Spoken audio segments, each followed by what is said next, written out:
欢迎来到小唐漫文屋，点赞关注本频道，出门就中500万。监正目光平静，微微颔首，魏师便圆了你的心愿。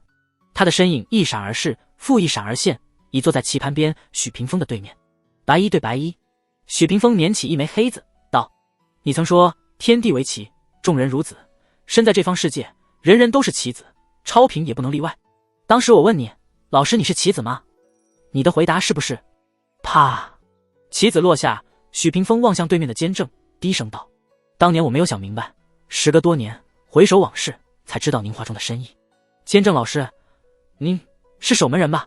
不远处的伽罗树菩萨目光望向了监正，后者捻起白子，声音苍老却平淡：在我的6位弟子里，你天资是最好的，但聪明的人容易想太多，不及心无旁骛的愚者。以你的位格，守门人的层次距离你还太遥远，先成为一品术士再说吧。啪！白子落下，棋盘中的黑子炸成齑粉。许屏风在想说守门人的事，已无法说出口。他不慌不忙，捻起黑子道：老师是天命师，能看穿未来，即使当年你已看到大凤国运会流失，但你却无法阻止。南妖和佛门的矛盾，大凤和北方妖蛮巫神教的矛盾，古族对修复如圣雕塑的渴望，这些都是你无力改变的，此为大事。更何况知天机者必被天机束缚。啪！黑子落下，白子化作齑粉。一品术士只能有一位，棋盘里只能有一子。监正捻起白子，笑了笑：当年我有防备，可惜移星换斗之力短暂的瞒过了天机，让你和天谷老人得手了。不过你以为当初那女子是如何顺利从云州逃到京城的？啪！白子落下，黑子化作齑粉。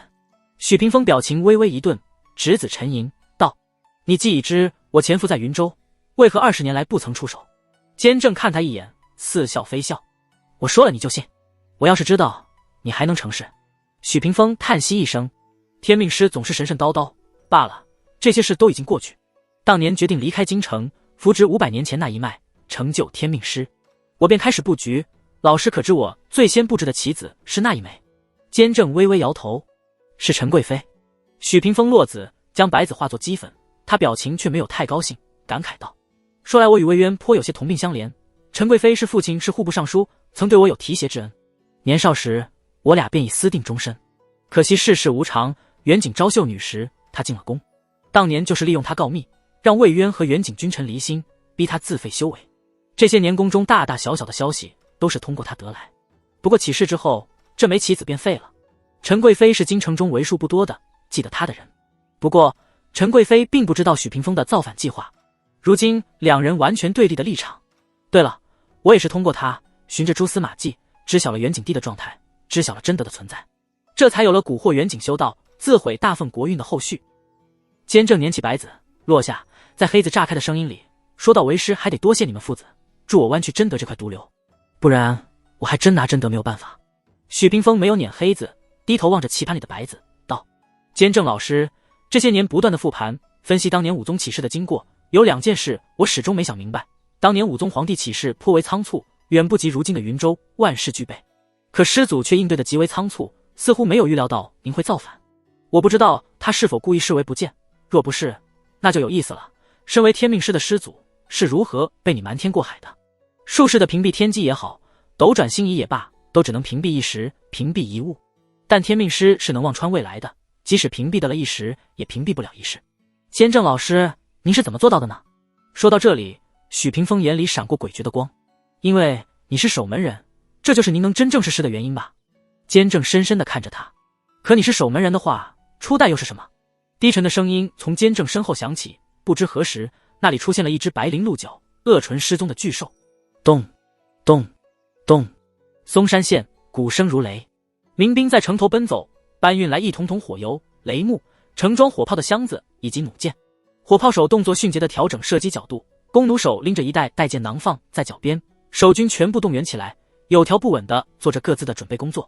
在许二郎的调教下，这一切早已烙印在士卒们的本能里，即使是民兵也训练有素。毕竟在过去的1个月里，他们每天要反复练习，不停地把守城军备搬上搬下。苗有芳站在女墙上，举目远眺，看见远处荒野里黑压压的大军徐徐推进。在大军最前头是一辆辆高达2丈，表面覆盖铁皮，宛如一面巨大盾牌的怪车，总共6辆，每一辆都要由10几名民兵推动。苗有方没见过这玩意，但这段时间培养的战争嗅觉让他意识到这是敌军制造出来用于防守城头火炮居高临下轰击的弩箭。当敌军缓慢推进到床弩射程时，苗有方大吼一声，声浪滚滚，嘣嘣嘣，形如长枪的弩箭激射而出，多多声响里轻易地扎入大盾牌中。但以穿透力著称的弩箭无法有效摧毁这些大盾。苗有方没有气馁，等敌军进入火炮射程后，大手一挥，开炮！轰！火炮猛地往后一退，炮口火焰喷吐，一枚枚炮弹射出，陨石般的砸在巨盾上，砸出膨胀的火球。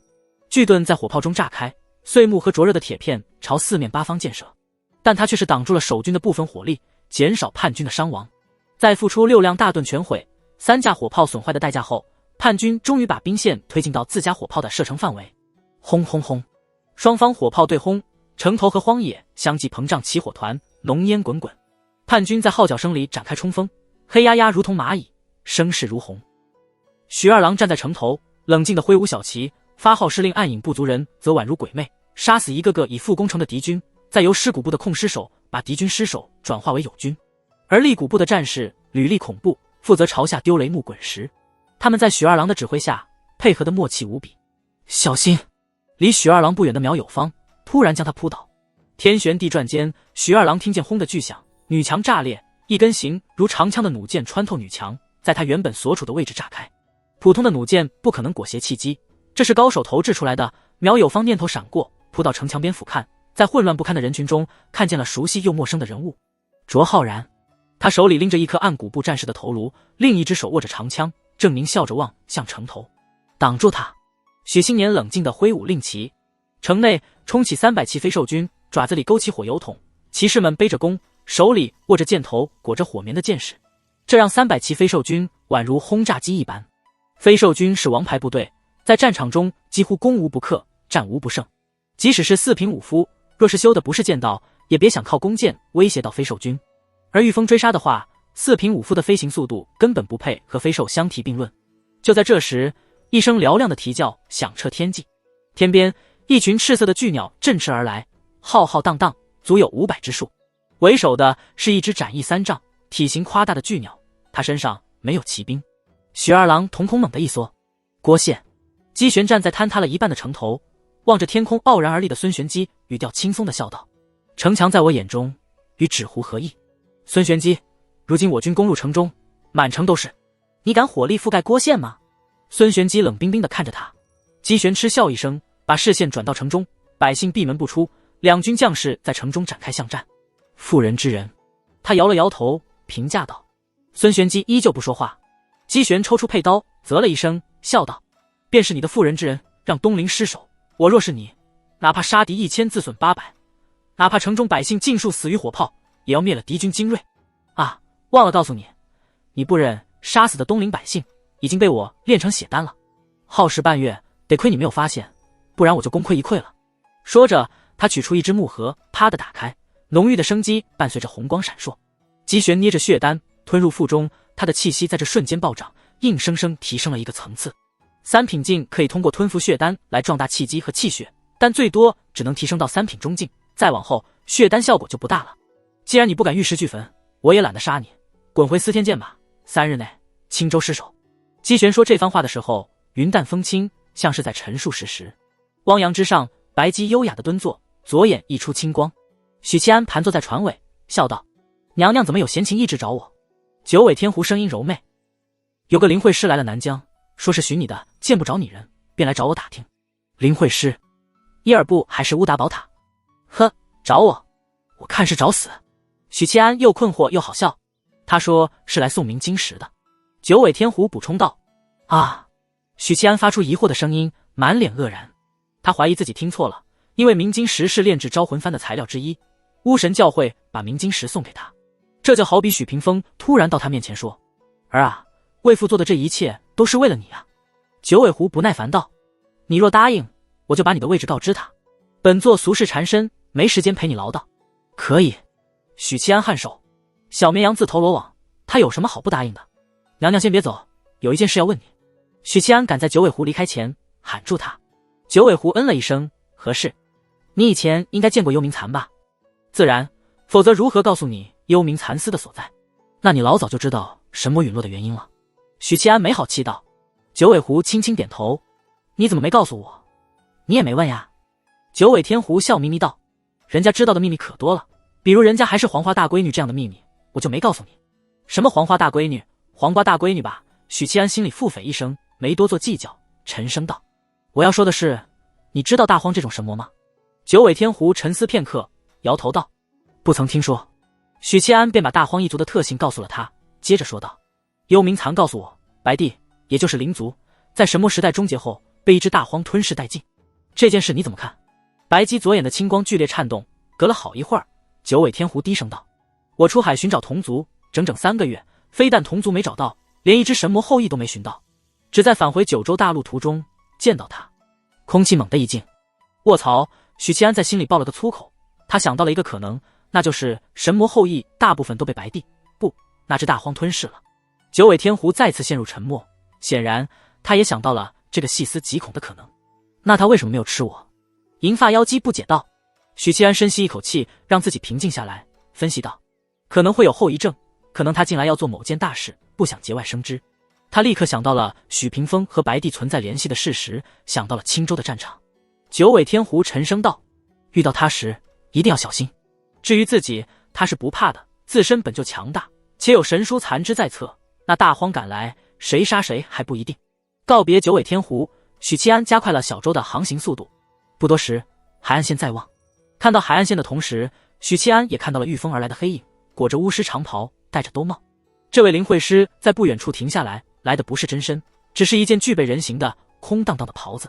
许七安，斗篷里传来低声的嗓音，是你呀，伊尔布。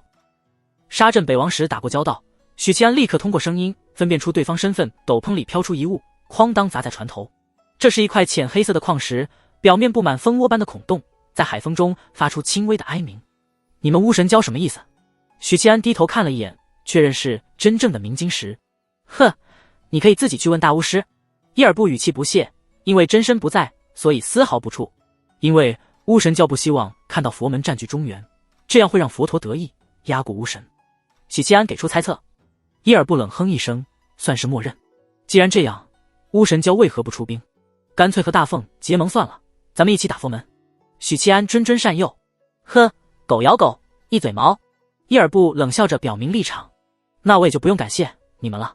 许七安这才收起冥晶石，唯恐伊尔布立刻遁走，弯腰时不忘问道，对了，你成道多久了？伊尔布淡淡道，本灵会师大周时期便已成道，几百年了，还没踏入2品，废物。许七安笑道，那你一定认识初代监正了。难得遇到巫神教高层人物，不借机打探初代监正，那就太浪费了。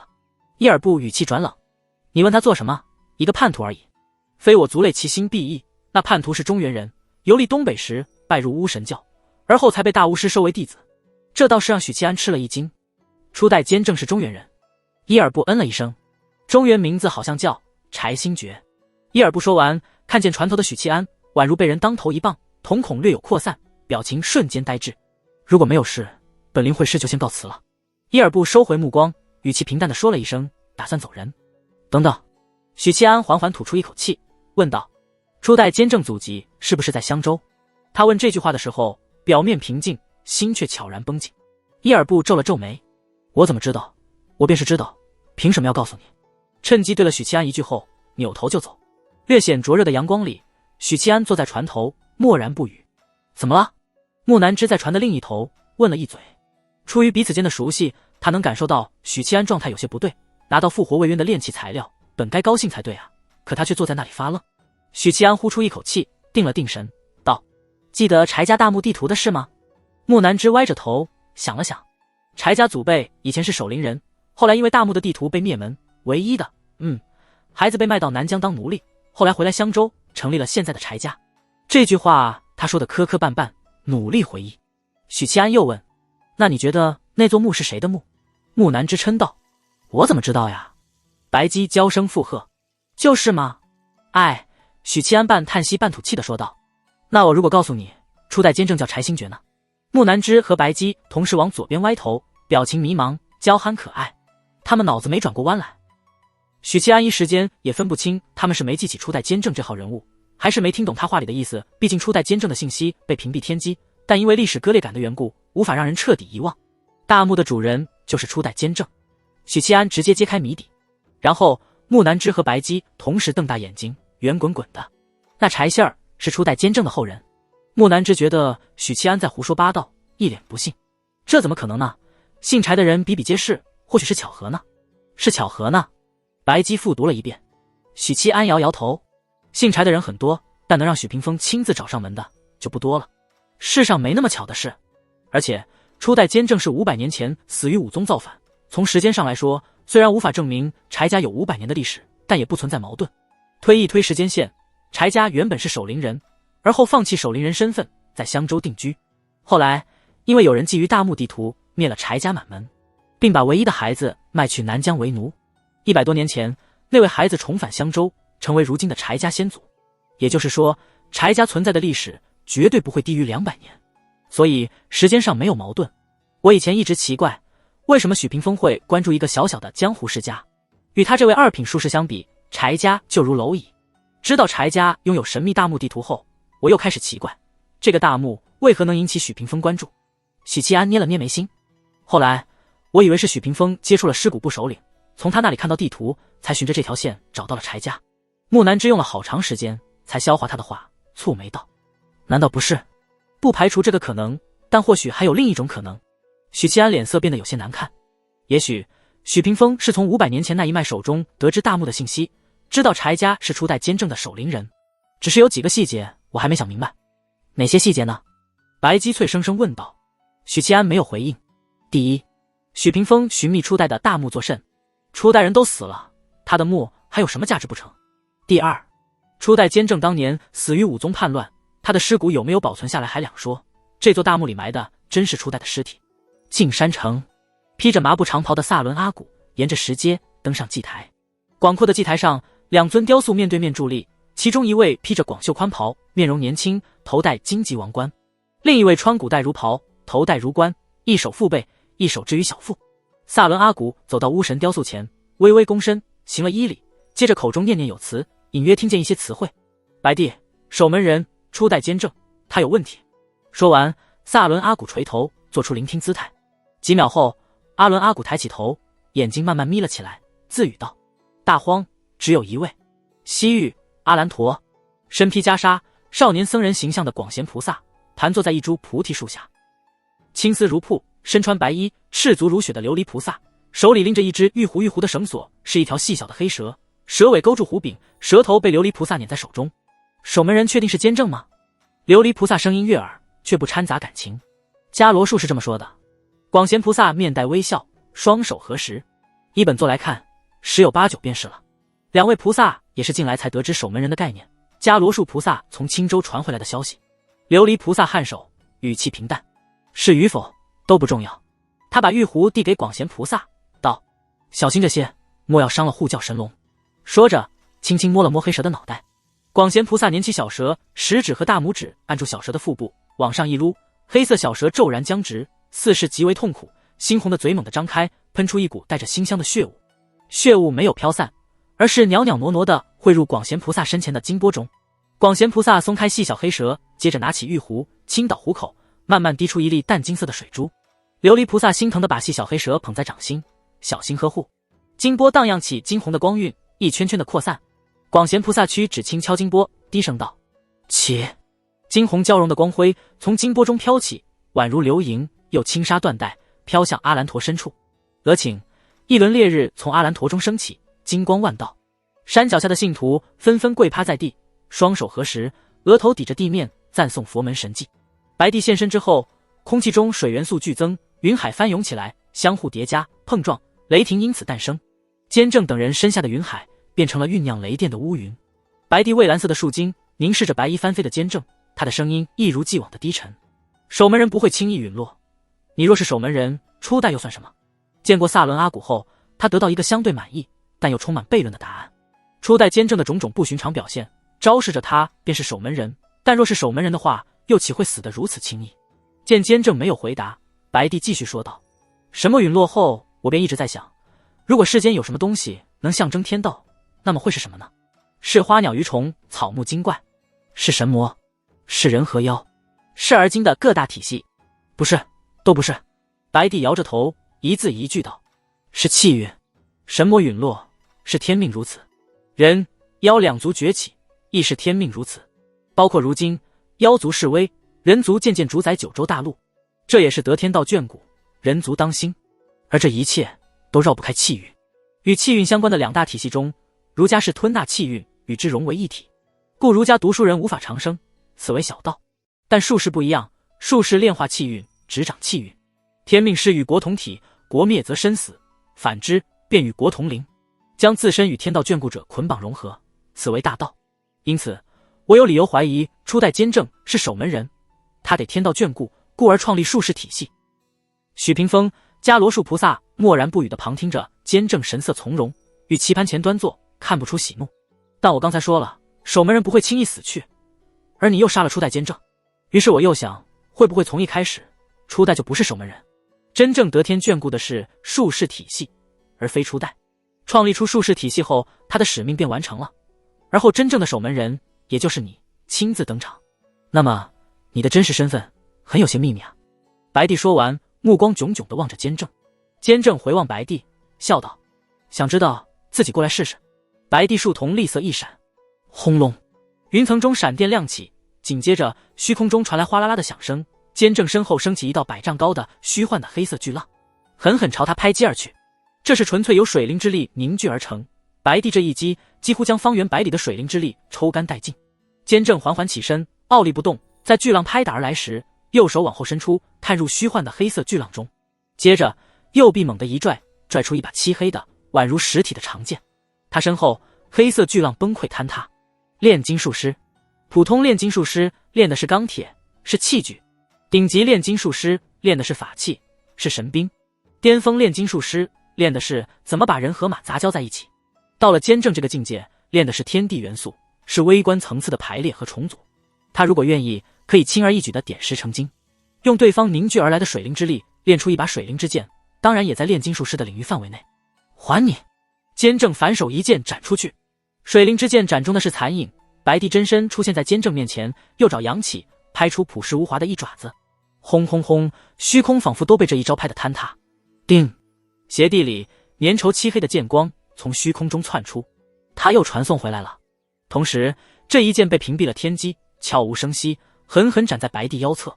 剑光炸成纯粹的水灵之力，而白帝化作白影倒飞出去，他四蹄抓握虚空，划出数十丈，才抵消斩击之力。白帝望着远处的监正，低沉的声音缓缓道：很久没有和你这个境界的敌人交手了，有意思。话音落下，伽罗树菩萨头顶凝聚出2道法相，许屏风脚下则亮起一道直径3丈的圆阵，天干地支、五行八卦一应俱全。3大巅峰高手围杀监正。许屏风的阵法威力内敛，含而不露。伽罗树菩萨的法相则带来了明显的异象。左侧的法相身高6丈，犹如黄金铸造，肌肉虬结，背后12双手臂呈扇形张开，脑后燃烧着灼热的火环。他仿佛是力量和火焰的化身，斧一出现，高空的温度便急剧上升，进入炎炎盛夏。膨胀的威压伴随着热浪席卷四方。右侧是一尊盘腿而坐的淡金色法相，低头垂眸，双手合十。它象征着山岳般的厚重，在它周围空间凝固，一丝一毫的风都没有。哗啦啦，浪潮的声音再次响起，这一次虚幻的黑色浪潮推起100丈高，像是一堵接连天穹的巨墙。与之相比，白衣如雪的监正渺小的宛如蝼蚁。同时，白帝头顶的犄角跳起噼啪电弧，一颗赤白的雷球在犄角之间成型，并在不断积蓄力量。监正再次故技重施，右手往后伸出，探入黑色巨浪中，缓缓抽出一把黑色长剑。许屏风突兀消失，以传送术闪现到监正身侧，做出了一模一样的动作，左手探入黑色巨浪，抽出一把黑色长刀。师徒俩并肩而立，同时抽出刀剑，奋力地交斩在一起。轰隆隆，云海之上，万顷波涛的爆炸声回荡。挡住监正一剑后，许屏风并不缠斗，立刻以传送术撤离。他的身影一闪而逝，出现在数十丈外的云端，但许屏风没能成功撤离，监正依旧在他身侧，仿佛是他刚才带着监正一起传送。白发白须的老监正面无表情地探出手，抓向许屏风的脖颈。嗡！许屏风脚下的圆阵运转，水、泽、土3个字符亮起，于他身前升起内层灰黄，外层漆黑，表面跳动电弧的屏障。同时，他腰间的锦囊里跃出一道道流光，它们分别是厚重的青铜钟、黄铜护心镜、黑铁盾牌、火焰缭绕的7重圆环，整整8件顶级护身法器。砰！青铜钟炸裂，砰！护心镜炸裂，砰！黑铁盾牌炸裂，砰！7重圆环炸裂。坚正的手仿佛是世间无坚不摧的神器，将孽徒的顶级法器尽数摧毁。许屏风丝毫不慌，趁着法器抵挡住坚正的空隙，抬脚一踏，传送阵发的光芒里，伽罗树菩萨挡在了许屏风身前，猛地握拳，从肩肘到腰背，每一块纹起的肌肉都充斥着澎湃的神力，一拳轰出。同时，伽罗树菩萨头顶右侧的不动明王法相，合十的双手飞快捏了一个法印，这片空间的褶皱立刻被压平，陷入凝固状态。坚正的传送阵法再无法奏效，他抬起手掌，轻描淡写地挡向伽罗树菩萨的拳头。嗡！暗金色的拳头砸在一道由一块块6边形组成的屏障上，一品菩萨的拳劲瞬间覆盖了正面屏障，让这面屏障剧烈抖动，发出嗡嗡的声响。6边形屏障疯狂泄力，而后崩碎溃散，坚正飞快滑退。滋滋滋，电弧跳跃的声音里，白帝犄角间酝酿的赤白雷球终于抓住这个机会激射而出。云海猛地一荡，密集的电弧一闪而逝，闪电的速度有多快？无法施展传送术，且处在滑退状态的坚正没有闪避的可能。他双手往下一按，准确地把雷球合在2掌之间。雷球推的坚正继续滑退。抓住这个机会，白帝和伽罗树菩萨同步行动，试图以强悍的近战能力给这位天命师沉重打击，扩大优势。许屏风脚下一道道阵法撑开，将坚正笼罩在内。禁锢的、攻击的、干扰的，这些阵法平时自然无法对付坚正，但眼下与雷球的攻势叠加，却有了奇效。白帝和伽罗树一左一右出现在坚正身侧，前者裂开獠牙大嘴，似要吞噬坚正，后者则拧腰摆臂，浑身肌肉炸开，充斥着澎湃的力量。当时时，坚正眼中金光一闪，砰！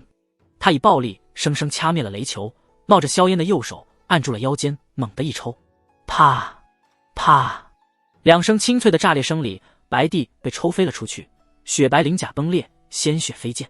伽罗树菩萨踉跄后退，暗金色的身躯出现一道浅浅的鞭痕，坚正手里多了一条赶羊鞭。大巫师萨伦阿古的法宝，巫神教第1神器，他还有一个名字叫打神鞭。当初斩真德时，萨伦阿古与坚正在观星楼赌斗，双方以天机盘和打神鞭为赌注，赌许七安的死活。许七安既然没死，那自然是萨伦阿古输了。这破鞭子没什么用，打一打你们2个粗鄙的货色倒是趁手。坚正冷笑一声，抖手挥鞭，啪啪啪，鞭子化作残影，无视距离，再次抽打在许屏风、伽罗树菩萨和白帝身上。许屏风身后一道白衣身影被抽了出来，那是他的元神。白帝的元神则是一道模糊的黑影，刚要脱离身躯，就又强行钻了回去。唯有伽罗树菩萨免疫了打神鞭的特性，不动明王结印，稳如山岳。坚正没有理会白帝和伽罗树菩萨，手腕一抖，抽打许屏风的元神。脱离了肉身的元神无疑是脆弱的，除了巫师和道门，任何体系的修士元神都相对脆弱。鞭子化作残影，抽向许屏风元神，这一鞭子下去，许屏风的3魂会被抽散。但就在此时，虚幻的白衣术士身上流淌出稠密的宛如淤泥的液体，这些液体带着堕落邪恶的气息，迅速覆盖住许屏风的元神，将它包裹护住。啪！鞭子抽打在淤泥般的液体上，抽得许屏风和淤泥液体一阵抖动，险些震散。坚正抽完一鞭，停了下来，低头望着手中的鞭子，它沾染上了粘稠的黑色液体，失去了灵性。另一边，覆盖许屏风身体的黑色液体脱离，扭曲蠕动着，化作人形，化作一具人形。他有着人类的模样，五官，浑身流淌着浓稠的污浊的液体，只有一双眼睛是真实的人类眼睛。地宗到手黑莲，亥大凤沦落到如今境地的2位罪魁祸首到齐了。堕落的特性专门克制神兵法宝，即便是镇国剑也无法免疫。老师不如换你的天机盘试试。许屏风元神归位，负手而立，笑容满面。哦，忘了天机盘是坚正老师的压箱底，等闲不会用。坚正松开手，赶羊鞭化作光芒消散。他接着右手一翻，掌心多了2件器物，一件是样式古朴的儒冠，一件是朴实无华的刻刀。坚正缓缓戴上儒冠，握住刻刀，朝着4个敌人轻笑道：我若是请如胜，尔等今日可有生还的希望。白帝蔚蓝的眼睛审视着坚正，低沉的嗓音说道：请来超品，必受天道反噬，哪怕你是1品之身，也要承担巨大的代价，我赌你不敢。吃！话还没说完，3人一兽就看见坚正手里的不知何时多了一页纸张，迅速燃烧成灰烬。如此果决，许屏风瞳孔微微收缩，以传送法阵暴退，过程中驾驭一件件法器护住自身。伽罗树菩萨纹丝不动，不动明王法相结印，不动就是最强的防御。作为2品境的黑莲，后退的决心甚至比许屏风还要坚决。白帝弓起身子，脑袋贴着前爪，喉中发出低鸣，头顶的犄角一根凝聚雷电，一根酝酿黑光。坚正嗤笑道：“吓唬你们的。”就在3人一兽面露愕然，神态略松之际，他又突然弹冠高声：“请如圣！”云海之上，天穹之下，一双淡漠无情的双眼缓缓睁开。淡漠无情的双眼显化后，清气随后勾勒出身形轮廓。突然狂风扫来，衣袍豁然招展，一位两袖飘飘的如是形象便出现在许屏风等人眼前。如圣阴魂重临世间，可怕的威压铺天盖地的降临，如山崩，如海啸，如天倾。由于距离太近，3人一兽相当于直面了如圣的注视。白帝四肢不受控制的颤抖，他像是完全退化成兽类，弓背匍匐，龇牙咧嘴，喉中发出示威般的低吼。许屏风和黑莲一退再退，2品境的他们不敢在此刻逞强。伽罗树菩萨依仗金刚法相的豪横，以及不动明王法相的防御，作为1品境中最抗揍的存在，他宛如礁石一般抗住了海浪的冲击。如圣阴魂成型，坚正眉心裂开一道口子，鲜血长流，肉身开始滑向崩溃的深渊，这是必须要付出的代价。他一步跨出，手中刻刀递出，首先刺向的是伽罗树菩萨。身后的如圣阴魂做出同步的动作，仿佛是坚正最坚实的靠山。伽罗树菩萨巍然不动，袈裟猎猎鼓舞，浑身肌肉膨胀，皮肤下一条条粗壮的青筋凸显。他虽然没动，但身后的金刚法相迈步向前，挡在了伽罗树菩萨身前。刻刀不疾不徐地刺来，似乎不怕敌人逃跑。金刚法向12双手臂朝前合拢，24只手掌做出合掌的动作，将坚正和刻刀夹在掌心中。而不动明王法相结印盘坐于金刚法相身后，凝成一道圆形气罩，将伽罗树菩萨罩在其中。突然，金刚法相的12双手臂开始颤抖，似是抵挡不住刻刀的突进。轰！金刚法相脑后火环膨胀，腾起刺目的火焰，颤抖的12双手臂重新稳住。但在下一刻，先是24只巨掌皲裂，接着是手臂、身躯，以防御和战力著称的金刚法相寸寸崩溃。法相崩溃溢散出的能量，朝着四面八方肆虐，冲散了下方的云海，露出苍茫大地。坚正握着刻刀，依旧不疾不徐地刺向了不动明王法相鼓起的护罩瓮。淡金色的气罩与刻刀交接处，溅射出扭曲混乱的能量。一道白光无声无息地靠近坚正，从背后偷袭。白帝蔚蓝色的树瞳中只剩下野兽般的疯狂，再无半点灵性。他压住了自己的灵性，凸显出神魔之血根植在骨子里的疯狂，以此抵消如圣的威压。疯狂的神魔后裔是不会恐惧的。另外，虽然灵性遭受压制，无法再使用法术，但这并不会削弱他的战力。神魔后裔的体魄比武夫只强不弱，近战搏杀能力极其可怕。坚正抬起左手，啪的弹击如关，缓缓道：“退去500里。”獠牙张开，做扑击状的白帝在即将接触到坚正的刹那，突兀消失，好像从未存在过。这当然不是坚正学会了儒家的言出法随，而是以儒官的力量施展儒家法术。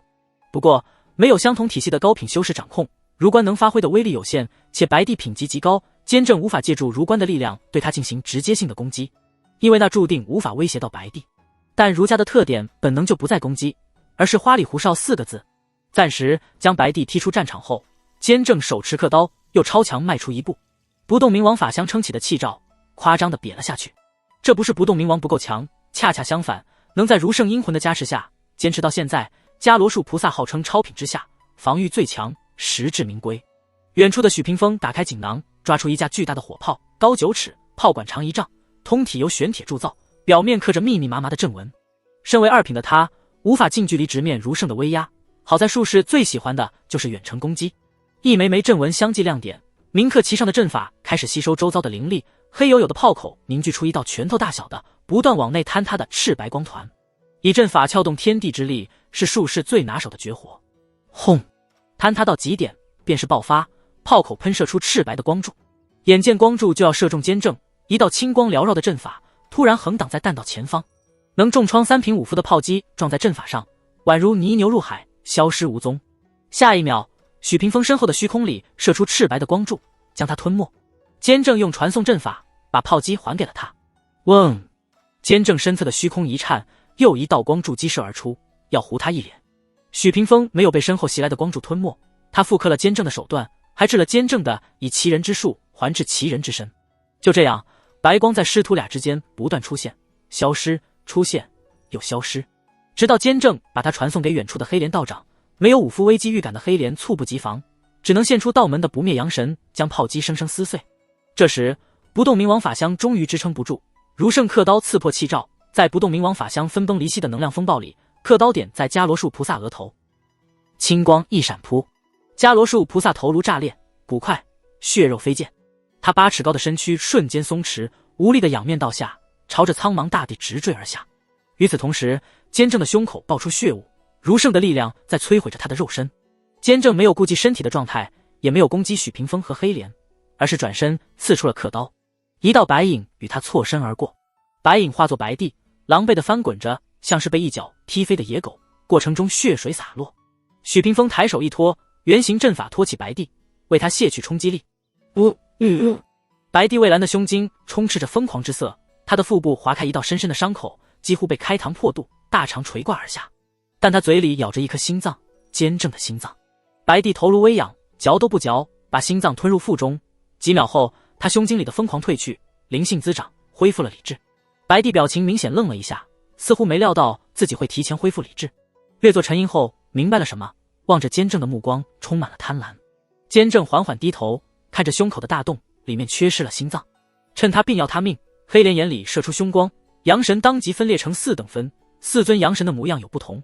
一具漆黑如墨，头发像是舞动的水草，周身缭绕着水灵之力化成的轻纱薄雾；一具通体赤红，眉心刻着火焰印记，头发是熊熊燃烧的火焰；一具仿佛有气流组成，不太稳定，身躯时而倾斜，时而拉长，随时都会化作狂风而去；一具浑身覆盖石甲，体格魁梧，荡漾出一圈圈的土黄色涟漪。道门地风水火4大法相，2品渡劫七修的便是这4大法相。到2品大圆满后，4大法相融合为一，然后迎来天劫，扛过天劫，法相与肉身完美契合，便能成就陆地神仙位格。黑莲原本早该2品大圆满，奈何金莲离体而去，让他成了残缺之身，不仅渡劫无望，连战力都下滑一个层次。4大法相没有灵智，全靠黑莲操纵，可视作傀儡，并不惧怕如圣威压。监正挂在腰间的储物袋里主动飞出一枚瓷瓶，木塞弹开，一粒黄澄澄的丹丸飞入口中。刹那间，他胸口血肉蠕动，心脏再生。术士虽然没有武夫的自愈能力，但术士能克，生死人肉白骨的丹药随身携带。静待时机，黑莲默默召回法相，选择观望。你果然是守门人。白帝笑了起来，他腹部的伤口无法愈合，刻刀的力量侵蚀着他的生机。反观监正，服用丹药后，就像濒死之人吁了一口气，短暂的回到巅峰。不准动。监正抬手，弹动如关。这一次，如圣的虚影也做出了同样的动作。白帝身躯一沉，僵在原地。监正往前跨出一步，朴实无华地刺出如圣刻刀，就像刚才对付伽罗树那样。滋滋滋，白帝头顶的犄角，一根跳动电弧，一根凝聚黑色光团。雷电和水灵在犄角之间交汇，凝成一颗内核漆黑，外层裹着电光的能量团。如圣刻刀刺来的瞬间，白帝竭尽全力恢复了身体的部分掌控权，头颅一昂，犄角迎让刻刀，炽烈的光芒爆发，一道道粗壮的电蛇像鞭子一样乱舞。水灵之力则如决堤的大坝，朝4面8方冲涌。如圣刻刀层层递进，突破2股能量风暴的冲击，刺入白帝的头颅。吼！他发出来凄厉的咆哮，纵使是神魔后裔，也无法抵抗如圣阴魂。眼见白帝就要步伽罗树后尘之际，西方突然升起了一轮烈日，天空出现了2个太阳，一东一西。东边的太阳温吞地挂着，西边升起的这轮太阳却是金光万道，将整片云海染上灿灿金辉。它除了带来光和热，还带来了恐怖无比的威压，让人如临深渊，发自内心的敬畏和臣服。许屏风、黑莲，包括遭受重创的白帝，耳畔响起了虚幻的宏大的梵唱。相比起伽罗树菩萨显化出的不动明王法相和金刚法相，这轮大日完全在另一个层次，它仿佛是天地力量的显化，带着沛墨能御的力量。啊！黑莲率先惨叫起来，流淌着黑色粘稠液体的身躯被金光炙烤，腾起阵阵青烟。地风水火4大法相相继消融，化作虚无。佛光普照之下，不容许一切非同属性的力量存在。大日如来法相。许屏风喃喃道。他只是看了一眼，便猛地收回视线，眼眶流淌出2行血水。9大法相之首，大日如来法相。黑莲道长惊叫着，化作一道飞腾的黑色水流，进入许屏风体内。后者撑起防御阵法以及大量的顶级法器，艰难地挡住佛光的灼烧。退，快退！黑莲惊恐而急促的声音在许屏风脑海里响起。许屏风侧头看了一眼监正以及他身后的儒生阴魂，能对付超品的只有超品。大日如来法香是佛门专门用来克制儒圣阴魂的。经过魏渊在净山城中封印巫神的壮举，他们怎么可能不把儒家的刻刀和儒冠算进去？而与魏渊那次不同的是，魏渊好歹是二品武夫，体魄强悍，绝非天命师能比。儒圣阴魂加深，监正所受到的压力自然也要比魏渊更重。逼监正照出儒圣阴魂，便赢了一半。许屏风脸颊流淌出血泪，嘴角却露出了笑意。他没有死扛大日法相的光辉，一个传送退到远处。吃吃，白地鳞片迅速焦黑，冒气青烟，他再次发出痛苦的咆哮。监正刻刀一挑，噗的声音里，白帝的头盖骨掀飞，惨叫声戛然而止。白帝的身躯一软，与伽罗树菩萨一样，朝着苍茫大地即坠落而去。做完这一切，监正缓缓侧身，望向了那轮烈日，身后的儒圣阴魂做出同样的动作。监正视线里映出大日法相的轮廓，炽烈的光芒灼烧着他的瞳孔，儒圣阴魂青光一荡，将大日法相的光芒挡在3丈之外。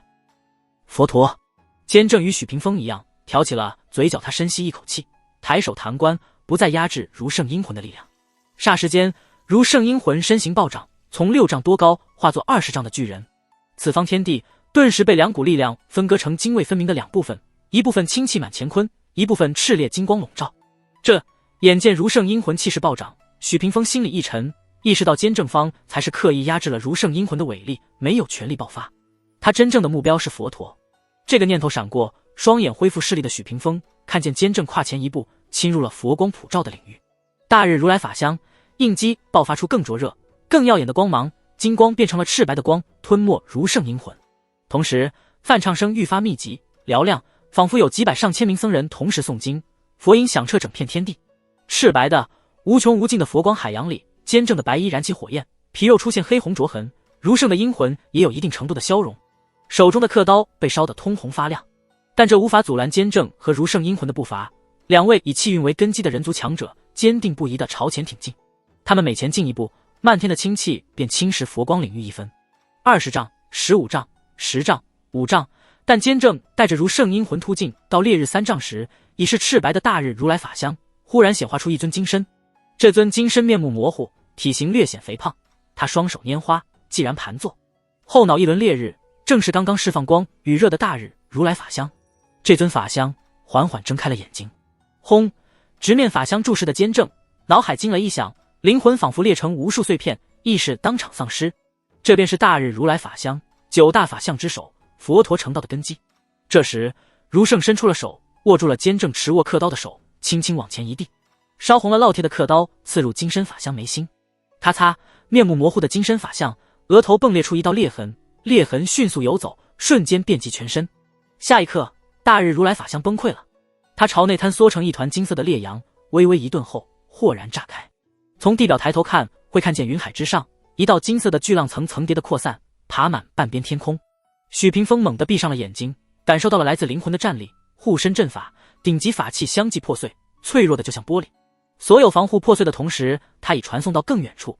阿兰陀，这座佛门圣山的深处传来声嘶力竭的吼声，分不清是愤怒还是痛苦。继而整片山脉开始震动，宛如地震，山顶的雪沫坍塌，相互裹挟，形成规模不小的雪崩。声势浩大的雪崩刚刚掀起，便被无形的气界挡住，数万吨积雪轰隆隆地砸在气界上，气界之下是佛门僧人居住的区域，遍布着殿宇、禅院。盘坐在菩提树下的广贤菩萨脸色一变，豁然扭头望向阿兰陀深处。琉璃菩萨花容失色，秀眉紧皱，在不复平时的淡然平静寒潭边，盘坐在莲花台上的渡恶罗汉站在池边的丑帅阿苏罗同时扭头看向阿兰陀深处。你觉得是谁？渡恶罗汉沉声问道。他指的是刚才的嘶吼声。佛陀、神书，亦或者那位可能存在的超品？阿苏罗微微摇头，不知道，但能看出我们这次偷鸡不成蚀把米，或许正中了监正下怀。不久前升起的那轮烈日遁空而去，哪怕事先没有得到通知，两人也能猜到是对付监正去了。渡恶罗汉颔首，永远不能小觑监正，一品术士真正强大的不是战斗，而是谋划。顿了顿，老和尚沉吟道，就是不知道这次吃亏到什么程度。阿苏罗点了一下头，又道，既已出动大日如来法香，那说明青州那边的战事要出结果了。另外，500年前现出大日如来法相的不是神书，这个疑点而今算是解开了。多恶罗汉沉思不语。南疆万妖山，修缮一心的佛塔微微震动，神书的躯干走出佛塔，立于塔顶，眺望西方。怎么了？神书？九尾天狐出现在他身侧，容貌娇媚，银发狐尾，身姿娉婷婀娜。我听见了他的呼唤。神书喃喃道：他在求救，他渴望完整。闻言，九尾天狐露出了笑容，道：看来青州的战事要出结果了。神书没有说话，只是动了动身子。九尾天狐笑眯眯道：我早已坚正达成同盟，他曾说过，只要我事事帮衬许七安，助他成长，他便给予我一定的帮助，助我夺回你的头颅。不过这要等到他徒弟造反之后。神书缓缓道：为何？身躯重组后，他的元神获得了一定的完整性，不再那么偏激，当然如果受到刺激，还是会六亲不认。九尾天狐摇摇头，坚正是天生的棋手，没人能猜透他的心思，也没人知道他到底想做什么，想要什么。但不管他谋划什么，许七安永远在他的棋盘里处于重要位置。盯着许七安，或多或少能看出一点坚正的布局。至于他看出了什么，没有说出来。神书也没兴趣，道：那小子身上还有我的一条手臂，他能中和我的力气。九尾天狐无奈道：这只能看时机，不管是渡厄还是阿苏罗，我们都擒不了，除非攻上阿兰陀。神书点点头：明天就打过去。九尾天狐嗔道：不行，你滚回塔里去吧，出来久了，神智又开始脱缰。神书默然不语，跃下塔尖，回归佛塔。金光散去后，云海之上只剩下一具焦黑的人形。几秒后，焦黑的死肉裂开，露出一个光溜溜的坚正。他随手往空中一薅，薅来一件白袍披上，手里的如冠和刻刀已经化作青光，回归云路书院。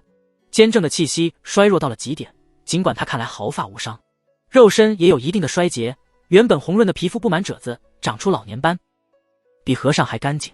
坚正嘀咕一声，抬手轻摸自己眉眼、下巴、脑袋，练出一头顺滑的白发、白须，还有眉毛，恢复了一品术士风范后，坚正侧头看向了脚下的云海，接着又扫一眼右侧方。云海破开，两具残缺的身影重返云端，分别是伽罗树菩萨以及白帝。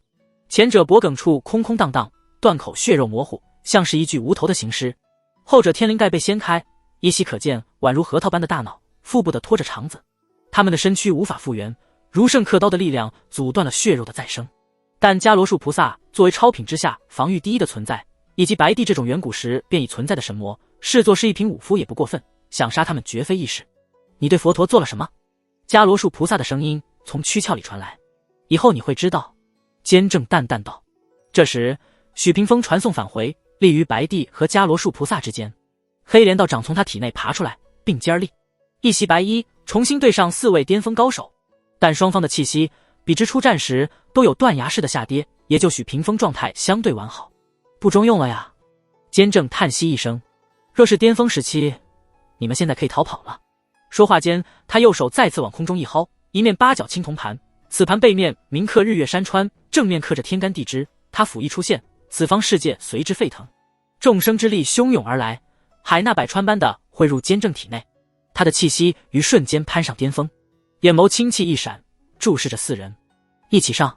伽罗树菩萨头顶浮现垂手盘坐，双手合十的不动明王法相，而金刚法相没能凝聚，他被如圣刻刀重创，伤的不只是身体，还有本源，目前只能凝出一道法相。黑莲道长的阳神再次4等分，现出道门第风水火4大法相。许屏风脚下浮现元阵，这是3品之后才能掌控的阵盘，天罡和地煞的2大阵法宝典融会贯通后凝练的元阵。在阵法师的领域里，这被称为母阵。以母阵为根基，可以演化一切阵法，阴阳五行、地风水火雷，以及这11种大阵延伸的360种小阵，皆可依靠母阵随心所欲的施展。白帝失去了独角，虽仍能召唤雷电和水灵，但威力大减。好在作为神魔后裔的他，肉身亦是所向披靡的搏杀手段。去！黑莲道长真身凝立不动，操纵4大法相，从前后左右4个方向掠向坚正，宛如一团气流组成的风法相速度最快，呼啸之间便已来到坚正身侧，挥出一道道锋刃。火焰法相化作一道流焰，直扑坚正面门，是要与他玉石俱焚。流淌着纯黑水灵的法相坍塌成奔涌的河流，发出哗啦啦的涛声，冲击坚正右侧。地法相身躯魁梧却笨拙，速度最慢，蛮牛般的朝间正发动冲锋。此刻若是在地面，轰隆声必定不绝于耳。坚正先是朝着左侧伸出手掌，一块块六边形组成的护盾升起，砰砰砰，锋刃斩在护盾上，发出沉闷的声响，继而溃散成狂风。紧接着，他主动朝右侧迈出一步，伸手探入奔流的黑色河流，抽出一把漆黑的长剑。长剑抽出后，水法相无力维持，分崩离析。同时，坚正大步朝前，一剑斩灭火焰法相。嗤嗤声里，水汽蒸腾，火焰被水灵浇灭。坚正捞起一抹火星，置于掌心，轻轻一吹，呼，吹出数十丈长的火舌，把狂奔而来的地法相吞没。火焰熄灭，地法相化作飞灰，缓缓飘散。最后，坚正聚拢黑灰，用力一握，练出一道数十丈高的黑色土墙，把风法相生生拍散。一系列操作只用了2秒不到，巧妙地以水克火，火克土，土克风，把道门的4大法相瓦解。身为一品术士，这不过是常规手段，只有武夫才会鲁莽的硬碰硬。黑莲道长闷哼一声，似是受到极大创伤。坚正眉头一皱，低头看着右臂，不知何时已染上一层漆黑，堕落的力量侵入了他的身体。嘿，黑莲道长得意地笑起来，他目睹了坚正最开始化解白帝水灵法术的手段，知道他有随手炼化敌人法术的习惯，故而在漆黑的水法相中，鱼目混珠了同样漆黑的堕落之力。果然，坚正再次从水灵之力里炼出武器，堕落的力量便趁机侵蚀。地宗修的是功德，成魔之后，功德之力转化为堕落之力，是他最强大的手段，远超地风水火4大法相。纵使是坚正，一旦被堕落之力侵蚀，也难以完全无视。坚正右手猛地握拳，将大部分浓稠的黑色液体震出体外，残留的小部分以众生之力压制。液体从高空洒落，不幸接触到他们的土地，变成寸草不生的废土，植物枯萎，动物则陷入疯狂。坚正脚下青光一闪，传送到黑莲面前，朝着他的天灵盖一掌劈下。黑莲感受到的不是掌力，看见的不是坚正劈下的手掌，黑莲看见的是真德，是许多死在他手里的地宗同门，是被他掳来奸淫过的女子，是曾经死于他手中的普通百姓。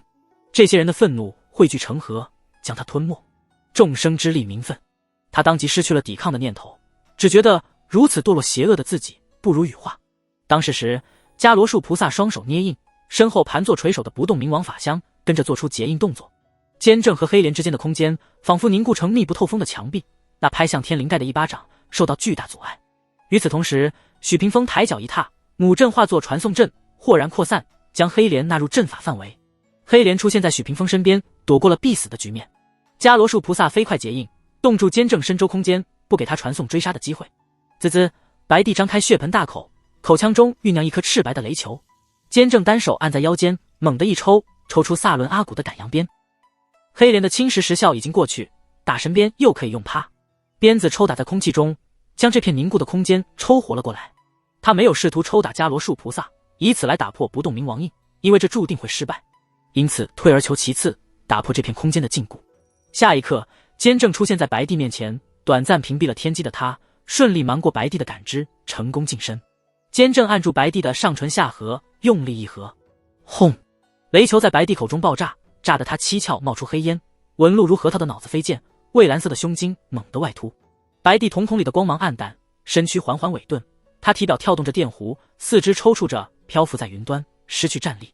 这时，坚正头顶出现了许屏风的身影，他双手成环，将下方的坚正囊括其中，嗡，一道道圆阵呈圆柱排列，这些圆阵里涵盖了阴阳五行和风雷，全是以攻击和破坏见长。不动明王印再次封锁坚正周遭的空间，杜绝他传送躲避。放下屠刀，伽罗树菩萨不忘施展戒律来影响坚正，让他无法挥出鞭子抽裂空气。大家都是一品，就算是坚正也无法完全屏蔽戒律的效果，只是戒律维持的时间太短，短到忽略不计，但也聊胜于无。双重影响之下，坚正既没有闪避，也没有抽出手里的打神鞭，他只是抬起手抽了一巴掌。许屏风眼前一花，看见了一个个饥肠辘辘的百姓，他们双眼赤红，在诅咒他，怒骂他，对他咬牙切齿，恨不得扒皮抽骨。巴掌仿佛扇在许屏风身上，扇得他意识炸成完全碎片，鲜血染红白衣。众生之力民怨，他遭反噬了，气运反噬。百姓代表着中原的气运，大凤如今的处境大半源自许屏风。那一道道元阵因为失去主人的维系，缓缓消散。此时戒律的力量过去，坚正出手果断，挥出打神鞭，啪，抽打在许屏风身上，把他像沙包一样抽飞。啪，坚正抽出第二鞭，但这一鞭抽中的是黑莲的风法香，关键时刻以速度见长的风法相救了许屏风一命。风法相溃散，黑莲闷哼一声，如遭雷击，放下屠刀。伽罗树菩萨狂奔而来，不给坚正继续抽打的机会，先以戒律打扰他的行动，顺利近身后，腰背肌肉猛地一炸，撑起袈裟，轰！他一拳打出，炸出刺耳的音爆。即使失去了金刚法相，伽罗树菩萨依旧是一品的体魄，一品的力量，体术不比同境界武夫差。坚正和他对了一掌，双方各自飞退。加持了众生之力的掌力没能压制伽罗树，但也打断了这位一品菩萨的后续连招，让他无法施展出化境体术。此时云海之上5位超凡境中都能算是巅峰的高手，白帝浑身抽搐，被自身酝酿的雷霆反噬，黑莲的法相接二连三被破，同样遭受反噬。许屏风被气运反噬，又被打神鞭抽了一鞭子，状态最差。坚正先是以术士之身承受如圣降临的代价，而后被大日轮回法相重创，如今虽然容纳众生之力，看起来骁勇无比，但他这副身躯还能支撑多久，尚不可知。只有伽罗树菩萨虽然失去头颅，在如圣客刀下受了重创，但全靠同行衬托，他是状态最好的。超品之下，防御第一，名号不是白叫的。嗨！血染白袍的许屏风抬手捂着嘴，剧烈咳嗽，粘稠的鲜血从指尖流淌。披头散发的他望着不可匹敌的坚正，眼里没有恐惧和忌惮，只有平静。坚正老师，当年我退出朝堂，决定扶持乾隆城那一脉，我便知道敌人会很多，因此20多年来步步为营，攻于心计。先后算计死了镇北王、魏渊和贞德，但我知道我最强大敌人是你，若不能杀你，一切谋划都是镜花水月，竹篮打水一场空罢了。许屏风咽下涌到喉咙里的血水，缓缓扯起一个笑容。所以当我决定迈出那一步时，老师你变成了我最先要想办法杀死的人。关于铲除你的谋划，从一开始便已经定下来。其实扶持谁都一样，我为什么要选择500年前那一脉？老师，你有想过这个问题吗？兵马、钱粮都只是锦上添花，不是我选择乾隆城那一脉的关键。老师能看穿未来，今日你提前准备好了如圣客刀和亚圣如冠，带上了萨伦阿古的打神鞭，你准备的无比齐全，因为你知道这一战是我这个不孝弟子的全力反扑。想必在你看见的未来里，这一战死的是我们，胜的是你吧。同时你还趁机重创了佛陀，为将来的某步棋做了铺垫。你准备的是那样的充分，把一切都算计进去了。伽罗树菩萨缓缓摇头，机关算尽太聪明，而我要的就是坚正老师这算无一策。说到这里，许屏风露出了诡谲莫测的笑容。老师不妨算一算，知晓天命师权柄的我，一个区区不孝弟子，为何有信心站在这里与你为敌？我曾经以为老师是依靠与佛门结盟和步步为营的攻城拔寨，裹挟大事，成功是师。许屏风每说一句话，嘴角就沁出一缕鲜血，他伤势很重，表情却张扬却肆意。有些话憋在心里20多年，有些谋划苦苦隐忍20多年，今朝一吐为快。但仔细分析复盘武宗叛乱的过程，其实很容易就能推测出一些不同寻常之处。比如说，许屏风的目光骤然锐利，武宗造反之时，初代为何被打了一个措手不及？纵使是师是术士体系的宿命，但杀徒不也是宿命吗？初代没有理由任由武宗造反，任由老师你晋升天命师，取而代之。堂堂一品术士没能洞察弟子的行动，何其可笑！此中原因，白帝适才已经阐明，老师是守门人，用了某种手段蒙蔽了初代看穿未来的眼睛。弟子说的可对？坚正手持赶羊鞭，缓缓吐纳，表情漠然地看着他。守门人不是重点。许屏风摇摇头，重点是你干扰初代看穿未来的手段，正是因为这种手段，让你顺利蒙蔽了初代，让他看不到自己的下场，因此才会被老师你打了一个措手不及。黑莲冷笑着当了一个捧哏。哦，那不是守门人的你，该如何对付身为天命师的坚正？许屏风摇摇头，我不是守门人，无法在2品境对付天命师，能对付天命师的只有天命师。说到这里，许屏风脚下的元阵猛地扩散，形成一道直径10几里的恢宏巨阵，把在场所有超凡人物尽数囊括其中。阵法扩散的同时，许屏风腰间的锦囊打开，一道道流光飞出，在众人头顶飞舞，那是一件件青铜物件，它们有着同样的气息和底色，像是某件巨型法器的部件。一块铭刻太极鱼的圆盘最先稳固下来，凝于空中不动，紧接着以它为核心，其他部件纷纷吸引过来，在咔咔声里自行排列组合。另一边，伽罗树菩萨默契的结印，以不动明王法相封锁住空间，杜绝坚正的传送术，为部件重组争取时间。坚正始终淡漠的表情终于出现了变化，有些意外。在这个过程中，许屏风叹息着说道，并不是我找上了500年前那一脉，而是他们找上了我。他们隐藏得这么好，500年都没让朝廷找到，我如何在短时间内找到他们，与他们结盟？主动找上我的是初代监正二弟子一脉的传人。老师，还记得我当年曾经问过你，如何晋升一品？你把真相告诉了我。其实那时候，我已经从乾隆城那一脉的术士里得知了真相，但我仍不愿与您决裂，因此选择入朝为官，尝试着位极人臣，以首辅之位凝聚气运。我认为，只要为大奉开疆拓土，吞并北方妖蛮以及巫神教的部分领土，中原是有足够气运成就2位天命师的。可我的尝试还没开始就失败了，远景的打压，各党派的攻讦，让许党分崩离析。您为什么不帮我？您当初若是帮我，大奉就不会走到今时今日的地步。监正老师，是你把我推向了500年前那一脉。说起当年往事，许屏风叹息一声，时至今日，已经没有了当初的怨恨，只是这些话埋在心里多年，现在不说出来，以后就没机会了。于是我选择了与500年前那一脉结盟，而他们给我的筹码就是他。许屏风指了指头顶的法器，恰好此时那些青铜部件重组完毕。这是一件巨大的圆盘，核心是太极鱼，外沿的图案有五行八卦、花鸟鱼虫、山川日月以及先民祭祀天地的场景，仿佛把人族历史全部刻在了里面。嗡！法器重组完毕，迅速变大，变成一件直径10几里的庞然大物，恰好与许屏风脚下的元阵契合。青铜法器正向转动，许屏风脚下的元阵逆转，霎时间，众人察觉一股莫名的力量笼罩了这里。紧接着，他们失去了外界的感知，像是处于另一个世界，与九州天地隔绝。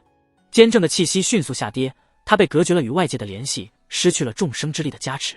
果然，只有天命师才能对付天命师啊！眼见监正失去众生之力的加持，许屏风嘴角一挑，啧啧连声。这件法器是初代监正留下的东西，它有2种能力，这2种能力刻的就是天命师的权柄。天命师能在自身的地盘调动众生之力，可以做到同境界无敌。想对付他，必须多名一品修士联手。这件法器的第一项能力便是屏蔽众生之力，天命师身处其中会断绝与外界的联系，当然有时效限制。第2种能力属于被动能力，它无法被占卜，无法被窥探。形象的描述是监正无法在窥探未来中看到它的存在，这是天命师自带的权柄。倘若世上有2位天命师，他们是无法在未来中窥探到彼此的，因为他们有着一样的能力。我怀疑守门人的能力有一部分天命师权柄。当年您是否便是用类似的手段瞒过了初代对未来的窥探？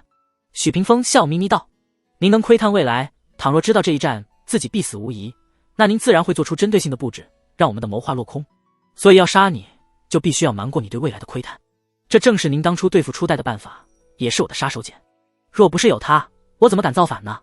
黑莲道长嗤笑一声，恶狠狠道：若非他有足够的筹码，我怎么会与他结盟呢？他肆意地张扬着自己的恶意、得意，丝毫不压抑人性里丑陋的一面。许屏风又咳了一声，抹去嘴角的鲜血，道：当年您扶持武宗造反，与佛门结盟，初代深知大势已去，更知道监正老师你将来会晋升一品术士，而能对付天命师的只有天命师，后来的弟子想要取代您，难度太大。于是他当时便已经开始谋划如何杀死你，为500年前那一脉负起布局。他留下2件东西，一件便是这以天命师的权柄炼制的法器，初代把它藏在了高祖皇帝的一个假墓中，并让后人看管那座大墓，等待时机。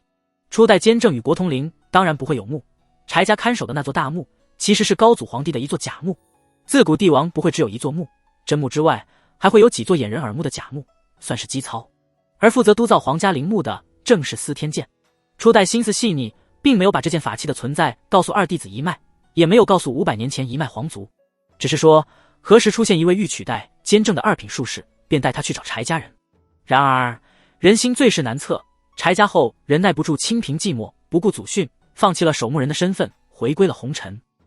彼时我正好着手建立天机宫，把案子遍布在中原各地，搜寻天下柴姓之人，耗费近10年，终于找到襄州柴家许屏风，顿了顿，端详着监正的脸色，企图从他脸上看到惊怒、慌张之色，但他失望了。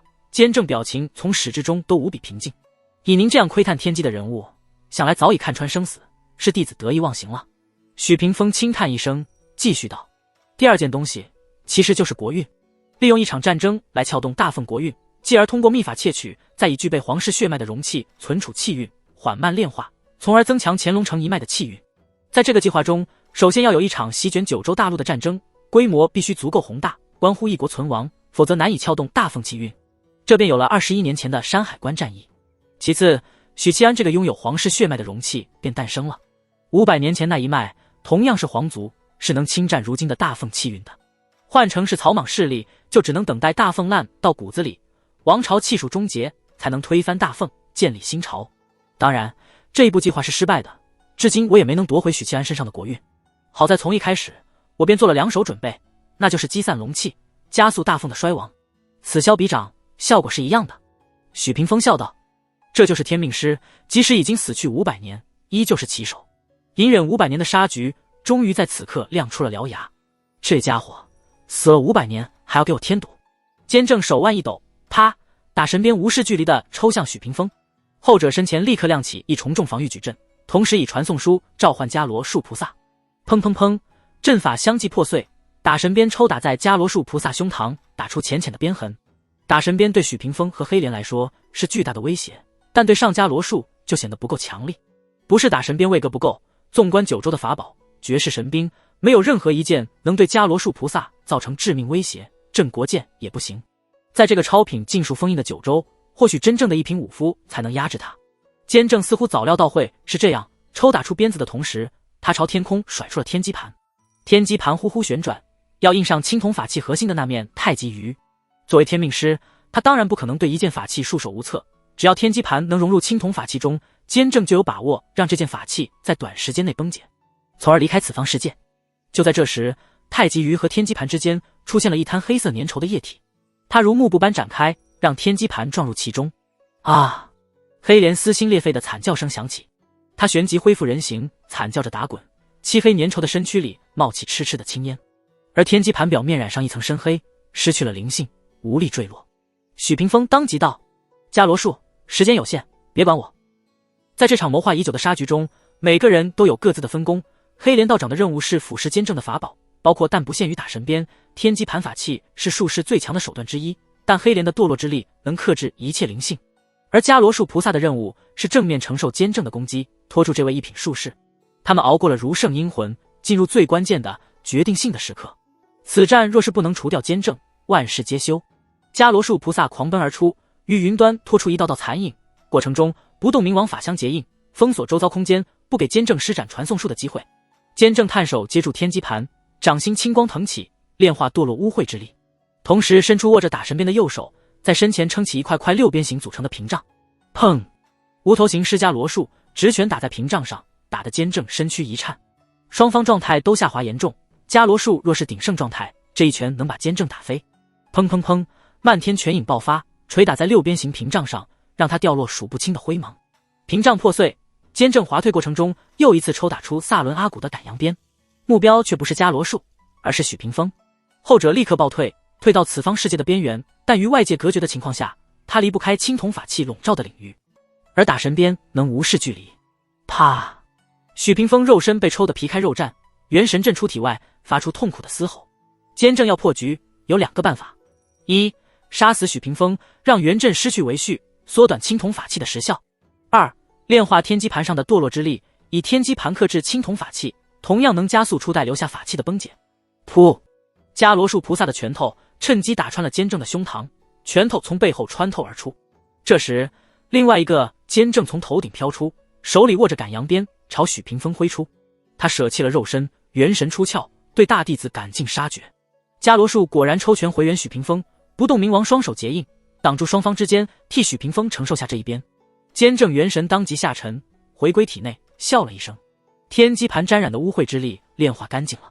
刚才他当然也能用赶羊鞭打破伽罗树的空间禁锢，但在伽罗树近身的情况下，即使抽活周遭空间，他也会在下一刻被伽罗树重创，而无法离开此方世界的局面中，受此重创的他必败无疑。因此那一边抽的是许屏风，换来被伽罗树重创的代价，接着元神出窍，再给一鞭。监正料定伽罗树会援救许屏风，因为佛门不擅长对付元神，各大体系里只有道门和巫师擅长对付元神。既然无法在短时间内毁灭元神，那么伽罗树的选择肯定是保住许屏风，让青铜法器不至于快速崩溃。而这一切其实是监正刻意的误导，他的破局之法是杀死许屏风。监正真正的破局手段是天机盘，他误导了伽罗树，让伽罗树以为天机盘恢复还需要时间。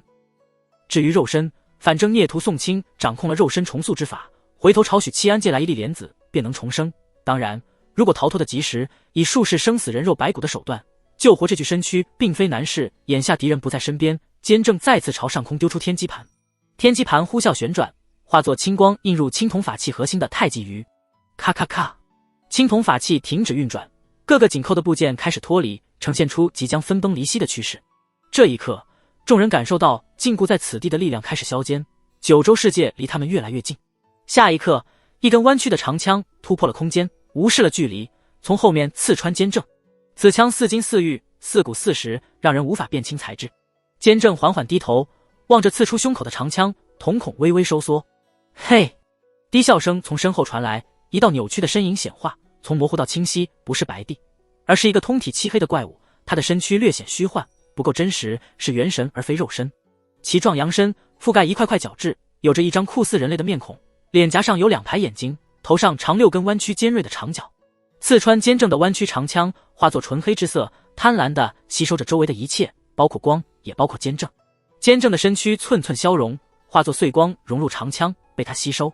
守门人的灵韵，我就不客气了。那扬身人面的怪物伸出长舌，舔了舔嘴唇。这根枪是他头顶的6根长角之一，凝聚着大荒的天赋神通，能吞噬万物。远古时代，纵使最强大神魔，也在他面前吃过大亏。他以白帝之身重返九州大陆，原本是想以假身试探道尊，隐瞒真实身份。即使从多方打听了解道尊可能陨落，他仍然没有放松警惕，以白帝之身继续谋划守门人。毕竟他的真身若是重返九州大陆，很可能引来额外的变数，比如道尊的后手，比如西方那位可能根本就不会出手。嘿，许屏风也笑了起来。嘿嘿嘿，黑莲道长见状，强压下着身的痛苦，得意且猖狂地笑道：今日除你，大奉必亡。要怪就怪许七安吧，他若不多管闲事，我不会插手此战。迦罗树菩萨吐出一口气，双手合十。阿弥陀佛，500年前佛门助你晋升天命师，500年后佛门扶持你的弟子成为天命师，这便是因果循环。他没有快意，只是有些感慨。监正缓缓低下头，看向人世间，看见嵩山县化作火海，看见宛郡城头插上云州大旗，看见孙玄机驾驭炮台，呼啸如风，在强敌的追杀中艰难支撑。他收回视线，扫过在场3人一兽，闭上眼睛。终于，身躯彻底瓦解，被弯曲长枪吸收殆尽。伴随着监正的消失，整个青州突然间风起云涌，乌云密布，闪电在云层中交织。前一刻还是白昼，下一刻天地陷入昏暗，天生异象，黑暗降临。白帝张开獠牙交错的嘴，把弯曲长枪吞入腹中。他紧接着咦了一声，无法炼化。许屏风笑道：大奉不灭，监正不死。迦罗树菩萨补充道：当年我们付出惨重代价封印初代监正，而后武宗登基，江山易主，他顺势炼化气运，晋升天命师，而后才炼死初代，魂飞魄散。许屏风脸上笑容更浓，道：你且将监正老师封印在枪中，等我们推翻大奉，自可炼化。不过还得仰仗阁下多多相助，既然上了船，就别想着下来。白帝沉吟一下：好，但要等我将此物送回海外。他不放心把守门人留在九州，恐生变故，送回本体身边才能万无一失。布政使司杨公大步奔出大堂，在院中仰望天空，只见穹顶之上黑云密布，电闪雷鸣。身为儒家四品，他眼中看到的是一道道气运溃散流逝。身为益州布政使，他此刻感受到的是锥心彻骨的恐惧。杨公瞳孔一缩，一个猜测在心里发酵，带来身躯和灵魂的战栗。变天了，他喃喃道：嵩山县。硝烟在城中各处燃起，守军和云州军在大街小巷厮杀。新骨飞兽的尸体，有的落在城头，有的落在屋脊，有的横陈在街道。不久前，嵩山县遭遇了朱雀军主力，领头的是一位4品大妖朱雀。新骨部的飞兽军无法抵御这个层次的高手，300飞兽军转瞬间屠戮过半，黑鳞巨兽庞大的身躯坠入城中。失去了制空权，嵩山县守军承受不住来自高空的打击，城门失守，守军转为巷战。两军的厮杀波及到了城中百姓，硝烟在城中各处燃起。就在这时，天色以不同寻常的速度转暗，黑云仿佛压在头顶，带来窒息般的压迫力。两边的守军不约而同地放缓交手，彼此警戒，抬头望天。苗有方一刀劈死眼前的敌人，护着许新年后撤，同时抬头望天。要下雨了吗？不知为何，他心灵一阵阵的悸动。许新年抬头望天，愣愣不语。城外，松河滚滚奔流，击撞在岸沿，溅起滔天浪花，又掉头朝着东南隆隆而去，像在悲哭，又像在怒吼。监正老师，炮台上，孙玄机抬头望天，他周身僵凝，无法呼吸，怔怔地凝望着昏暗的天空，突然感到一阵无法遏制地尖锐刺骨的恐惧和慌张。京城皇宫井榻上，正在午休的永兴帝猛地惊醒，捂着胸口惨叫起来。他右手紧紧抓住胸口，脸色煞白，五官扭曲，痛死朕了。伺候在寝宫里的赵玄振慌张地跑过来：“陛下，您怎么了？快去请御医！”“滚开！”永兴帝奋力推开他，嘶吼道：“去找监正，找监正！”他不知道为什么要找监正，但冥冥中的本能让他想立刻见到监正。国难当头，气运市井。这一刻，京城中的所有皇族、宗师同时有了心悸之感，是气运强弱不同，程度也有所不同。浮屠宝塔内飞往青州的许契安脸色陡然苍白，他捂着胸口，缓缓尾顿，蜷缩起来，撕心裂肺的疼痛遍及全身，穿透灵魂，让他几乎无法呼吸。冷汗像是开闸了洪水，瞬间浸透了衣衫。许宁燕，你怎么了？身边的木南枝吓了一跳，一时间手足无措。过了一阵，痛苦稍有好转，但许契安脸色难看至极，一字一句道：“监正没了。”半数国运在身的他，福至心灵般知道了监正的情况。司天监地底，宋清打开闸门，铁门缓缓升起，他手里握着一卷书，沿着台阶往下，穿过幽暗长廊，来到钟离闭关的房间。钟师妹，你要的书我给你找出来了。宋清把手里的书放在钟离面前，钟离伸出麻布长袍下的白嫩小手，边拿起褐皮书，边委屈道：“为什么要这么多天？”宋清略有些惭愧：“这不是最近太忙了吗？你知道我做起炼金实验就废寝忘食，能记得你的事已经很不容易了。”钟离哦了一声，把视线放在褐皮书上，封面没有名字，这是监正的手稿，里面记录着他炼制法器的过程、经验和心得，以及相应法器的功效。这破书弟子们都不爱看，就如小学生不会去研究微积分，只有宋清偶尔会翻一翻。钟离翻动书页，找到乱命锤的详细内容：气运加深则垂之，可开窍。钟离凝视着最后这句话，陷入沉思。突然，钟离和宋清胸口同时一痛。嗨！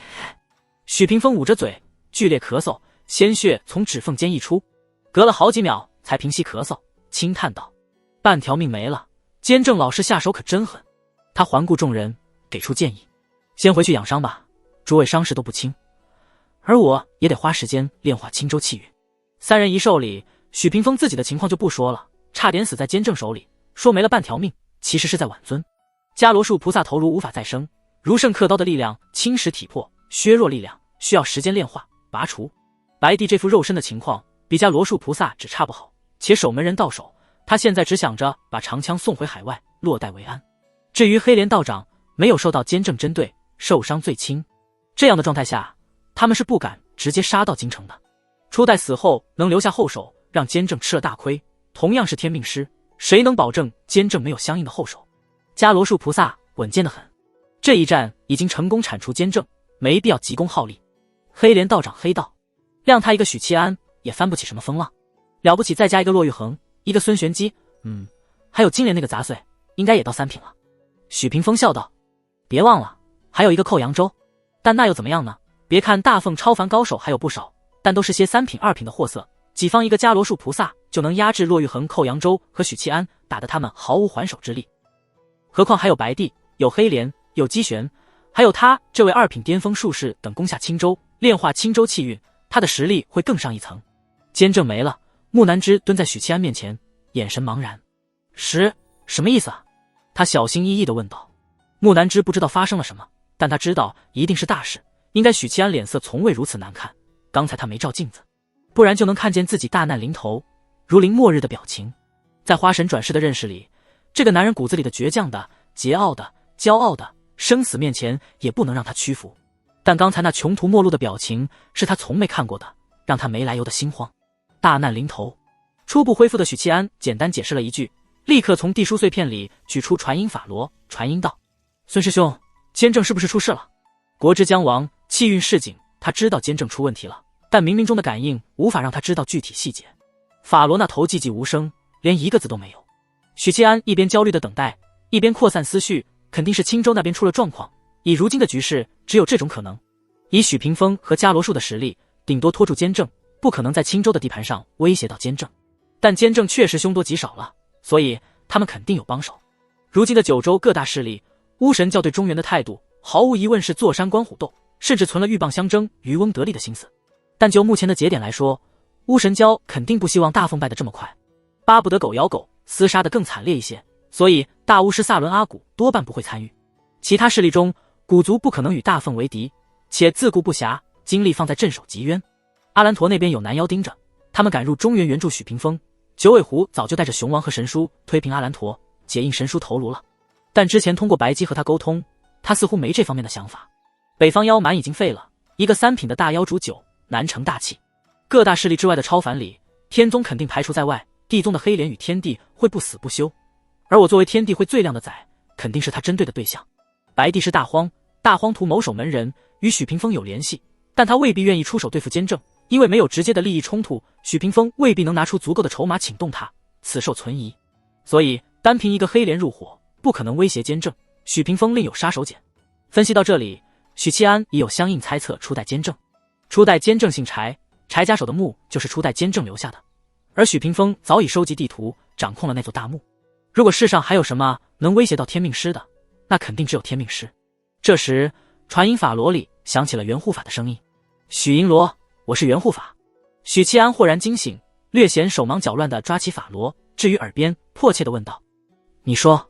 那边沉默了几秒，元护法道：干他娘的，监正老师不可能会死，老子要杀光云州那群杂碎，监正老师不会死的，不会的，干他娘的，干他娘的。现在该怎么办？监正老师没有任何交代，老师真的被杀了，干他娘的，老子要灭了云州那群杂碎。这是孙玄机最真实的内心。监正死了呀！孙师兄心态崩了。许七安表情木然地听着，瞳孔微微放大，他默默放下手里的法罗，寂然而坐。木南之一声不吭地蹲在他身边，怀里的小白狐蜷缩在他怀里，露出一双乌溜溜的眼睛，小心翼翼地看着他。隔了一阵，许七安问道：青州局势如何？元护法沉默片刻：孙师兄的心没告诉我。孙玄机脑子乱糟糟的，但青州多半是守不住了，我估计会撤退，撤到雍州去。元护法给出自己的判断。我明白了。许七安结束了传音。古族吉渊边缘带领一众超凡首领准备进入吉渊清理古兽蛊虫的天蛊婆婆突然顿足北望，身边的古族首领4品高手纷纷停下脚步。燕氏媚行，扭着小蛮腰的栾玉好奇问道：婆婆怎么了？天蛊婆婆沉吟许久，脸色凝重：监正没了。天蛊能偶尔看到未来的画面，刚才那一瞬间，天蛊婆婆看到的是大凤观星楼的八卦台，空荡荡的八卦台。作为一名2品天蛊师，她对未来的一角向来秉持着重视的态度。仔细解读后，明白了那未来一角的寓意。大凤此后再无监正，监正没了，在场的古族超凡首领面露茫然。什么叫监正没了？监正怎么能没了？那样的话，大凤怎么办？换成以前，他们得知这个消息，恐怕会欢欣鼓舞，庆祝大凤失去这位守护神。但如今，虽然算不上与大凤绑在一根绳上，但也是下了血本的。尤其势力心师暗4大部族的首领，一颗心顿时提了起来，心骨失唇，烟蹙眉道：婆婆此言何意？天蛊婆婆摇着头，老身只看到监正没了，或许死了，或许被封印了，更详细的情况便不知道了。众首领脸色瞬间难看。根据他们对天蛊的了解，婆婆既然把这个消息说出来，那说明这是一件已经发生的事，不算泄露天机。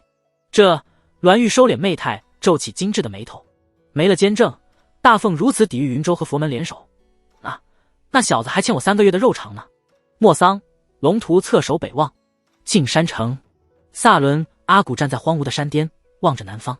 誓师是术士的宿命，你因誓师崛起，又因誓师收场，乃因果循环。他接着望向远处祭台巫神雕塑，感慨道：没了守门人，你们这些超品总算是松口气了，只是引来了大蝗虫临9州，不知是福是祸。大巫师叹息一声：你既已陨落，我们之间的赌注便不作数了。他朝南方抬起手，高声道：来。青州云州军营里，一道流光冲突重重束缚，朝着东北方而去。阿兰陀广贤菩萨盘坐在菩提树下，望着金波投射出的伽罗树菩萨身影。他安静地听伽罗树说完，双手合十：阿弥陀佛，一切付出都是值得的。顿了顿，他沉声道：你切记，推翻大凤之前，务必让许平风来一趟阿兰陀，佛门不能再重蹈500年前覆辙。另外，那位神魔后裔须得警惕，我们至今不知道他有何谋划。迦罗树菩萨因为没有脑袋，所以无法点头，也做不出表情，只是简单的嗯一声。广贤菩萨又问：接下来有何部署？迦罗树声音洪亮，语调却平淡：待许屏风炼化青州气运，待本座拔除如圣刻刀之力，养好伤势，再北上征伐。广贤菩萨沉吟片刻，颔首赞同：此乃稳妥之法。云路书院，赵守把亚圣如棺，如圣刻刀重新请回亚圣殿。他轻叹一声，走出大殿，朝着司天监方向作揖。皇宫，永兴帝坐在铺设黄绸的大案后，右手支撑着头，轻轻捏着眉心，神态疲倦。他时而抬头看一眼御书房的大门，焦急地等待着。不多时，掌印太监赵玄振步脚步匆匆的身影出现，迈过门槛，快速奔了进来。怎么样，见到监正了吗？永兴帝立刻起身，双手撑在岸边，死死盯着赵玄振。后者微微摇头：奴婢见到了宋卿，传达了陛下的意思。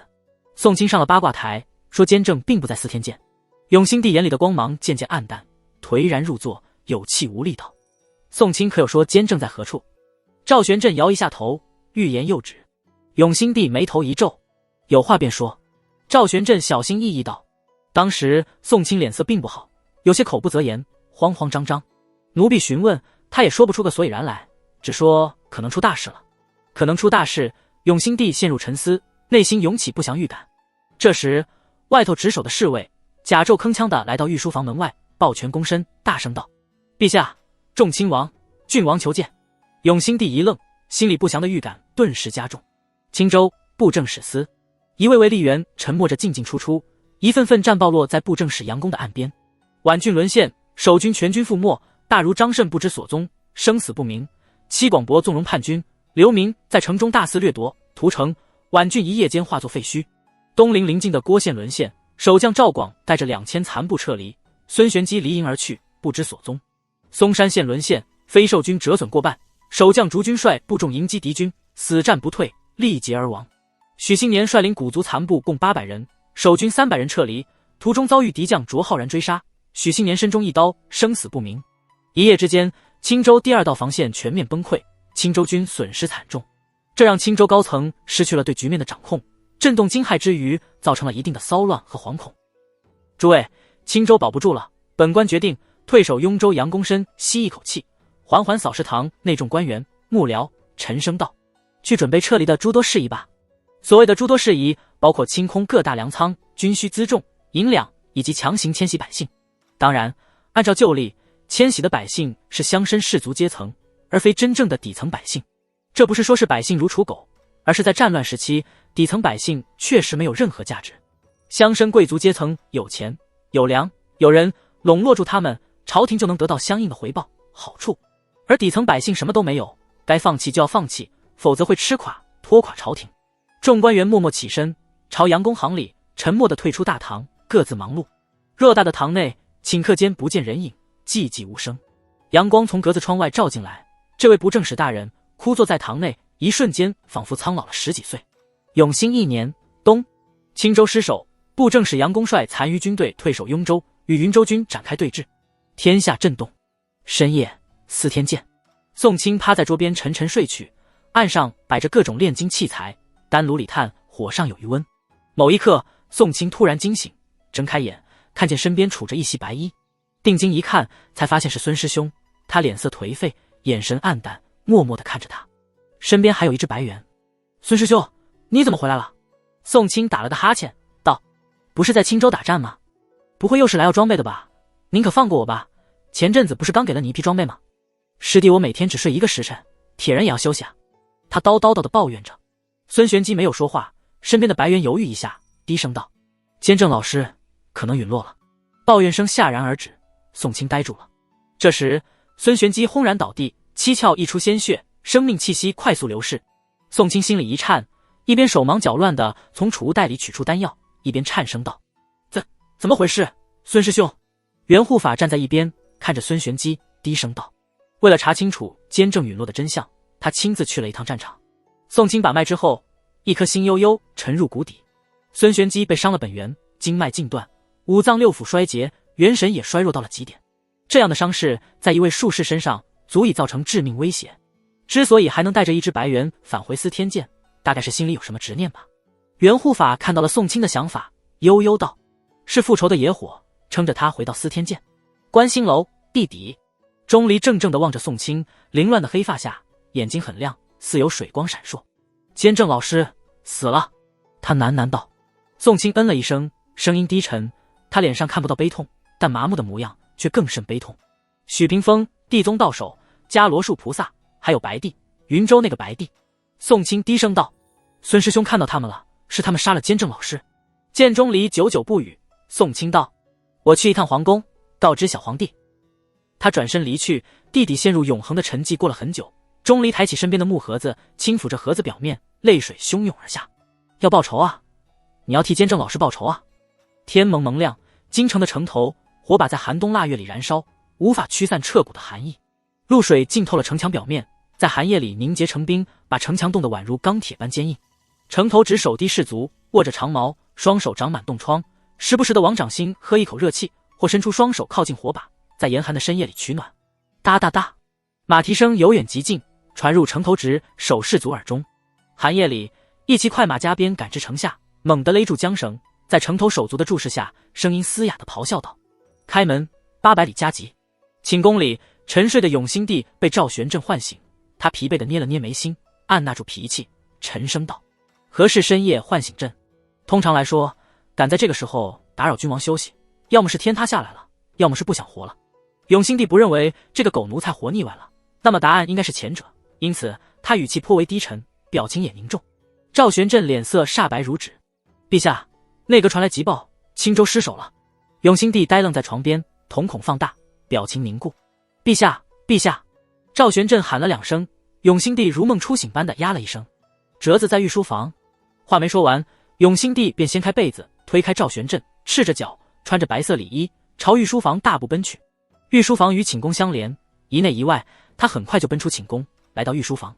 他径直走到案前，拿起了摆在那里的折子，脸色难看的展开阅读。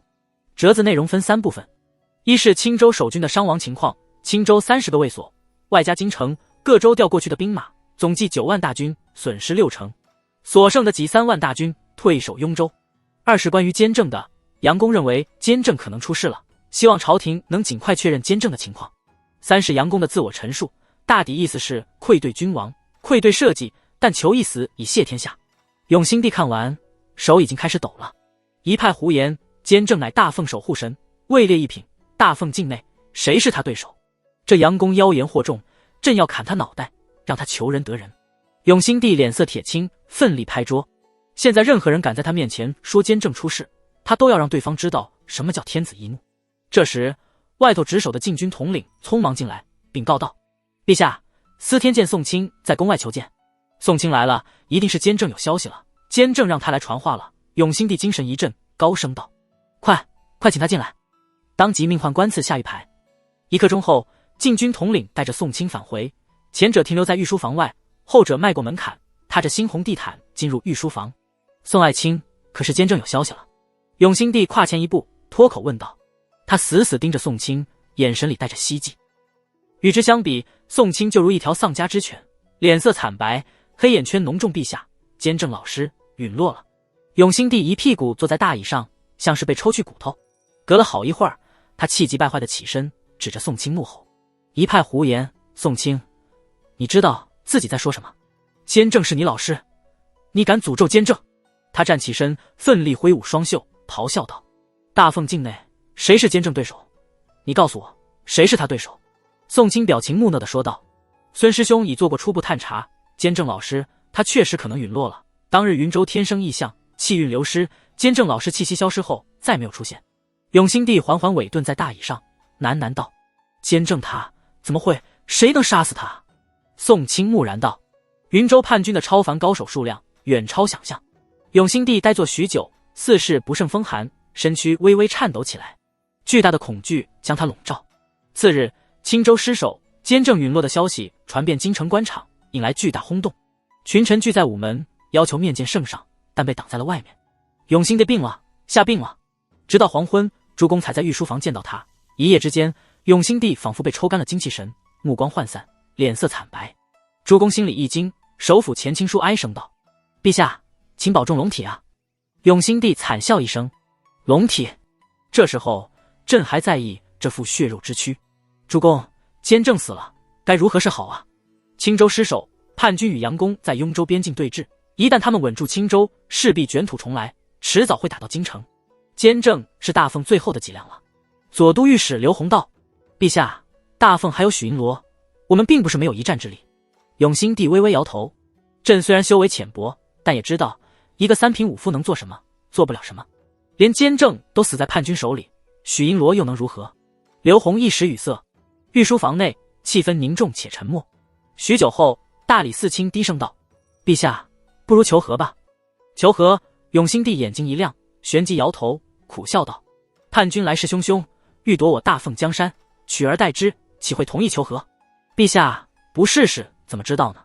有人道：“朕累了。”永兴帝颓然道：“让朕考虑考虑。”皇城怀庆府，一辆朴实无华的马车停在府外，接任魏渊之位，成为前魏党魁首的刘弘下了马车，径直入内，穿过前院，来到会客厅。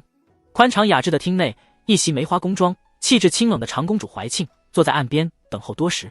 本宫已经去过司天监，见过了宋钦和孙玄机，监正恐怕真的凶多吉少。这位长公主脸色罕见的凝重，望着入厅的刘弘道：“陛下和诸公是什么态度？”刘弘叹息一声：“没了监正，陛下和诸公的脊梁都断了，胆儿也没了。”大理寺卿提出议和，陛下没有同意，但也没反对，只说考虑考虑。议和，怀庆低声自语，片刻后摇了摇头。叛军志在中原，志在皇位，岂会同意议和？纵使同意，也会狮子大开口，先索要好处，再给予短暂的和平，钝刀割肉，死得慢些而已。刘弘苦笑一声：“殿下，你这是旁观者清。陛下今日没有早朝，他病了，是下病的。这个时候，叛军如果主动议和，他会不顾一切的答应，就如即将溺死之人抓住救命稻草。”说着，刘弘愁容满面。但陛下恐惧是有理由的，监正都死了，谁还能抗衡云州？许银罗到底只是三品武夫，国师虽是二品，但他真的愿意为大凤死而后已？纵使愿意，怕也心有余而力不足啊。殿下，您向来多智多谋，您告诉我该如何破局啊？御书房议事时，他没反对议和，不是他也不知道该怎么办。怀庆既然许久，缓缓道：“宁为玉碎，不为瓦全。”青州布政使司戚广伯坐在原属于杨公的大案后，下方是一众将领，左边首座是姬玄，右边首座是葛文轩。此二人，前者一路攻城拔寨，追杀青州逃兵，立下赫赫战功；后者则随着戚广伯攻陷宛郡，立下大功，再加上许屏风弟子的身份，在军中地位极高，只比姬玄稍差。至于玄武铁骑和朱雀飞骑，隶属于许屏风，没有出场，并非军仗议事，不必拘谨。戚广伯笑道：“能打下青州，多亏了众位兄弟。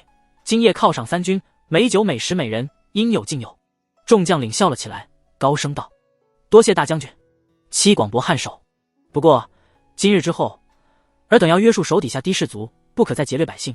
青州以后就是我们的地盘，明白吗？”是。众将士应诺。卓浩然志得意满，问道：“大将军，何时带领我们北上？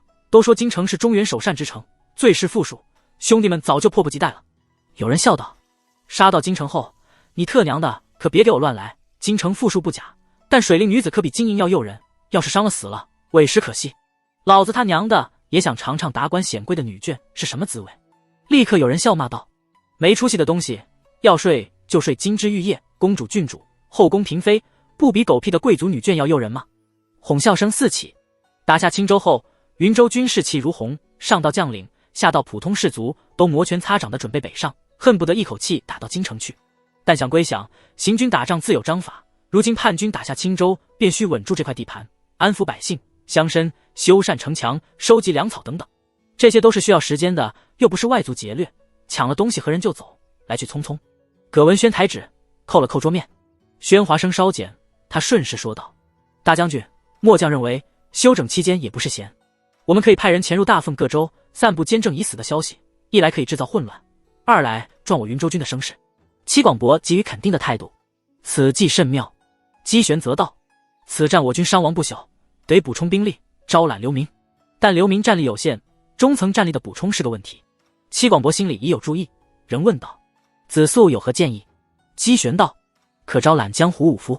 这算是乾隆城的传统了。在场的将领中有超过一半原本是江湖匹夫，流窜到云州后归入乾隆城。戚广博点点头，环顾众人，突然问道：诸位觉得没了监正，大奉朝廷那边会有何反应？卓浩然哈哈大笑，小皇帝怕是吓得尿裤子了。众将领纷纷附和，失去了监正这位守护神，大奉就是扒了爪牙的病虎，中看不中用。也就一个许七安能撑场子了。呸，他撑什么场子？三品武夫固然厉害，但在国师面前确实不够看的。这时姬玄嗤笑一声，他确实翻不起风浪了，国师种在他体内的封魔钉就能把他死死压在三品境。葛文轩笑着接茬，国师料事如神啊。眼见话题偏了，戚广博抬了抬手，喧哗声稍息，他说道：说的没错，大奉朝廷，上至君王，下至百官，此刻必定惶恐难安。那么倘若我们主动议和呢？众人一愣，葛文轩心里一动，道：大将军，您的意思是？戚广博微笑道：攻心未上。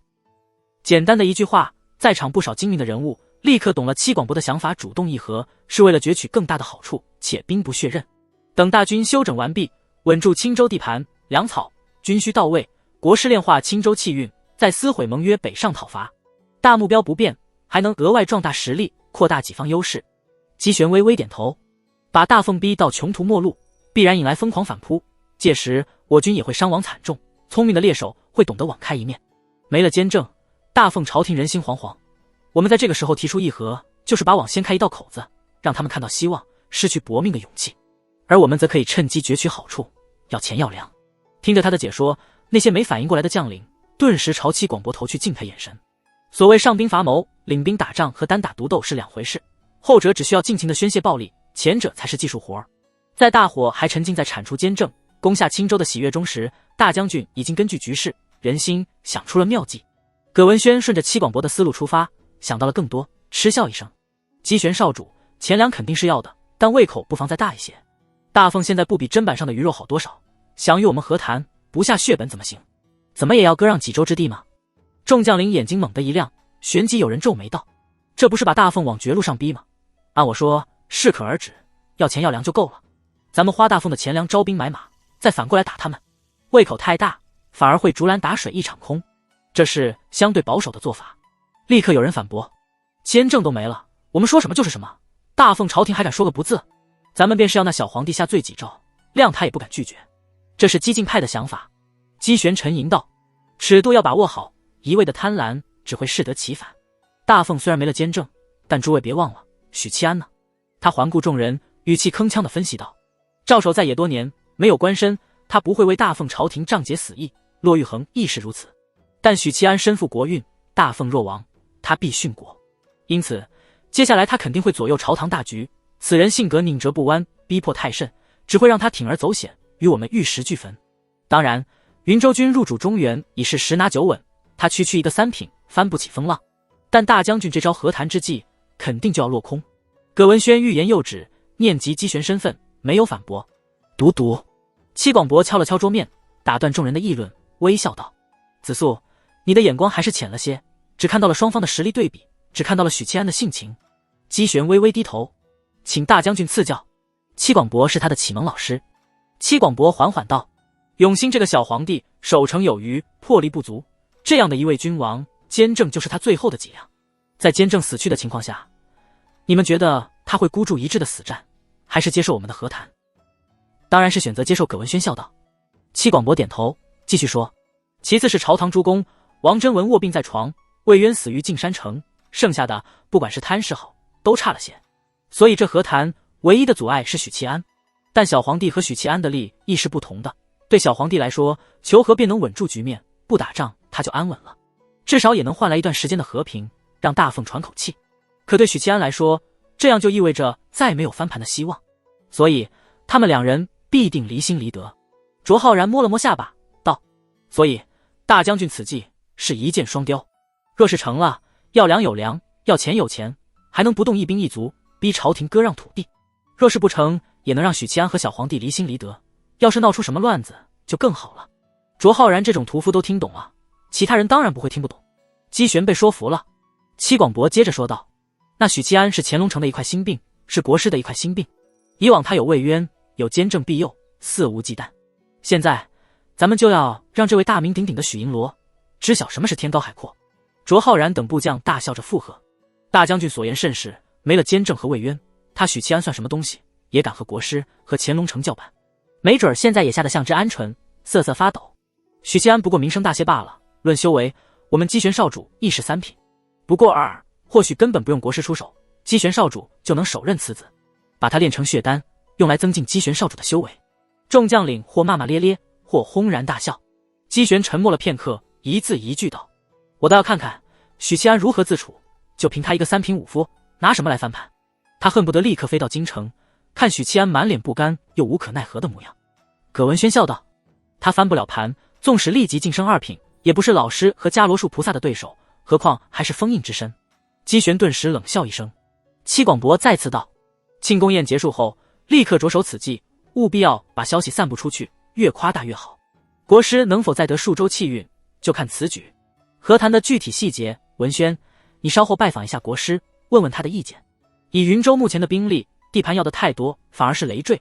同时也得看国师目前的状态，是否能吃下那么多的地盘。”葛文轩笑道：“是。”青云山，在竹林阁楼里静坐的赵守突然睁开眼，看向桌下的阴影，一道影子钻出，膨胀，化作人形，正是许七安。“你终于回来了。”赵守点了点头。“刚去了一趟司天监，没见到监正，我便来此了。”许七安颔首示意道：“监正到底是死是活？”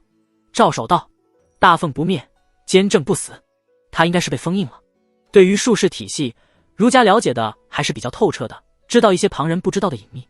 尽管一直不相信监正会死，但直到听见这个回答，许七安才真正如释重负，问道：“监正是刻意为之，他可有后手留下？”赵守想了想道：“我觉得不是，若是刻意为之，实在想不通有什么事值得他置之死地，将大凤推向败亡的深渊。他若提前知晓此事，那就不会入局。”赵守并不知道初代的后手，凭自身的眼力给出了分析。监正这次是真的栽了。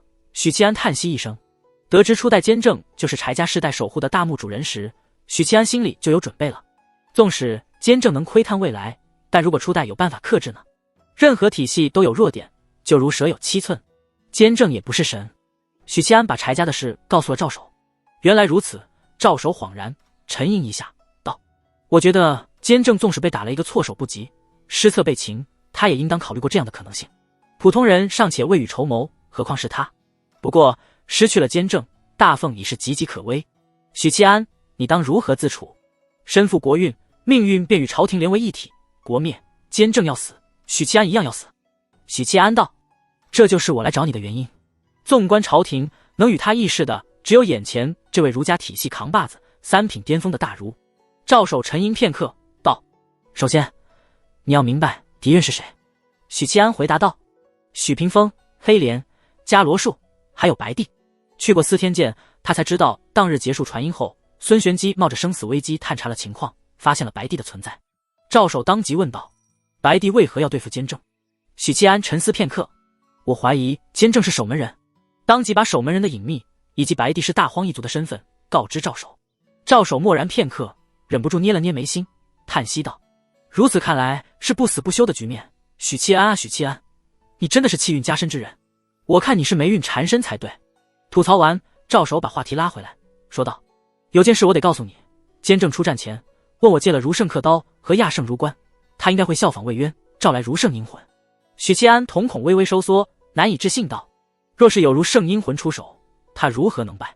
赵守摇头：“细节不得而知，所以你要警惕，当时绝对有超品出手了。”超品出手，许七安心里反复念叨这句话，突然有些绝望。云州背后如果有超品做靠山，那还怎么打？纵使他学魏公、监正，让如圣来个梅开3度，顶多也只是负隅顽抗，毫无意义。见他沉默不语，表情僵硬，赵守微微摇头。如今压力最大的人，不是龙以上的永兴，不是皇室宗亲，不是戍守边境的杨公，而是眼前这位名满天下的年轻人。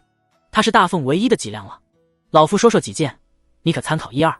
赵守敲了敲桌子，让发愣的许七安回过神来。1、必须弥补超凡战力上的缺陷。那白帝、伽罗树都是1品境，或战力堪比1品。许屏风是2品巅峰的术士，炼化青州气运后，实力水涨船高。其次是黑莲。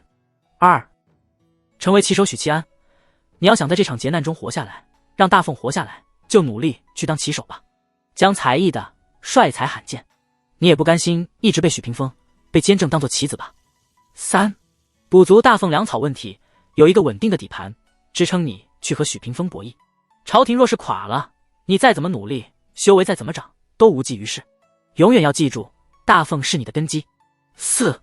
复活魏渊。许屏风为何要等魏渊死后才敢造反？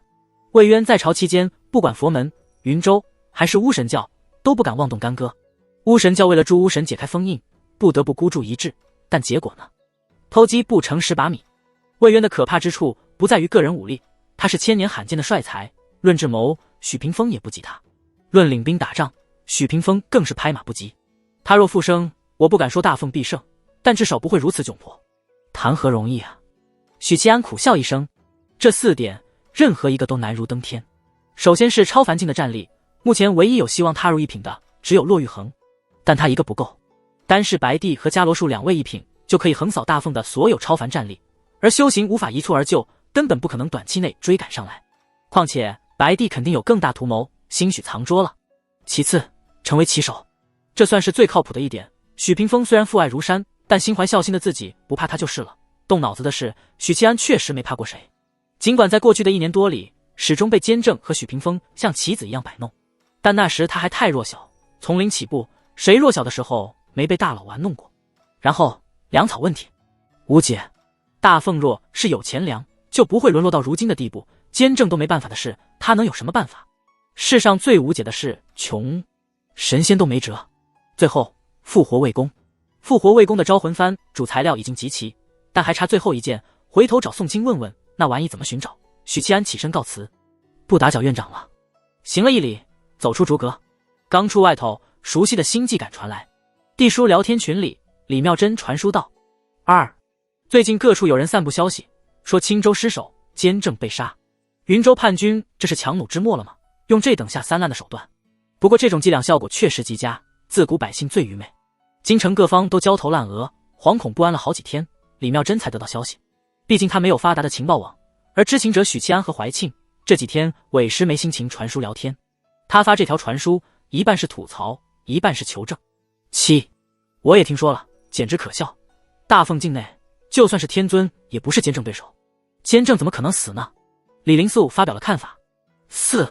我暂时没有听到传闻，不过以监正的位格，除非超品出手，不然大凤境内是无敌的。楚状元哪怕辞官10年，依旧关心朝廷，关心天下大事。地书聊天群里逢着讨论这类事情，永远不缺他的身影。9. 不好说啊，大凤风雨飘摇，已是强弩之末，监正能得到的国运加成有限，而没了一国气运的加持，一品术士的战力也就那样吧。金莲道长给出的评价相对客观。9. 对了，已经确认8号要出关，他安然无恙，甚好。他近期可能会去一趟京城，诸位要不要在京城共聚？7. 有空再说吧。李灵素如此回答，其他人没有说话，在等待许七安或怀庆的回复。隔了好一会儿，终于等来怀庆的准确答复。1. 青州失守，监正极有可能陨落。简单的一句话，却仿佛焦雷一般炸在天地会成员耳畔，炸得他们脑子嗡嗡作响，瞬间失去思考能力。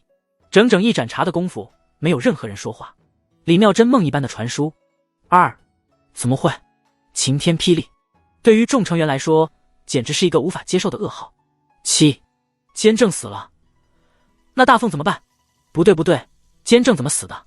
这不可能啊！他的问题就是天地会众成员共同的问题。1. 详细情况暂且不知，根据宋清说，当日出手的超凡高手中有许屏风、伽罗术、白帝，还有黑莲。2. 白帝，云州的那个白帝。曾经在云州待过很长时间的李妙真难以置信的传书质询，其他成员想了几秒，心里才有对应的猜测。1. 就是他，孙玄机是这么说的。另外，对于这位神魔后裔的实力，孙玄机推测是1品，若非1品，根本杀不死监正。当时参战的超凡高手里，黑莲是2品，如果白帝也是2品，那么根本不可能杀死监正。天地会众人倒抽一口凉气，凉到了心里。他们知道云州的传说，对那位白帝或多或少有些了解，但没想到这位传说中的存在竟与许屏风结盟，出手对付监正。9. 奇怪，这只神魔后裔无缘无故，为何插手中原之事？其中必有蹊跷。李妙真、楚元稹等人同样无比好奇。2. 许七安，你肯定知道吧？李妙真已经习惯遇事不决，召唤许七安。如果是他，肯定知道这个念头在每一位天地会成员心里闪过，金莲道长除外。他们从许七安那里得知了神魔陨落的真相，得知道尊把神魔后裔逐出九州的隐秘，得知佛陀相关的秘闻。如果是许七安，即使不清楚具体的真相，或多或少会了解一些内幕。3. 白帝是冲着监正去的，此事涉及到远古时代的某件隐秘，我应该还没告诉过你们关于守门人的事。守门人，天地会成员对这个称呼完全陌生。3. 我并不知道守门人具体的含义，待查清楚了再与你们说吧。至于此战的经过，我大概有些头绪，可以告诉你们。众成员精神一振，紧盯着地书碎片。许七安把之前告诉赵守的关于柴家和初代监正的事又说了一遍。9. 曲折离奇，初代监正死了500年，还能左右当今局势，不愧是术士体系的开创者。金莲道长感慨万千，难怪监正会败，真正克制他的不是许屏风，而是初代留下来的手段。怀庆再没有任何怀疑，无奈接受监正被封印的事实。唯一的好事便是监正没死，但被封印和被杀区别不大。大凤如今的局面，败亡已经是注定了，届时监正一样要死。楚元稹心里默默叹息。7. 这没得打了，我们失去了监正，敌方多了一位一品，大凤必亡啊！圣子没把这个想法说出来，此刻就算是他这样对大凤没有归属感的天宗弟子，也感受到了绝望和沉重。6. 贫僧记得许大人说过，你身负国运，与大凤早已不可分割，大凤若是灭亡，许大人也会殉国。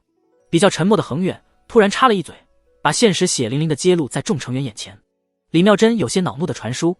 2. 臭和尚，你说这个做什么？哪壶不开提哪壶。许七安想了想，传书道：实不相瞒，我没有想出破局之法，眼下的情况对我对大凤来说确实是死局。除了怀庆殿下，你们与大凤朝廷其实没有太大干系，但我们和你有干系啊。这句话飞燕女侠只敢在心里小声避避。恒远再次传书。6. 贫僧这条命是许大人救的，贫僧说过有机会定要报答许大人的救命之恩。阿弥陀佛，出家人能有机会了却因果，实乃幸事。恒远大师，你又插旗了。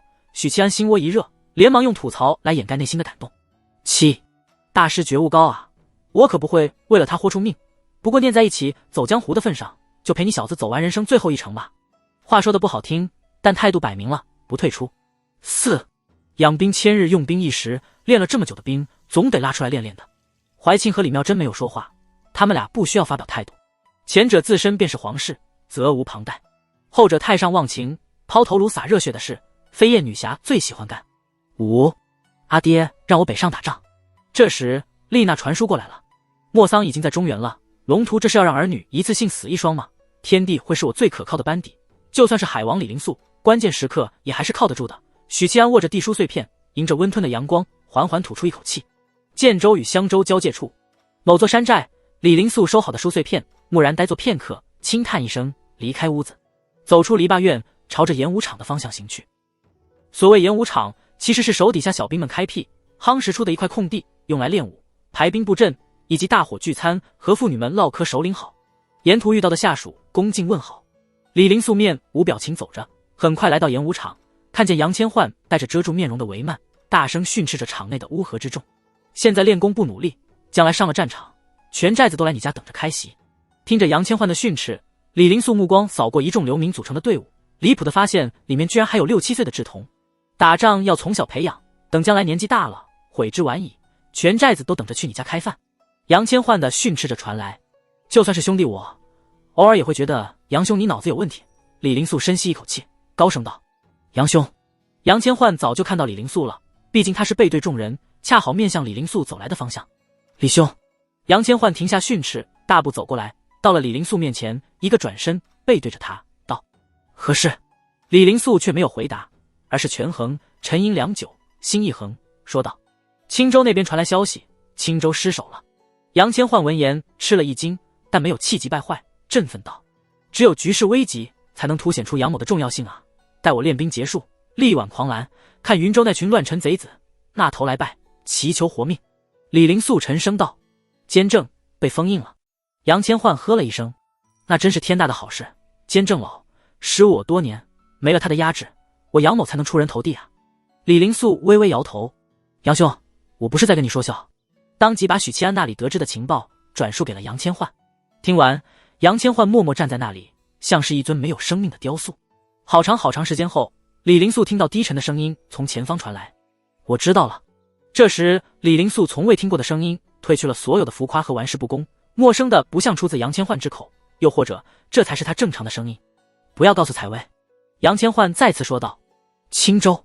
姬玄左手按住刀柄，右手拎着酒壶，推开葛文轩住所的门。葛文轩穿着术士标配的白衣，坐在岸边研读兵书。姬玄少主日理万机，不忙着招兵买马，筹备粮草，到我这里来做什么？葛文轩笑眯眯道：和谈使者是我二弟，我听说是你举荐的，过来找葛将军要个说法。姬玄把酒和刀拍在桌上，眯着眼，皮笑肉不笑。听完你的话，我再决定是喝酒还是拔刀。作为云州军里青壮派中的2位实权人物，葛文轩和姬玄的关系向来微妙，既是好友又是竞争关系，既能坐下来喝酒谈笑，又会因为争夺资源拍桌子瞪眼。戚广博治军严厉，赏罚分明，不会因为姬玄的身份而有任何偏私。姬远公子才华横溢，能言善辩，口才向来犀利，又是城主的子嗣，由他来当使者，与大凤和谈，再适合不过。葛文轩道：姬远是姬玄的弟弟，一母同胞，都是庶出在一众兄弟中，排名第9。与阳刚温和的姬玄不同，这位九公子不爱修行，嗜好读书，是乾隆城主子4里，学问最好的。最难能可贵的是，他学以致用，文思敏锐，并不是读死书的呆子。带兵打仗，姬远公子不行，但朝堂论辩，舌战群儒，他可比你这个大个要强太多了。葛文轩笑道：连我都辩不过他，说不过他，读书还没他多，你说气人不气人？姬玄毫不理会他的说笑，脸色严肃，沉声道：你没和许七安打过招呼，你不知道姓许的就是个疯子。葛文轩依旧平静道：如果我告诉你，使团里有袁双小姐和袁怀少爷呢？姬玄愣住了。葛文轩继续道：是国师的主意，许七安是什么人，他比我们更清楚。和谈能解决朝堂诸公和小皇帝，而袁双小姐和袁怀少爷则能让许七安投鼠忌器。姬玄皱了皱眉，房内一时沉默。姬玄想起当日在雍州城，许七安挑断许元怀手脚筋，但确实留他一命的事。此人不会因为骨肉之情束手束脚，但确实不是冷血无情之辈，手足兄弟对他不是完全没有影响。葛文轩则想起了前些日子许屏风说的话，他不是嘲讽我冷血无情吗？那我就把他的弟弟和妹妹送到他面前去。葛文轩喃喃道：老师是天下一等一的寡情之人啊。早朝，金銮殿，永兴帝渐渐开始害怕上朝，害怕桌上摆的折子，因为上面的东西让他坐立不安，焦虑不已。流民成灾的，国库空虚的，青州失守的，京城百官人心惶惶，还有最近流言四起，各州布政使司传回来折子，说是民间到处流传着监正已死，大凤将亡的，闹得民间也人心惶惶，以为大凤真的要亡了。对于这类散布谣言，唯恐天下不乱的行为，历朝历代的做法是严惩，最常用的是流放以及菜市口斩首，震慑百姓。但在动乱时期，谣言漫天飞，根本堵不住悠悠众口，恐怕底层的官员也是这样的心思。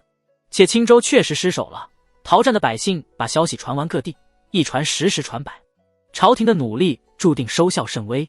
现在仿佛全天下都在永兴帝耳边咆哮，告诉他大凤要亡了，他要当亡国之君了。永兴帝这位太平盛世里出身的君王，何时见过这种阵仗？但今天上这个早朝，永兴帝的心情是不一样的，就如绝境之人看到曙光。昨日雍州部正使姚洪传回来一份折子，内容是云州叛军主动议和。此外，姚洪还在折子上告了杨公一状，因为杨公拒绝议和，试图把这件事压下来，此罪当诛。姚爱卿当真是朕的肱骨之臣。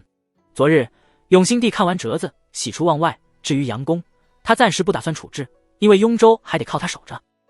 诸位爱卿，昨日雍州部正使姚洪帝上来一份折子，那云州欲与我朝议和，停止干戈永兴，递还顾重臣，高声道：尔等以为如何？金銮殿内的诸公早已得到消息，闻言并不惊讶，首府前亲书当仁不让地站出来发表看法。此计恐是叛军的缓兵之计，陛下还请三思啊。不等永兴帝说话，当即就有人站出来反驳：前首辅何时与杨布政是如此默契了？说话的是兵部都给事中喷子里的领头羊之一。钱钦书皱了皱眉，审视着兵部都给事中，淡淡道：严大人有何高见啊？兵部都给事中高声道：陛下，自秋收以来，10万大军被魏渊葬送在径山城，入冬后又有近6万精锐折损在青州，再这么打下去，我大奉的将士必定耗损殆尽，而各处流民成灾，兵力紧缺，兵部已经抽调不出兵马支援雍州了。臣认为议和实乃正确之举，可解朝廷燃眉之急。兵部尚书欲言又止，叹息一声，选择了沉默。解燃眉之急。右都御史张行英冷哼道：要想议和，叛军必定狮子大开口，只怕之后朝廷更加没有余力与其抗衡。钝刀割肉的道理，严大人不明白。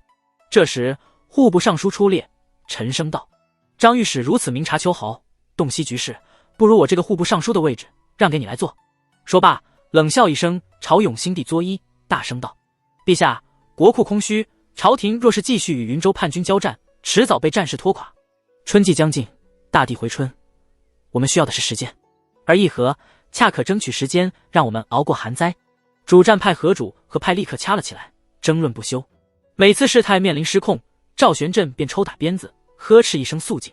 永兴帝漠然的旁观者诸公的争论，直到发表意见的人越来越多，主和派渐渐压过主战派，他这才看向赵玄振，用眼神示意。啪！赵玄振再次抽打鞭子，光亮可见的地面发出清脆的声响，让殿内的争论声安静下来。永兴帝环顾众人，缓缓道：朕体恤将士与百姓，不忍再妄动干戈，议和之事就这么定了。皇城，王府，豪华马车停在府外，钱钦书在仆从的搀扶下踏着小凳下车。王府外的侍卫知道他的身份，没有阻拦，一路进了府，在内厅稍后片刻，管家引着他进了内院，来到王首府的卧房。像王首府这么体面的人，见客不在书房，而在卧房，可见病情有多严重了。受惊炭熊熊，散发温暖，卧房门窗紧闭，外室和内室各有2名婢女侍立。王首府坐靠着，腰背垫着软枕，他瘦得形销骨立，脸色难掩木气，唯有一双眼睛依旧明亮有神。唉，钱钦书叹息一声：你这病怎么就不见好？他说着挥了挥手，让丫鬟们退下。许是大限将至了吧？王贞文笑了笑，人一上了年纪，便是病来如山倒，神仙也难救。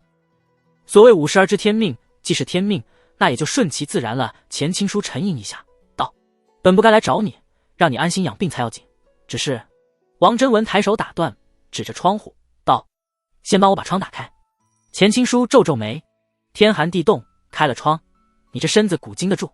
王贞文摆摆手：这一屋子的木气让我难受，岂不更容易生病？别废话了，赶紧开窗去。钱钦书略作犹豫，走到窗边，打开一道不大不小的口子，让冷冽但清新的风吹入屋内。他返回床边，在圆凳上坐下，心里措辞了一下，道：青州失守了。见王贞文没有说话，他也沉默下来。过了一会儿，王贞文声音低沉：你继续。监正战死在青州了，叛军如今占据青州，与杨公在雍州边境对峙。昨日雍州部正是姚宏递上来折子，云州欲派使团入境议和。王贞文一声不吭地听着，期间没有动弹一下，目光也仿佛凝固。等钱钦书说完，他眸光微动，恢复了生气。陛下答应了。他语气里有着浓浓的失望。钱钦书轻轻点头，别无选择，大奉失去了监正，超凡战力出现空缺，就如羊群没了领头者，迟早人心涣散。再打下去又有什么用呢？意味而处，恐怕我也会与他一般。猛地意识到自己这话是大不敬，叹息着改口道：换成其他皇子也是一样。王贞文闻言缓缓点头道：人家就是吃准了这个，才在胜券在握时主动派使团和谈。钱钦书苦笑一声：聪明人很多，但都装傻子罢了，这道理谁不知道，可又有什么办法？近日京城人心惶惶，诸公强作镇定，实则早被吓破了胆，甚至认为大奉灭亡不过时间问题，没有另谋出路，已经算是忠心可嘉。陛下自己也知道和谈是钝刀割肉，可他能做什么？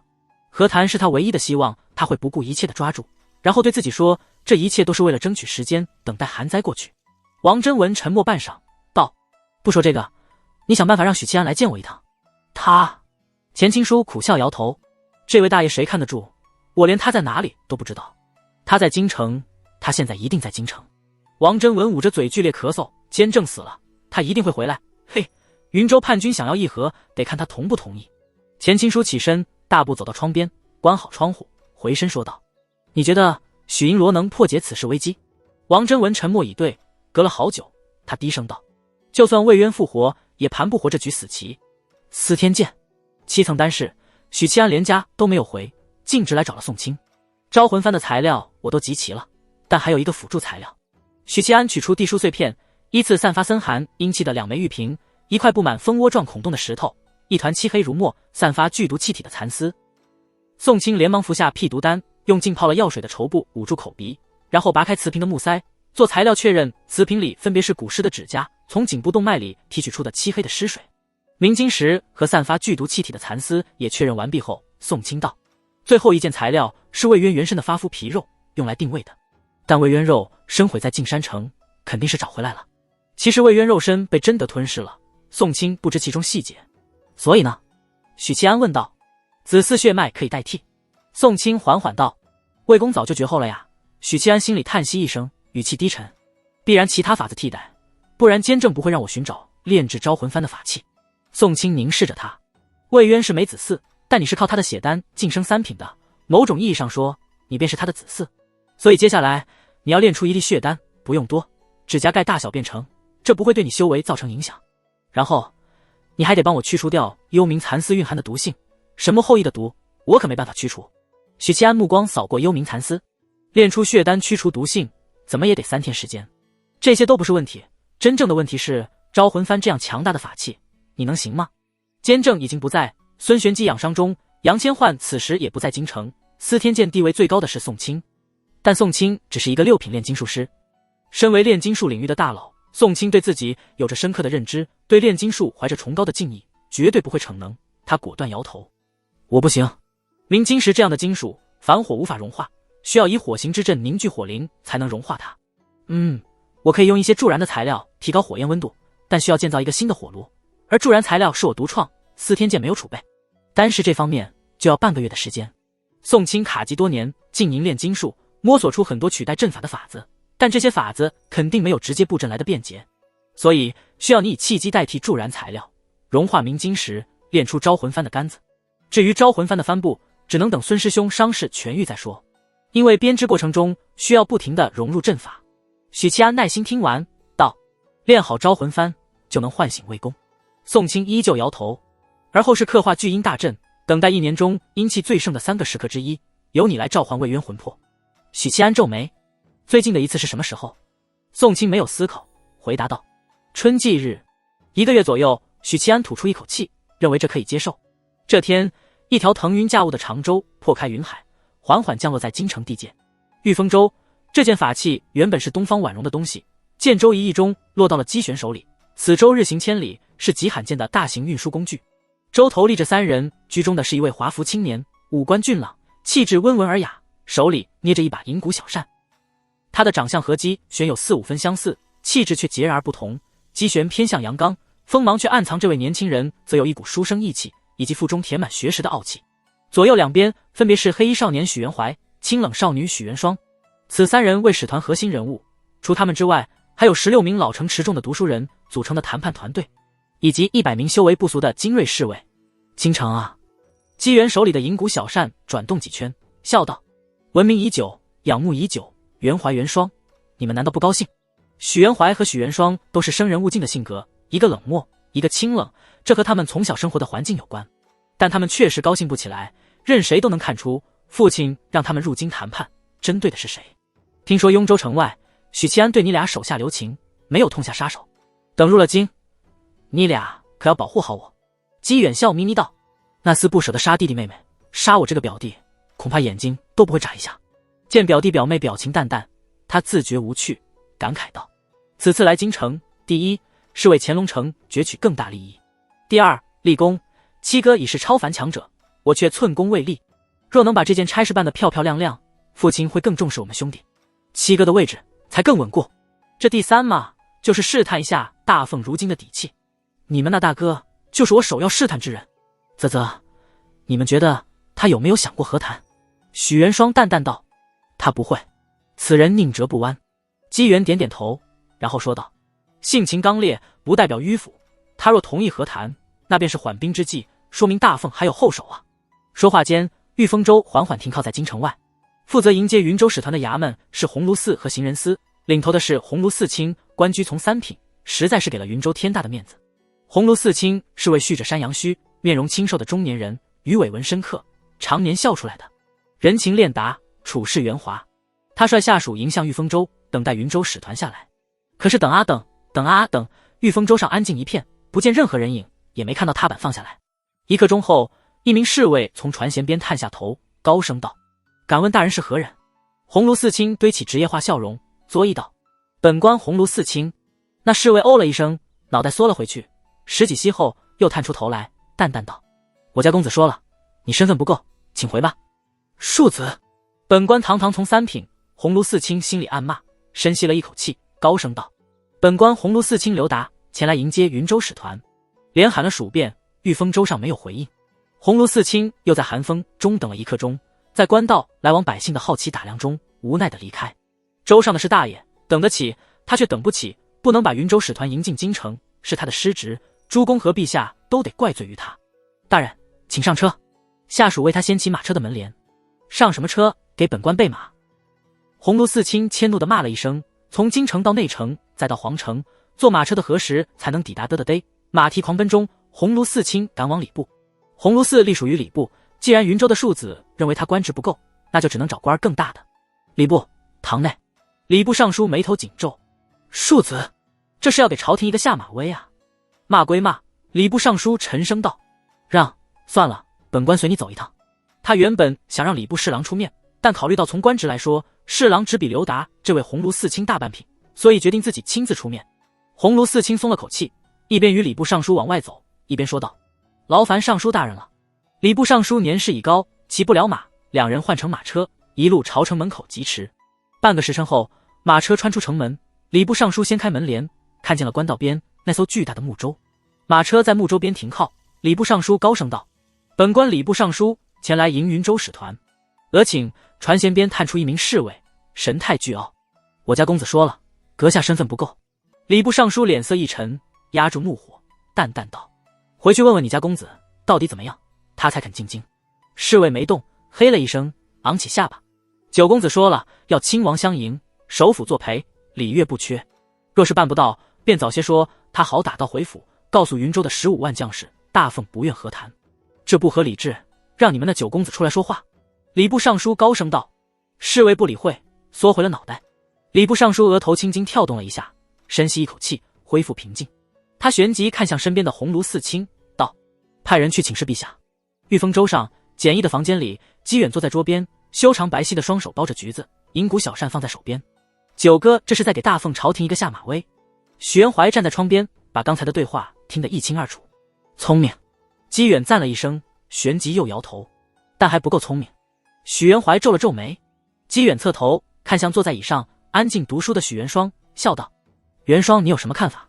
许元双头也不抬，淡淡道：“无非是试探底线罢了。”看看。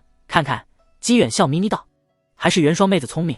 元华啊，从我们降落在京城外，谈判就已经开始了，不是非得坐在谈判桌上，明白吗？”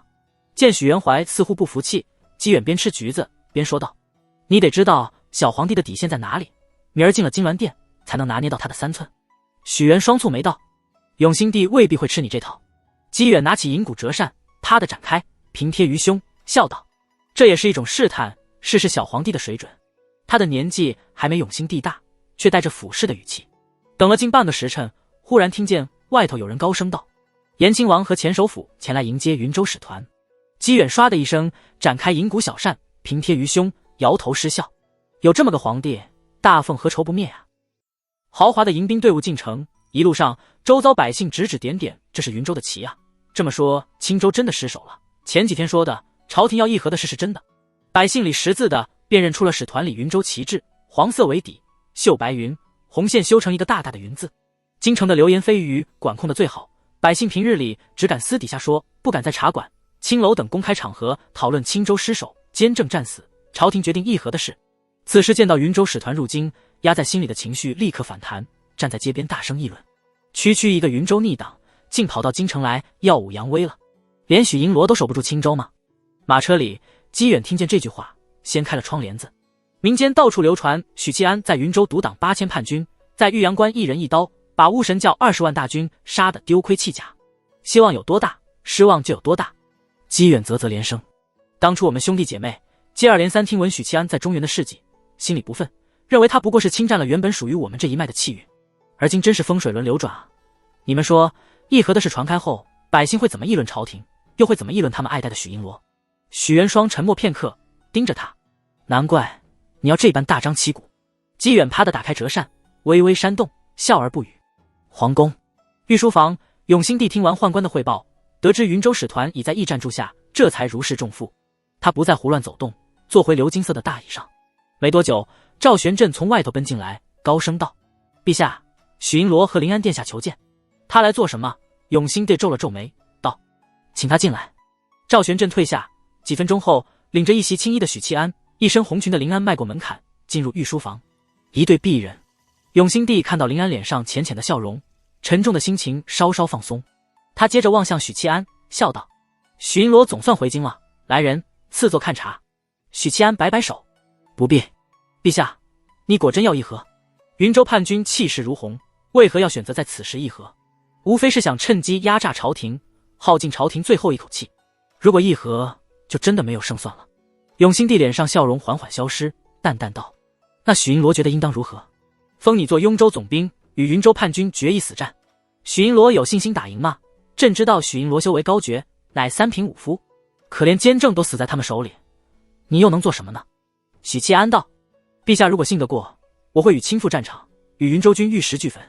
可朕不愿意。”永兴帝似乎失去耐心，陡然加重语气，高声道：“议和是唯一的希望，只要能熬过严冬，等来春季，大凤自然会好转，何必非要在此时与云州叛军玉石俱焚？”许七安没再多说，转身就走。永兴帝现在一心求和，停止干戈，劝根本没用，那便不需要劝了。狗奴才！临安追了几步，然后顿足，大步走回永兴帝面前，大声道：“皇帝哥哥，你为何不能试着相信他？”永兴帝摇摇头，嗤笑道：“信他？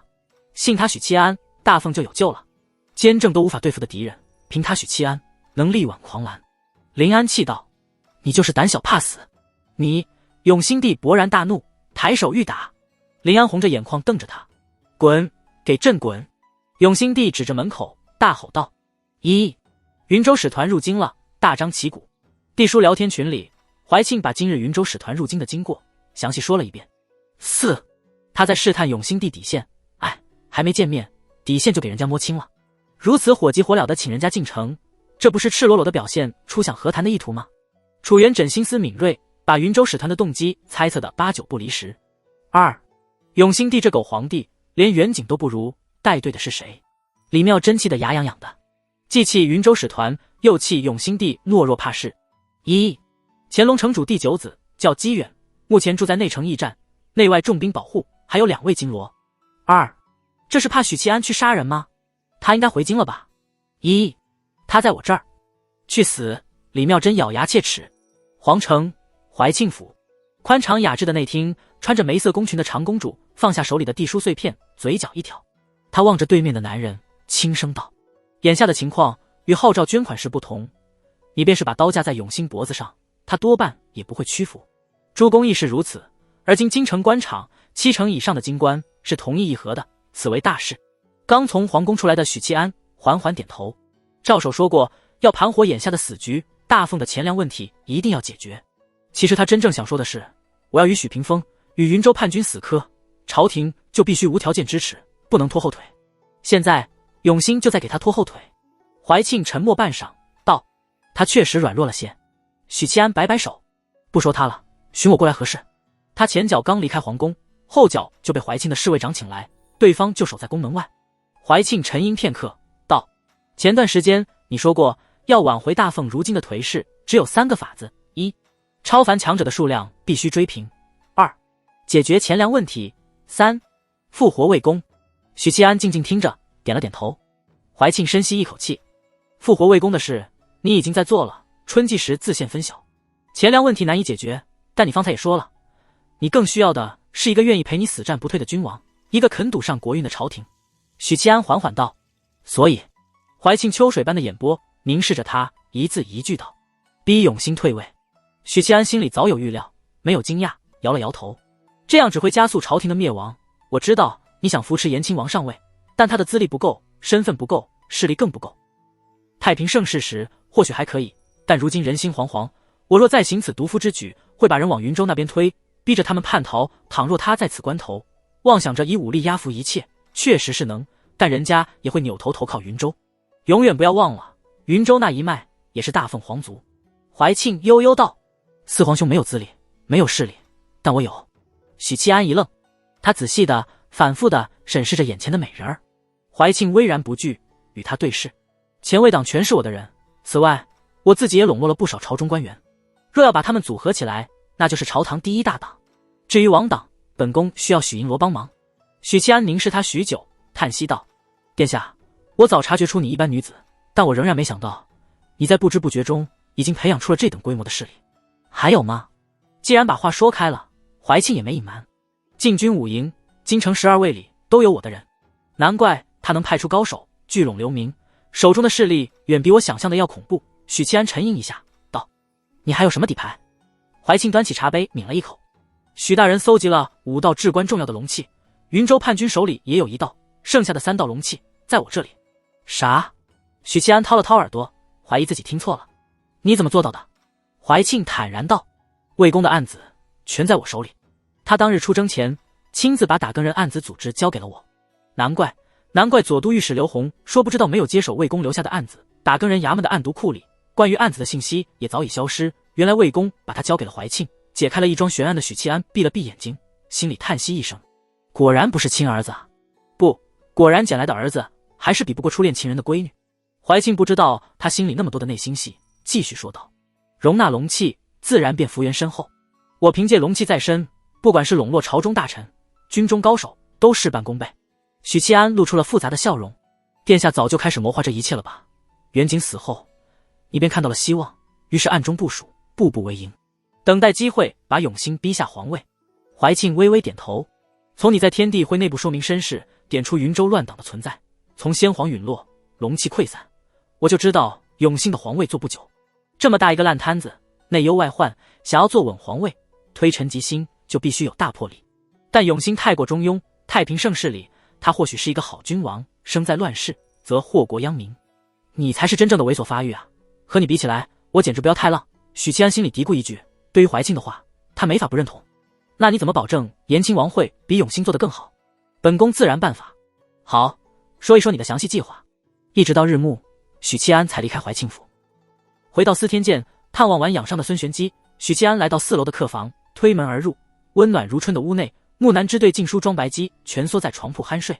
他好像刚沐浴过，发丝湿漉漉的，身上一股幽香。给你买了点桃花酥，我记得你爱吃这个。许七安把一袋牛油纸包裹的糕点放在梳妆台边。木南之没在意，撇嘴问道：“去哪儿了？”他悄悄嗅了嗅，在他身上闻到一股不易察觉的女子幽香，以为一包糕点就能打发他了。许七安坐在床边，一边脱靴子一边说道：“今日云州的义和使团进京了，我去皇宫见了建永兴帝，他不听劝，然后去怀庆府和长公主议事。”他捏了捏眉心，叹息道：“一旦议和成了，大凤可能就真的回天无力，而国运在身的你，死路一条。”木南之再一次看向那袋糕点，他咬了咬唇。一个男人能在焦头烂额的时候，仍不忘给你带一包爱吃的小甜点，这份价值10几文钱的心意，却比那些甜言蜜语的海誓山盟、豪掷千金的博美一笑要情深意重得多。脱掉靴子的许七安往床铺上一躺，双臂枕着后脑。如果计划顺利，赵守提出的4大要点里，就满足了2条：复活魏渊和稳住后方。而成为旗手是一个建议，本身不存在完成度。只要4皇子上位，能保证支持我与云州死磕，那么虽然钱粮的事仍然没有得到解决，但炸大凤的国力还是勉强能支撑下去的。现在唯一的问题是我修为太弱了，尽管能与2品争锋，但面对1品必死无疑。而挡在我面前的是封魔钉。封魔钉无法用蛮力破解，除非像阿苏罗那样懂得解印口诀和秘法，那么再只中1枚钉子的情况，还是能做到自我拔除的。许屏风啊许屏风，你倒是机关算尽。念头转动间，他忽然闻到了一股幽香靠近，睁开眼侧头看去，木南之坐在床边，给他一个无限美好的背影，以及半个滚圆的撑起绸裤的臀儿。他不知何时脱掉了衣裳，只穿着白色里衣。要不怎么说少女好，好不过少妇的腰；少妇好，好不过阿姨的臀。我13岁被父母送进来，换取一场泼天的富贵，本以为这辈子会在宫中度过，结果又被远景送给了怀王，自怨自艾地认为自己就是一件货物，被人卖来卖去。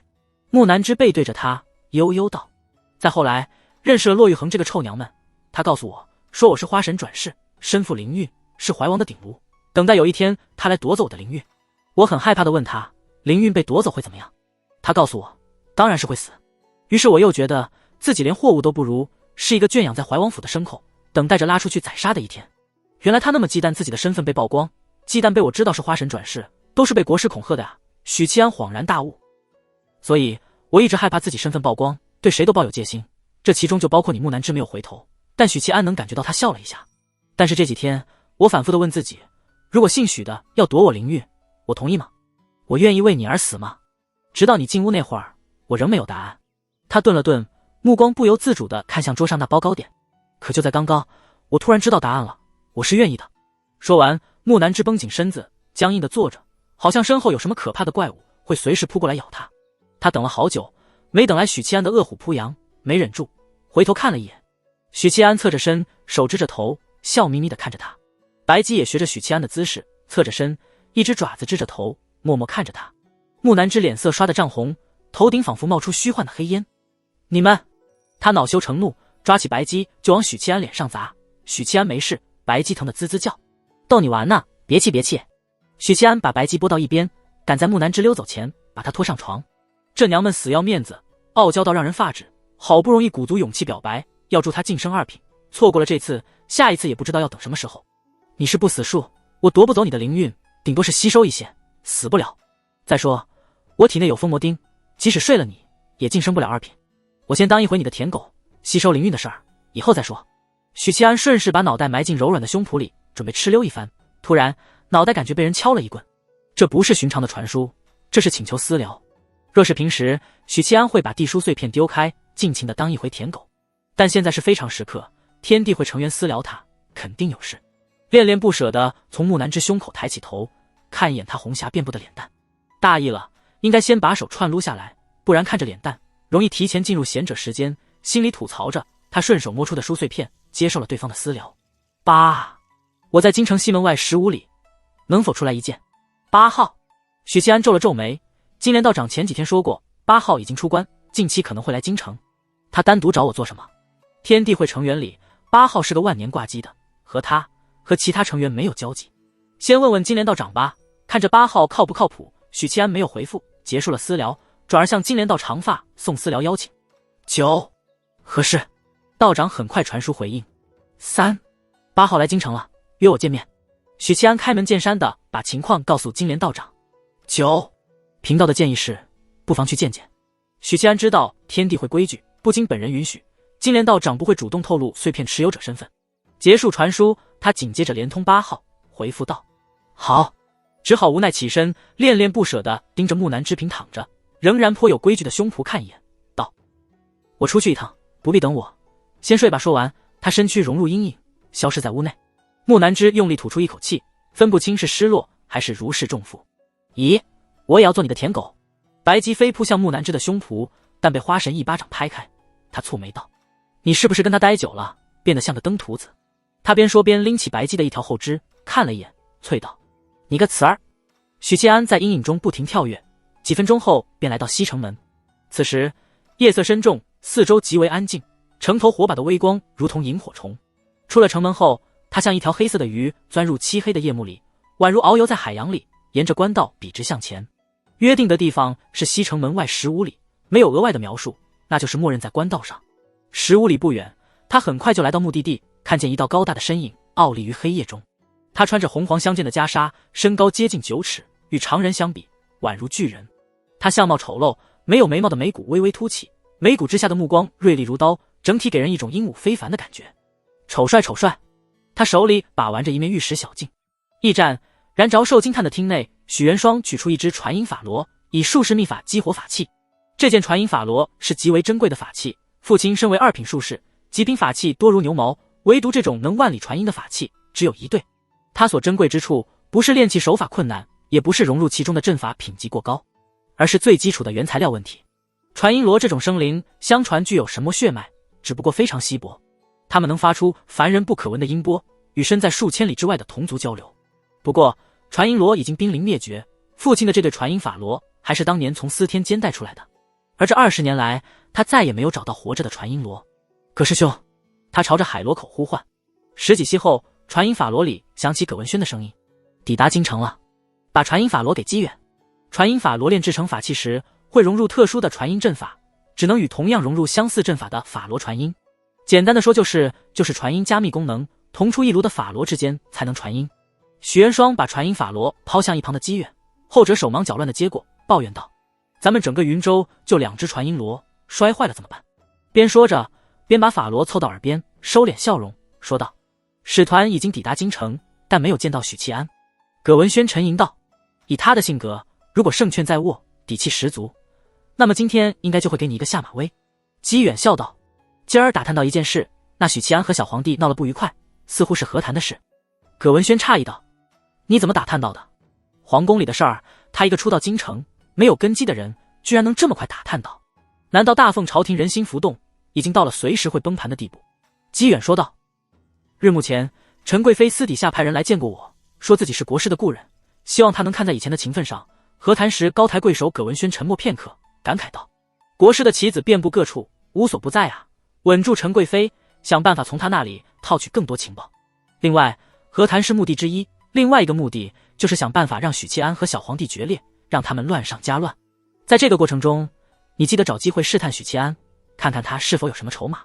监正虽然被封印了，但他会留下什么后手，谁都猜不到。”姬远嘿了一声：“我倒是迫不及待想会一会姓许的，替我七哥出口恶气。”葛文轩淡淡道：“注意分寸，大事要紧。”姬远左手轻扇银骨小扇，笑道：“我知道，许七安迟早是砧板上的鱼肉。”西城门15里外，阿苏罗、许七安望着前方那道穿红黄相间袈裟的高大身影，脑子里千头万绪，灵光乍现，既想明白了很多东西，同时也有更多不明白的东西。“你是8号。”他保持着相对安全的距离，愣愣地望着对方。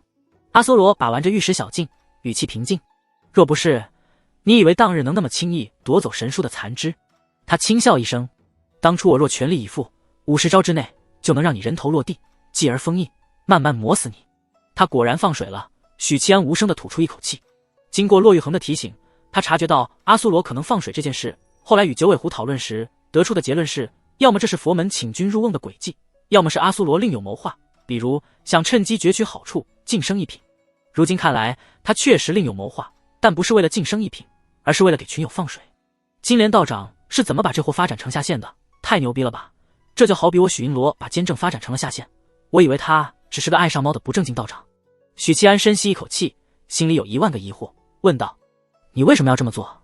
阿苏罗把玩着玉石小镜，目光眺望西方，脸上没什么表情，语气却突然沧桑：“佛门阵杀你父亲，杀你族人，把你洗脑成最虔诚的佛徒。换成是你，你会怎么做？”丹比姆，许七安斟酌道：“一入佛门，4大皆空，你是如何瞒过他们的？”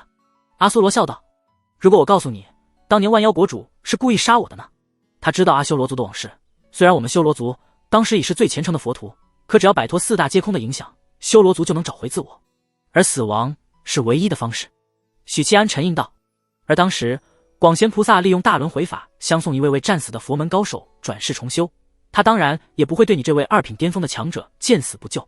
这么说，你是在未曾归位前成为地书碎片的持有者？”阿苏罗缓缓点头。金莲道长能看出一个人的福缘深浅，他说我是有大福缘的人，因此把地书碎片交给了我。但我认为他应该猜到我和佛门有关。许七安闻言点点头，又迅速摇头：“不是猜的，是查的。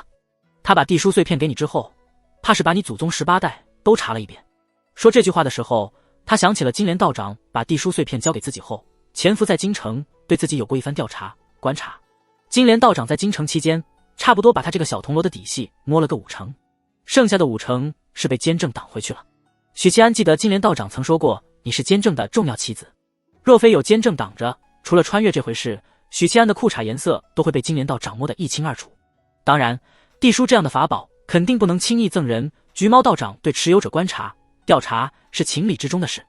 阿苏罗继续道：“后来我一直闭关修行，直到照见自我，了悟前尘，于是重新回到佛门。”许七安抓住了一个 bug， 不解道：“既然如此，你是怎么瞒过几位菩萨的？南疆时，你故意让神书的残肢被我夺走，菩萨们不可能视而不见。重新回到佛门，肯定会被洗脑。退一步说，就算没有，那么阿苏罗在南疆时当了一回演员，菩萨们肯定也能看出端倪。”阿苏罗闻言露出一丝笑意。我刚才说了，金莲道长知道我和佛门有关。那么，你认为他会把地书碎片交给一个对佛门无比虔诚的佛徒？许七安隐约把握到了什么，沉吟道：你的意思是？阿苏罗没有卖关子，神色平静地说道：在我还未归位前，他就传授了我道门一气化三清之术。果然，许七安瞳孔微微扩散。归位的阿苏罗确实是最虔诚的佛徒，一入佛门，四大皆空。但另外一个阿苏罗不是，他是最真实的自我，憎恨着佛门的自我。一人为三人，分体时，我就是真正的阿苏罗，是完全独立的个体。即使是菩萨也看不出端倪。三人为一人，当我和另一个阿苏罗合体时，他会让我照见自我，摆脱四大皆空的影响。当然，一气化三清之术过于深奥，我现在只能分化出一具化身，但作为坐标也足够了。阿苏罗笑道：你明白了吗？原来如此，这样一来，所有的疑点都可以得到解释。金莲道长前几天说过，确认8号出关，他肯定知道了8号的身份，知道我体内最后一根封魔定有着落，却暗戳戳的没有告诉我，让我焦虑了这么多天，是因为出关以来，我让他屡屡怀疑人生，所以他要报复。有些人表面是慈祥的前辈，其实背地里是一只小心眼的橘猫。许七安恍然大悟，他旋即试探道：那你此次来京城？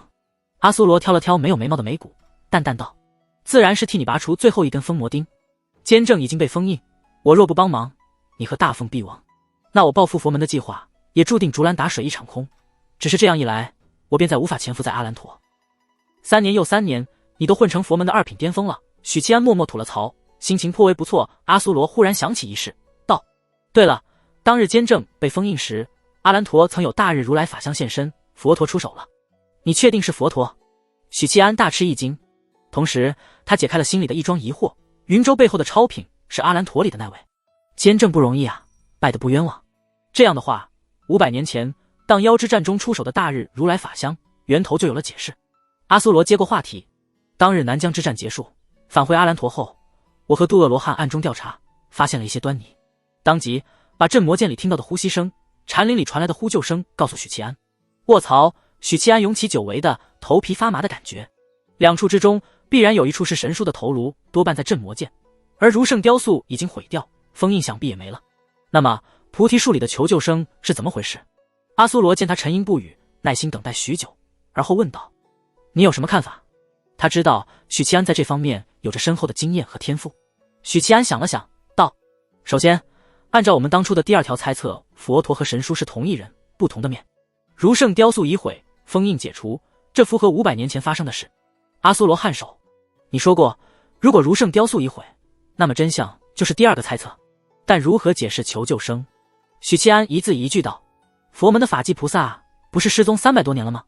这一瞬间，阿苏罗的瞳孔骤然收缩，气息略有紊乱。许七安接着道：当然，这是我没有根据的推测，缺乏证据，目前还不能确定第2个猜测就是真相。如果事实是第1个猜测，那这件事就更加复杂了。但不管怎样，现在都不是揭开佛陀神秘面纱的时机。阿苏罗认同他的说法，时机未到。我一路东来，还未见金莲道长，别浪费时间了。拔除封魔定后，我就要离开京城。许七安当即召唤出浮屠宝塔，将2人收入第2层。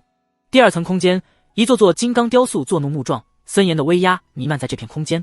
柴希儿察觉到有人进来，睁开眼睛，好奇地打量着身高接近9尺的阿苏罗。此人一看就是佛门中人，丑陋之余给人英武不凡的感觉。最后一枚封魔钉在任脉巨阙穴，这是我能解的4根封魔钉之一，你很幸运。阿苏罗审视着他，微微颔首。开始吧。许七安说道。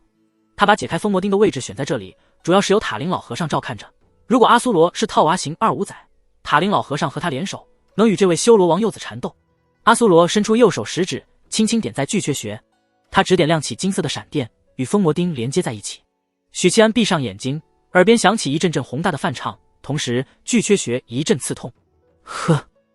阿苏罗低声咆哮，指骨瞬间粗大一圈，强健的体魄上，一条条肌肉纹起封魔钉，一寸寸的被拔出。这个过程中，阿苏罗咬牙切齿，额头青筋暴突，脸颊肌肉微微抖动。金色的闪电把整个第2层染上灿灿辉光。叮！终于，封魔钉彻底拔出，跌落在地。阿苏罗气息迅速下跌，胸腔起伏，剧烈喘息，消耗巨大。在这一片沉寂中，许七安缓缓睁开双眼。双修而来的气机，辛苦吐纳的气机，在这一刻豁然贯通任督二脉，彻底复苏，再无压制。仿佛远古沉睡的巨兽苏醒，强横可怕的力量在这瞬间充斥了整片空间。轰隆隆，浮屠宝塔剧烈震动，像是锁住超越它层次的巨兽。第3层，塔林老和尚眯了眯眼，喃喃道：如此浑厚的根基，在宛如世界末日的天摇地动中，柴希尔匍匐在地，瑟瑟发抖，胸腔中心脏砰砰狂跳，越来越剧烈，感觉随时会炸裂。3品大圆满，封魔定拔除后，巨绝学的血肉蠕动，恢复如初。许七安的气息也随之内敛，不再释放威压。柴希尔浑身瘫软，大汗淋漓，痰口微张，只顾着喘息。3品大圆满强者释放的威压，险些让他当场死去，状态前所未有的好，想和阿苏罗打一场。许七安扫了一眼气力耗损严重的8号，从怀里摸出一枚瓷瓶丢过去，补充气血的丹药，多谢了。阿苏罗接过瓷瓶，啵一声扒掉木色，把里头的丹丸囫囵吞下，然后说道：即使你恢复修为达到3品大圆满之境，但仍是杯水车薪，无法抗衡伽罗术。伽罗术只掌不动明王法香和金刚法香，连你们的监正都伤不了他。此外还有许屏风、黑莲以及白帝。我听说有个叫姬玄的小辈也晋升3品了，他是在试探我的底牌，看我值不值得投资。许七安想了想，决定公开部分底牌，说道：我能在短期内晋升2品，人宗道手落玉衡也能在短期内渡劫，踏入1品陆地神仙境。此外，武林盟老盟主寇扬州也是2品。他认为阿苏罗是可以拉拢的盟友，2+3+2的顶尖强者，如果能把他拉入大凤阵营，毫无疑问，这能弥补超凡强者短缺的弱点。阿苏罗点点头，神色稍松。你我联手，再加一位2品武夫，足以抗衡白帝或者伽罗术中的一位。骆玉衡则能再抵消一位1品强者。不过云州还有一位2品黑莲，一个2品巅峰的许屏风，以及一位3品武夫姬玄。许七安斟酌道：金莲道长如今也是3品了，司天剑还有一位孙玄机，云路书院的院长是3品巅峰境，我会试着把他拉下水。阿苏罗微微摇头，还是不够，除非你能再多一位2品境的盟友，或者获得战力短板的手段。云州、黑莲2品，许屏风2品，姬玄3品，大凤、赵守3品，孙玄机3品，金莲道长3品，确实还差了一个档次。这时候就看棋手的水平高低了。许七安淡淡道：这是我需要苦恼的问题，你不用操心。不管怎么样，这副局算是盘活了，整体偏弱，但有了操作的空间，而不像今晚之前只有绝望，无力抗衡。阿苏罗斟酌一下道：我有个建议。等许七安点头，他说道：渡恶罗汉可以尝试拉拢佛陀的事，让他和广贤菩萨有了芥蒂，而渡恶是大乘佛法的狂热推崇者，你是大乘佛法的开创者，可以试着利用这份情面。许七安立刻摇头，时机未到，渡恶罗汉对佛陀对佛门还抱有期望，这时候策反他几率不大。阿苏罗略一沉吟，同意了他的看法。确实如此。许七安接着道：我手头还有监正留下的一份底牌，等和谈结束自现分晓。他返回司天剑的第一件事便是问宋清监正可有什么东西留下。宋清想来想去，在这个时间节点上，他只知道监正给过钟离一件法器，叫乱命锤。许七安以为这是监正留给他的东西，迫不及待地找到钟离，要求一关法器。乱命锤能改变人的命格，钟离说这东西是监正留给他，专门用许七安的。许七安就说：那来吧，记得联系我。钟离朝着他脑瓜一锤子下去，把许七安的命格改成了沦落风尘的可怜女子。许白嫖当场就脱去衣服，拉着钟离的手说：大爷，奴家伺候你休息。钟离吓得反手一锤，把他命格改成一个买烧饼的。许七安就跪在地上，自称大郎，做挑货蛋状，说：娘子，你在家等着，我去卖烧饼。钟离又一锤子下去，把他敲成一个读书人。许七安安安静静的背了半个时辰的三字经，然后恢复常态。整个实验下来，唯一的收获就是乱命锤只能影响许七安半个时辰。普通人若是被这锤子敲打，命格就会永久固化，除非再敲一次。当时在旁边目睹全过程的宋清评价说：要么老师送给钟离乱命锤并非后手，要么我们暂时没有摸清监正老师留下乱命锤的用意。虽然宋清说了句废话，但情况大致就是这样。接下来就是晋升2品了。许七安忙说道：8号，我先送你出塔，有事递书联系。阿苏罗微微点头，不动声色地看他一眼，道：你突然有些迫不及待，急着去插花。许七安回了一个端正又礼貌的微笑。对了，关于你的身份，能告诉天地会成员吗？许七安试探道。阿苏罗意味深长地呵了一声，淡淡道：等见面时再公布吧，隔着地书碎片，看不到他们尴尬时的模样。许七安愣了一下，然后想起天地会成员们之前隔着五湖四海八卦阿苏罗一家子的事，这确实是个让人心动的提议。许七安被阿苏罗说服了。他们要是知道8号就是阿苏罗，不知道是怎么样的表情。两人当即离开浮屠宝塔，在漆黑寒夜里分别。阿苏罗御风而去，他从头到尾都没有双手合十，念诵佛号，望着阿苏罗消失在夜幕里的背影。许七安回想全过程，注意到了这个细节。这场风波里，把天地会最大的2条鱼给炸出来了，剩下那条鱼当然是怀庆。当初走江湖搜集龙气，孙玄机曾经说过，散碎的龙气宿主极少，9道至关重要的龙气宿主也无影无踪。那会儿许七安就推测有第三方势力在搜集龙气，如今才知道第三方就是这位长公主。继承了魏公案子网的她，确实有这个能力找出各地不同寻常的事件。等一下，就算有地书碎片没有监正进行改造，她也不可能凭着书抽取龙气的啊！监正你个老银币，这就有点意思了。监政府助怀庆收集龙气，他想干什么？他早就把赌注压在了怀庆身上。许七安咧了咧嘴，融入阴影，化作游鱼返回京城。深夜，怀庆府，长公主坐在书桌边，接着桌边的灯光，展开手里的密报，上面写着：建州总兵杨彦已经带着300精锐暗中返回京城，魏公留下的金罗里肯义无反顾支持我的只有杨彦了。怀庆叹息道，他把密报凑到蜡烛边，引燃，看着他化作灰烬丢入洗笔的瓷缸里。剩下的金罗大概只有他出面，才愿意陪本宫做这桩杀头的买卖。怀庆看一眼屋内的侍卫长，您如何保证许银罗会陪您做这桩买卖？他和临安殿下可是有婚约的。侍卫长疑惑道，因为他是许银罗。怀庆淡淡道，长公主怀庆其实一直在玩养成计划，他把一个长乐县快手举荐给魏渊，让他入职打更人。那会儿开始，他就打着培养人才的心思。而后从魏渊那里得知许七安在问心3观里的表现，更加坚定了怀庆培养观察许七安的想法。在之后的一桩桩一件件事情，怀庆都在给予帮助。许七安就这样被长公主怀庆一点点的养成，一直到晋升超凡。他亲眼看着一个小快手成长为如今的大人物，他当然知道许七安会支持自己，只不过这些话是不会对外人说的。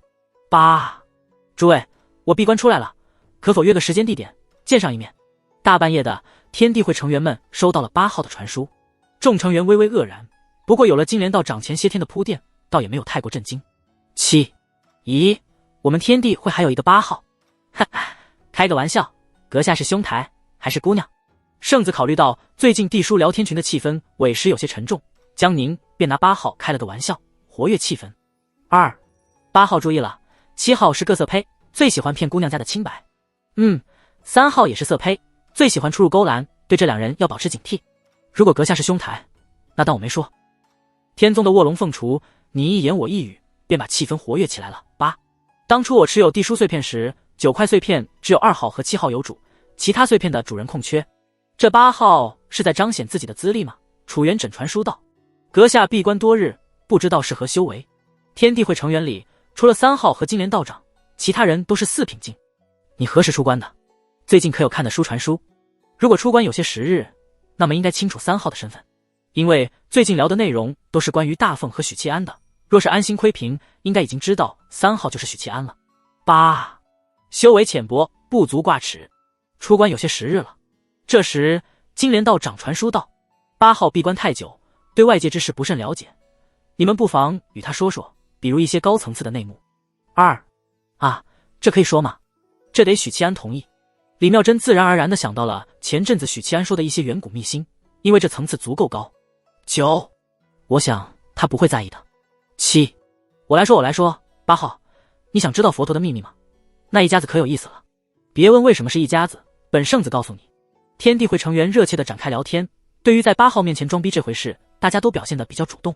司天监卧房，烛光如豆，静静燃烧。圆桌的影子突然膨胀，许七安从阴影里现出身形。房间里静悄悄的，木南枝侧卧着，身上盖着厚实柔软的棉被，进入梦乡。白姬睡在他身边，2个巴掌大的小身板盖在后棉被下面，要不是被绞露出一簇白毛，完全发现不了他的存在。该晋升2品了，先洗个澡。许七安嘀咕一声，绕到屏风后，发现木南枝果然没有倒洗澡水。许七安麻溜地脱掉衣服裤子，赤条条地跨入浴桶，水面漂浮着花瓣，散发着淡淡的幽香。花神常常培育一些奇花异草，或晒干，或制作成粉末，洗澡的时候丢一些，香是香了点，但以后家里要常备清菊了。许七安快速沐浴完毕，跨出水桶，随手拿起木南枝挂在屏风上的衣裙，擦干净身上的水渍。接着他赤条条地走到床边，俯身朝白姬吐了一口气。这是毒素制造出的迷药，能让小白狐好好睡到明早。过程中，就算他把床摇塌了，狐狸崽子也不会醒。许七安把白姬拎起来丢到床尾，掀开被子钻了进去。木南之迷迷糊糊中，感觉有双手撩起自己里衣的小摆，把愁裤轻轻吞下。他皱了皱眉，立刻就醒了过来。对于这种一言不合袭击敏感部位的行为，木南之脑子迷迷糊糊，身体本能提前做出反抗，夹腿沉臀，双手按住绸裤。接着美眸瞬间睁开，瞪得滚圆，看清是许七安后，眉头一皱，嗔道：“你做什么？”语气里没有太大的反感和恼怒，更像是称他不讲武德，半夜偷袭晋升二品啊。许七安嘿嘿笑道。木南之愣了一下，然后明白过来，细嫩的脸蛋爬上一抹红晕。他旋即醒悟过来，以为许七安在戏耍自己，扭过身去，啐道：“你先解开封魔钉再说吧。”说完，想起他离开前的举动，忙补充道：“不许当舔狗。”虽然刚才一不小心表达出了心意，但那股子感动现在已经过去，再让花神承认自己喜欢他，愿意和他圆房，短期内是不可能的。我就知道会这样，刚才应该趁热打铁，先当一回舔狗，这样他就傲娇不起来，都怪阿苏罗。许七安在他耳边喝了一口气，低声说：“我拔出最后一根封魔钉了。”他这话是要告诉木南之，圆房的时候到了，该交出一切了，两人的关系终于要有实质性的进展了。木南之豁然转身，瞪大眼睛，怔怔地看着他。这时候他才发现许七安是一丝不挂，强健的体魄紧紧贴着自己。木南之心砰砰狂跳，双手推搡他的胸膛：“你退开一点，男女授受不亲，你别碰我，我是什么人？”他边说着，边裹着棉被往里缩。他缩一寸，许七安的逼一寸，一直把他逼到墙角。“你是我什么人？你说呢？”许七安坏笑道。他气急的瞪眼：“我是你长辈。”论年纪来说，许七安要称他一声姨。许七安险些破功，缓了几秒，埋怨道：“我好不容易酝酿的气氛，全被你给破坏了。”他往床上一躺，默默地望着房梁，没来由地想到了骆玉衡，心说这俩不愧是闺蜜，这副想谈恋爱但又害怕被日的傲娇，简直如出一辙。骆玉衡当初主动寻他双休，半推半就地上了床，事到临头又反悔，许七安去脱他衣服，还被他打了几巴掌。其实刚才对阿苏罗说的话，一半真一半假。骆玉衡只与他双休了2次，2个月，而之前说过，短则3月，长则半年，他才能彻底平息业火，没有顾虑的渡劫。也就是说，骆玉衡这张牌想要发挥作用，怎么也得1个月之后。现在的他无法全力出手，否则体内业火失去压制，会立刻招来天劫，生死道消。除了骆玉衡之外，其他的都是3品，想要插足坚正当日的战斗，实在太勉强。1品打3品，恐怕10招之内就能斩杀。赵守的态度有些暧昧，想要拉他下水有些困难，这又是一个难点。总之得快些晋升2品。念头起伏之间，感觉木南之悄悄靠了过来，温软的小手在他胸口一阵摸索，吃惊道：“封魔钉真的没了呀？我会骗你吗？”许七安没好气道。缩在被窝里的木南之看他一眼，哦了一声，又默默退回墙角。沉默中，时间飞快流逝，蜡烛静谧燃烧，烛泪流淌。许七安再一次靠拢木南之，粗壮的手臂揽住纤腰。木南之后背被人拿枪威胁着，娇躯骤然僵硬。许七安尝试褪去他的衣物，但没有成功。他紧紧拽住衣领，蜷缩着身子，仿佛死也不肯就范。许七安愣了愣，抬起头看向他的脸，他红着眼眶，咬着唇，并没有害羞和紧张，有点只有酸楚和委屈。这一刻，他像是失去了所有力气，松开了揽住小腰的手臂。“对不起。”木南之一愣，沉默以对，没有回应。许七安低声说：“我其实早就知道你身份了，再把你从北境带回京城不久，那会儿我对你的感觉很复杂，既想霸占你的灵韵，又因为见过你真容，难以自控的怜惜和仰慕，所以就把你养在外宅，想着顺其自然。后来你随我走江湖，相处的久了，不知道什么时候开始，我突然不想霸占你灵韵了。我想着，既然寇扬州能依靠莲藕晋升2品，我肯定也行。”收集龙气的后期，他确实打消了攫取王妃灵韵的念头。木南之鼻子发酸，强作镇定，语气冷淡地说：“为什么要说对不起？为什么要跟我说这些？为什么要打消霸占我灵韵的想法？”许七安沉默一下，如实说道：“对不起，因为我接触你，得到你的初衷是自私的，并不比真德要高尚。如果不能直面这个事实，那我根本不配拥有你。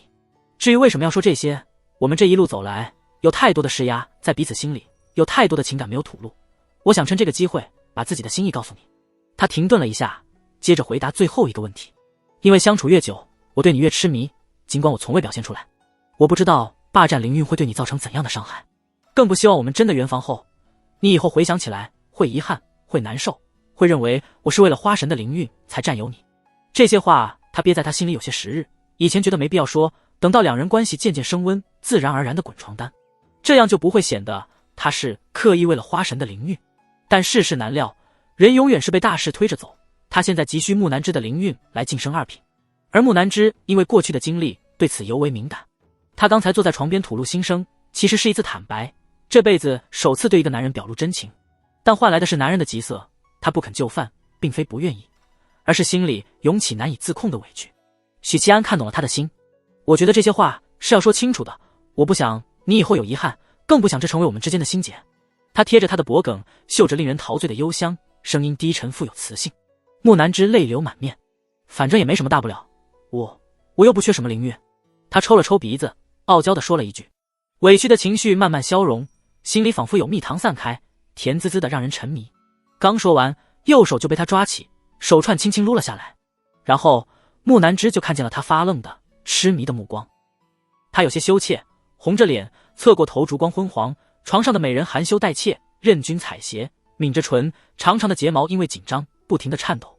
世上再没有如此动人的风韵。许七安捏着尖翘的下颌，把倾国倾城的容颜扭正，低头含住丰润的红唇。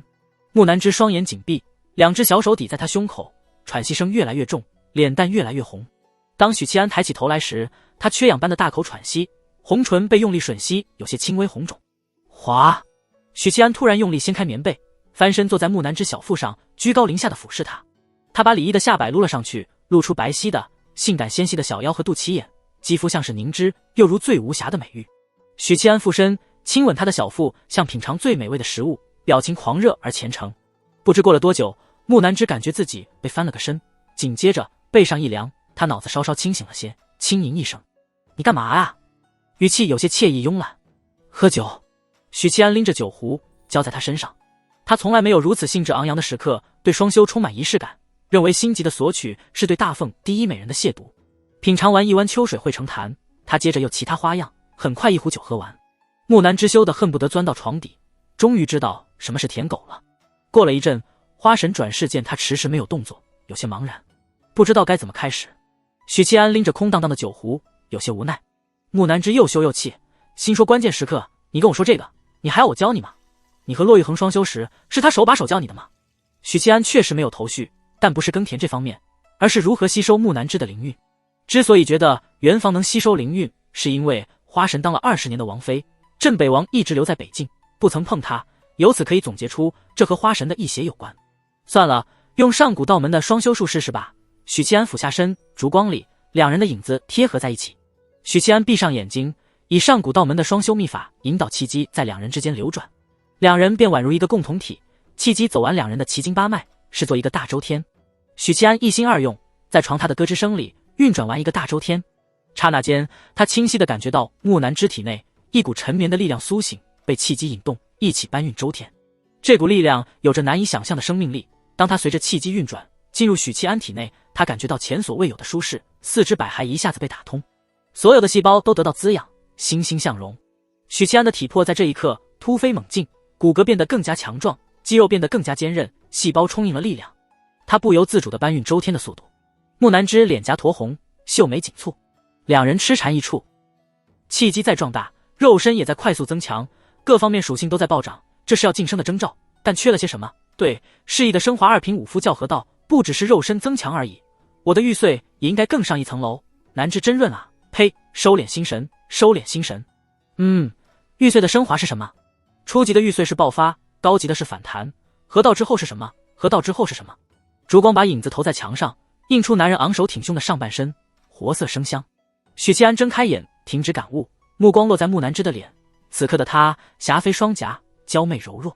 许七安盯着眼前美人，艳而不俗，媚而不妖，灼灼如6月娇花，灼灼如出水芙蓉的姿容。一时间不知道感悟玉髓是正事，还是好好品尝美人才是正事。皓腕凝霜雪，荷花羞玉颜，肌理细腻骨肉匀，楚腰纤细掌中轻。他的眼神渐渐迷醉，花神本就是人间最顶尖的角色，而这样的角色美人，此刻已是任君采撷，眼角含泪。精神上的满足，甚至要重过肉体。气机运转，一遍遍的搬运周天，木南枝体内的灵韵不断地融入气机中，通过周天进入许七安体内，他身上花神的气息越来越浓厚。他眼前一片漆黑，直到一束光破开黑暗，照亮蒙昧荒芜的土壤。土壤忽然被拱起，一抹绿色破开土层，钻了出来。那是一株小小的树芽。抱着既来之则安之的心态，他一边望着绿芽，一边回忆起寇扬州分享的河道经验。河道的本质是让武夫的道升华，做出一条最完美的道理。但怎么样才算最完美？刀道千千万，有攻有守，有急有慢，有大开大合，有剑走偏锋，哪一条才是最完美？寇扬州也不知道，所以他肉身崩溃成一道道肉虫，每一条肉虫都坚持自己的道最完美，他因此走火入魔。我的道是玉碎，宁为玉碎不为瓦全，那么补全我的道，让它升华，是把玉碎的本质推向极致。这时嫩绿的树芽生长，主干变得粗壮，长出分叉的枝丫，它以肉眼可见的速度长成一株大树，在它树荫的庇护下，根本多了几抹绿意，长出嫩绿的青草。许七安心里一动，仿佛照见自我，喃喃道：事物的发展并不一定是推向极致，完美的定义也可以是补上短板。必要的时候，我可以宁折不弯，宁为玉碎，但我不是不惜命的疯子，我是有求生欲的，我本人是想活下去的。他审视自身，照见自我，明白了自己当初领悟玉碎的初衷。绝境之人退无可退，因此爆发出了宁为玉碎的勇气。但这最本源的动力其实是活下去。倘若他当时生无可恋，那就不可能领悟玉碎。念头闪烁间，一道道雷霆降落，劈在眼前这株大树上，劈得他化作焦炭，生机断绝。很多年后，他枯木逢春，焕发出生机，焦炭般的躯干长出了嫩绿的芽。我的玉碎太霸道了，缺少勃勃的生机，缺少求生欲，但我已是不死之躯，自愈对我来说毫无意义。他凝视着这株参天大树，再次陷入沉思。参天大树继续成长，仿佛没有极限，它慢慢长成身高1000丈，枝叶覆盖10里的庞然大物，无数生灵栖息其上，攫取着它的养分，它的灵韵。但它非但没有凋零，反而愈发的茁壮。依赖它为生的生灵越多，它就越拼命地攫取天地之力，壮大自身，最后成为了不老不死的神树。许七安仰着头，深深凝望不死树，眼里映出苍翠的绿意，勃勃的生机。他保持着这个动作许久没有动作。10年修行苦，一朝悟道艰。这一刻，他踏入了2品河道境。这一刻，观星楼外一道道星光垂挂下来，照亮八卦台。天生异象。许七安睁开双眼，视野里是乱糟糟的床铺，玉体横陈的美人，荷尔蒙和女子幽香交织在一起，宛如烈性春药。木南枝目光迷离，脸颊、脖颈等处雪白的肌肤染上嫣红，又像是在昏睡。许七安感应动他体内的灵韵初步复苏，而他的气机很大一部分留在了花神体内，就如花神的灵韵很大一部分被他吸收。灵宝观身披雨衣，头戴莲花冠的骆玉衡挽着拂尘从静室走到小院，他凝视着观星楼，精致的眉头紧皱。许久后，突然冷哼一声，拂袖返回静室。早知道当时就不该心软，卖窑子里去。嘀咕声从夜色里传来：殿下，外头有话传进来，说司天监有异象。怀庆被身边的大宫女轻轻摇醒，听说司天监有异象，他立刻坐起身，睡容尽消，道：拿件袍子过来。语气有着刚睡醒的慵懒。大宫女取来厚厚的广袖长袍，怀庆手腕一抖，锦袍哗啦声里披在肩上。他走出寝房，身子宛如红毛，翩然跃起，立在屋脊上，朝司天监方向眺望。从他这个角度看过去，司天监茕茕孑立，露出1/3的楼身。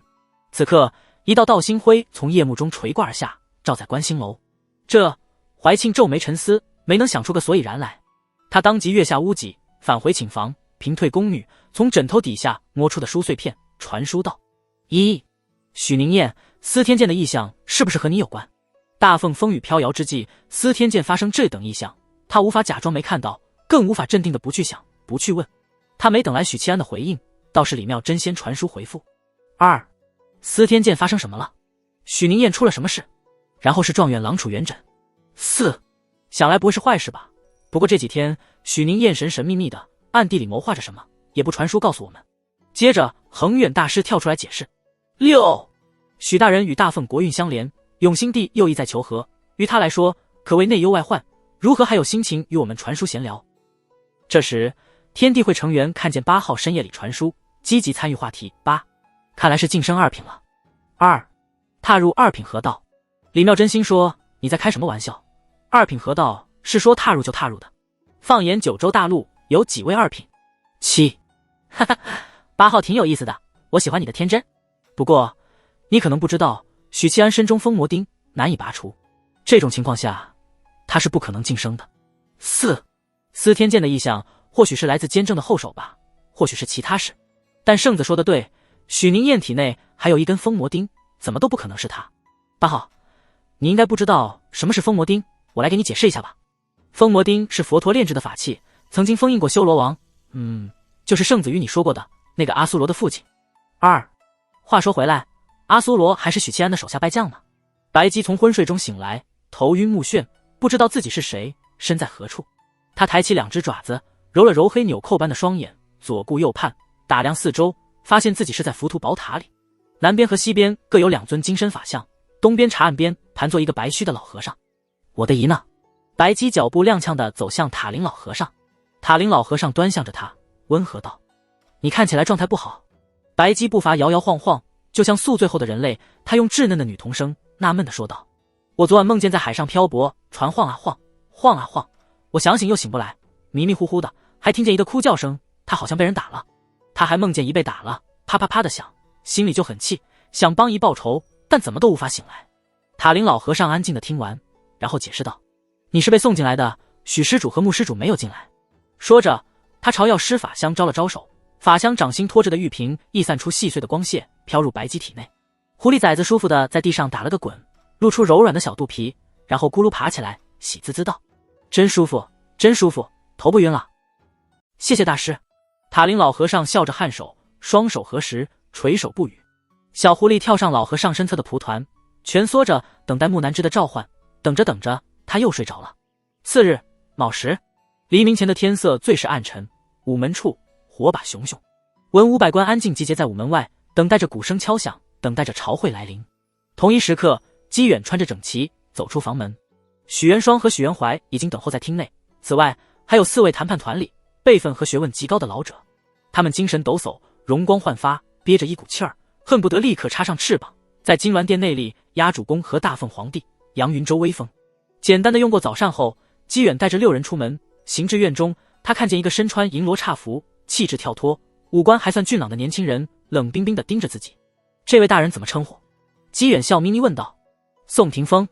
那银罗的语气和他的表情一样冷冰冰。名字不错。姬远不咸不淡地点评一句，面带笑容地走到他面前，问道：不知在下有什么地方得罪了宋大人？从昨日起，宋大人看本公子的目光就极为不善。宋霆锋皮笑肉不笑，何须给仇寇好脸色？好一个仇寇！姬远啧啧连声。记住了，回头在金銮殿上见到你们大凤的皇帝，本公子就说打更人银罗宋霆锋视我为仇寇，欲行刺本公子。宋大人觉得你们的皇帝会如何处置你？宋霆锋脸色一变。姬远冷笑一声：视我为仇寇，区区一个银罗，你也配？宋霆锋面不改色，冷漠道：这里是京城，不是云州，阁下要告状尽管去，你要真敢这么做，老子还佩服你是个人物，若不敢，你就是个没软蛋的怂货。他单手按刀，表情桀骜，丝毫没有被姬远吓唬住。这是个愣头青吗？许元双诧异地审视宋霆锋，按照目前的局面，大凤皇帝、诸公都迫不及待想议和停战，整个大凤高层都被监正陨落的事件吓破了胆。这个节骨眼上敢不怕云州使团，且这般硬气的，要么是愣头青，要么是有靠山。但就算有朝堂诸公做靠山，惹怒了九哥，恐怕也保不住他。放肆！姬远没开口，他身后的云州官员们怒了，指着宋霆锋训斥：敢这么跟九公子说话，你有几个脑袋可以砍？当众辱骂和谈使者，仅凭这条罪就能让你入狱？粗鄙的武夫，不知天高地厚。姬远啪地打开折扇，端向着宋霆锋，笑道：哦，看来是有靠山啊，说来听听。本公子倒是想知道，是谁指使你潜伏在驿站，试图破坏和谈，图谋不轨？一大顶帽说扣就扣，如果宋霆锋背后的靠山一般，或没有靠山，光凭云州使团的这个指控，就能让他下狱问罪。守卫驿站的一众打更人里，就这个人敢肆无忌惮地用敌视的目光看他。昨天入住时，姬远就注意到他了。姬远虽然不至于主动给一个银罗下马威，但也容不得他在自己眼皮子底下放肆。许元双皱了皱眉，看一眼天色：九哥，走吧，时辰快到了。姬远身后的一位飞袍老者笑道：几句话的功夫，不碍事。再说，这不是事出有因吗？大凤朝廷要是问起来，咱们如实说便是。这既是为难这个小银罗，刻意晚到，也可以给朝堂诸公心理压力。轻飘飘一句话给挡了回去，许元双不说话了。宋廷锋冷笑一声，保持着单手按刀柄的姿态，睥睨着众人，既没放狠话，也没屈服。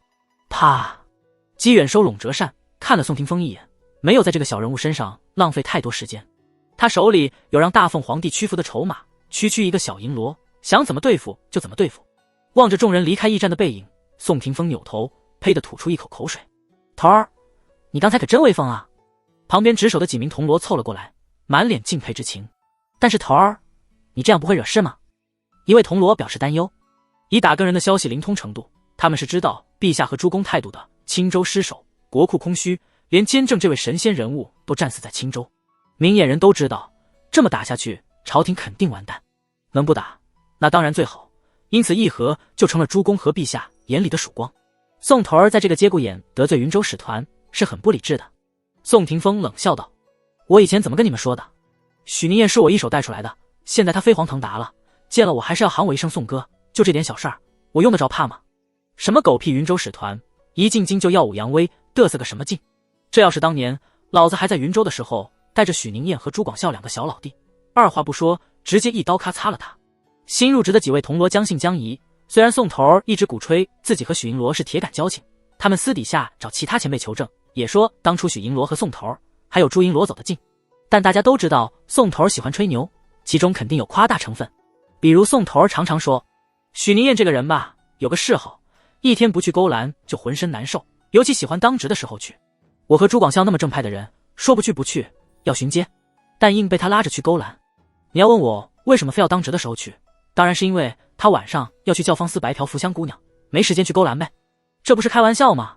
全京城的人都知道许银罗在教坊司睡花魁都是不给钱的，区勾栏他看得上眼，所以铜锣们对宋廷锋的话只信3分。另一边，金銮殿殿前议事已经结束，永兴帝按捺住焦躁情绪，不动声色看了一眼掌印太监赵玄振，后者心领神会，高声道：“薛云州使团觐见。”静等半盏茶功夫，殿门外静悄悄的，毫无动静。薛云州使团觐见，依旧没有动静。赵玄振看了一眼脸色凝肃的皇帝，额头顿时微微出汗。他转身朝御座躬身，从左侧疾步出殿去打探情况。不多时，小跑着返回，来到御座前，低声道：“陛下，云州使团还未入宫。”永兴帝脸色一沉，冷冰冰地看了他一眼。赵玄振没有解释，只是轻轻道：“已派人去请。”永兴帝收回视线，淡淡道：“再等1刻钟。”是。赵玄振低声应道。殿内诸公尽管没听清军仆对话，但也能猜到是什么情况，无非是云州使团姗姗来迟，误了时辰。诸公都是经历大风大浪的，不动声色，但心里暗暗评估起来。云州使团的领袖是一个叫姬远的年轻人，自称9公子，乃乾隆城一脉城主的第9子，论血统属于大凤宗室。这位9公子的行事风格，诸公心里已经有数，锋芒毕露，霸道强势。还好，没到1刻钟，姬远一行人在宦官的带领下踏入金銮殿，诸公纷纷回头注视着踏入殿内的年轻人。他穿着月白色的华服，绣精美云纹，双袖自然垂下，腰间环佩叮当，五官俊朗，皮相极为不错。他身后是一对容貌有几分相似的少年少女，一个冷漠，一个清冷。再往后，6名身穿官袍的老者中，2名穿飞袍绣云燕，4名穿青袍绣白弦和露丝。他们身上的官袍无疑刺痛了永兴帝和诸公的敏感的心。区一个云州使团穿着正儿八经的官袍，几个意思？云州使姬远见过陛下。姬远面带微笑，微微躬身，自有一股贵气和静气。永兴帝点了一下头，声音洪亮平静：“姬大人代表云州来京城议和，朕给了你最大的礼遇，你却来迟了，这就是云州议和的诚意。”他表情严肃，睥睨着殿下的姬远。姬远丝毫不慌，笑着作揖：“实非在下本意，只是今日出发前被驿站一位银罗刁难辱骂，耽误了些时日。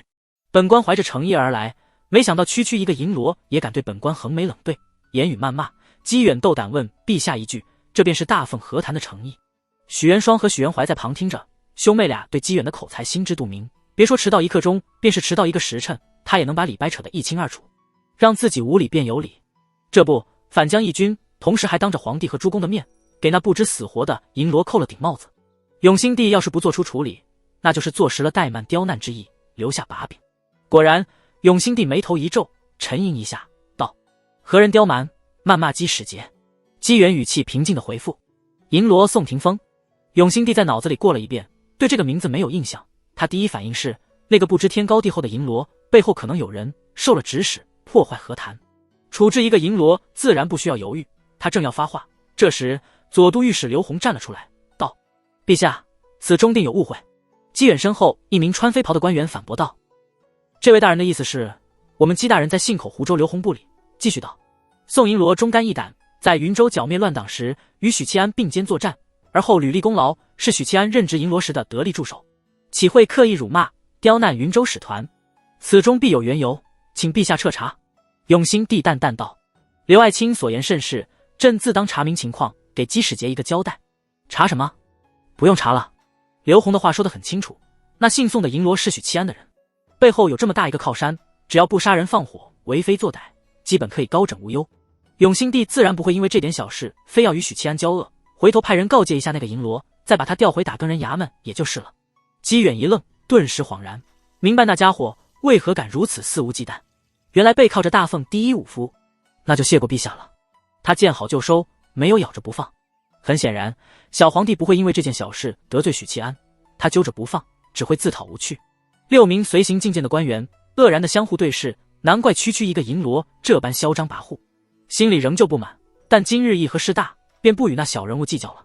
一番闲谈扯皮之后，姬元朗声道：“入冬以来，我云州与大凤交战2月，以致百姓遭殃，生灵涂炭，双方将士亦死伤惨重。本官奉命抵京议和，蒙陛下和诸公大义，同意和谈。和谈的具体流程是先定下主基调，再由鸿胪寺负责谈判，确认一些细枝末节。若是事情特别重大，则礼部也要参与其中。在这过程中，还得把每日的谈判流程交给皇帝过目，最终结果也得由皇帝和诸公商量后才能拍板。今日定的就是主基调，先把谈判的框架搭建起来。”姬远说完长篇大论后道：“我云州大军势如破竹，已占领青州、大凤间，正殉国于半月前。然父皇心怀仁慈，不忍百姓再面临兵灾，愿意与大凤和谈。大凤需答应我们4个条件。乾隆城主早已在云州称帝。”父皇坚正陨落。永兴帝扫过姬远身后，那几名穿官袍的云州官员深吸一口气，道：“姬使节请说。”姬远道：“第一，大凤每年向云州进贡岁币银50万两，绢60万匹，和谈结束后立刻生效。本官要先带回今年的岁贡。”他话刚说完，户部尚书便跳了出来，斥责道：“黄口小儿，睁眼说瞎话！白银50万两，绢60万匹，你也不怕封大闪了舌头？”户部尚书跳脚是有理由的，这些钱在太平盛世时倒也不算什么，但眼下国库空虚，为了维持朝廷运转，军费开支本就苦苦支撑，连赈济灾民都钱粮都没有，一下子要走50万两白银，云州甚至都不用打仗，坐等朝廷崩盘就行。这哪里是议和，这是包藏祸心，要逼死大凤。户部尚书生怕永兴帝不懂经济，贸然答应，因此先跳出来开喷。姬远啪地展开折扇，摇了摇头，中原土地富庶，区区50万两算什么？他眼睛猛地一亮，道：“莫非朝廷已经连50万两白银都拿不出来了？”户部尚书心里一凛，冷哼道：“我大凤国力雄厚，岂是你一个黄毛小儿能揣度？”姬远逼问道：“哦，既然如此，那就是大凤并无议和之意。”此子牙尖嘴利，诸公暗暗皱眉。50万两相比起朝廷1年的税收不算什么，但也要看时机的。维持朝廷运转，支撑军费开支，需要大把大把的银两。朝廷本就穷困潦倒，就等着开春后恢复耕种，回一口气。议和的初衷是活下去，云州想通过议和把大凤往死路上逼，朝廷肯定不会答应。永兴帝淡淡道：“朕有意与云州和谈，看来是云州不愿意与朝廷和谈。”姬远眉头紧皱：“陛下这就让我为难了。我云州军气势如虹，若非父皇顾念天下苍生，如今恐怕早已兵临城下。我们云州诚意和谈，怎地在朝廷眼里就像是在施舍乞丐？”他再次提及云州军在战场上的优势，暗示双方的不对等关系。闻言，永兴帝与诸公眉头一皱。这时姬远突然话锋一转，叹息道：“罢了，本官就擅作主张，退一步，今年的岁贡可以折半，但来年要补。陛下，各位大人以为如何？”永兴帝默默吐出一口气，含笑道：“细则方面就交由鸿胪寺与姬使节磋商。所谓细则，就是继续讨价还价，扯皮。殿前议事，只讨论一个大概，细枝末节不谈。”许元双默默听着，差不多摸清了姬远的套路。昨夜姬远和葛文轩法罗传音，提前讨论，分析了大凤皇帝和诸公的心理以及大概的承受能力，得出的结论是极限在20万到25万两白银之间，卷另计。出发的路上，许元双还在想，这第一个条件或许便是一场恶战，但以九哥的口才，想必没太大问题。如今才意识到自己还是小觑了机缘。他为何估算得如此精准？许元双心里一动，猜测是与昨日在京城外摆架子试探有关。初步敲定第一个条件后，机远继续道：第二个条件，父皇希望陛下能广贴告示，承认我云州一脉亦是中原正统。诸公对此倒是还是镇定，没有人跳出来疾言厉色的指责。欺人太甚！穿长服的前亲王元景帝的弟弟大步出列，怒视机远，喝道：尔等反贼，配称中原正统，不过占山为王的匪寇罢了。当即就有几位君王、亲王出列，跟着附和。与诸公的反应截然不同，皇室宗亲的态度极为激烈。中原一脉算中原正统，那我们呢？我们难道是反贼？如果非要深究，还真是。但正因为这样，大奉皇室宗亲是绝对不会承认、退让的。机缘脸色一冷，扫过几位亲王、郡王，淡淡道：武宗皇帝当年怎么得的天下，诸位心里不清楚。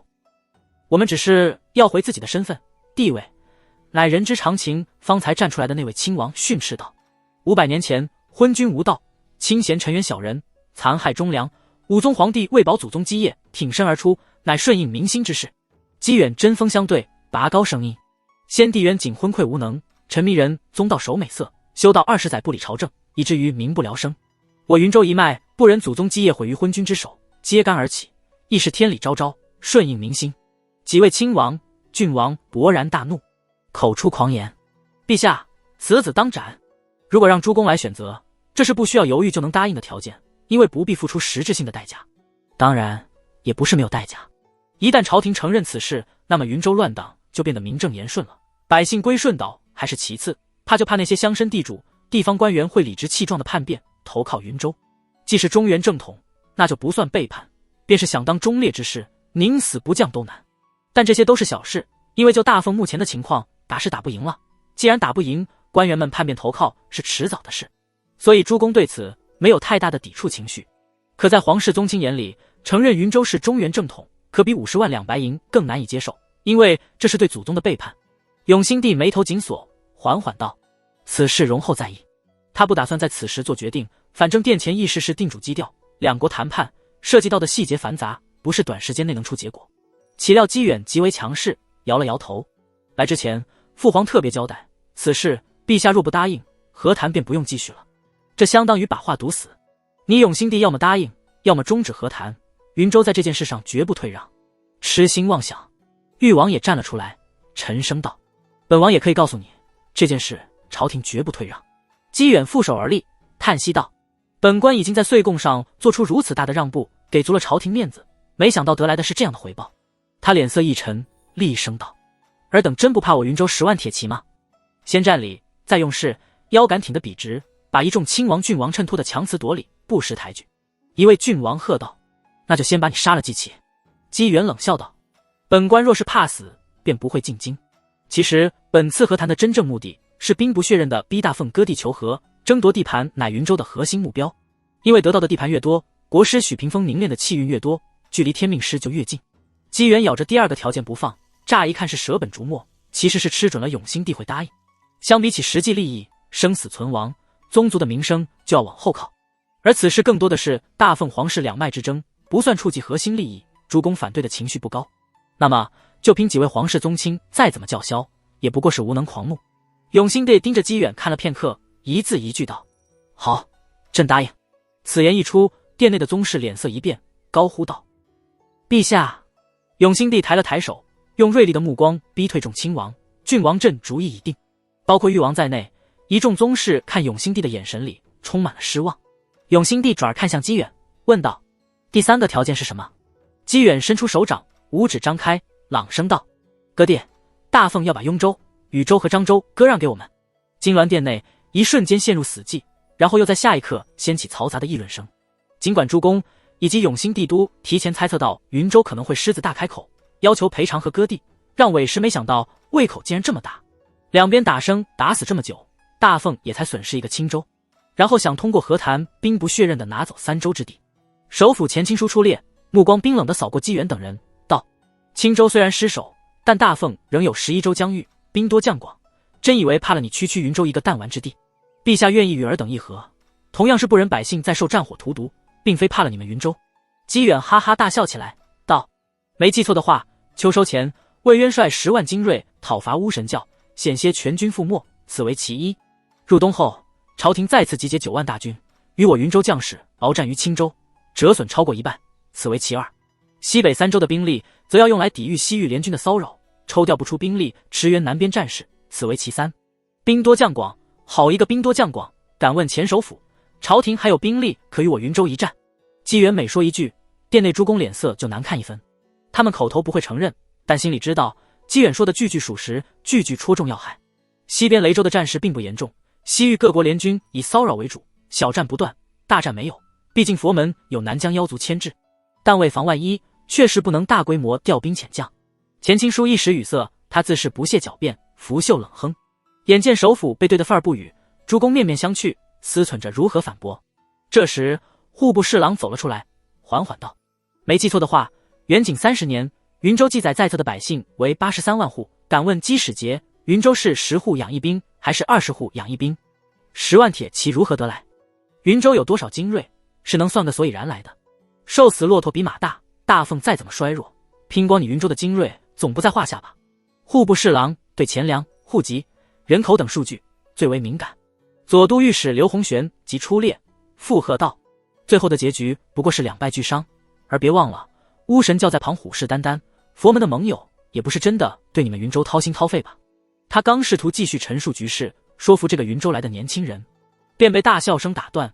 姬远满脸嘲笑道：刘大人，这些话糊弄3岁小孩就够了，在本官面前搬弄唇舌，偷换概念，不觉得太可笑了？他看向户部侍郎，这位大人说的没错，但这又如何呢？如今青州已被我们掌控，流民皆可为兵，想拼光云州精锐，尽管再来试试。另外，监正已经被我们国师斩杀于青州，没了这位守护神，尔等何来底气说拼光我云州精锐？终于还是不可避免地提及这个话题了。正因为失去了监正，永兴帝和朱公才被吓破了胆，前阵子夜里都不敢睡，生怕那群可怕的超凡强者杀入京城，杀入皇宫，于梦中摘走自己脑袋。刑部孙尚书闻言反驳道：监正虽死，但大凤并不是没有超凡强者，司天监的孙玄机、国师骆玉衡，以及云麓书院院长赵守，还有许七安。没错，我们还有许银罗。像是在给自己打气，有人附和了一句。姬远笑而不语，他身后的一位飞袍官员嗤笑道：连监正都死在我们国师手里，许七安区区3品也配与他争锋？看来是9公子过于谦逊，让尔等以为我云州是怕了大凤，想议和就答应我们的条件，不想议和，自然会有我云州的强者杀到京城，先灭了尔等。随后云州大军兵临城下，入主中原。尔等还有其他选择？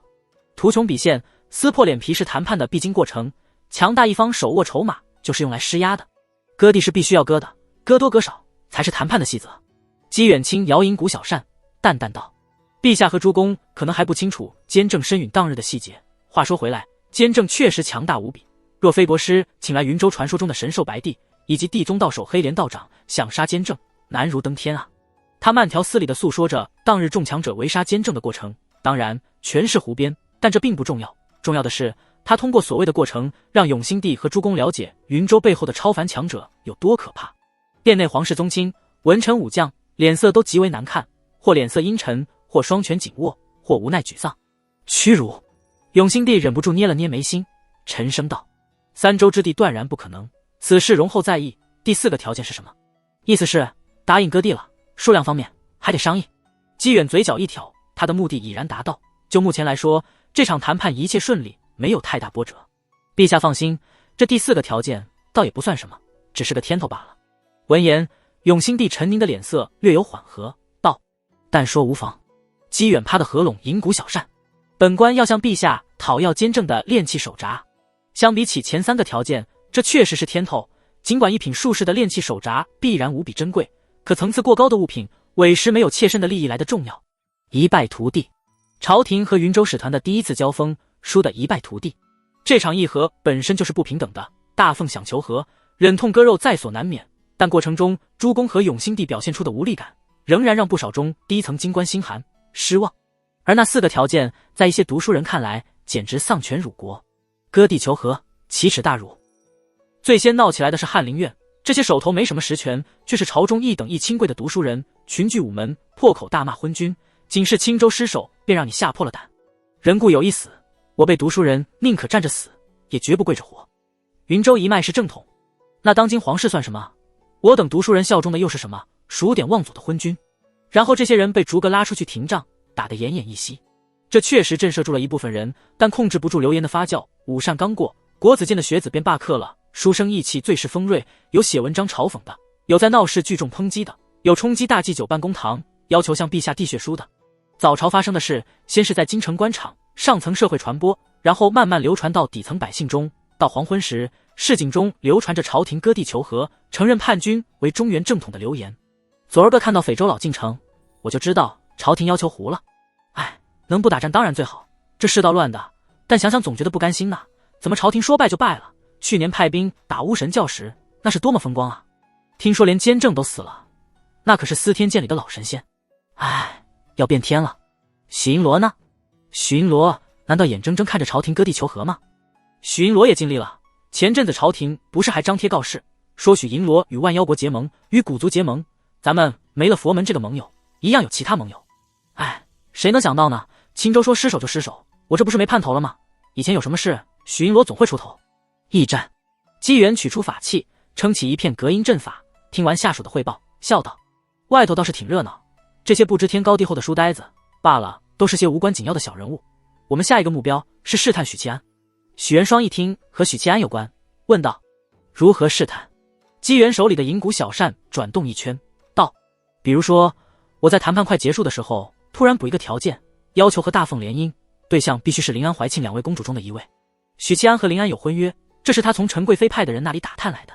许元双蹙眉道：“你在找死吗？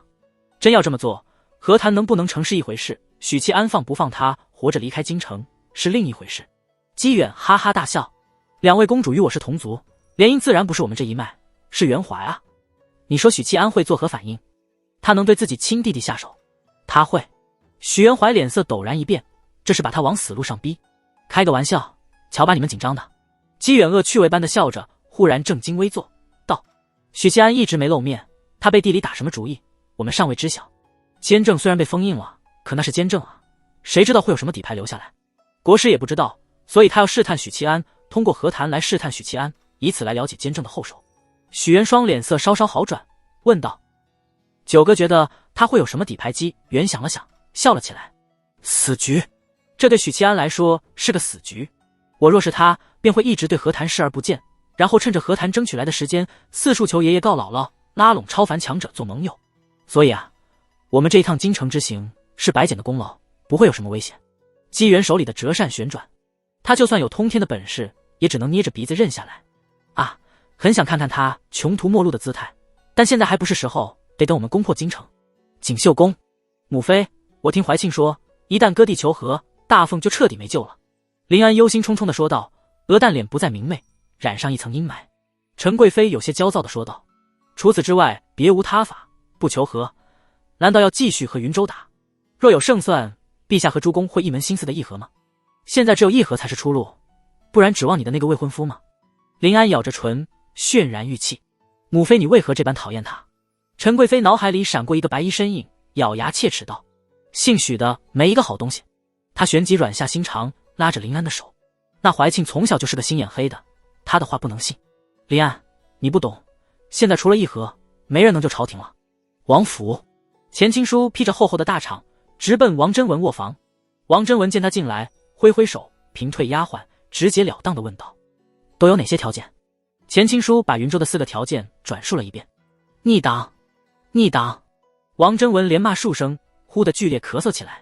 钱钦书坐在床边，轻抚他后背，祝他顺气，叹息道，事已至此，陛下都答应了，不过割让3州之地是不可能的。陛下的底线是把禹州割让出去，承认乾隆城一脉为中原正统，乱我大凤人心，索要财帛，榨干我大凤财力，割让3州，彻底成事。王真文喃喃道，完了，回天无力，回天无力了，就算魏渊复活，也盘不活这局棋。钱钦书叹道，可谁又能说服陛下呢？况且议和才是顺应大事，如今大凤能逆势而行的只有许七安。但是王兄啊，逼许七安和朝廷决裂，何尝不是云州乱党的阴谋呢？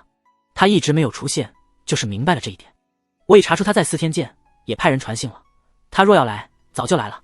司天监大卧房，许七安浸泡在浴桶里，背靠着桶壁，怀里坐着年近40、身娇体柔胜过少女的花神。他软绵绵地瘫坐在许七安怀里，脑袋枕在他肩膀，脸蛋酡红，眼儿迷离，浑身没有一丝力气。什么时辰了？好不容易中场休息，木南枝有气无力地问道。刚过午膳不久。许七安掐着木南枝的柳腰，一刻都不让她离开自己怀里，精神抖擞。怀里的美人素白柔软，肌肤像是象牙一般，细腻又有弹性。午膳已过，木南枝带着哭腔骂道：“你是牲口吗？一晚上不让我睡，我不和你双休了。和小玉比起来，你的战斗力委实太弱。”许七安说道：“首次双休效果最好，目前我的气机还在增长，等到了极限再停。你体内的气机同样雄浑，南枝啊，你知道多少人渴望这种修为暴涨的修行吗？”浴桶边水渍溅得到处都是，屏风上的衣裳、肚兜也早已滑落在地，被溢出的洗澡水浸湿。宽敞结实的床榻一片狼藉，棉被落在地上，床单皱巴巴的凌乱不堪，枕头不是在床头，而是横摆在床中央。得益于花神灵韵的浑厚，许七安只用了1夜的时间便稳住了根基。正常状态，晋升后需要1旬左右的时间来稳固境界，适应力量。这时他感受到了熟悉的心悸感，招手从散乱的衣物里换来地书碎片。云州使团已经觐见过永兴，云州给出了4个条件。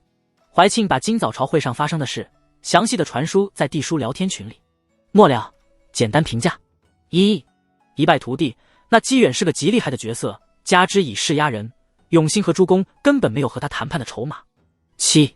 窝囊。圣子评价道。李灵素看完怀庆的转述，都替大凤觉得憋屈，何况是嫉恶如仇的李妙真。这个废物皇帝，倘若真的割让3州之地，那许屏风岂不是如虎添翼？云州军岂不是如虎添翼？大凤还有胜算。许宁燕到底该怎么办？是拼了还是怎么地？你说句话。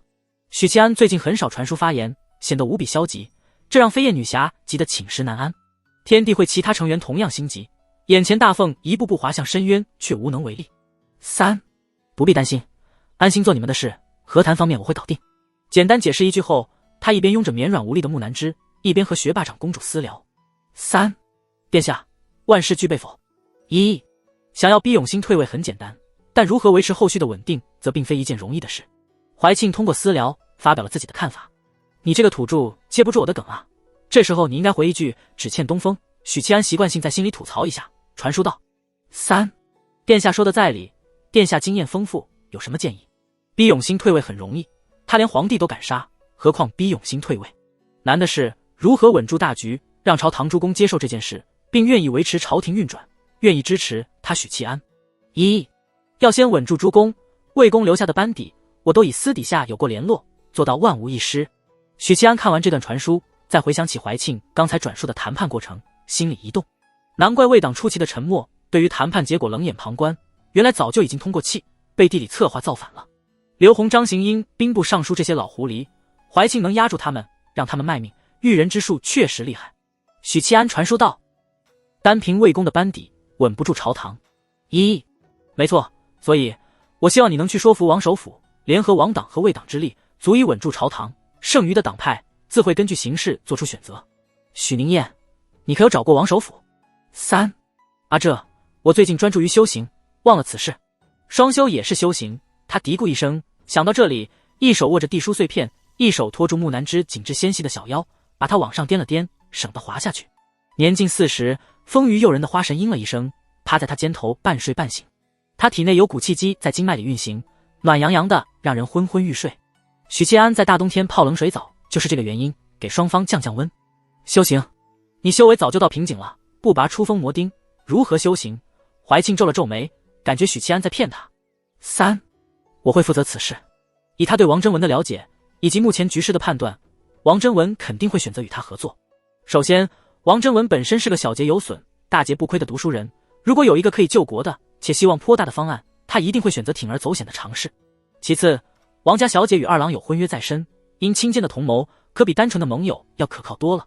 得到许七安肯定答复后，怀庆松了口气，没有过多询问，就如许七安没有询问他如何搞定魏党的老狐狸陪他造反，这是对双方能力的信任。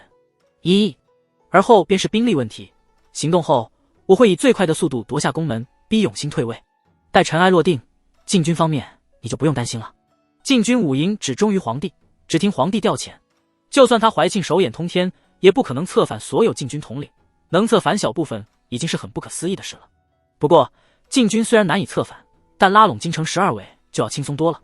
只要有许七安这枚定海神针，怀庆有足够的信心在短时间内占领宫城。3.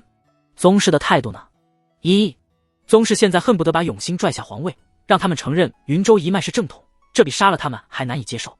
敲定好细节后，怀庆不无忧虑地说道：纵使稳住朝廷，待云州叛军休整完毕，雍州依旧守不住。宁烨，你可有什么办法？怀庆自诩聪慧善谋，但唯独追平超凡强者这件事，他苦思良久，考虑过拉拢盟友，比如古族，比如南妖，但他们要么被牵制，要么脱不开身，难以相助大奉。3. 实不相瞒，殿下，我已经拔出最后一根封魔钉，晋升2品了。那边沉默许久，怀庆才传书过来。你如何做到的？他无法用语言来描述自己此刻的心情，喜从天降，茫然不解，情绪非常复杂。但有件事是可以肯定的，那就是他有种柳暗花明又一村的畅快感，就如同迷失在浓雾中的旅人，终于拨开了层层迷雾。3. 可以向殿下透露1、2，但务必保密。怀庆精神一振，道：请说。3. 替我拔出封魔钉的是8号，他是阿苏罗。怀庆目光发愣地盯着这条传书，险些握不住玉石小径。8号就是阿苏罗。是了，8号一直在闭关，而阿苏罗是近期归位的。阿苏罗归位后，金莲道长出关没多久就说8号出关了，时间上吻合。怀庆又惊喜又懊恼，他还是大意了，没有把8号和阿苏罗联系起来。8号如果是阿苏罗的话，他不但助许七安晋升2品，本身是天地会成员，属于盟友。大凤等于一下子有了2位以战力著称的武夫，金莲道长的这枚案子一下子盘活整个局面，厉害啊！作为善谋者，他认为金莲道长不显不露水，但绝对是当世一流的棋手。真正的棋手最精妙的往往不是短期内的高绝操作，而是一些不愠不火但却福脉千里的棋子。在这方面，怀庆心里有一份名单，榜首毫无疑问是监正，榜眼和探花是魏渊和许屏风。现在多了2位，一位是死后500年还能让监正吃大亏的初代，与监正一样位列榜首，金莲道长则与许屏风并列。接着许七安又向他说明了阿苏罗修行一气化三清，以分裂出的化身为坐标，对抗佛门4大皆空法术的操作。怀庆再无疑惑，不，还有一个疑惑，宁烨为何独独与我说此事，却隐瞒了天地会其他成员？因为只有你没射死，所以告不告诉你问题都不大。许七安传书解释，此事毕竟需要阿苏罗自身允许，我不便随意泄露旁人隐秘，但对于殿下，卑职向来掏心掏肺，知无不言，言无不尽。怀庆府午后的书房里，怀庆坐在案边，以手代笔，写道：我差点就信了。他没有把这条信息传出去，用指尖抹去，重新输入，是因为他们都在群里大肆嘲讽阿苏罗。想了想，再一次抹去，最后一本正经的传书道：本宫知道了。3. 殿下，最后一个问题。司天剑。许七安从浴桶里站起身，双手托在木南枝的臀上，他下意识的双腿勾紧健硕的腰，藕臂揽住他脖子，歪着头枕在许七安肩膀。2人的肤色，一个白皙晶莹，一个古铜色，视觉冲击感极强。他把木南枝轻轻放在床上，收回了授予他的把柄。花神沉睡中嗯了一声，精致好看的眉头轻轻一皱。这女人比任何催情毒都要浓烈啊！许七安恋恋不舍地替她盖上棉被，又捡起一落在地板上的手串，重新戴在7双胜雪的皓腕。这样花神就从世上最浓烈的催情毒药，变成了让人心如止水的阿姨。接着许七安取出太平刀，把它放在桌上，嘱咐道：看好你的女主人，谁都不能进来，知道了吗？太平刀嗡嗡鸣颤，传达出明白了的意念。太平刀已经成长起来，一般的4品高手在他面前就如待宰的羔羊。许七安开门离开，指肚在门上轻轻划过，涂抹了会让人麻痹昏迷的剧毒。王府，王真文刚派人送走钱青书，没多久，管家悄声进来，在外室禀报道：老爷，许银罗来了。原本已经有些疲乏的王真文精神一振，连忙道：快，请他进来。管家一言退去，额请。卧房的门被推开，王真文看见一袭青衣，挺拔俊朗的年轻人走了进来。看见帘外的一袭青衣，王真文目光恍惚了一下，等看清许七安的脸后，不知是感慨还是惋惜地吐出一口气。刚才那一瞬间，我险些以为魏源回来了。王真文望着进来的年轻人，笑着说道：首府大人，这病是怎么回事？许七安走到床边，握住王真文的手腕，感应了一下脉搏，同时侧耳聆听。他眉头紧皱，王真文的身体就像一台到了退休年纪的机器，各个零件老化严重。天人尚有五衰，何况是老夫一介凡人？王真文不甚在意地笑了笑。司天监的术士来说过了，安心静养，或许能枯木逢春。此次之外，再无他法。许七安嗯了一声，暗中督送了几缕气机，助他活血养气。司天监确实有很多灵丹妙药，生死人肉白骨的不在少数，仁宗也有不少极品丹药。但越是高阶的丹药，蕴含的药力就越强，这绝对不是没有修行过的凡人能承受的。就拿血丹来说，内蕴旺盛生命力，但因为层次太高，四品强者吞服，十死无生。所以复活一个高品级的强者或许不会太难，但复活一个没有任何根基的凡人，自从宋清创造出人体炼成术，也不是太难了。只要有点化万物的九色莲子，凡人也能借壳重生。何谈的事，想来你也有所耳闻。王真文直入主题，凝视着坐在床边的许七安。你实话与老夫说，你有什么打算？他的目光灼灼，像是绝境之人等待最后一份希望。我如果告诉他我没有任何办法，老首府最后这口气怕是续不上了。这一刻，许七安忽然庆幸自己延后来访。倘若当日与怀庆商议完，便来王府拜访老首府，那么一句我无能为力，也许会让这位苦苦支撑的老人黯然消失。许七安脸色严肃，一字一句道：我入2品了。王真文手掌用力抓紧床单，手背青筋一根根凸起。他深深看了许七安一眼，忽然放声大笑起来，笑声豪放畅快，一扫阴霾。他从许七安身上感受到了强烈的自信，他安心了。许七安默默坐着，等待着老手抚土完胸中郁垒。你有什么计划？王真文缓慢收敛情绪，又恢复了老练沉稳的姿态。许七安直言了当道：我要换皇帝。出奇的是，王真文脸色平静，没有任何意外。老首府叹息一声，说道：永兴是守城之君，扛不起这摇摇欲坠的江山，哪怕顺利解决这次和谈事件，如果有第2次、第3次大不利的局面，他还是会打退堂鼓。有时候来自后方的麻烦才是最致命的。朝廷想要和云州拼国运，就必须要有一个安稳的后方。停顿一下，他望着许七安道：你想立谁？许七安没有犹豫：延亲王。王首府闻言松了口气：好，这样就好。延亲王是嫡子，太后所出，他登基名正言顺。两人商议之后，老首府抓起床头的铃铛摇了摇，门外的管家推门而入。王真文吩咐道：去把前首府、孙尚书、赵侍郎他们请来。他一连报了6、7个名字，都是王党骨干。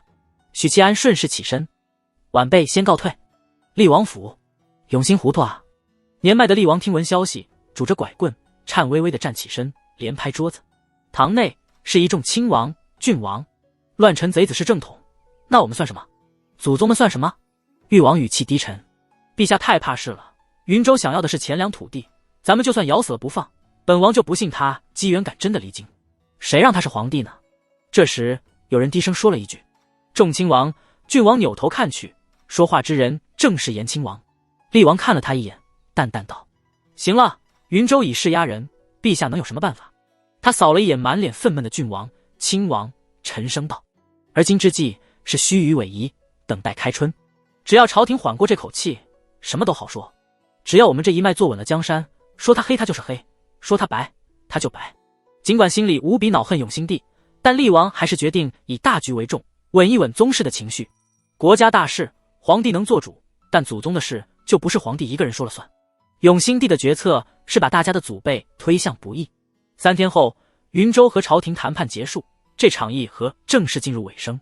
不管中低层京官是什么态度，京城百姓是什么态度，京城学子是什么态度，在所有人看来，这次议和已经是板上钉钉。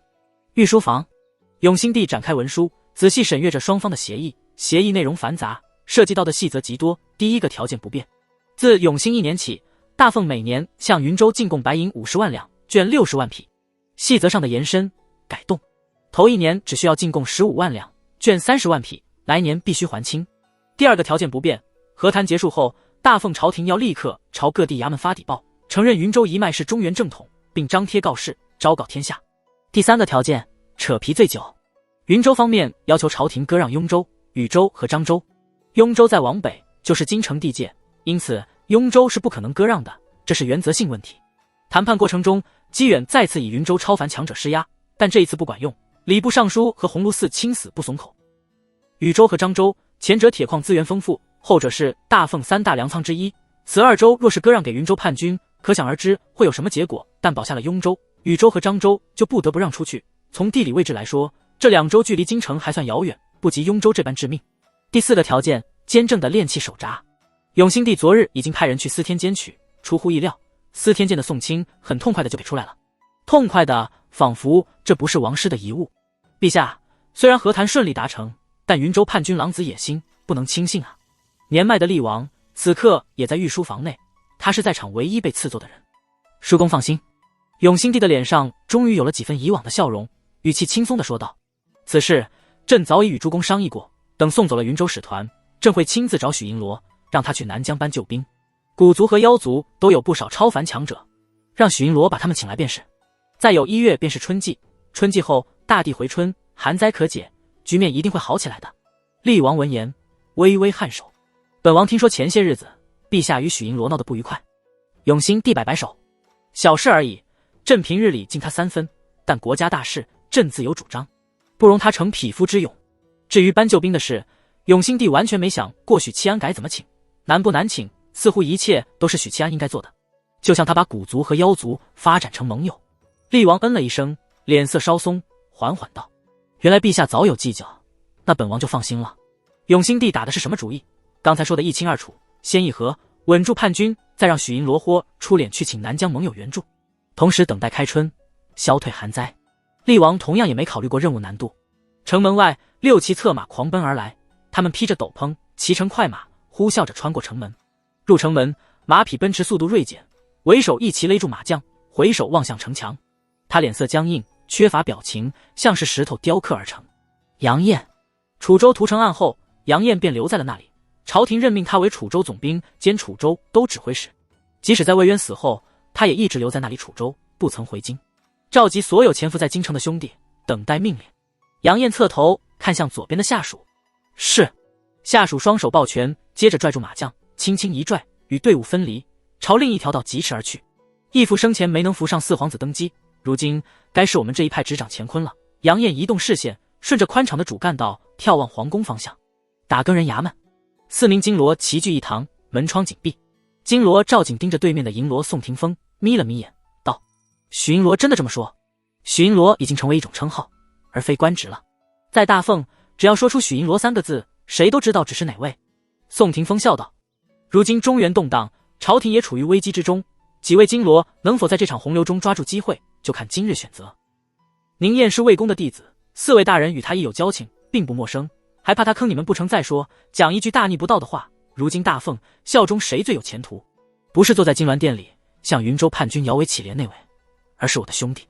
赵景和其他3位金罗对视一眼，沉吟一下，道：许银罗为什么不自己来？宋廷锋不答，而是取出一张纸条，看完你们自然知道。赵景接过，展开纸条看了一眼，先是松口气，评价道：是他的字迹。接着眸光一凝，盯着纸面看了许久。赵景深吸一口，压下内心翻涌的激动情绪，不动声色地把纸条交给另外3名金罗。传阅完毕后，他说道：你回复许银罗，只要他没骗我，我赵景可以把这条命交给他，但我们要和他见一面。驿站，姬远握着传音法罗道：无趣。大凤的小皇帝无趣，朝堂诸公也无趣，国子监学子更无趣。我听说当初朕北王尸体运回京城时，远景毕恭不见百官，有个叫许新年的庶吉士堵在午门，从早骂到晚，骂得远景妥协开门。可惜朝堂上没有见到此子，谈判中亦没见着。许是位卑言轻，没资格与我同案辩论。关于许新年的事，他是从这几天的谈判中偶尔听到有人私底下嘀咕说，那云州来的小子牙尖嘴利，如果翰林院许大人能来，定骂得他当场痛哭流涕，乖乖滚回云州。传音法罗里传来葛文轩的笑声，那你怕是没机会见到了。许新年此人是许七安的堂弟，元双和元怀的堂哥，他并不在京城，而是随大凤军在青州打仗。青州失守后，他被卓浩然砍了一刀，生死不知了。姬远啧摇摇头，一介书生硬挨卓将军一刀，怕是凶多吉少。不提他了，葛将军，那姓许的至今没有现身。葛文轩沉吟一下，道：看来与我们之前猜测的差不多，姓许的黔驴技穷了，默认了和谈，想着争取时间熬过寒冬，然后向南疆求援。这是很容易就能推理出的事情。大凤超凡战力紧缺，竟是些3品之流，根本不可能与1品、2品强者争锋。而到了超凡境，从3品开始再想晋升，那可就难了。资质差的就像武陵门寇扬州，500年才勉强晋升，成为2品武夫。资质拔尖的，比如国师骆玉衡之流，年纪轻轻就是2品，但也在2品禁卡了足足20年。既然短期内无法靠自身晋升来追平战力，那么球员是许七安唯一的选择。姬远嗤笑一声，南疆古族受限于古神之力，难以诞生1品，7部中只有天蛊婆婆是2品，却不擅长战斗。南妖的超凡强者更是稀少的可怜。那具可怕的残尸不可能离开南疆，九尾天狐倒是有可能会插手中原之争。可是他如果来了中原，那西域便没了牵制，亦可分一部分兵力进攻中原。其实唯一的变数在巫神教，纳兰天禄脱困后，巫神教便有了一位大巫师，一位羽师，他们如果和大凤结盟，倒是有些头疼。九公子聪明，葛文轩笑着说，我亦是如此认为，但老实说，暂时不用理会巫神教，至于缘由，我便不知了。顿了顿，继续说道，许七安既然甘愿做缩头乌龟，便由他去吧，一个3品武夫翻不起什么风浪了。明日离京。姬远嗯了一声，明日早朝交换文书，而后便可离京返回云州了。这是必要的流程，谈判结束后，双方交换文书，然后在朝会这种公开场合告别。传音结束，姬远把传音法罗交还许元双，笑眯眯地问一旁的许元怀，元怀，京城教坊司里的花魁个个都是拔尖的美人，今日离京，趁着还有时间，九哥带你去享受享受。许元怀并不搭理他，姬远毫不在意，把玩着折扇出门，他也就随口一说，可不敢真去教坊司，万一遇刺怎么办？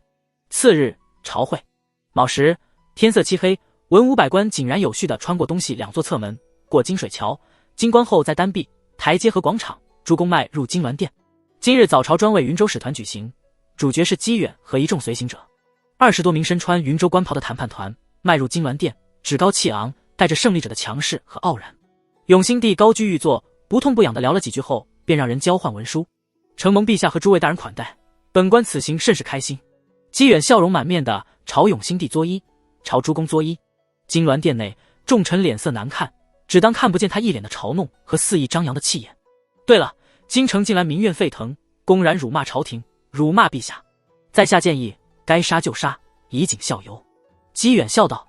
身侧的许元双则想起九哥这几天时常打探民间消息，日日听着京中百姓国子监学子怒骂云州使团和乾隆城一脉，当时他手摇折扇，看似毫不在意，原来是暗暗记在心里了。永兴帝现在只想赶紧送走云州使团，道：不劳姬使节操心，朕自会处理。另银两和卷已经筹备妥当，可由姬使节带走。至于割地，后续还有一堆工作，比如通知当地官府撤走乡绅贵族以及当地军队等等，不可能立刻完成。如此便谢过陛下。姬远话音方落，忽听轰隆一声，火炮声从遥远处传来，紧接着密集的鼓声也同步传来，是宫门方向。殿内众人大惊失色，其中包括姬远为代表的云州使团。偏就在这个节骨眼上出事，永兴帝眼里慌张，一闪而逝，强作镇定，望向赵玄振，去看看是怎么回事。赵玄振领命退去，他跨出金銮殿，俯瞰殿外广场，下方官员一片大乱，脸色惶急，宫中禁卫一部分涌向宫门，一部分奔向金銮殿保护陛下和诸公。金銮殿内，姬远眉头紧皱，握紧银骨这扇，沉吟不语。许元双和许元怀，前者蹙眉，后者频频朝外张望殿内文武官员，皇室宗亲面面相觑，不知道发生了什么。直到赵玄振狂奔着返回，他拎着衣袍下摆，跑得像是一条丧家之犬，尖叫道：大事不妙，大事不妙！陛下，叛军打进来了，打进来了！殿内众人脸色大变，下意识地看向姬远。自云州起事开始，叛军这个词就和云州挂钩，听了2个多月，骤闻叛军2字，本能的反应是云州叛军杀进京城了。姬远等人也愣了一下，旋即便听赵玄振喘了一口气，续上话来，高喊着清君侧。喧哗声再次于殿内掀起，永兴帝猛地看向皇室宗亲所在之处，接着一愣，因为他看见了延亲王。按理说此刻延亲王应该不在此地才对，莫非不是他？一众亲王、郡王同样用怪异的眼神看着延亲王。勋贵中有几个修为在身，不动声色地向延亲王靠拢。如果说朝廷里有谁能造反、敢造反，大概只有这位太后所出的亲王了。擒贼先擒王的道理没人不懂。延亲王懵了，什么叫打进来了？可有攻破宫门？勋贵里一名国公大步出列，恶狠狠地瞪着赵玄振，把话说清楚。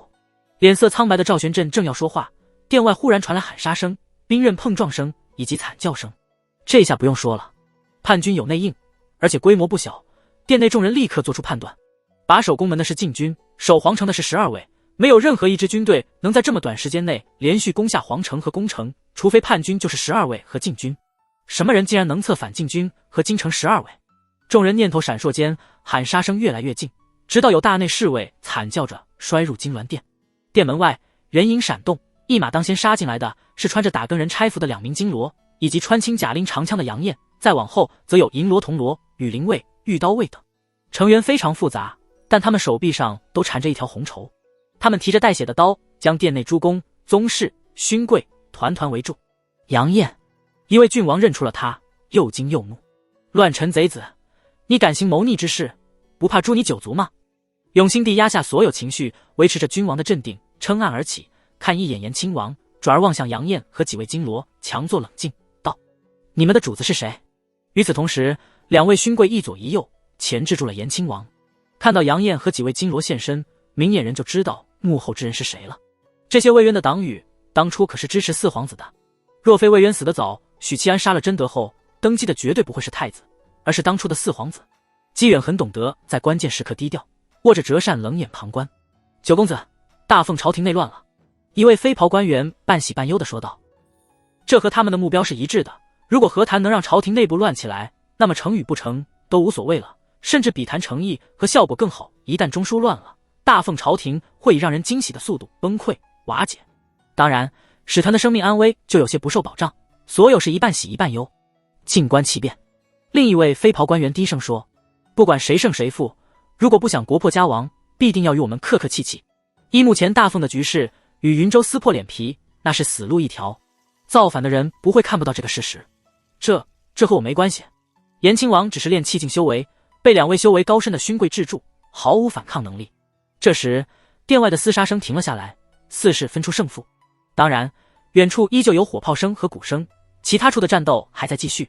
不必为难4皇兄，此事与他无关。清冷悦耳的声音传来，殿内众人或回头或侧目，看见金銮殿外一袭素白长裙的倩影跨过高高的门槛，裙摆拖曳于地走了进来。长公主。不明真相的人一脸愕然。永兴帝愣住了，没想到出现在眼前的人会是他。怀庆。永兴帝指着他怒道：你想干什么？回答朕，你想干什么？他用力一拍大案，气势猛地高涨了几分。怀庆一步步走到御座之下，望着永兴帝，语气平淡，声音却不低：请皇兄退位。此言一出，殿内一片寂静，落针可闻。姬远瞠目结舌，端详着怀庆的背影，眼里有着难以掩饰的惊艳。你，怀庆。永兴帝仿佛听见了天大的笑话，他双手撑在岸上，居高临下地俯视着大逆不道的皇妹，突然咆哮道：你知道自己在做什么吗？永兴帝重拳出击，换成任何一个兄弟，他会既小心又警惕，但现在要求他退位的、造反的是一个女流之辈。笑话。他没再去看怀庆，而是望向杨艳和金罗们，以及围住殿内群臣的叛军们，怒斥道：尔等疯了不成？陪一个女人造反，你们有几个头可以砍？凭他也能成事？问问这满殿诸公，谁会支持他？问问天下人，谁会支持他一个女流之辈？这时刘宏默默出列，作揖高声道：请陛下退位。然后是前首辅，他与刘宏并肩而立，作揖大声道：请陛下退位。接着右都御史张行英、刑部孙尚书、兵部尚书一起出列，齐声道：请陛下退位。仿佛引发了群体效应，顿时一大片的官员作揖出声：请陛下退位。人数占了殿内人数近一半。王党和魏党第一次如此齐心。永兴帝脸色陡然僵住，继而缓缓苍白，他怔怔地望着殿内躬身作揖的官员，好半天，嘴唇颤抖着喃喃道：疯了，你们都疯了。皇室宗亲这边，亲王和郡王们茫然无措，唯独延亲王欣喜若狂，激动得浑身颤抖。大理寺卿难以置信，挨个的去扶作揖的官员，训斥道：你们都疯了吗？陪一个女流之辈发疯，谁给你们的胆子？莫要逞一时之快，成不了事的。现在只是打了个突袭，后续呢？皇室宗亲数量庞大，只需登高一呼就能平了叛乱，因为没有人会支持一个女流之辈。跟着一个公主造反，不是疯子是什么？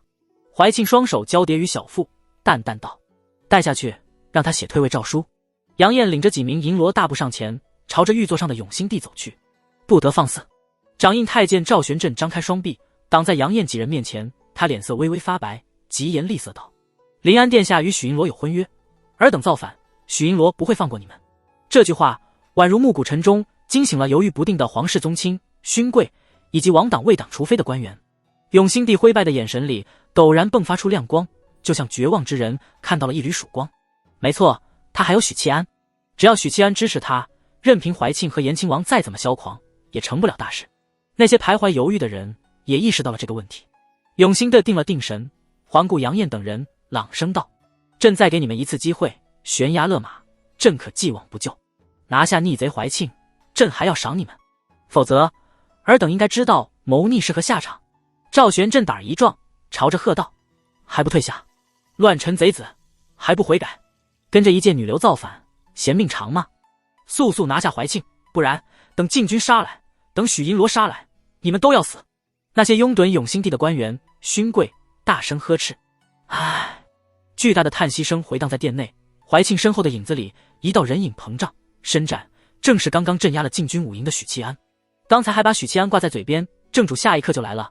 永兴帝眼里喜色刚有浮动，便见这位大凤第一武夫冷冰冰地望着自己，道：“永兴，退位吧，我可以保你不死，不然远景便是你的榜样。”永兴帝脸色煞白如雪，身子一晃，像是失去了力气，自称跌坐在龙椅上。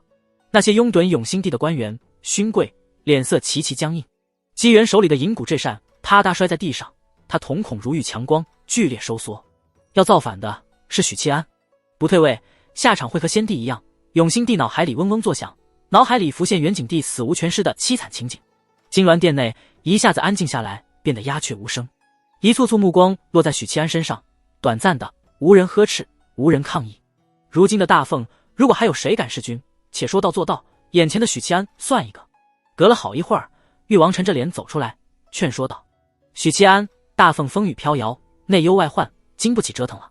念及过去朝廷对你的栽培，高抬贵手吧。”誉王自知对许七安虽然没有提携之恩，但也算帮过他几次，故上前劝诫。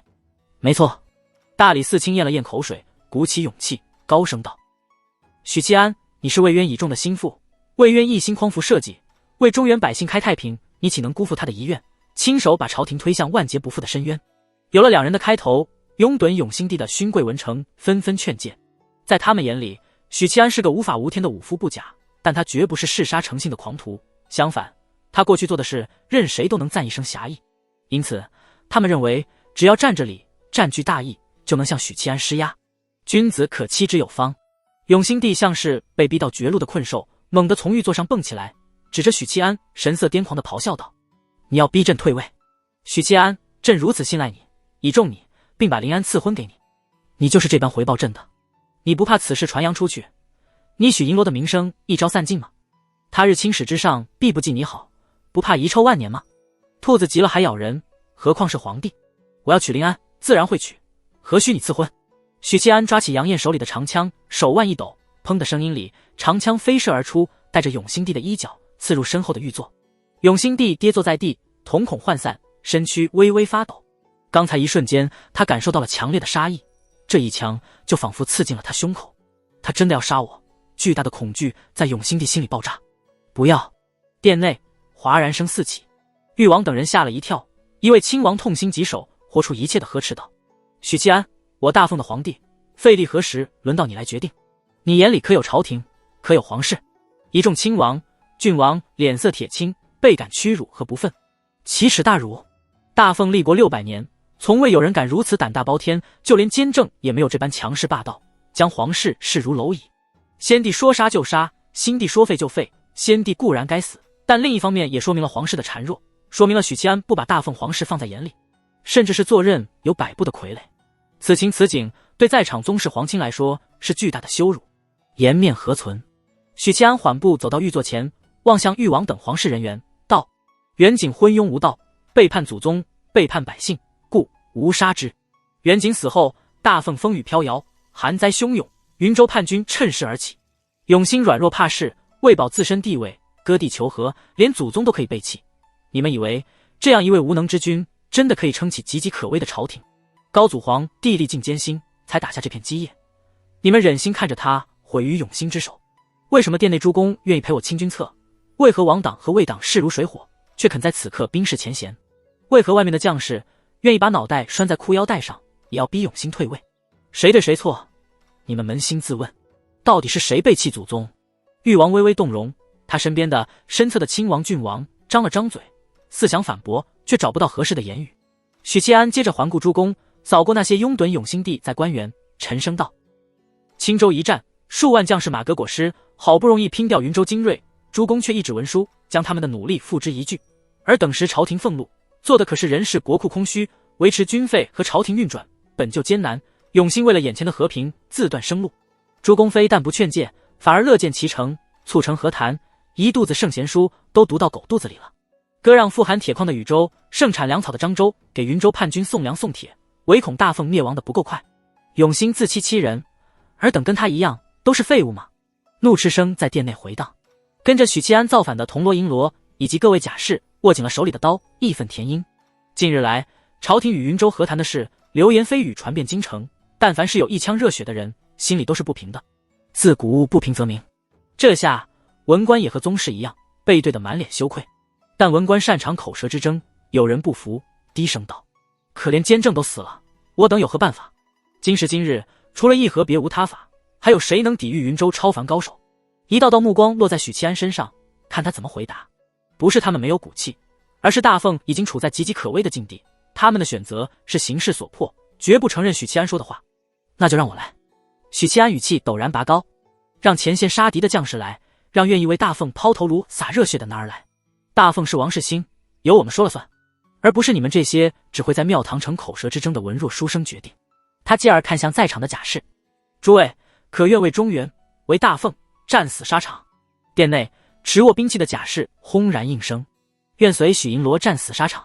许七安环顾周遭文官，冷笑着嘲弄道：倘若本银罗战死了，大凤甲士折戟沉沙，尔等再投降也为时未晚。再无人说话。这时许七安伸出手，语气平静：来。殿外一道黄澄澄的流光呼啸而来，把自己送入许七安手中。镇国剑。他依然选择了许七安。这一刻，皇室宗亲、勋贵、殿内诸公愣愣地看着这把高祖皇帝的佩剑，镇压国运600载的传世神兵。他们眼里有惊愕，有无奈，有反思，也有欣慰。时隔3月，继先帝陨落后，镇国剑又一次选择了许七安。殿内陷入死寂，再也没有人出言反驳呵斥。怀庆表情清冷，双手叠于小腹，淡淡道：请诸位暂且留在殿内，等待本宫召唤。他旋即看向许七安，微微点头。许七安俯身拎起永兴帝，与怀庆并肩往外走去。路过云州使团时，他侧目轻飘飘地看了他们一眼。姬元、许元双和许元怀3人心里同时一寒。等许七安和怀庆离开金銮殿，姬远把声音压得很低：元怀可有信心突围？许元怀看傻子似的看他一眼。殿内单是4品就有3人，外头肯定还有。绝望笼罩在云州使团众人心里。该死，这个没脑子的莽夫，不是说许七安智谋极佳，让国师屡遭挫败吗？姬远双眼血红，额头青筋突起。他疯了吗？他认为以目前大凤的局势，委曲求全是一个智者理当做出的选择，而后再徐徐图之，寻找翻盘的可能性。姬远正是相信许七安该有这样的智慧，才有十足把握和信心入京谈判，以胜利者的姿态耀武扬威。但许七安现在的选择与他过去的所作所为根本不匹配，鲁莽的就像一个彻头彻尾的粗鄙武夫。姬远怕了，寒意从心头涌起。这样自寻死路的许七安不会有任何顾虑。云州使团危矣。御书房内，许七安把永兴帝丢在大椅上，望着呆若木鸡的大舅哥，淡淡道：需要我替你研磨？永兴帝脸色惨白，不甘心道：你不想让朕求和，朕可以改；你想让朝廷继续打，朕也可以顺你的意。许七安，朕把妹妹赐婚给你，你却恩将仇报。你恩将仇报。说到最后，他用力咆哮起来：我给过你机会的。许七安拿起一块墨，轻轻研磨。你把林安嫁给我，不过是为了拉拢我罢了。如果晋升3品的是旁人，你一样会把林安赐给他。林安是我喜欢的姑娘，你却是他为拉拢人心的工具，哪来的恩？永兴，你最大的错就是坐在了这个位置，没有能力却贪恋权位。议和只是开始，后续战事若是不利，你会继续做出更多卖国自保的决定，将来青史之上难逃亡国之君的骂名。我逼你退位，既是自保，也是为大凤江山。他把毛笔蘸了墨，递到永兴手中：言尽于此，好自为之。许七安接着看向怀庆：皇宫里还有几处战斗没有平息，我先去镇压，这里交给你了。怀庆颔首，目送许七安离开，他吩咐守在外头的甲士：去把厉王请来，把殿内的亲王和郡王们一并请来。”几名甲士领命而去。不多时，几名银罗与10几位持刀甲士押着众亲王、郡王进了御书房边的偏殿。厉王年迈，今日没有上朝，姗姗来迟。拄着拐棍的厉王迈过门槛，略微浑浊的目光扫了一眼屋内。穿素白长裙的怀庆坐在主位，誉王这些亲王还有郡王坐在客位，神态有些拘谨，与悠闲品茶的怀庆对比鲜明。叔公，快快请坐。怀庆做了一个请的手势，示意厉王坐在次位，与他并肩。厉王拄着拐棍，不紧不慢地走过去，在怀庆身侧坐下。他侧头看向这位不显山不露水的后辈，缓缓道：“说说什么情况吧。”出乎意料，这位性情刚烈的老亲王态度出奇的平静。怀庆笑道：“事越大，叔公越有静气。”那怀庆就有话直说了，当即把事情简单的说了一遍。逼永兴退位，厉王叹息一声：“本王年事已高，无心权力斗争，大奉走到今日这个地步，谁对谁错，本王也算不清了。本王知道你请大家来是不想流血冲突，直说吧，你想立谁？”在场的亲王、郡王齐刷刷地看向严亲王。严亲王是太后所出，真正的嫡子，又是怀庆的胞兄。怀庆和许七安联手造反，不可能成全别人，必定要扶持自己的兄长上位。如果是这位亲王上位，他们没有意见。永兴帝背叛祖宗，承认云州一脉是正统的决定，得罪了皇室所有人，他们不可能为了维护永兴帝的皇位和自己性命过不去。严亲王脸色瞬间涨红，听见了自己胸腔里狂乱的心跳，热血沸腾，不由想起当初怀庆让他看的周氏等待时机。他知道终于等来这一天了。怀庆做得好。严亲王深吸一口气，起身走向胞妹，做事要把手按在他肩膀，以示赞赏。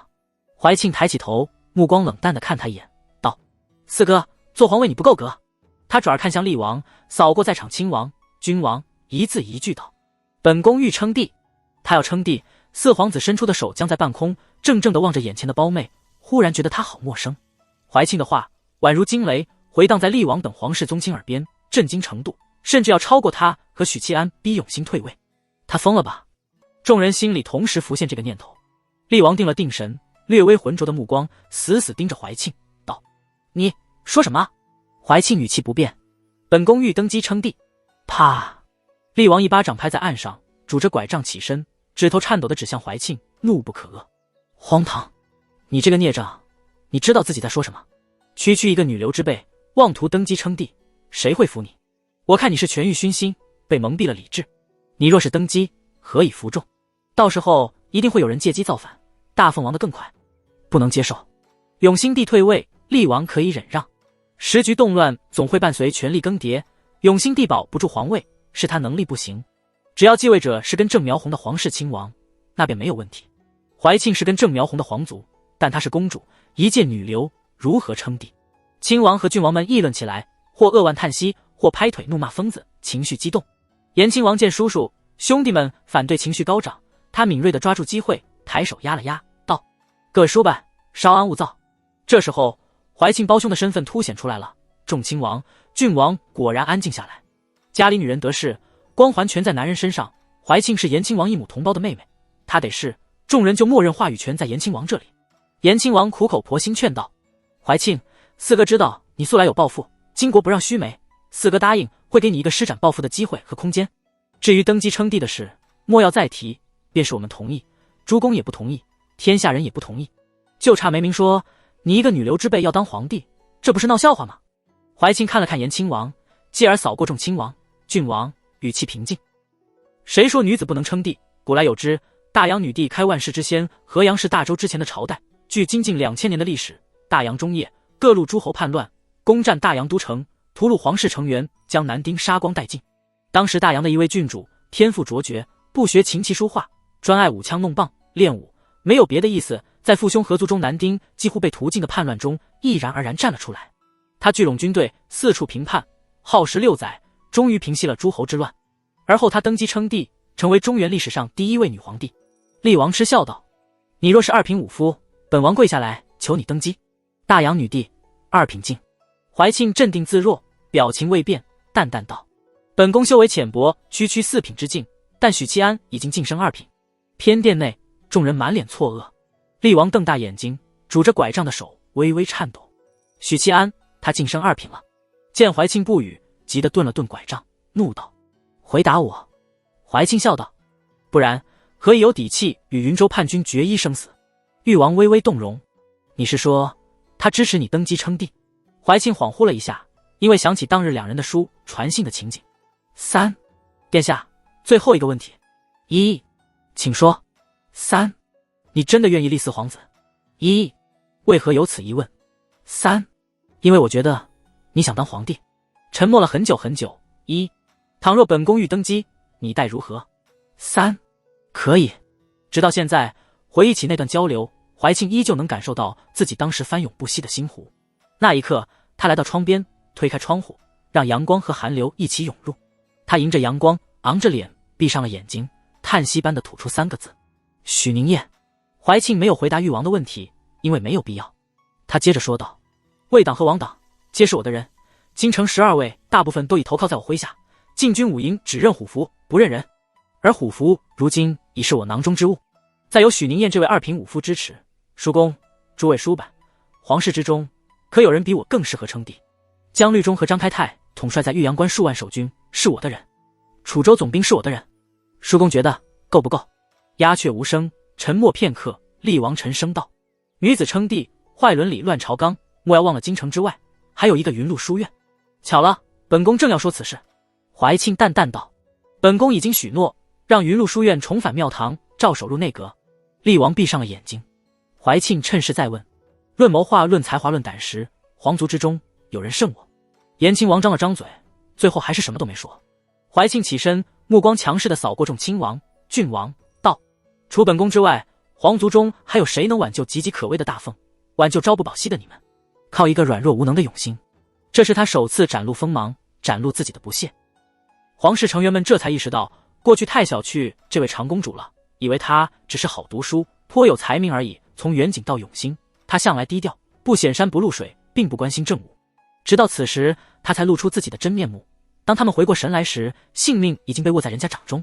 见无人违逆，怀庆收敛了锋芒，道：今日召诸位过来，便是不想让皇族流血，尔等支持我，自可享受荣华富贵。若有异心，杀无赦。叔公，你是长辈，你来说句话。厉王忍不住看向怀庆，惊觉他眸子暗沉平静，却内含杀机，心里顿时一凛，沉声道：事已至此，本王还能说什么？怀庆接着看向失魂落魄的胞兄，温柔地替他理了理衣襟，抚平胸口的衣褶子，柔声道：以后就委屈四皇兄和永兴，还有其他兄弟，暂时住在观星楼地底。四哥和诸位兄弟的子嗣，本宫会替你们好生照料的。几位叔伯如果有兴趣去观星楼小住，本宫欢迎之至。在场皇室成员脸色微变。啪啪，怀庆拍了拍掌，换来偏殿外的贾氏，吩咐道：带回金銮殿，再把王党成员给本宫带过来。王党并不知道他欲登基之事，许七安以立言亲王为由说服的王征文。不过现在已经上了贼船，再想下去就难了，所以接下来怀庆要和王党的骨干们谈谈心。临近中午，皇宫到皇城的骚乱彻底平定，禁军中的高手全部被许七安镇压，12位中中与永兴帝的将士能劝降的全数劝降，死忠者一律斩杀。有许七安镇着，皇城里达官显贵们养的客卿，没人敢冒头。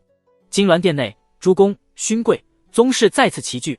怀庆在2列甲士的护卫下跨入金銮殿，一袭白裙，裙摆拖曳于地。他仪态大方地行至御座前，俯瞰殿内群臣，嗓音清朗：自入冬以来，寒灾肆虐，民不聊生，永兴治国不力，以至于百姓积怨，叛军四起。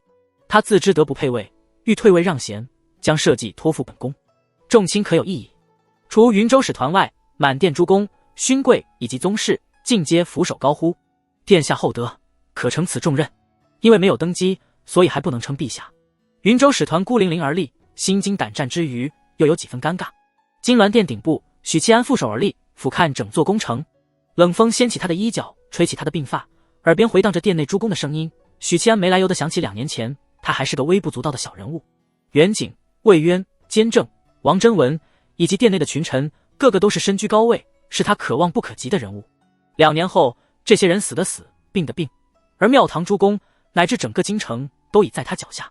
滚滚长江东逝水，浪花淘尽英雄。是非成败转头空，青山依旧在，几度夕阳红。这首词要是丢出去，又能引起轩然大波，二叔又要被骂了。低声吟诵后，他脸色复杂地笑了笑。可我再也没有当年以势扬名的心情了御书房内，只怀庆和许七安2人。我还算有几分薄面，京城12位和禁军都已经镇压，大家也很给我面子，暂时安分。许七安站在堂内，望着大案后的清冷美人，道：接下来如何稳住军心，替换心腹，以及稳住民心，就是你的事了。他一副事不关己的姿态。接下来京城会进入一个短暂的混乱期，各大势力需要重新洗牌，能拉拢的拉拢，不能拉拢的铲除，当然该妥协的妥协，做出一定的让步。这些事就不用他操心了，许七安相信长公主自己会搞定。怀庆手指抚过笔架上的毛笔，选了一支象牙笔，淡淡道：接下来怎么面对临安，也是你的事。锦绣宫的小宫女刚才貌似过来传话，陈贵妃想见你，临安也在。皇宫四门尽在掌控后，怀庆放开了限制，不再禁止各殿各宫的皇子皇女、妃嫔们出入住所。许七安想了想，道：稳住民心之事，我倒有个主意，可将云州使团游街示众，再张贴告示，说这场清君侧是由我发起。你一个公主，登基名不正言不顺，没做出功绩之前，天下百姓不会认可你，但可借我名声，本宫正有此意。怀庆提笔蘸墨，在纸上随意写些他以前所著诗词，说道：陈贵妃不必搭理，若是嫌烦，本宫会替你收拾她。至于临安，长公主嘴角挑起一个嘲讽的弧度。许银罗最擅长花言巧语，拿出你看家本事便成。说话不要这么阴阳怪气的。许七安没好气道：永兴毕竟是他兄长。怀庆颔首，因此留他一命便是对临安最好的交代，哭个几天，他自己也就想通了。许七安觉得亏了，不满道：你这是帮我的态度。怀庆放下笔，面无表情地看着他。永兴已经退位，他赐的婚便不作数，本宫登基后自会帮许银罗解除婚约，你便不用为安抚临安苦恼。我二叔已经答应了，岂能解除？许七安连连摇头：本宫说行就行。怀庆出乎意料的霸道，似乎非解除婚约不可。殿下还是操心眼前的事吧。许七安拱了拱手，离开御书房，没有去后宫，而是转到出宫，前往打更人衙门。御书房里，怀庆咬了咬唇，冷哼一声，骑上小母马，哒哒哒的重返打更人衙门，在宋廷峰的带领下去了地牢。狱卒打开通往地底的铁门，宋廷峰走在前头，路过刑讯室时纳闷道：宁夜啊，每次看到这些稀奇古怪的刑具，我就觉得自己好像忘了什么。许七安对打更人地牢不熟悉，对刑具更不熟悉，所以没在意宋廷峰的话。晚点去勾栏吧，但你得先易容，有空再说，现在哪有时间去勾栏。两人一言一语地说着，很快来到关押云州使团的牢门口。云州使团随行的护卫已经被怀庆下令斩杀，留下了谈判团的官员和机远、许元双、许元怀三人被关在一起，扒去了光鲜亮丽的外衣，套上囚衣。许元怀手脚筋又被挑断了，戴着手铐脚镣，虚弱地依靠在墙壁。见到许七安打开牢门进来，三人反应各不相同。机远眉头微皱，往后退了一步。许元怀抬头看他一眼，又扭过头去，一脸冷漠：你来做什么？许元双对这位大哥心情就要复杂多了，有着从小被灌输的敌意，被母亲影响形成的怜惜，有妹妹对哥哥的崇敬，也有各自为主的无奈，以至于他自己也分不清对大哥到底怀着怎样的感情。许屏风让你俩来京城做什么？故意恶心我，还是提升机远的容错率？许七安对他们横眉冷对。许元双低着头小声道：我觉得两者兼有。许七安审视一遍两人，嗤笑道：看来是被视作随意可弃的蝼蚁，真是废物，连利用价值都没有。许元怀猛地握紧拳头，但手筋已断，连拳头都握不紧。许元双既委屈又羞愧，低下头：既然来了京城，就别想着走了，这里不适合你们。许七安扭头看向宋廷峰：把他们转移到观星楼地底。宋廷峰点头：那小子拷问过了吗？许七安看向背靠墙的机远：找司天监的术士问过话了，内容属于机密，我没看过。宋廷峰说完，看着许元双啧啧道：这么娇俏的小美人，别送司天监了，宁夜，你带回家当小妾吧。他不知道许七安的身世以及与云州一脉的恩怨纠葛，以后有机会倒是可以带回家让二叔见见他们，顺便看看亲妹和堂妹斗法哪个更厉害。许七安走到机远面前，居高临下的俯瞰：你在那群飞雾兄弟里排名第9。机远丝毫不动怒，面带微笑：机远见过表兄。被关押到打更人地牢后，机远迅速冷静下来，简单分析后，他认为许七安还是有些脑子的。虽然趁机发动政变，捧一个女人上位，但许七安没有杀自己，说明抱着上有利用价值的心理，没准是要拿他和云州谈判。啪！许七安反手一巴掌摔在他脸上。机远一个文弱书生，哪里经得住，破沙包一样摔了出去，耳鸣阵阵，半天没起来。少攀亲戚，谁是你表兄？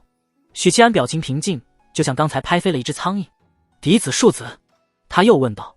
姬元耳鸣失聪，听不太清，见许七安又扬起巴掌，脸色狂变，还是许元双念在表兄妹一场，替他回答：“庶子。”许七安哦了一声，嗤笑道：“贱妾所生啊，又是一个没什么价值的棋子。你觉得乾隆城那位愿意花多大的价格来赎你？想好了再说，这取决于你能不能活着回到云州。”粗鄙的武夫姬远扶着墙，艰难起身，脸颊高高肿起，突然低头吐出一颗带血的牙齿。许元双低声道：“他是姬璇的亲弟弟。”许七安眼睛一亮，笑了起来：“有趣。”他缓步走向姬远，后者惊慌失措地往墙上贴，刚才一巴掌打光了他所有底气和信心，不愧是兄弟，你和姬璇一样都缺乏自知之明。他拍了拍姬远的脸，带着宋霆锋还有一对弟妹走出牢房。姬远被贴着墙，双拳紧握，满脸怨毒和屈辱。廊道里，许七安没走几步，便听女子清脆的声音从左侧一间牢房里传来：“哎，是许银罗吗？”扭头看去，是个头发蓬乱、囚服脏兮兮的女子，五官极为明艳。许七安愣了一下：“你谁啊？”“我是道门，不，神偷门的阿竹，天人之争时，你把我抓进来的。”女子像是受到了极大的打击，一脸激动地抓着栅栏。“哦，是你啊，有什么事吗？”许七安困惑道。“你什么时候放我出去？我已经被关9个月了。”阿竹语气激动。许七安望向宋霆锋：“这个女人怎么处理？”宋霆锋撇嘴：“像他这种江湖有名的惯犯，要么流放，要么斩首，要么关到死。你送他进来前，不是叮嘱过好好看管，将来有用吗？”许七安心说：“我特么都忘了，现在正好是用人之际，回头给他安排一个岗位。”许七安刚走出地牢大门，许元双低声道：“姬远这几天有与陈贵妃暗中接触。”陈贵妃，许七安点点头，转而对宋霆锋说：“明日把云州使团拉出去溜一溜，给京城的百姓们一个惊喜。”离开打更人衙门，与押着许元双、许元怀前往司天监的宋霆锋分道扬镳。他一路策马前往皇宫，正好福妃案里有个没有解开的疑团，他要亲自问问陈贵妃。许七安把小母马交给羽林卫，径直入皇宫，堂而皇之的前往皇宫禁地后宫。后宫以前是男人的禁地，便是大内侍卫都不能靠近，能在后宫里活动的只有女人和太监。但现在后宫对许七安来说是一个想进就进、想出就出的地方，还不用怕下一任皇帝生气。下一任皇帝即便生气，也是因为另一个原因生气。话说回来，像这种频繁更换皇帝的现象，后宫多半也会变得乱七八糟。好在永兴帝只当了3个月不到的皇帝，怀庆又是一个女子。想到后宫里貌美如花的莺莺燕燕，许七安没来由的想到这个问题。可以很负责任的说，如果永兴帝登基后天下太平，那么不用多久，远景留下来的那些妃嫔都会成为永兴的玩物，甚至已经成了。当初福妃案的起因不就是永兴喝了点小酒，然后被福妃宫里的小宫女请过去做客，这才有了后续的福妃案。要说永兴对这位父皇的妃子没念想，许七安是不信的。后宫之中大概只有太后和陈贵妃2个地位超然的存在，能免于这样的命运。而如果这次登基的不是怀庆，是4皇子，那么永兴后宫里的妃子年轻美貌的肯定也难逃窠臼，成为新君的玩具。史书中类似的例子并不少见，当皇帝的抢媳妇、抢弟媳妇、抢嫂子、抢父亲的女人等等都司空见惯了，很快来到锦绣宫，守门的老宦官战战兢兢，声线颤抖地说：“许银罗请到内厅稍坐，奴婢去通知太妃。”等这位超凡武夫点头后，宦官低着头，大气不敢喘的前头领路。许七安进了内厅，刚坐下来，那宦官却而复返，卑躬屈膝：“太妃请许银罗到屋里说话。”许七安当即起身，没让宦官带路，轻车熟路地绕过前院，来到陈太妃居住的雅致小院里。院子不算大，南边种着光秃秃的几棵树，树边是花坛，西边是一方小池，养着乌龟和锦鲤，北边是整体漆红的2层建筑。院子里空荡荡的，没有宫女和宦官忙碌。许七安穿过小院，迈过门槛，在会客厅里看见了坐在软榻上的母女俩。除了临安的一位贴身宫女，屋内没有旁人。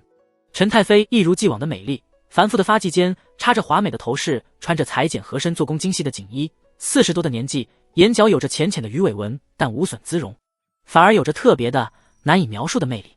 正因为有这样的颜值，才能生出内媚多情的临安。永兴的外表也不错，临安一身绣金线红裙，华美金贵，鹅蛋脸端庄，但桃花眸妩媚多情，打扮精致华贵，满是生辉。母女俩眼圈都是红的，似乎大哭一场。看见许七安进来，陈太妃眼里闪过恨意，临安则是委屈和痛苦，软绵绵的看他一眼，眼眶湿润的别过头去。见过太妃。许七安作揖行礼。不敢当。陈太妃深吸一口气，冷着脸淡淡道：“许银罗傲视中原，一言可主宰黄泉更替，本官只是一介女流，担不起许银罗此等大礼。太妃找我何事？许七安直截了当地问。陈太妃没说话，看了一眼林安。林安抿着嘴，一言不发。陈太妃眼神骤然锐利，恶狠狠地瞪着他。林安眼泪唰地涌出来，抽泣道：宁烨，你为什么要这样对皇帝哥哥？泪珠啪嗒啪嗒地滚落。她就像被挚爱之人背叛抛弃的小女孩，除了无力哭泣，没有任何办法，柔弱可怜。陈太妃也跟着哭了起来，捏着手帕一边哭一边擦拭眼泪。你当年还是一个铜锣的时候，林安掏心掏肺地待你，替你向先帝求情，金银丹药能给的就不吝啬。本宫还记得他向先帝求丹给你疗伤时的情景。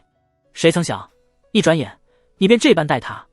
你许家当初也是有过窘迫之时，现在你出人头地了，便把当初真心待你的人弃如敝履。你的心是铁石不成？林安一听，愈发的心如刀绞。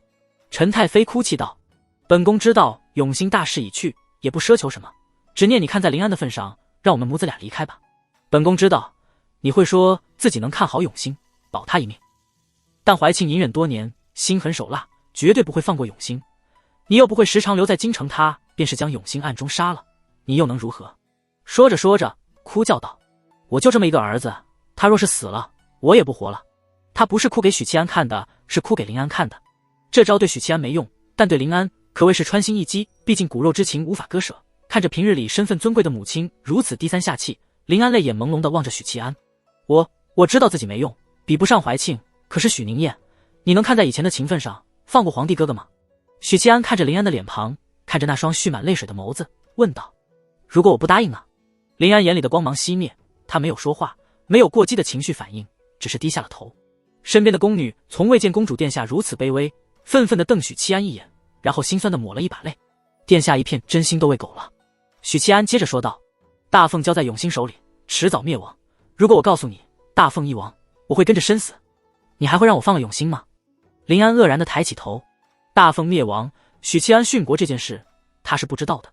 陈太妃见缝插针，抽泣道：现在他已不是皇帝，你为何还不肯手下留情？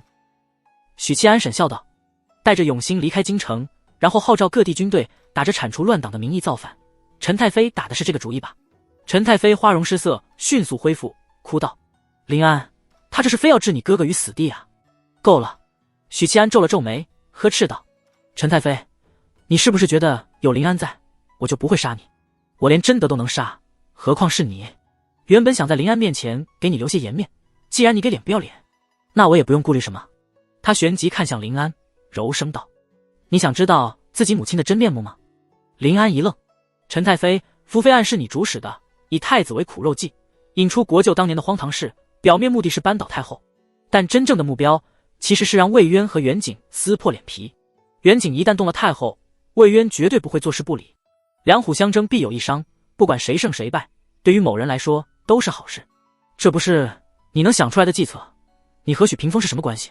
从他嘴里听到许屏风三个字，陈太妃脸色大变，她迅速冷静下来，摆出一副可怜姿态。什么许屏风？我不知道你在说什么。许屏风就是云州乱党的领袖之一，陈太妃勾结乱党，这是要凌迟的。许七安悠悠道。陈太妃尖声道：一派胡言，许银罗逼我而退位，现在连老身都要赶尽杀绝吗？许七安却不理他，看向林安，解释道：当初查此案时，锦绣宫区区一个宫女便能在我望气术之术蒙混过关，是因为她身上有屏蔽气术的法器。司天监肯定不会把这种法器给你母亲，那么锦绣宫小宫女身上的法器是哪来的？再联想到福妃案真正指向的目标，林安，你想，魏渊和袁景决裂，不管谁胜谁负，得利的是谁？云州叛军乐见其成。林安愕然地看向母亲。陈太妃怒道：你别信他，他害你哥哥还不够，连我都要对付。林安，我的女儿，你的命为什么这么苦？许七安冷笑道：我还没说完呢，姬元已经交代了，和谈期间你有私底下派人与他接触，希望他能高抬贵手，他因此从你这里套取了不少关于皇室，关于我和林安的情报。你一个身居后宫的太妃，凭什么认为云州使团会给你几分薄面？他差不多能肯定陈太妃是许屏风的案子，但毕竟还没有100%的证据，所以没有说出来。一个成熟的快手是不会把猜测说出来的，因为一旦出错，反而让罪犯摸清你的深浅，并做出误导。答案已经一清二楚，你狡辩还有意义吗？需要我在林安面前说出来？许七安一副手握真相的模样。说这句话的时候，他默默发动心骨之力，影响陈太妃的情绪，勾动她坦白、发泄和诉说的欲望。以她目前的心骨修为，引导一个普通女人的心智毫无难度。母妃，他说的是不是真的？林安难以置信地望着母亲。受心骨影响，陈太妃脸色变幻不定，突然尖叫道：“闭嘴！你们许家的男人没一个好东西。你父亲当年对我山盟海誓，非我不娶，扭头就怂恿我爹将我送入宫中。这些年他视我为棋子，榨干我所有价值后，便在云州起事，欲夺我皇位。”许七安表情呆了一下，短暂的竟不知该用何种表情应对。他以为陈太妃是许屏风的案子，这个猜测没错，但没想到案子之外还有一层身份。林安也忘了哭泣，呆若木鸡地看着母亲。还有你，陈太妃咬牙切齿，你这个许屏风的贱种，你父亲负我，现在你又要来负我女儿。要不是陛下需要依仗你，我会同意把林安嫁给你。现在你逼永兴退位，只要本宫还活着，你就别想娶林安。母妃你说什么呀？林安哽咽道。怎么会这样？怎么会？他万万没料到，母亲竟然是未婚夫父亲的旧情人。许屏风是21年前离开京城，决定誓师，在这之前，林安已经出生了。而那时候，远景也快到了修道的节点。许七安心里一沉，不动声色道：“林安是你和许屏风生的。当年以许屏风的修为手段，想和陈太妃偷情，成功的可能性极大。监正也未必会管这些破事。当然，如果永兴帝是许屏风的种，那么监正是不可能让他成为太子的。所以永兴帝肯定是皇室血脉，但林安就不一定了，因为她是公主，无缘皇位。而林安虽然身负子气，可气数这东西既是先天的，也有后天带来的。一介草莽若是称帝，那他就是子气加身。同理，林安当了20多年的公主，就算不是皇室血脉，她也是子气加身的。所以旺气数只能看气数，无法做亲子鉴定。陈太妃呸了一声，她也配？呼，那就好，那就好。许七安如释重负，他看见林安也松了口气。你和他是如何联络的？许七安问道。锦绣宫中有他安排的人，但在知道云州造反后，我便将他溺死了。陈太妃恶狠狠道。这时心骨的效果过去，陈太妃露出了一抹茫然。我都说了什么？林安，跟我走。许七安抓起小红裙的手，拉着她往外行去。小红裙亦步亦趋，心情复杂。你不能带她走。陈太妃疼得起身，试图阻止，但2道气机隐晦地击中她的膝盖，双膝一软，继而剧痛，陈太妃跌倒在地。她尖叫道：“许七安，你别想娶我女儿，我死也不会答应你们的婚事。”林安下意识地回头，哭叫道：“母妃！”许七安强行拉着她离开。离开锦绣宫后，林安挣脱了她的手，与她保持一个比较疏远的距离，沉默地走在深宫内院。许七安略作沉吟，轻声道：“我告诉过你，我父亲是2品术士，他通过山海关战役窃取了大凤国运，藏在我身上。但我没有告诉你，我与大凤命运相连，国灭则身亡。所以我必须救大凤，这既是为黎明苍生，也是为自保永兴德不配位。大凤交在他手里，注定灭亡。”他看了林安一眼，见他冷若冰霜，疏离淡漠，苦笑道：“算了，不说了，我还有事要处理，便不送殿下回韶阴宫了。”林安依旧没有反应。许七安退后一步，化作阴影消失不见。他一走，林安身子立刻软了，一个踉跄，扶着墙慢慢尾顿。他背靠着红墙，抱着膝盖，嚎啕大哭。锦绣宫，陈太妃瘫坐在软榻上，咬牙切齿地扶着茶几，喃喃道：“你休想娶林安，休想！你不敢杀我，就像你不会杀永兴，只要我还在，就不让你得逞。他绝不会让林安嫁给逼儿子退位的人。他是拿许七安没办法，但林安是他女儿，他太熟悉了，有的是办法通过林安报复许七安。”这时院外传来呵斥声：“你们是什么人，敢擅闯锦绣宫？”呵斥声立刻变成惨叫。陈太妃扶着茶几坐起身，看向屋外，恰好这时一个老太监走了进来。“是你？”陈太妃一眼就认出这是凤七宫里的太监，淡淡道：“你来做什么？替你家主子耀武扬威？”老太监摇摇头，躬声道：“老奴是受了长公主之命，过来伺候陈太妃的。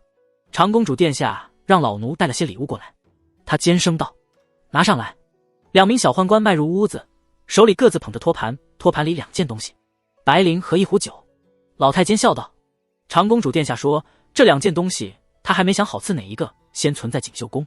哪天太妃闹腾起来，对人世间没有留恋了，便从这里选一个，体体面面的离开。”陈太妃望着白绫和鸩酒，脸色煞白。许七安是不会杀她，但怀庆会。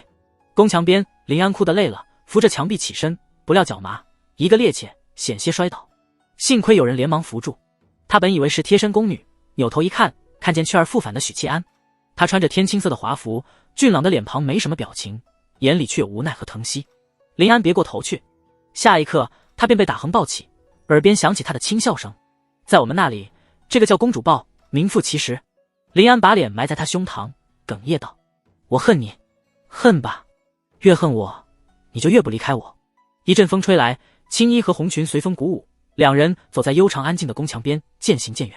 观星楼地底，盘坐在房间内静静打坐的钟离，耳廓一动，听见了杂乱的脚步声。这时有一个脚步声加快，来到他的房门外，喊道：钟师姐，打更人奉许银罗之命，押送一批犯人来此地关押。钟离起身开门，看见门外站着一位白衣术士，他先是点点头，而后望向幽暗走廊入口，看见一位绣金罗的中年人与一众银罗、铜罗押解着一批犯人走来。钟离迎了上去，轻声问道：发生了什么？白衣术士哦一声，语气平静地解释：许银罗和长公主造反了，就想把几个亲王兄弟，包括永兴帝官在司天监作为司天监的术士，看不起皇权是基本操作。钟离迎上押解亲王的金罗，后者拱手说道：本官赵景奉命押解人犯，请钟姑娘安排。钟离就说：这一层有20个房间，随便挑一个便是。宋霆锋闻言，随手打开身侧的一扇铁门，推了一把许元怀进去。许元怀脚下一滑，狠狠摔在地上，脑袋磕到铁门上，痛得闷哼出声。宋霆锋嘲笑起来：废物！话音方落，突然脚下一滑，直挺挺的后仰，脑袋也磕到墙上。作为一个练神境的高手，他没有受伤，只是摸着脑袋，脸色茫然。赵景皱了皱眉，望着宋霆锋，斥责道：毛毛躁躁的。然后他也摔了一跤。赵金罗脸色茫然，他不明白自己一个4品武夫，掌控化境的高手，为什么会在没有障碍、没有行走的情况下，突然就摔一跤。赵金罗旋即想通，望着钟离，猜测道：这是困住罪犯的阵法。领头的白衣术士背靠墙壁，点点头：你就当是吧。接着银罗铜罗们把骂骂咧咧的亲王、永兴队推入房间，过程中双方都有人无缘无故摔倒，不是脑袋磕墙上，就是脸撞地上。钟离负责关上每一扇铁门，掌心贴在门上，激活阵法。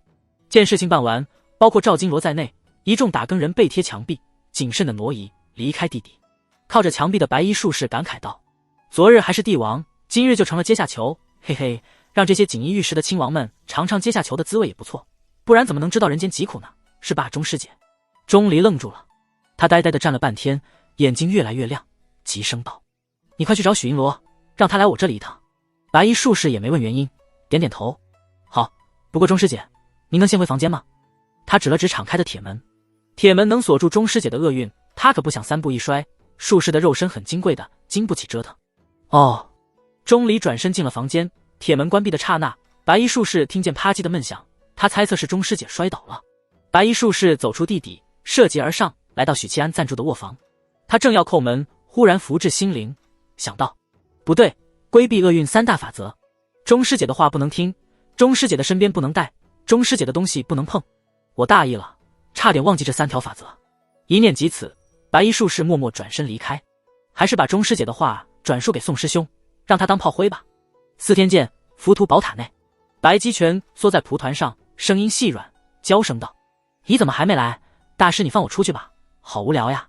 塔林老和尚睁开眼，缓缓道：小施主若是觉得无聊，不妨与贫僧一起参悟佛法。白鸡一听，顿时支棱起来，叫道：我是妖族呀，我生来就是要打佛门的，哪能跟你学佛法？塔林老和尚给出自己的理由：了解敌人才能打败敌人，小施主跟我学佛法，将来长大了才能找到佛门的弱点。白鸡闻言愣了一下，觉得很有道理，他的小脑瓜想不出反驳的话。正说着，塔林老和尚耳廓一动，继而笑道：你的主人返回了。他屈指轻弹，一道金光激射而出，于室内绽放，然后木南枝就出现了。他穿着褐色的长裙，面容憔悴，眼神里满是疲惫。许七安离开时没有带走浮屠宝塔，和太平刀一起留在桌上，给花神3重保护。木南枝苏醒后，沟通塔灵便被传送进来了。咦！白鸡欢呼一声，化作白影飞扑到木南枝怀里。木南枝接住白鸡，顺势盘坐在蒲团上，双手合十，虔诚道：大师，我悟了。塔灵老和尚反问道：你悟了什么？木南枝无比虔诚，大彻大悟：色即是空。塔灵老和尚欣慰道：善。同时他心里嘀咕一声：这话听起来好熟悉。白姬抽了抽粉色的鼻尖，茫然道：“咦，你身上有股怪味道，不是你的味道。你闻错了。”“没有没有，我鼻子可灵了。”“闭嘴，小崽子少打听。”塔林老和尚听着他们的争论，伸出手指轻轻点在木南之眉心，花神双眼瞬间空洞，失去神采，身子一歪，昏迷过去。这变故让白姬吓了一跳，贫僧是在帮他疏导气机，郁结在丹田，反而伤身。塔林老和尚解释道：“一夜之间，他体内多了一股无法消化的磅礴气机，这是他感觉到疲惫的原因。”王府，王真文卯时便醒了，用过午膳，喝过药，便睁着眼睛不肯睡，像是在等待着什么。天光大亮后，他就听见了隐约的炮火声，很快又趋于平静。等啊等，等啊等，午膳到了。王真文低米未进，终于等来管家禀告，说前首府和几位大人来拜访。至此，王首府如释重负，让管家请人进来。少顷，钱钦书、孙尚书等几位王党骨干推门而入，在圆桌边入座。钱钦书把圆凳搬到床边，坐得最近。王真文看着他们的脸色，沉吟半晌，道：“看样子事成了，但你们为何是这等表情？”几位老伙伴较为沉默，但又不是凝重，而是那种不知该从何说起的复杂。刑部孙尚书和其他几位目光交接，而后齐齐投向钱钦书。钱钦书自知避不过，轻叹一声：“事成了，不过结果有些偏差。”偏差？王真文见他欲言又止，心里一沉，想到了一个可能，急道：“许七安篡位了！糊涂啊！大奉气数未尽，下至百姓，上至贵族，都还认可皇室，便是那云州乱党，也要千方百计地宣传自身为正统，不惜一切代价地要求永兴认可，便是为此。他好不容易攒下不菲声望，岂可自毁前程？”急怒攻心，剧烈咳嗽起来。稍安勿躁，稍安勿躁。钱钦书扶他坐起身，轻拍后背，欲言又止一番，道：“许七安没有篡位，就他那性子，给他龙椅他都不会做。你觉得他是一个愿意埋首暗读、处理政务的人？”王真文一想，觉得有理，心态平和了许多，问道：“他准备立谁？”钱钦书悠悠道：“长公主怀庆。”可嗨嗨，王真文又剧烈咳嗽起来，脸色涨得通红。孙尚书忙倒了杯热茶递上来，喝口茶压一压。王真文勉为其难地喝了一口，压住咳嗽，而后迫不及待地问道：“你们同意了？”钱钦书无奈道：“我们原以为会立言亲王，事后才知那小子虚晃一枪，把我们都给骗了。当时箭在弦上，贼船已上，还能反悔？喊出请陛下退位时，就已经没回头路了。而且永兴和一众兄弟都被长公主牢牢控制，王党便是想反悔，也没合适的人物推出来。先帝的兄弟和一些郡王，资格差了些。再说当时看一众亲王、郡王的表现，明显捏着鼻子认下怀庆，未必愿意冒险。”王真文勃然大怒：“女子称帝，简直胡闹，胡闹！”孙尚书突然说道：“倒也不是不能接受，女子称帝，大洋是有先例的。再说论才华、魄力、能力，长公主都是佼佼者，她当皇帝远比永兴和其他亲王要强。”王真文难以置信道：“他给了你们什么好处？”孙尚书看向钱钦书，新任首辅低声道：“也没什么好处，就是之前永兴答应我们，但以朝堂稳定为由，一直迟迟不曾兑现的承诺。再就是朝堂重新洗牌，空出来的位置，魏党和我们瓜分，从此再无群党相争的局面。”王真文不说话了，因为他知道自己的反对无效，怀庆给的实在太多，多到王党无法拒绝。哪怕都知道他将来肯定会扶持其他党派，不会任由魏党和王党做大，但没人会因为以后的事拒绝眼前唾手可得的利益。这和聪明与否无关，和人性有关。好算计和永兴帝比起来，他更像远景。王真文喝了一声：“事已至此，老夫也只能顺应大势。他一个卧病在床的人，还能怎样？不过老夫要给你们一个忠告。”王真文扫过屋内众人，沉声道：“女子称帝，即使有史可依，亦非主流常态，说服力有限。他想坐稳龙椅，可没那么容易。”钱钦书起身拱手道：“王兄请说。”许七安返回司天监，来到自家卧室门前，看见宋清倒在门外，果然有人来找我，还好我做了好几手准备。他心里嘀咕一声，拎起宋清，啪啪扇了几巴掌，把他强行唤醒。宋清迷迷糊糊的醒来，茫然道：“许公子，你回来了呀？咦，我脸好疼。”“没这么夸张啊，我就是轻轻打了2巴掌。哦，我已经是2品武夫了。”许七安转移话题：“你来找我有什么事？”宋清揉着红肿的脸，口齿不太灵光地说：“钟师妹托人传话，说有事要找你。钟离小可怜找我啊。”许七安点一下头：“不急的话，我抽空过去一趟。”对了，宋师兄最近是不是熬夜做炼金术实验，很长时间没睡觉了？宋清一愣，你怎么知道？脑子灵光的话，你就不会接钟离的任务，这是很简单的推理。许七安没有解释，恭敬地送走脑子不太好用的宋清，目送他的背影离开。许七安抹去门上的强烈麻药，推开而入。房间里空荡荡的，床铺凌乱，没了大凤第一美人，床单也已经干透。许七安目光自然而然地望向桌上的太平刀，太平刀竖起刀尖，指向一旁的浮屠宝塔。许七安点点头，身形旋即化作金光，遁入宝塔内部。空旷的第3层，塔林老和尚盘坐在蒲团上，木南枝歪歪扭扭地倒在另一张蒲团，昏睡不醒。白姬凑到他身边，不停地抽动粉嫩的鼻尖，嗅啊嗅。狐狸崽子，你干什么呢？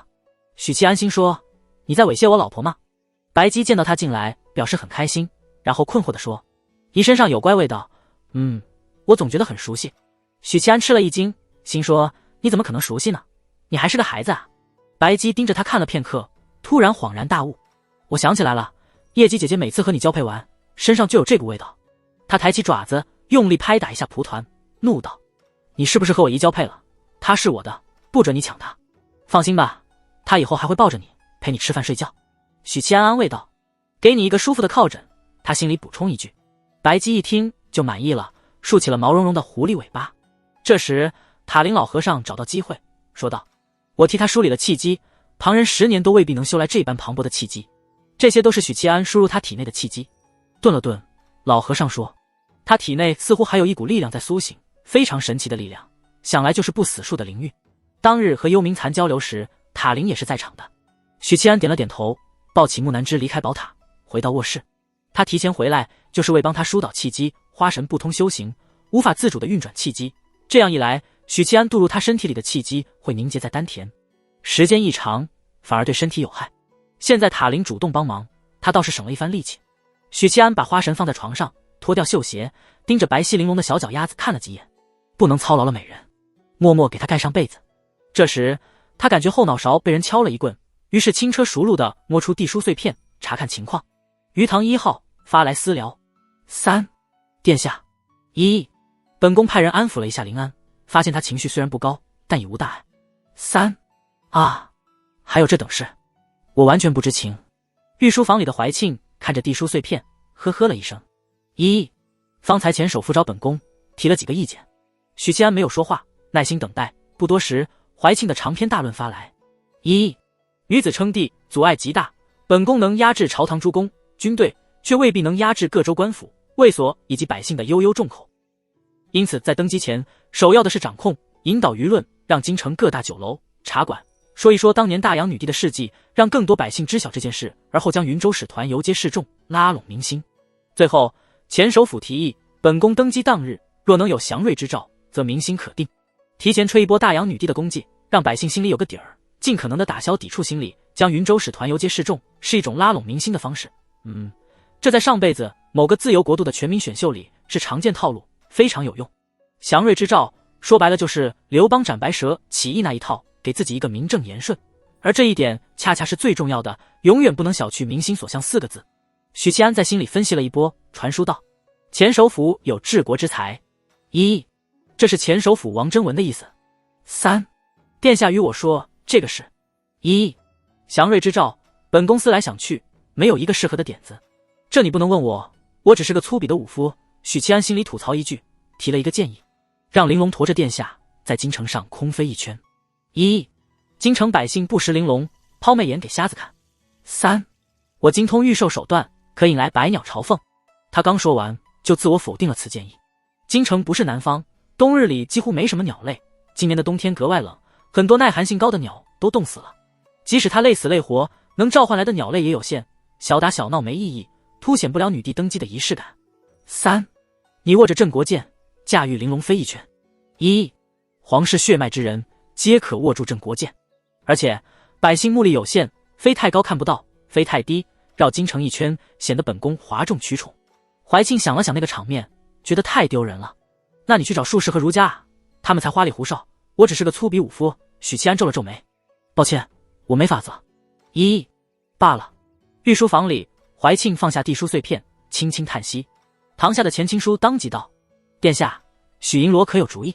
他不认识的书碎片，只当那是司天监里用来联络的法器。怀庆微微摇头。左都御史刘宏说道：“实在不行，可让赵守在殿下登基时显化出龙凤和鸣异象。祥瑞之兆这种操作，他们这些文官是没办法的，只能求助超凡高手。许七安没办法，那便只能找赵守了。”钱钦书沉吟一下，道：“此法尚可，但场面稍稍欠缺了些，不够深入人心。”张行英难得的附和王党大佬的话：“殿下登基，开我朝未有之壮举，非同一般。这祥瑞之兆，自是越宏大越好。他们想要的是震惊京城的那种祥瑞。”文官们找遍史书，学习前人操作，共找出3种办法，龙凤和鸣算是最好的了，但怀庆还是不太满意。当然，如果是天生异象，那法子就多了，只是异象不代表是祥瑞。事实上，大部分规模宏大的天生异象，象征的都是灾难，比如地动，比如电闪雷鸣，比如血光冲天。最好的祥瑞之兆，难道不是我背着你在京城里逛一圈吗？我就是大凤最有名的瑞兽啊！许七安边吐槽边放下的书碎片。突然，他闻了一阵阵花香以及草木的清新气息，愕然环顾，室内早已变了一番模样。木南枝躺在一片花丛中，色彩缤纷的鲜花，翠绿的草从床上长出来，从棉被里长出来，从浴桶里长出来，从茶几长出来，从立柱长出来，从一切木质家具里长出来。这一刹那，许七安怀疑自己不是坐在卧室里，而是坐在花房里。这简直就离谱！许七安一脸呆滞。说实话，这种能力即使在超凡境都是凤毛麟角，花神灵韵恐怖如斯。他正苦恼着怎么清理满屋子的花花草草，忽然心里一动，再次取出地书碎片，向怀庆发起私聊：“殿下，我有一个主意，可让你登基时天降祥瑞，载入史册那种。”卯时刚过，侧卧在草席，盖着又臭又脏破棉被的姬远被哐当的开门声惊醒，声音从廊道尽头的铁门处传来，紧接着是脚步声。很快，10几名打更人出现在姬远以及云州众官员的视野里。“起来，带你们出去晒晒太阳。”一位铜锣掏出钥匙，打开缠在栅栏门上的锁链。姬远被一名沉默寡言的铜锣粗暴地拽起来，粗暴地推搡着离开牢房。这是他在打更人的牢里待的第3天，干燥的草席和破棉被救了他一命，没让他冻死在凄寒的地牢里。但从小养尊处优的他，何曾受过这种罪？短短2天时间，手脚长满冻疮，脸色发青，嘴唇缺乏血色，头发蓬乱。这2天里，他无时无刻不再后悔接任和谈使者的身份。姬远博学多才，能言善辩，这些都是货真价实的才华，但他毕竟是养尊处优，缺乏一定社会历练、江湖经验的贵公子。有才华不代表抗压能力强。2天来的遭遇以及对未来的惶恐，让他处在情绪崩溃的边缘。唯一的盼头就是自身还有价值，许七安应该不会杀他，而是会用他做筹码与云州谈判。正是这个希望支撑着他咬牙坚持下去。晒晒太阳也好，继续在牢里待着，我迟早冻死。姬远趔趄地走在幽暗的长廊，20多名云州官员跟在他身后。出了地牢的门，空气冷冽但清醒，太阳不愠不火地挂在天空，带来一丝丝的暖意。姬远停下脚步，昂着头，享受阳光照在脸庞的感觉。身后的铜锣一脚踹在他屁股上，把他踹翻在地。姬远艰难地爬起来，朝那名铜锣投去愤怒又憋屈的目光：“瞅什么瞅？信不信挖了你的眼睛？”那铜锣丹手按刀柄，严肃刻板的脸上没什么表情，道：“你不是很嚣张吗？进京要礼部尚书，当朝首辅，还有亲王出城迎接，才肯入城吗？你不是在金銮殿里训斥诸公，压得满朝文武抬不起头吗？你不是略施小计，就让京城百姓对许宁燕的威名产生质疑吗？你继续嚣张啊！”姬远双拳紧握，咬牙隐忍。来日云州铁蹄征服京城，他要亲手摧毁打更人衙门，这些和许七安有交情的打更人全部凌迟。这时，一个中年银罗走了过来，目光严厉地扫过众人。铜锣们纷纷整理衣襟，摆正胸口铜锣的位置，确认一切对称，没有问题后，躬声道：“头儿。”中年银罗微微颔首，满意地收回目光，并不去看头发蓬乱、囚服肮脏且布满褶皱的姬远。“出发吧，不要耽误时辰。”“出发？去哪里？”姬远心里一凛，想开口询问，但又觉得注定得不到答案，反而会被一顿暴揍。那名沉默寡言的铜锣押解着姬远往外走，随口说道：“头儿，宁燕今晚找我们喝酒。”中年银罗沉默一下：“勾栏还是教坊司？”“勾栏吧，他说以后不去教坊司了。”铜锣回答。中年银罗略感欣慰，一诺千金重，他向来讲信誉。李玉春知道当初福香死后，许七安承诺过以后不去教坊司。朱广孝略作沉默，补充道：“他说可以把教坊司的花魁都请到勾栏去。”李玉春不想说话了，穿过衙门的后方，沿着回廊往外走，再穿过一座座办公堂、庭院，终于来到衙门口。衙门口停着一辆辆囚车。朱广孝看着姬远，淡淡道：“晒晒太阳去。”姬远脸色僵硬，呆立当场。京城各衙门的告示墙，内外城门口的告示墙，在清晨时分张贴了一份新告示。告示是京城百姓平日里获得官方信息的重要渠道。平民百姓往日里不会特别关注告示墙，除非近来有大事发生。眼下的京城最大的事便是议和。告示上说什么？告示一贴出来，周围的百姓便涌了过来，或议论，或询问帖告示的吏员。告示张贴的前一个时辰，会有吏员负责唱榜，把内容告知百姓。毕竟市井百姓里识文断字的还是少部分，而这种朝廷官方告示，阅读门槛很高，就算是识字的人，没接受过一定的教育，也看不懂内容。最后会变成每个字都认识，但连在一起就不知道是什么意思的情况。肯定是议和的内容吧？朝廷打了败仗，青州失守，我听说好像要割地求和。区区一个匪州，竟然如此嚣张。自从新君登基后，百姓日子过得越来越差，贪官污吏横行。嘘，小声点，莫要乱说话。怕什么？边上又没有当兵的。再说，大家都这么骂。说着说着，话题就从议和说到了青州失守这件事。许银罗都没能守住青州吗？他可是在玉阳关一人一刀，让巫神教20万军队全军覆没的强者。你这个问题我已经听过无数次了，谁知道呢？说起来，已经很久没见到许银罗在京城出现了。我听来的说法是，监正都死在青州了，许银罗也不是云州叛军的对手。唉，难怪许银罗如此低调，没办法，打不过人家呀。情绪发泄了那么多天，大部分百姓虽然心头不忿，但也过了最上头的时候。对于朝廷和云州的议和决定，私底下依旧骂，但无能为力。反对情绪就没那么高涨了。尤其青州失守，云州使团入京，一系列流言发酵传播，京城百姓已经渐渐摸清楚了来龙去脉，知道了大奉守护神监正战死青州的消息。尽管在他们眼里，监正的威望远不及许银罗，在底层百姓认识里，监正只是一个称号，一个概念。这时，站在告示边的吏员高声道：“古之君，天下者重在保全民命，不仁以养人者害人。朕自登基以来，治国不力，以致云州叛军起事，九州沸腾，大局危难，兆民困苦，生灵涂炭，愧对列祖列宗。长公主怀庆厚德载物，圣朕良多，即由长公主怀庆顺位登基，许其安辅佐，匡扶社稷，平定叛乱，还大奉朗朗乾坤，岂不异于？”钦此。告示洋洋洒洒400多字，吏员念完，周遭的百姓瞠目结舌，宛如一尊尊雕塑僵在原地。啥意思啊？好像是皇帝退位给长公主。说话的人猛地瞪大眼睛，长公主要当皇帝，一下子炸锅了，人群哗然如沸。告示内容对百姓造成强烈的冲击、震撼以及茫然，这让他们再也不顾及祸从口出，激烈的讨论起来。女人怎么能当皇帝呢？这不是瞎胡闹吗？难道带着当官的一起绣花？公主她识字吗？陛下为何要退位给公主？女人当皇帝，不怕被天下人耻笑？他们的第一反应是抗拒、愤怒，无法接受，只觉得是天下头等荒唐之事。随后有人说道：“你们有在茶馆听书吗？好像以前是有一个女人当皇帝的，叫什么来着？大洋女帝。对，你也听说过。”喧哗声稍歇，很显然，不少人也在这几天于酒楼、茶馆、青楼、妓馆等娱乐消遣之地听过类似的内容。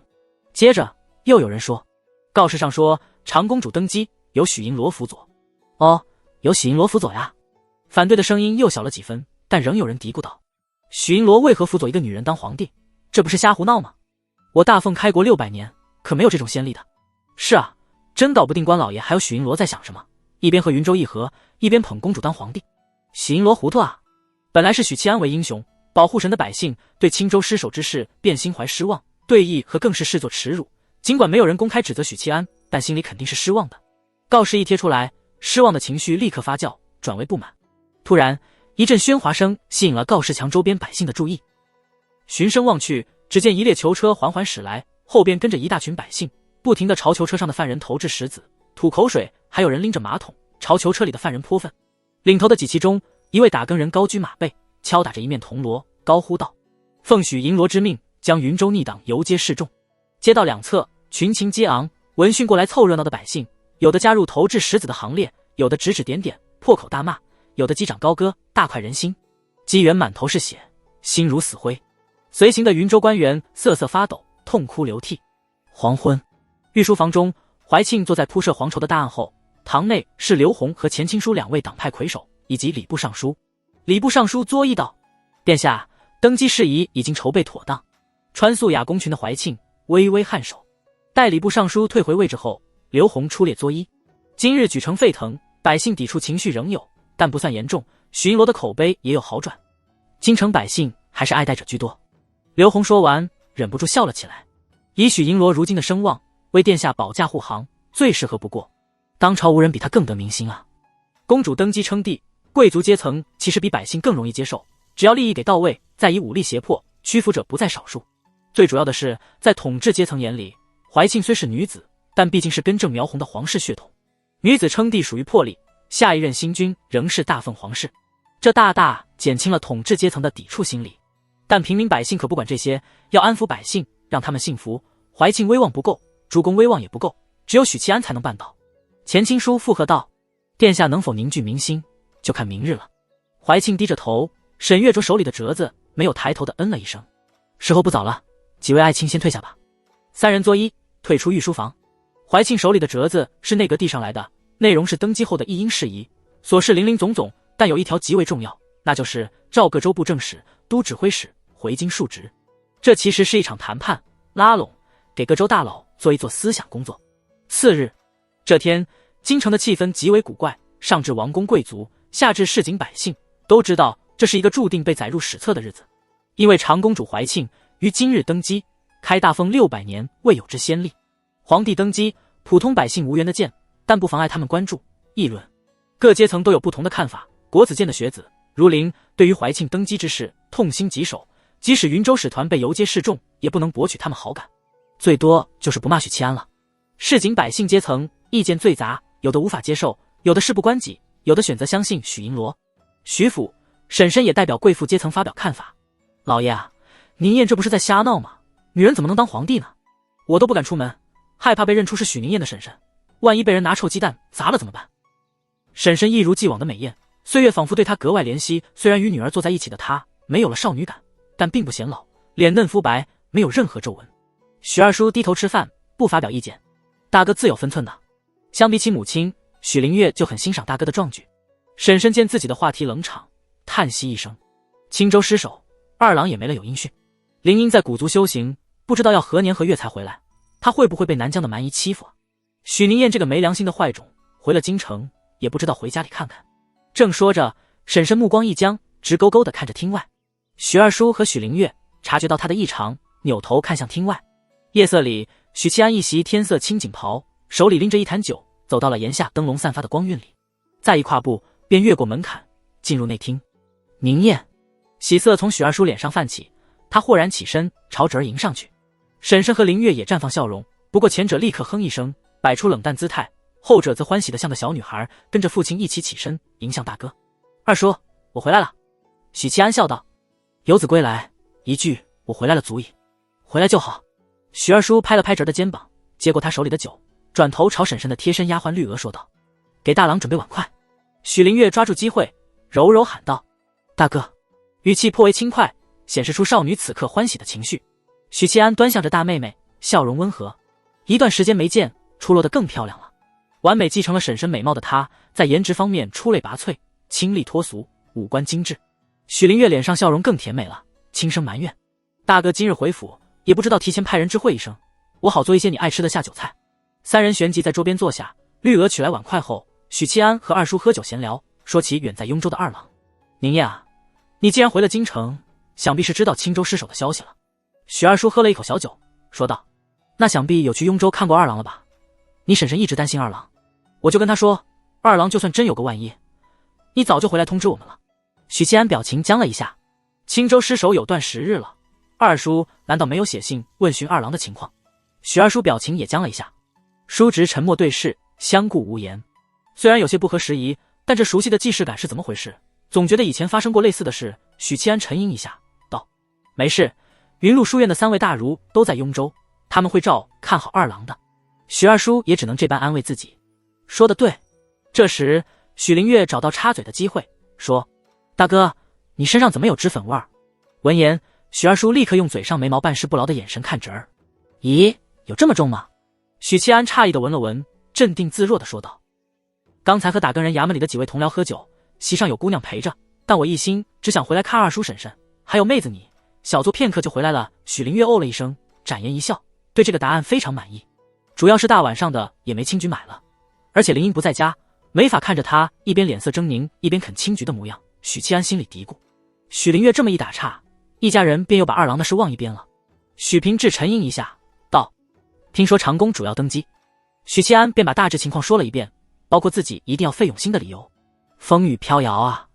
许二叔叹息道：长公主登基之后，你有何打算？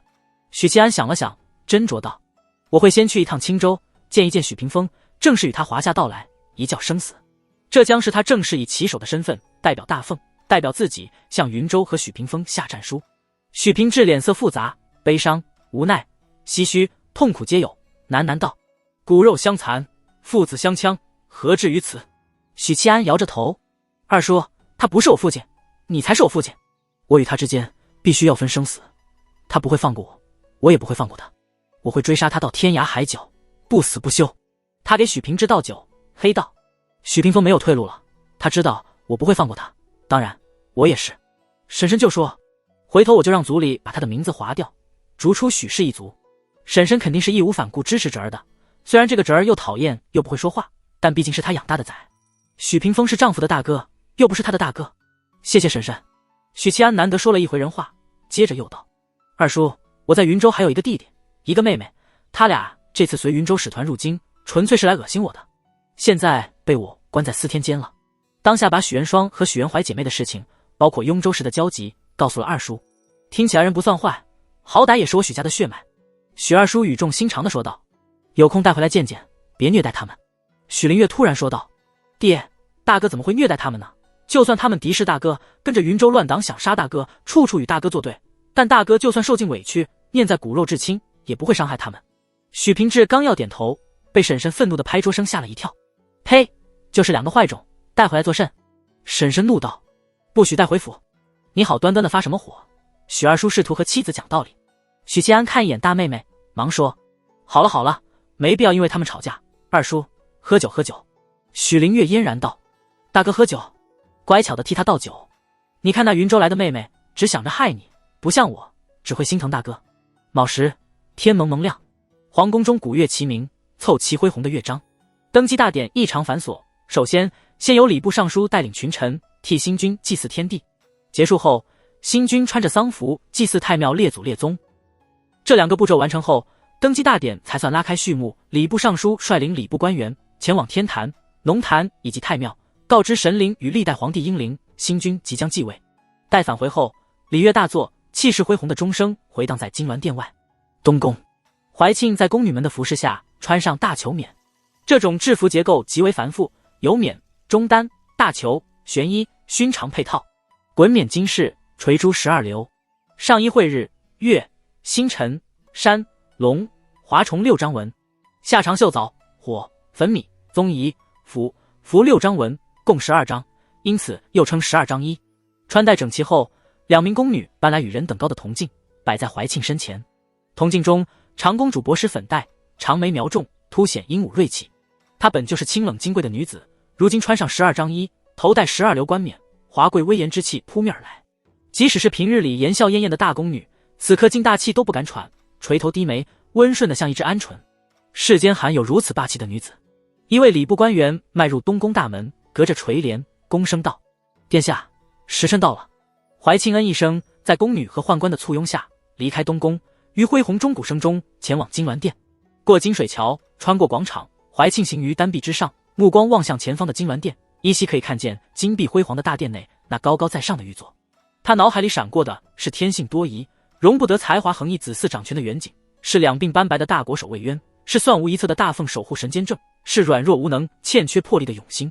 当他大袖一挥，端坐于玉座之上，眼里再无任何人影。俱往矣，以后是他的时代，不是他和许七安的时代。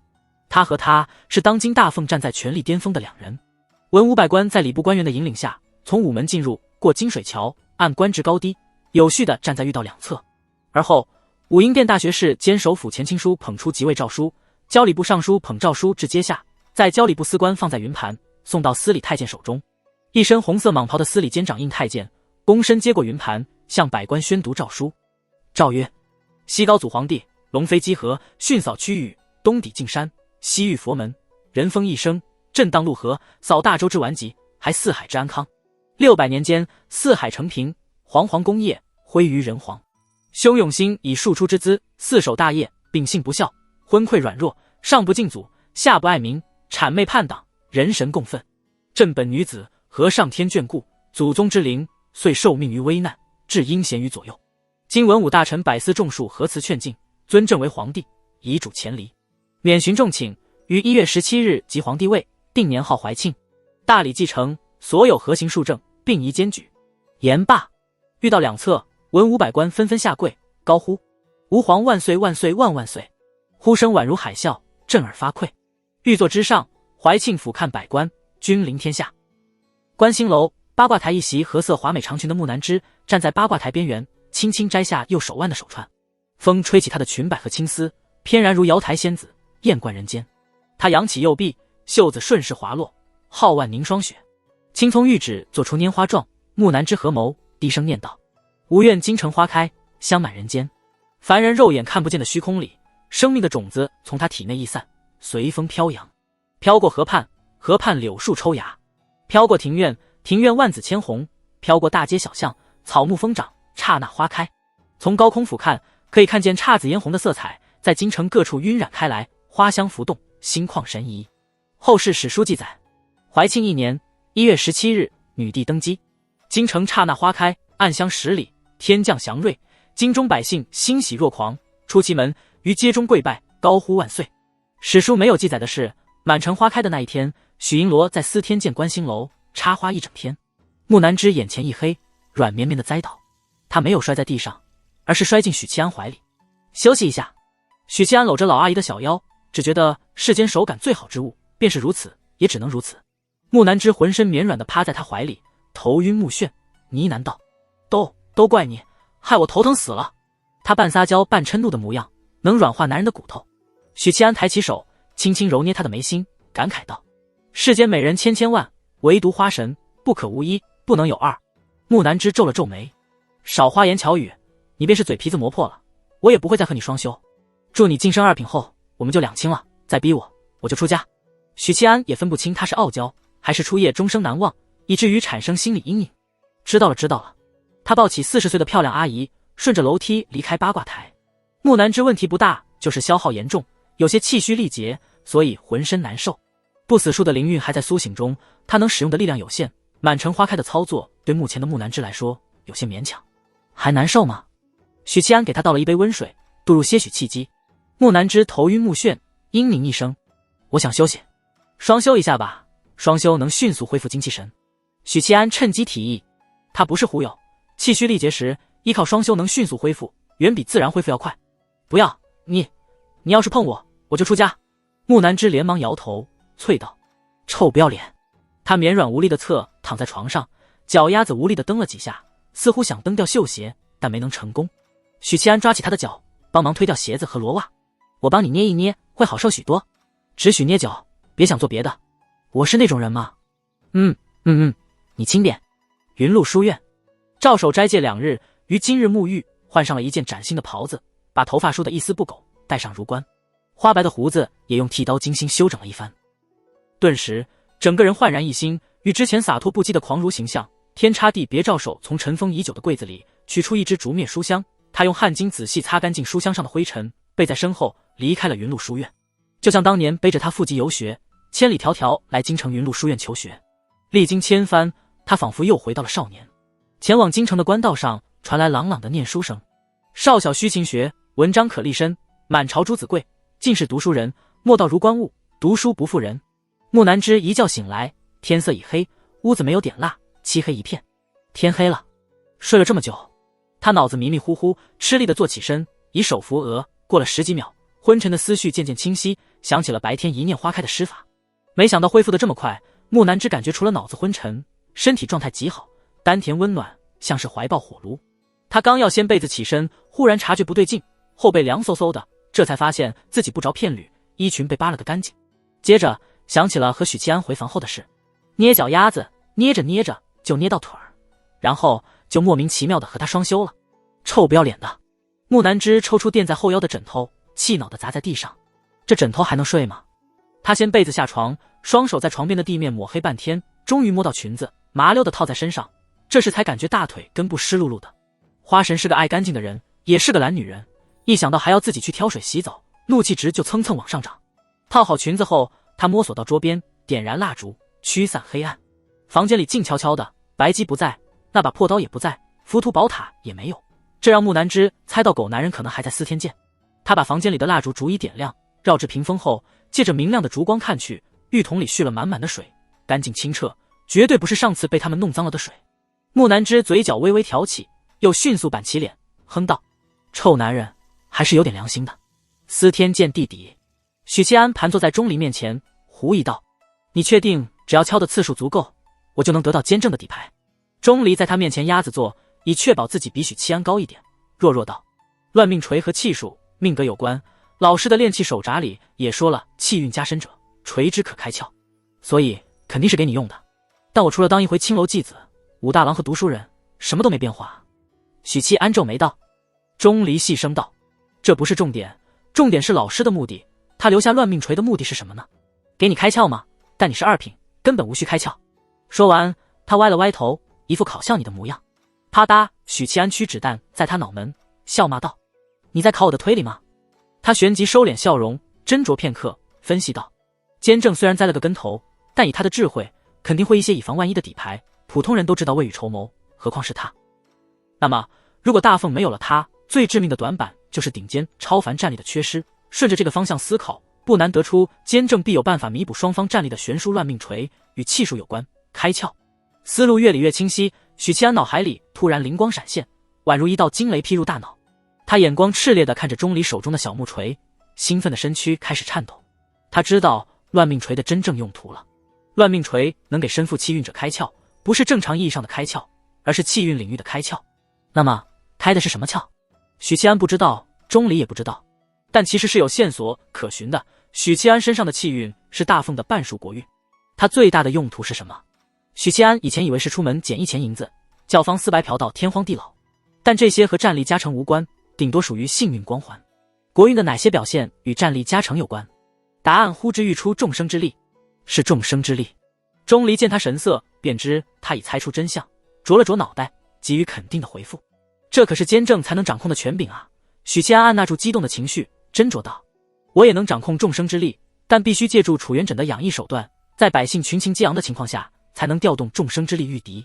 按理说，我身负了半数国运，就算没有监正那么强，也应该能稳定的调动众生之力。”钟离扬了扬手里的乱命锤，声音难得提高分贝，大声说：“因为你还没有开窍，你需要乱命锤助你开窍。”许七安颔首：“没错，从始至终，我其实根本没有真正的掌控体内的这股国运，它虽与我融为一体，可我无法掌控它，无法发挥它的强大。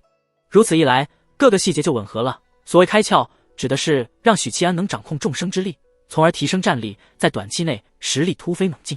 这便是监正留下的后手。”钟离突然自言自语道：“国运和气运是不一样的。”他的意思是，以前一直以为许七安气运加深，所以才能庇护他。但其实气运和国运是不同的，国运可以理解为气运的升级版，国运可以调动众生之力，而气运是做不到的。你说许屏风知道国运能调动众生之力这件事吗？钟离突然又问道。许七安愣了一下，不好说，调动众生之力是天命师的权柄，许屏风未必有多深刻的了解。他旋即摇头，眼睛发亮。不，许屏风不知道。他派云州使团来议和，除了想空手套白狼，兵不血刃的夺去领土，还有一个目的就是试探我的反应，从而通过我来了解监正留下的后手。如果他知道国运可以调动众生之力，以他的智慧早就猜出来了，便不需要派机远来试探。许七安越说越兴奋，恨不得立刻觉醒众生之力，前往青州给许屏风一个惊喜。钟离也有些迫不及待。那我敲你脑瓜了。许七安盘腿而坐。好。钟离手起锤落 ，do em 的一声砸在他脑袋，许七安脑海嗡的一声，瞬间失去意识，瞳孔发散扩大。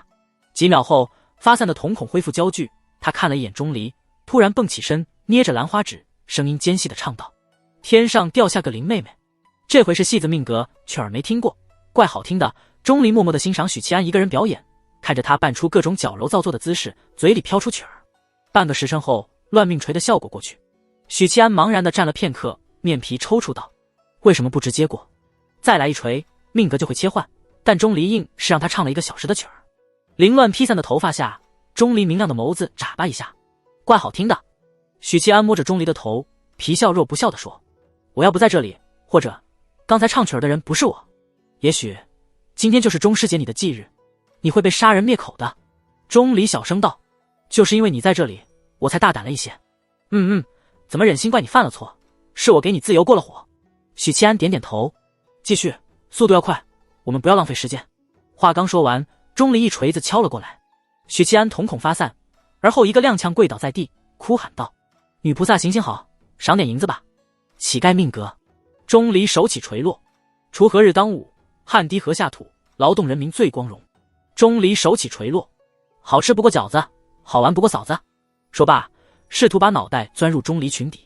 钟离手起锤落 ，doem doem doem。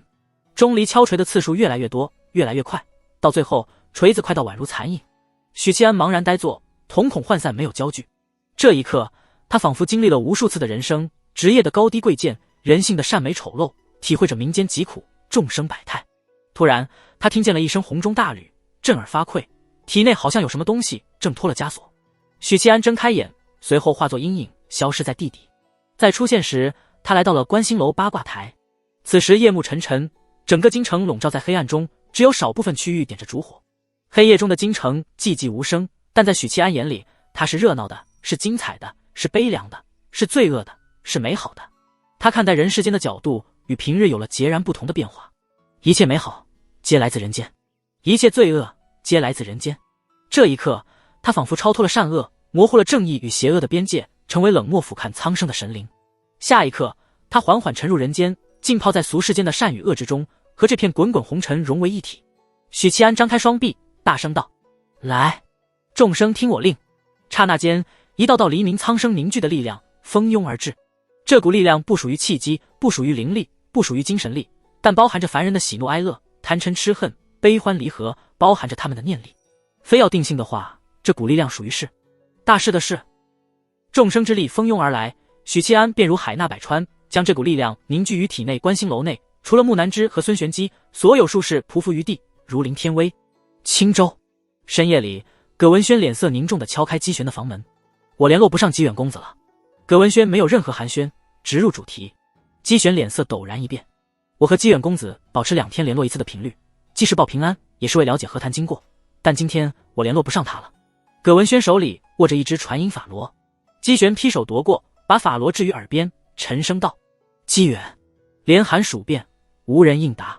葛文轩道：“收到传信后，法螺上的阵法会制造出轻微动静，给持有者做出提示。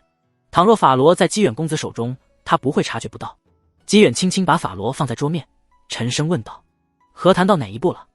葛文轩回答：“最后一次联络时，姬远公子说和谈已到最后一步，大凤无论如何也不肯割让雍州。”姬玄冷静分析道：“这是和谈的主要目的，姬远素来分的轻轻重缓急，不会在这个节骨眼主动失联。那么最有可能的情况是，他出事了。”说完，他目光骤然锐利，直觉告诉他事情出在许七安身上。葛文轩想了想，道：“此事非同寻常，以大凤目前的情况，议和是唯一出路。许七安虽然会成匹夫之勇，但不是蠢材，议和对他来说同样是争取时间的方式。另外，袁双和袁怀也在使团中，只要姬远公子不自寻死路的招惹他，许七安多半不会对使团不利。”姬玄摇头：“姬远或许会试探他，但不会刻意去激怒他。此事非同寻常，你速速告知大将军。”葛文轩颔首，转身离开。半个时辰后，葛文轩去而复返，沉声道：“大将军有令，明日帅帐议事。帅帐议事是军武中最高规格的会议，军队里的高层都得参加。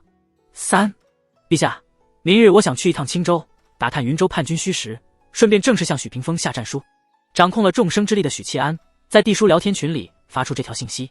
许七安的想法是，两方开战之前必须要先见一见许屏风，他要下战书，要打这位2品术士的脸，要让许屏风知道他当初是如蝼蚁的容器，已经成长为正横的旗手。否则许七安心里意难平。怀庆尚未回复，最先看到这条传书的李妙真茫然问道：“你在说什么呀？许宁燕，你是不是打错字了？”被心悸感惊醒的天地会成员们陆陆续续的取出地书阅读传书，一致认可李妙真的说法。好，出发之前来皇宫一趟，朕给你一个惊喜。3. 惊喜？哪方面的？惊喜就是惊喜，说了便没意义了。天地会成员除了睡眠质量绝佳等闲叫不醒的丽娜，其他成员看着两人的传书内容，脑子里闪过一连串的问号。什么叫陛下？什么叫朕？许七安喜欢开玩笑便罢了，性格如此，怀庆可不是会陪他开这种玩笑的人。读书人出身的楚元稹对陛下和朕两个词汇非常敏感，小心翼翼传书试探。4. 两位，这是何意？你们两个在搞什么花样？天地会成员心里同时嘀咕。楚元稹的问题也是他们的问题。前几日朕与许银罗联手逼永兴退位，今日刚举办完登基大典，目前京城局势已经稳定，朝廷正常运转，民心所向。哐当，楚元稹手里的玉石小镜跌落于地。怀庆登基称帝了。虽然他早已是一身白衣，游历江湖近10年，但读书人出身的楚元稹骤闻消息，只觉得大脑遭遇了无法承受的风暴，以至于手里的地书碎片都掉了。长公主怀庆登基了。圣子李灵素吃了一惊，不过他身为天宗弟子，学的从来都不是三纲五常这一套，心里虽然震惊，但不会有太强烈的抵触情绪。震惊之后的第一反应是，女子称帝，那后宫岂不是要颠倒过来？以前后宫是男人的禁地，现在是不是就成了女人的禁地？后宫里的丫鬟统统都要逐出去。第二个反应是，本圣子如此俊美风流，又同在天地会，怀庆公主，陛下会不会强行召我入宫为妃？第三个反应是，许七安是后宫之主，宫仪天下。李灵素知道怀庆和许七安也是有一些暧昧的。最后这些念头纷纷收束，从他脑海里驱除，心里变得酸溜溜的。因为两人若是有暧昧，那么女帝只能成为许七安的后宫之一，而不是许七安成为他的后宫之一。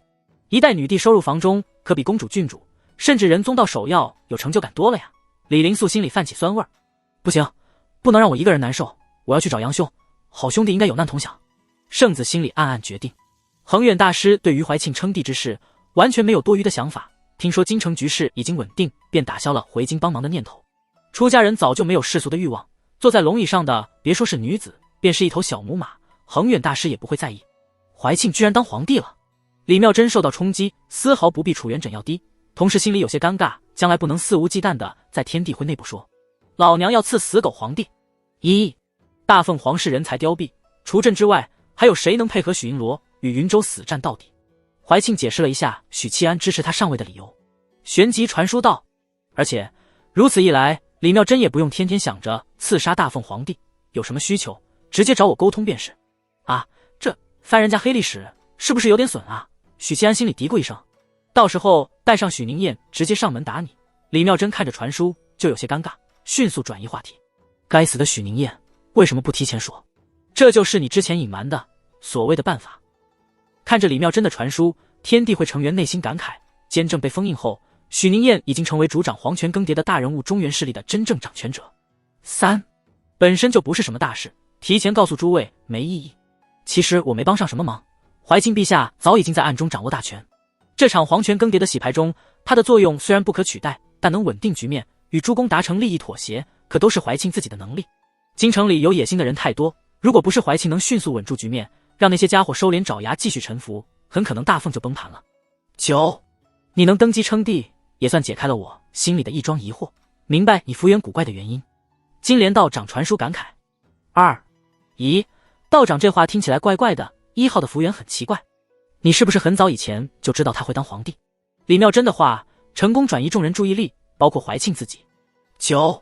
我又不是监正，怎么可能未卜先知？每个人的幅员都是不同的，有人是天生，有人是后天。幅员是有颜色的，地宗4品道士的名字便象征着幅员的颜色。初见怀庆殿下时，他的幅员是紫中带金，这是其他皇室成员不曾拥有的。于是我留心调查了一番，而后决定把地书碎片交给他。7. 那我呢？我的是什么颜色？关于这个话题，不只是李灵素，大家都很感兴趣，想知道金莲道长当初是怎么挑选组建天地会成员的。9. 你是白色的。7. 白色是什么品级的幅员？9. 白丁。李灵素。金莲道长明显是不想说啊，可能涉及到地宗的隐秘。许七安正要结束话题，忽然看见8号传书了。8，你明日去青州下战书，势必与云州一番产生冲突。你能不能摸清对方的底细，我不知道，但你的底细绝对会被摸得一清二楚。阿苏罗把话题拉了回来，并点明许七安明日行动的利弊。李妙真一想，觉得有理。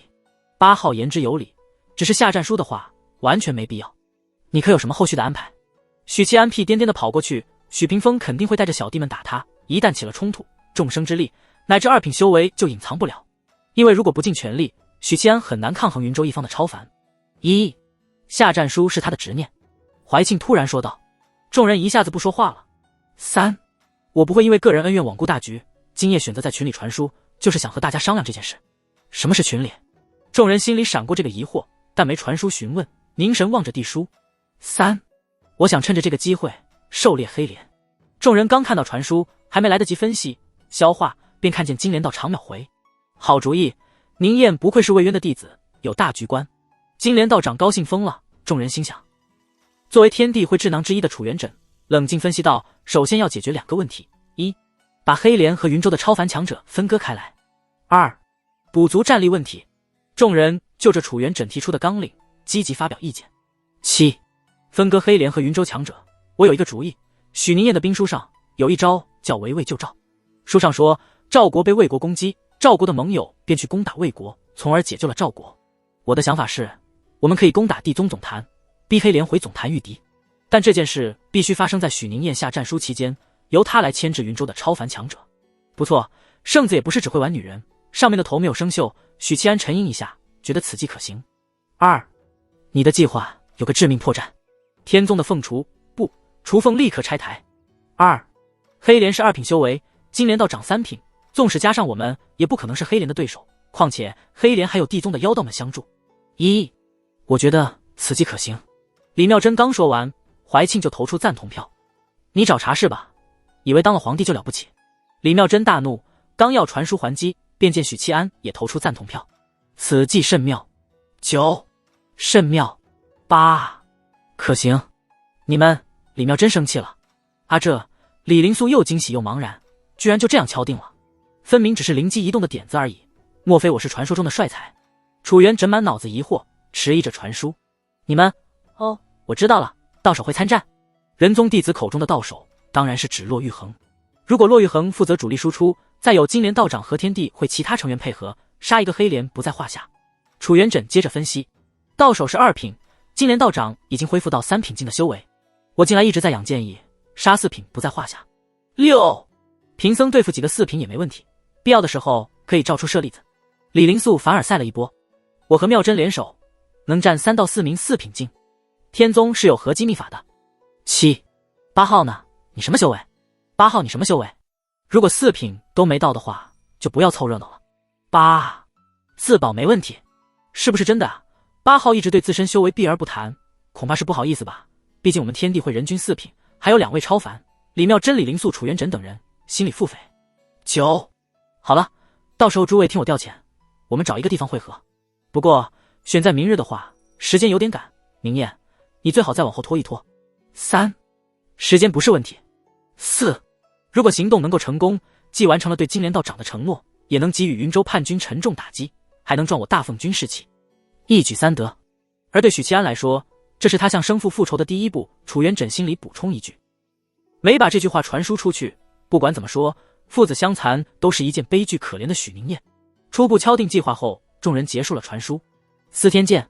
卧房里，被木南枝赶下床的许七安坐在桌边，放下了手里的玉石小镜。这招应该叫做引蛇出洞，瞒天过海，鱼目混珠。他语气轻快地吐槽，围杀黑莲的计划核心是阿苏罗。骆玉衡渡劫在即，偶尔出手可以，但超凡战的强度会让他体内业火失衡，导致天劫提前降临。这一点许屏风知道的一清二楚。黑莲和许屏风一直认为我才是天地会的主力，但他们根本不知道阿苏罗的存在。许七安查漏补缺地思考着计划中的漏洞。除了金莲道长，他和怀庆，没有任何人知道阿苏罗就是8号。2+3+2的阿苏罗是本次围杀黑莲的主力，即便是单打独斗，阿苏罗也能把黑莲单杀了，何况还有金莲道长相助。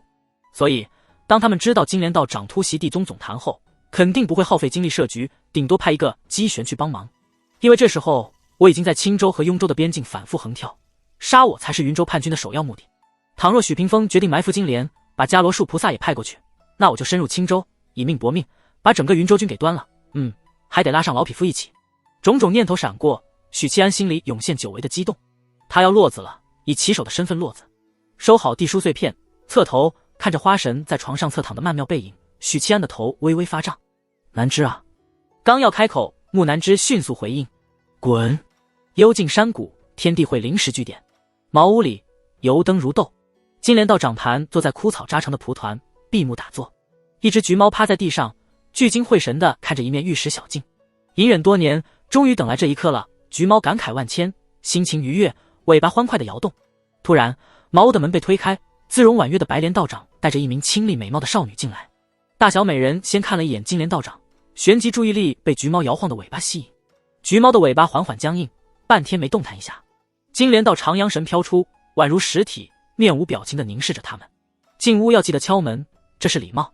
接着脸色稍稍缓和，问道：什么事？白莲道长抿了抿嘴，假装没看到橘猫。秋禅一刚游历回来，带回来一个情报，地宗总坛都空了，那些妖道不知道搬到了何处。金莲道长一直有安排弟子在外围观察，打探地宗总坛的情况。这不需要弟子们铤而走险，只要关注周边地界的百姓生存状况，就能大致摸清的宗总坛里妖道们的动静。首先，地宗妖道也要吃饭，所以一定会向周边区域的百姓购买粮食物资。其次，地宗倒是堕落成魔，一定时间内需要发泄心理的欲望，这包括生理方面的欲望、杀戮欲望等等。杀戮方面，地宗妖道倒是不会屠戮周边地界的百姓，兔子不吃窝边草吗？但在生理方面，地宗妖道时常下山劫掠，凌辱民女。他们不去青楼，既管这些地方，因为只会逆来顺受的风尘女子无法满足他们的恶意，他们喜欢凌辱良家。我在总坛附近潜伏了几天，没有遇到出来狩猎的妖道，便觉得有些奇怪。秋禅一蹙眉说道。向周边百姓打探之后，得到的消息是地宗妖道已经很久没有出来作乱。闻言，金莲道长眉头顿时深深皱起。妖道们最近一次外出活动是什么东西？他沉吟着问道。秋禅一灵动的眸子往上看了看，做回一状道：将近1个月了。金莲道长斟酌道：修为弱的大概10天便要发泄一次恶意，四品能忍受半个月的恶念腐蚀，但绝对无法忍受1个月。半个月前发生了什么？金莲道长稍一思考，就明白了真相监正被封印的时间就在半个月前。他脸色如常地说道：我已经知道他们躲哪里去了，不必担心。白莲道长微微颔首，看一眼橘猫，道：那就不打扰金莲师兄修行了。说罢，带着地宗一只花丘禅衣离开。大小美人离开茅屋，白莲道长扭头看着弟子美丽的侧脸，笑道：禅衣，你身上的功德之力愈发浑厚了。秋禅衣清丽的脸庞绽放甜美笑容。白莲师叔，我已经能阴神出窍了。道门6品，阴神境。不得不说，乱世是地宗修行的大好时机，因为有太多的机会积攒功德之力，但也是最危险的时期，因为乱世中人人为恶。你今日救一人，明日那人烧杀劫掠，制造业障，这份因果会有一部分转嫁到地宗道士身上，这时候就需要耗费一定的功德之力去消弭。当然也有无法消弭的因果，比如某爱上橘猫的道长蛊惑君王，祸乱朝纲。对了，金莲师叔屋子里怎么有猫儿？他刚才是附身在猫身上了吧？秋禅一刚才没敢问。白莲道长叹息一声，自从京城回来后，金莲师兄就染上了附身橘猫的怪癖，且只喜欢橘猫。你就当不知道吧，人皆有怪癖，即使是一些你眼中的大人物，甚至英雄也会有。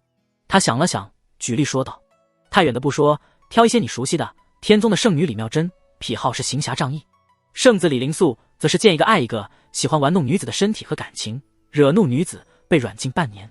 还有被你们推崇备至的许七安，他为崛起前日日逛勾栏，夜夜去教坊司，还不给钱。天地会成员的性格爱好，他都是某次闲聊时听金莲师兄说起的。非要问那次的话，就是他遍寻金莲师兄无果，最后在花圃里看到一只橘猫欢快地混迹在猫群里，用王八拳教育着小弟，那还是建州时的事情。白莲道长听完就觉得金莲师叔附身于猫的癖好也不是什么大问题了。秋禅一感慨到许莹罗年少风流，真是让人仰慕呢。白莲道长脑子里闪过一串问号。这时秋禅一已经脚步轻快地跑开了，少女身姿轻盈，小腰细腿小屁股，宛如柳枝新抽的嫩芽。山寨里深夜，圣子默默收起的书碎片压在枕头底下，然后把压在肚子上的修长大腿挪开，放到左边，这属于喜欢穿黑裙的兰兰。再把枕在右肩的琴手放到软枕上，接着他掀开被子，翻过兰兰和丁含秀，成功下了床。圣子在铺了一地的罗裙、肚兜和小裤里，准确地找到自己的衣物，快速穿好。果然，兼修5副之后，体魄比以前强了太多。他拍了拍完全不见酸疼的肾子，感慨一声。自从被东方婉容和东方婉清姐妹俩榨干后，李灵素痛定思痛，开始修行武道。她本身是4品高手，高屋建瓴，修行速度极快。先进半个月的女色，日日打熬体魄，而后服以丹药炼气，1个月内跨入8品炼气境。下一个境界是炼神境。对于专修元神的道门来说，炼神境毫无难度，但圣子目前卡在炼气境。从炼气初期到炼气大圆满，便是以他的修为也需要半年时间。再往后就是6品铜皮铁骨，从这个境界开始，难度直线上升，而5品化境则要看天赋了。当然，圣子以道门4品的修为兼修武道，并不是为了在武道方面勇猛精进，而是因为武夫能道我，所以他没打算冲击武夫4品，那太困难了。离开屋子后，他转而去了几百米外杨千焕和楚采薇居住的小院。师兄妹，一个住东屋，一个住西屋。李灵素刚进入院子，东屋的门边自动打开，里头传出杨千焕的声音：“李兄深夜来访，所为何事？”语气里有一丝警惕。兄弟归兄弟，你也不能打我师妹的主意。李灵素并不知道杨千焕的内心戏，穿过院子进入东屋，烛光旋即亮起，驱散黑暗。杨千焕盘坐在床榻，背对着门口。杨兄还在修行啊？李灵素见他穿着完整，不像是已经睡着。尝试冲击3品。杨千焕淡淡道：“如何？”李灵素眼睛一亮，超凡乃凡人登天之路，迈过去便不再属于凡人之列。古往今来，每一个时代4品多如牛毛，超凡却屈指可数。纵使天才如我，也无法短期内晋升3品啊。杨千焕感慨道，那语气仿佛是在说，就算是我，也只能做到人间无敌啊。监正被封印后，杨千焕修行变得刻苦了。李灵素早已习惯他的说话方式，说道：“深夜拜访，是想请杨兄帮忙，此事非你出马不可。”杨千焕很喜欢和李灵素打交道，因为他是个人才，说话又好听。但说无妨，过日子我要和几位同伴狩猎一名大敌，希望杨兄能出手相助。李灵素补充道：“不需要你正面承认风险，只需在必要之时以阵法相助。”李灵素觉得骆玉衡虽是2品，但金莲也不弱，且有许屏风等超凡作为盟友，并不是能随意宰割的敌人，因此一个既能逃生又能追杀的万金油法术传送术，是天地会成员生命安全的保障。没问题。杨千焕点头答应，又道：“能问问对手是谁吗？”是当日围杀监正的超凡之一。李灵素回答：“什么时候行动？”杨千焕气势陡然一变：“不急，行动尚在筹备中。”李灵素安抚了一句后，说起今日来此的第2个目的。沉吟一下，满脸沉痛地说：“有个不好的消息要告诉杨兄，关于许七安的。杨兄可以选择听和不听。”杨千焕耳朵动了一下，但语气却很平淡，甚至有些不屑：“许七安那小子是不是又做了一些人前显圣的小事？”李灵素酝酿了一下：“怀庆登基称帝了。”杨千焕愕然道：“她一个女人当什么皇帝？不过还挺有趣的。大奉开国600年，从未有过女子称帝之事，怀庆殿下算是名垂青史了呀。”这让杨千焕有些羡慕。但这和许七安有什么关系？杨千焕心说：如果许贼敢登基，我就率兵推翻他，这样我也名垂青史，他也名垂青史，双赢啊。李灵素默默道：许贼扶持他上位的。说完，他看见杨千焕身子一歪，无力地倚在了墙上，就如同听闻噩耗昏厥过去的可怜人。杨兄没事吧？李灵素吃了一惊，见他这般反应，心里顿时就满意了。过了好一会儿，杨千焕喃喃道：你说如果我没被监正老师赶出来，如果我还在京城。他脑补了一下自己身在京城，威压百官，扶持女帝上位的画面。杨千焕用头撞着墙壁，回到肠子发青。监正老贼被封印了，还要误我。见状，李灵素便知自己该走了，拱手道：杨兄，我就回去休息了，你也早点休息，气大伤身啊。他转身离开，关上的时候听见杨千焕喃喃自语：我可以扶临安上位，他和许贼有一腿，我不信许贼会镇压他。有件事要通知诸位，刚才收到弟子禀告，地宗总坛人去楼空，妖道已经转移。看到金莲道长篆书的天地会成员，心里一沉。情理之中，许宁燕晋升太快，逼得黑莲不得不与许屏风联手，足以说明黑莲对他的忌惮。那么转移阵地也不奇怪，难道还傻乎乎的窝在家里等仇人上门？贫道认为他们应该在青州或云州。推理小能手许七安给出更进一步的结论。我认为是在青州。地宗妖道修为不弱，是一股极为可观的力量。许屏风不可能把他们闲置在大本营云州，而且对妖道们来说，充斥着杀戮和混乱的地区才是他们的乐土。传输速度还挺快的嘛。楚元稹默默抹出自己的推论，和许七安一样的推论。对哦，肯定不会在云州。李妙真也抹去了我对云州很熟的传输，改为2。这就麻烦了，青州这么大，想找到他们太难，而且我们的围魏救赵之计便不管用了。不，这并不妨碍我们的计划，只不过需要许宁燕冒险。这女人，李妙真磨了磨牙，抱着地书碎片，静观后续。金莲道长问道：9，怎么说？1，我能在短时间内摸清地宗妖道的所在地，不会耽搁太久。等找出地宗妖道的行踪，继续实施计划。至于云州的超凡高手，需要许宁燕去主动牵制，这会非常危险，因为有伽罗术和白帝2位一品，而许屏风多半已经在炼化青州气运，就算没有完全炼化，也会得到气运的加成。此3人联手，超品之下几乎无敌，所以你需要帮手。2，你凭什么保证自己能在短时间内找出地宗妖道的藏身之处？金莲道长和楚元稹也想问这个问题。1，魏公留下的案子在我掌控中。就这一句便打消了金莲道长最后的顾虑。4，我倒是还有一个不错的计划，深入敌营太危险，不妨利用云州使团激怒云州军，让他们主动进攻雍州，引蛇出洞。楚元稹开始长篇大论地讲述自己的想法，让许七安和怀庆查漏补缺。太阳不愠不火地挂在天空，青州布政使司议事大堂，一身戎装的戚广伯迈入大堂，摘下头盔放在桌边，目光平静地环顾两侧的席位。姬玄、葛文轩、卓浩然等近20名军中高层齐聚一堂，加快青州各地的接管、募兵等事宜，准备进攻雍州。戚广伯开口的第一句话，便让众人吃了一惊。姬玄这一侧，坐在第2位置的杨川南率先反应过来，和谈失败了。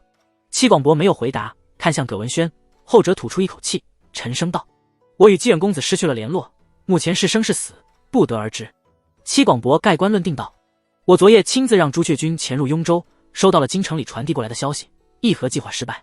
青州、京城之间隔着一个雍州，不算太远，但也不近，消息传递没有那么快。像传音法罗这样的法器数量极其稀少，天机宫的密探不可能拥有，因此朱雀军潜入雍州，与安插在雍州的天机宫密探接洽，只等了2个时辰，京城那边传来的消息恰好日夜兼程地抵达雍州。”卓浩然拍桌怒道：“他娘的，大凤这是给脸不要脸！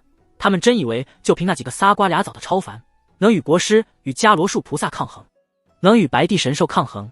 不只是卓浩然，在座的军中高层先是愕然，继而骂骂咧咧起来。小皇帝还是个倔脾气，这是嫌命太短了吗？还是龙椅做的个屁股，迫不及待想让我们把他赶下来？他奶奶的，大凤朝廷哪来的底气？国库空虚，各地乱糟糟的，连监正也没了黑。既然不怕死，那就打呗，等咱们打进京城，那小皇帝还不得跪下来哭着求饶？自从监正被封印，侵占青州后，云州军的士气攀升到了顶点，甚至一度膨胀，认为打下京城，入主中原是时间问题。平时谈论到大凤朝廷时，言语中有颇多不屑，带着俯瞰的态度。因此议和在一众将领看来，完全是施舍和怜悯，大凤朝廷竟然敢主动拒绝。他们以为当云州军一路推到京城，当国师以及伽罗术这样强大无敌的超凡高手降临京城，他们大凤有能力对抗。戚广伯脸色凝肃，等待众将领发泄完情绪，他敲了敲桌面道：“天机宫密探传回的情报是，许七安逼永兴退位，扶持长公主怀庆登基。前一刻还是情绪激昂、叫嚣不断的云州军方将领，此刻听完戚广伯的话，集体失声，面面相觑，脸上布满错愕和震惊。这个消息确实非常震惊，让人猝不及防，但他的性质更偏向胡闹和离谱，竟然扶持一个女人登基。颇有人没忍住，笑出声：怎么，姓许的走投无路了，竟整出这么一个昏招来？是啊，女人登基当皇帝，他是嫌中原乱的不够彻底。就算京城诸公忌惮他的武力，不敢立刻接单造反，但只要他一离开京城，那女帝恐怕扭头就被人赐鸩酒，或不明不白死于宫中。卓浩然嗤笑道：作为一个嗜杀成性的屠夫，女人在他眼中便如玩物，也配做龙椅。杨川南摇头失笑：如此一来，京城人心浮动，怕是更难协力对抗我们了。等国师炼化了青州气运，挥师北上，不用多久便能大破京城。其他将领哄笑起来，有嘲讽的，有不屑的，有调侃的，对于议和失败的事反而没那么放在心上了。姬玄和葛文轩对视一眼，虽然有困惑和茫然，但没有急着附和众将领，而是看向了戚广伯。不错，扶持长公主登基确实是一步险棋。戚广伯环顾众人，缓缓道：如果我告诉你们，他不但扶持女子登基，还在极短时间内稳定朝堂，并在长公主登基之日让京城满城花开，京中百姓视为天降祥瑞，认定长公主登基是天命所归，是为拯救风雨飘摇的大凤，尔等觉得这又如何？堂内哄笑气氛陡然一静，众将领脸上没了笑容，沉默的彼此对视，想看看同僚是什么反应。葛文轩说道：他逼永兴退位是为了扶持一位傀儡当皇帝，这样便没有后顾之忧，但既然是傀儡，选一个懵懂稚童不是更好？为何要走这步险棋，扶持女人上位？有人嘿了一声，那女帝想必貌美如花吧，没准已经是那许七安的姘头了。姓许的风流好色众所皆知，葛文轩皱眉道：只会把敌人想成蠢货的人才是不折不扣的蠢货。姬玄略作沉吟，根据大凤皇室的相关情报，长公主怀庆是京中有名的才女，曾在云麓书院求学，元景在位时期她曾人翰林编修非一般女子。出身原因，姬玄对大凤皇室的成员格外关注，在座的将领或许不太清楚一个公主的底细，但姬玄知道的一清二楚。就因为这个，卓浩然听懂了姬玄的意思，才华横溢的长公主上位可能比永兴更加厉害，但出于对女子的偏见，他仍然是一副不屑的态度。戚广伯再次敲击桌子道：天机宫探子传来的消息时，赴京的使团还在，许七安留而不杀，想必是要与我们做交易。众人齐齐看向姬玄，如果是普通庶子，分量有限，断然不会给大凤朝廷狮子大开口的机会，但这位庶子是姬玄一母同胞的弟弟，非双胞胎，而姬玄作为云州嫡系三品武夫，地位超然，他的弟弟自然不是一般的庶子能比。姬玄沉声道：一切听从大将军定夺。他主动退让一步。戚广伯道：3日后集结兵力进入雍州地界，围城不攻，给大凤朝廷施压，再派使者与杨公接洽，逼他们放人。葛文轩颔首：这样我们可以花费少量的代价换回姬远公子。集结兵力既是施压，也是表现出强势的态度，断绝大凤朝廷狮子大开口的机会。堂内将领们闻言兴奋地摩拳擦掌，早等不及了。将士们日日夜夜盼着攻打雍州，谅他们也不敢不交出姬远公子。青州城与布政使司相隔不到3里的豪宅里，许屏风盘腿而坐，一道道凡人肉眼不可见的力量朝豪宅汇聚，化作流光汇入白衣术士体内。这些力量被凝聚在丹田处，形成一个浑浊的气团。许屏风双掌虚握住气团，一点点的炼化气团中的杂质，让它趋向透彻无瑕。炼气士的核心能力便是把一周气运炼化提纯，然后融入己身，再以炼化而来的气运撬动众生之力。等到气运浑厚到一定程度，产生质变，便可晋升天命师，窥探未来，成为世间最顶尖的棋手。振翅声从庭院里响起，一只信鸽稳稳地停在院中。许屏风睁开眼，将半浑浊的气团纳入丹田，然后伸手一招，将院内的信鸽抓在手中。信鸽带来的是戚广伯的传书。许屏风看完纸条上的内容，略一沉思，指肚在纸上一抹，黑色字迹消失，变成一个字：可。他把纸条塞回信鸽脚上的竹筒，轻轻抛出，接着起身朝左横跨一步，来到隔壁的禅房。房内温度炽热如盛夏，伽罗树菩萨盘膝而坐，脖颈处不再空荡荡，脑袋已经在升。议和失败了。许屏风笑道。伽罗树菩萨睁开眼，严肃的脸庞不见其他表情，缓缓道：监正果然留了后手，不过是什么样的底牌，能让他有信心与我们一战？许屏风负手而立，轻笑着说：你不够了解他，敢与我们死战，未必是有信心。若是走投无路，玉石俱焚，监正老师纵使留了底牌，也不可能让他直接晋升一品，无非是某种增强战力的手段，以及骆玉衡即将渡劫，晋升一品，追平部分战力，让他心里有了些许底气。伽罗树菩萨微微颔首。许屏风接着说：3日后发兵雍州，届时一探便知。白帝还未返回九州大陆。伽罗树菩萨问道：尚需些时日。许屏风道：那位神魔后羿在海外做什么，谋划着什么，没人知道。当然，许屏风如果刻意去调查，还是能查到蛛丝马迹的，但没必要。那样做只会破坏盟友关系，得不偿失。司天剑。八卦台，许七安盘坐在桌案边，望着京城众生百态，感悟着众生之力。身后青光一闪，白衣飘飘的孙玄机带着元护法出现在他身后。伤好了吗？许七安盘坐不起，留给一人一员挺拔的背影，恰如当初的监正。元护法先看着孙玄机，然后回头望着许七安的背影，道：好了七七八八。许七安点点头，从怀里摸出一只锦囊，里面的东西会告诉你接下来怎么做。孙玄机接过锦囊，没有打开，默默地看着许七安的背影。袁护法体贴地翻译：“你在模仿监正老师吗？但我觉得你更像杨师弟。”许七安呵了一声，不做回答。袁护法善解人意地翻译：“许银罗的心告诉我，别把我和逼王相提并论，我不是在 cos 监正，我是在模仿诸葛亮。卧槽大意了，没提防这只死猴子，我今晚要吃猴脑。”袁护法豁然惊醒，从沉浸式读心中挣脱，默默缩到孙玄机身后，战战兢兢地说：“请给我一个机会。”孙玄机展开锦囊，扫了一眼，了一声，脚下阵纹扩散，带着袁护法传送离开。袁护法如释重负，感觉自己捡了一条命。同时他意识到自己的读心神通又有精进，许银罗不收束念头的情况下，他也能看穿。一时间不知是该喜还是该悲。孙玄机刚离开，许七安御风而起，朝灵宝关飞去。回京多日，他还没有去过灵宝关，起初是心情也没时间，再后来则忙着和花神双修，主动忽略了国师。毕竟国师肯定知道他和木南之双修的事，这时候拘触眉头不是一个鱼塘主该有的求生欲。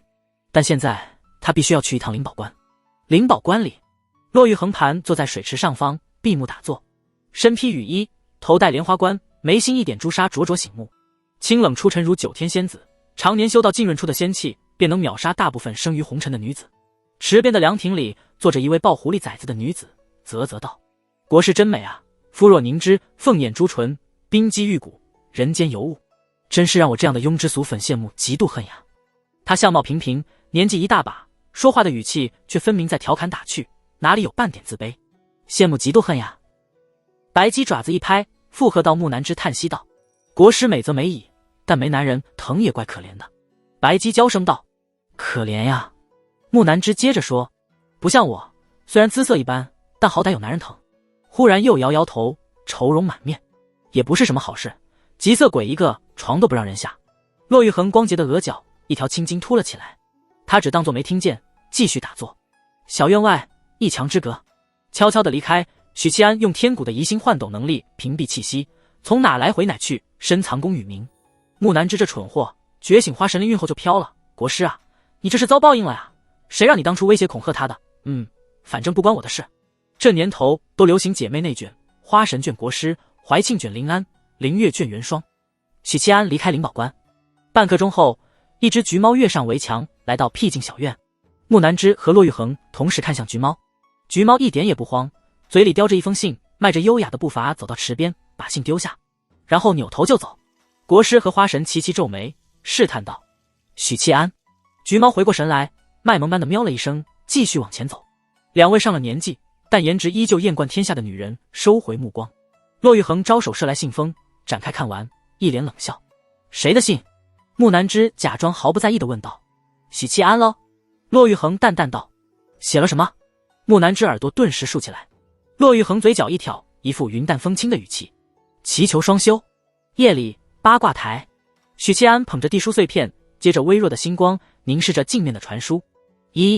地宗妖道的据点已经摸清楚了，他们确实在青州投靠了云州叛军，如今执掌青州的提刑按察使司，总据点就在青州城的提刑按察使司。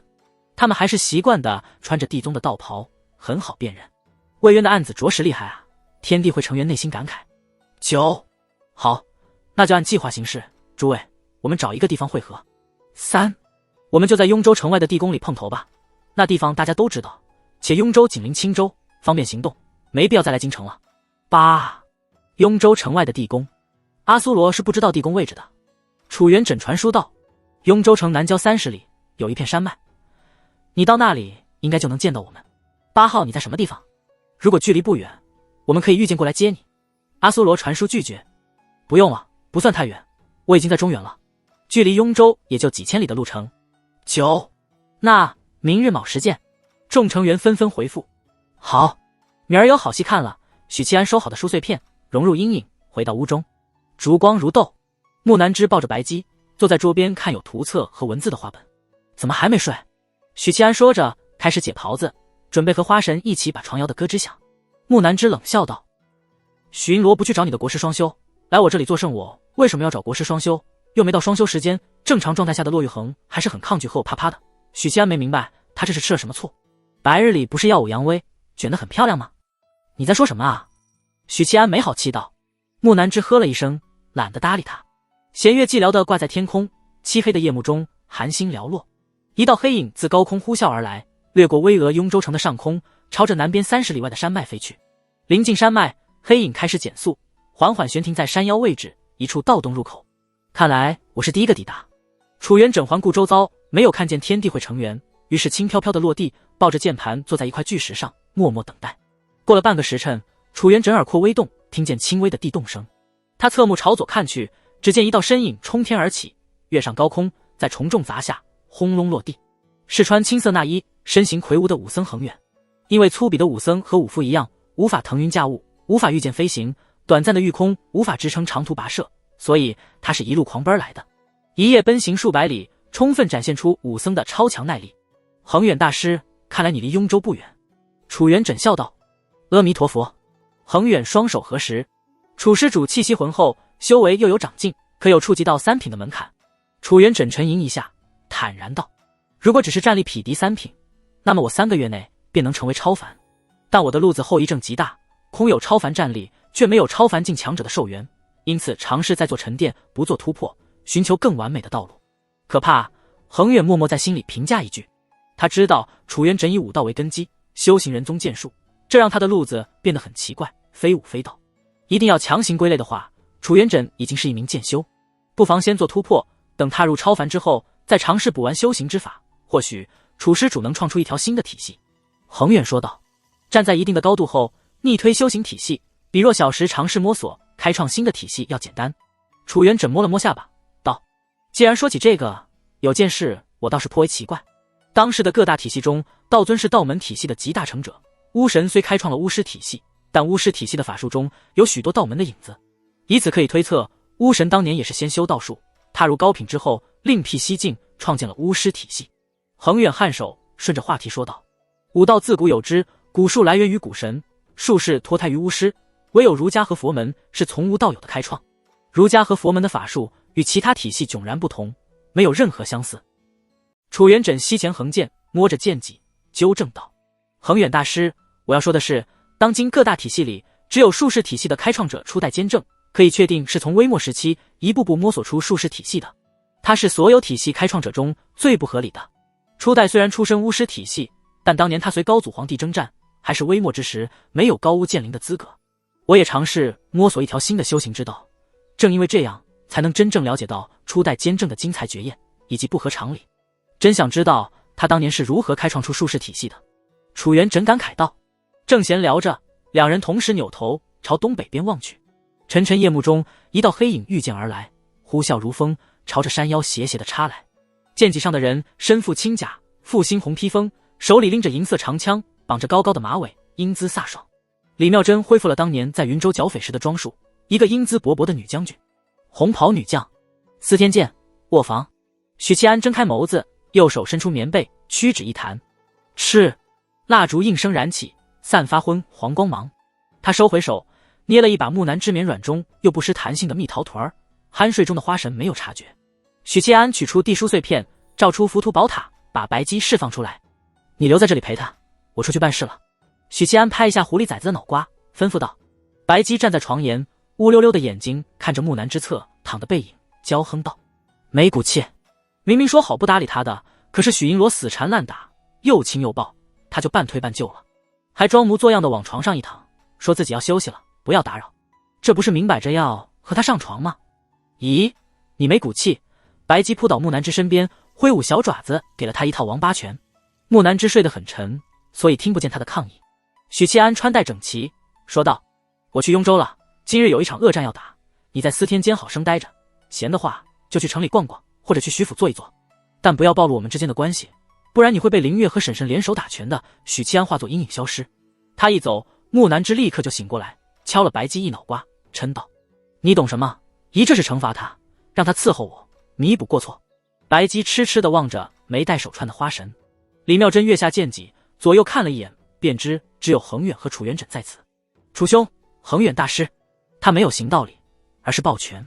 三人打过招呼后，耐心等待着。半刻钟不到，相隔此地不远的地方亮起明澈的青光，李灵素和杨谦换来了。咦，他们在那边。李灵素稍一感应，便轻易定位了楚元稹三人的位置。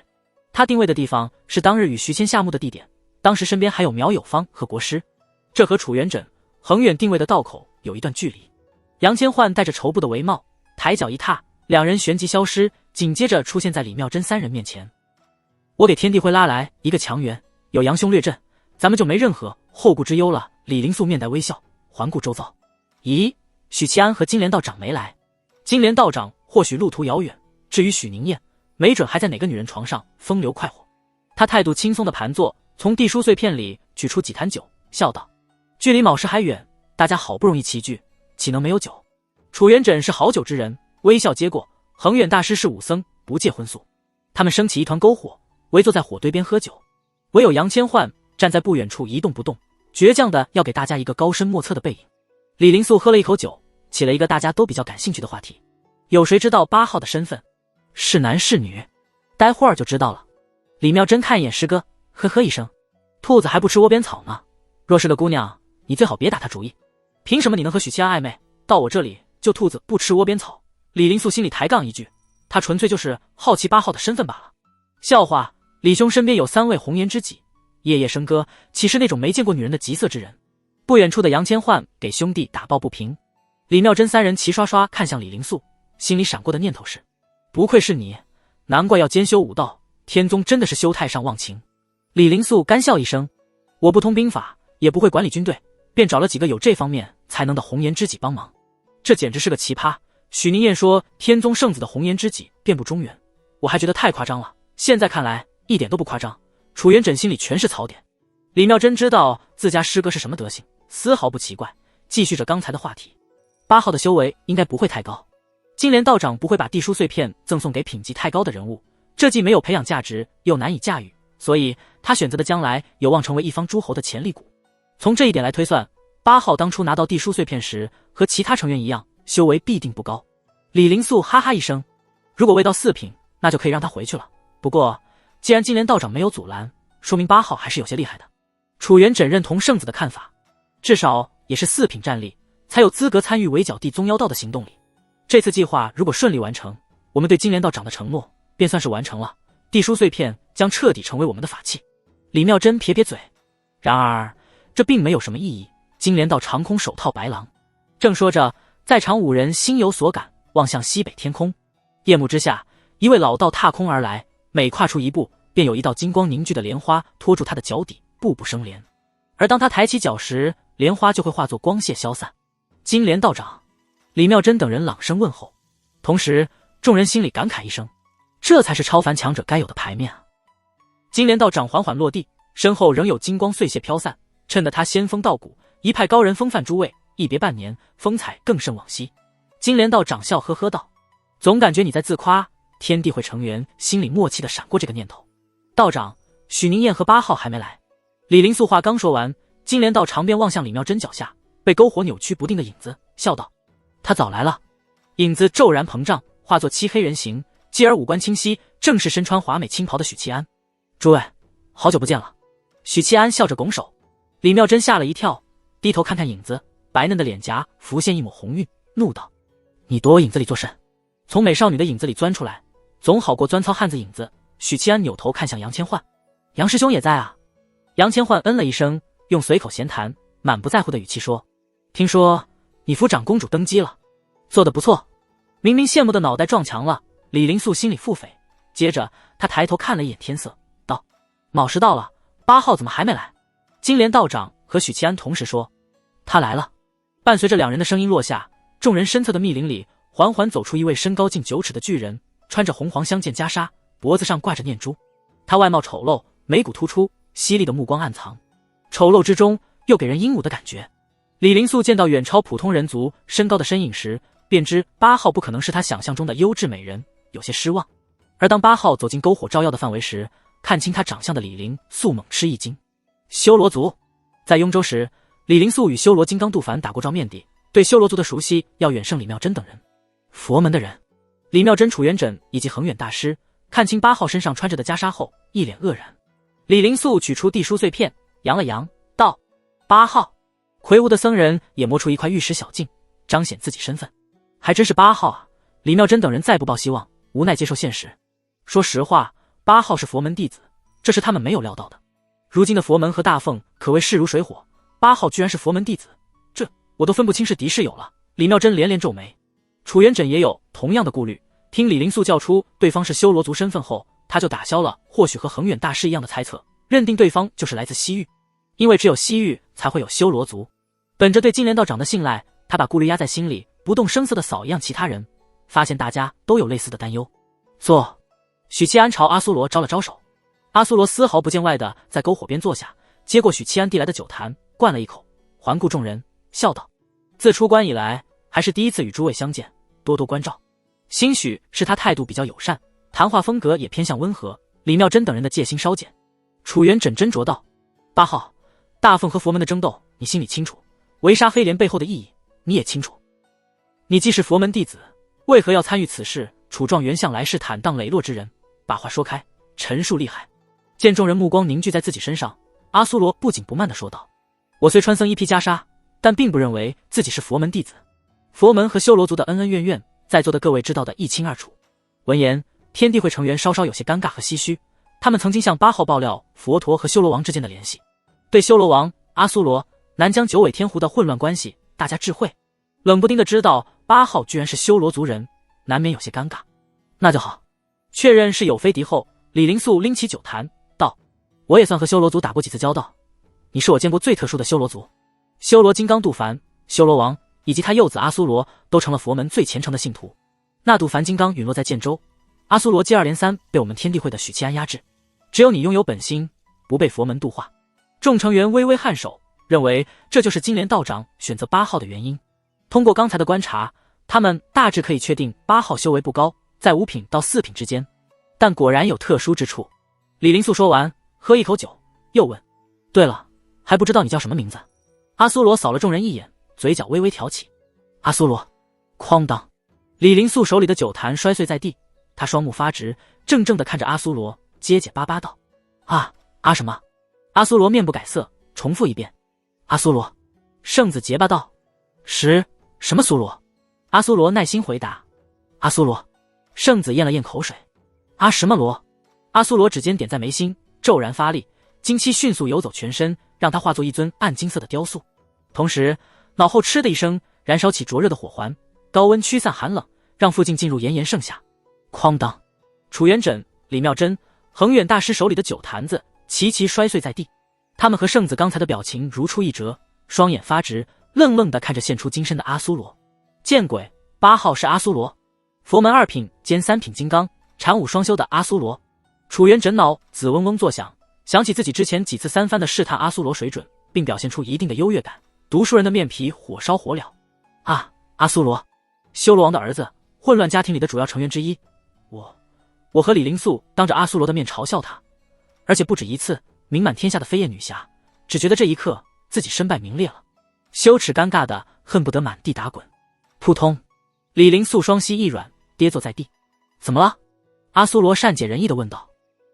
没事，8号你还真是深藏不露啊。李灵素觉得自己这一刻终于窥探到了太上忘情的真谛，如果我已经太上忘情，便能从容应对。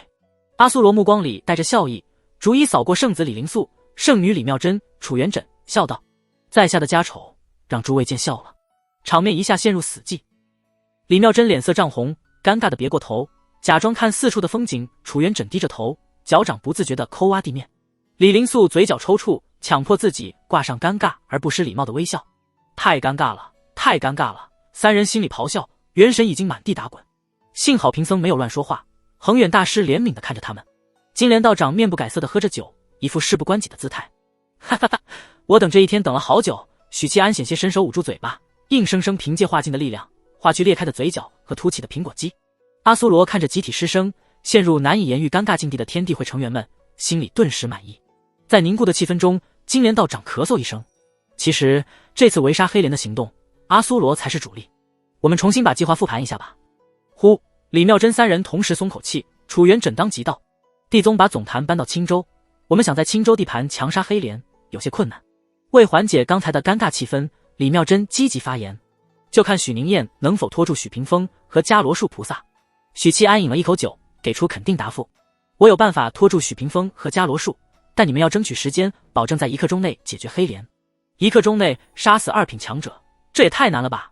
李妙真等人念头闪过，便听阿苏罗道：“没有问题，没有问题。”楚元稹几个不知道该说什么了。大致的计划已经通过地书碎片详细探讨过，这次只是简单复盘，天地会很快就散了。除许七安外，其他人今夜便要秘密潜入青州。为了保证安全，不被许屏风看出来，杨千唤特意带来了屏蔽气息的法术，许七安则在施加一道保险移星幻斗。夜空中，李妙真、楚元稹和李灵素御剑飞行，刻意落后阿苏罗和金莲道长。李灵素传音道：“我突然想起一件事。”楚元稹传音回复：“8号是阿苏罗的话，许宁燕身上的封魔钉就能拔除了。”不，已经拔除了，不然他不会这么自信。李妙真咬牙切齿的总结：“姓许的在坑我们，终究是错付了。”楚元稹悠悠传音：“金莲道长也是，这件事没完，一定要报复回来。”3人在心里暗暗发誓。浔州是雍州边界最大的一座城，城南有一条北接京城，南通禹州的运河，这让浔州成了雍州重要的商贸、交通枢纽，也成了两军的必争之地。退守雍州后，杨公便接管了这座商业大城，以及周边的几座郡县组成一道彼此呼应的防线。浔州知府衙门堂内，杨公坐在大椅上，望着客座的官员，说道：“转告姚部正使，安排完浔州的事务，本官便去雍州城。”那官员如释重负，起身作揖：“如此便好，那下官就告退了。”他一早，李慕白摸着山羊须进来，笑道：“姚洪这老小子见风使舵的本事倒是一流。”杨公端茶喝了一口，能做到部正使位置的，有谁是傻子？京城那边大局已定，长公主、陛下与许银罗都是主战派，如今谁敢主和，谁就得丢官帽子。云州叛军的和谈书是姚洪递上去的，他也怕陛下和许银罗清算。其实在京城皇权更迭的动荡中，雍州这边也有过一场争夺话语权的斗争，前青州布政使杨公和雍州布政使姚洪间的权力斗争。杨公是坚定不移的主战派，而姚洪恰恰相反，是主和派。战略目标上的矛盾让杨公不放心把大后方交给姚洪，说不定哪天就给你来个断粮断援兵。身为读书人，深知这样的例子在史书上屡见不鲜。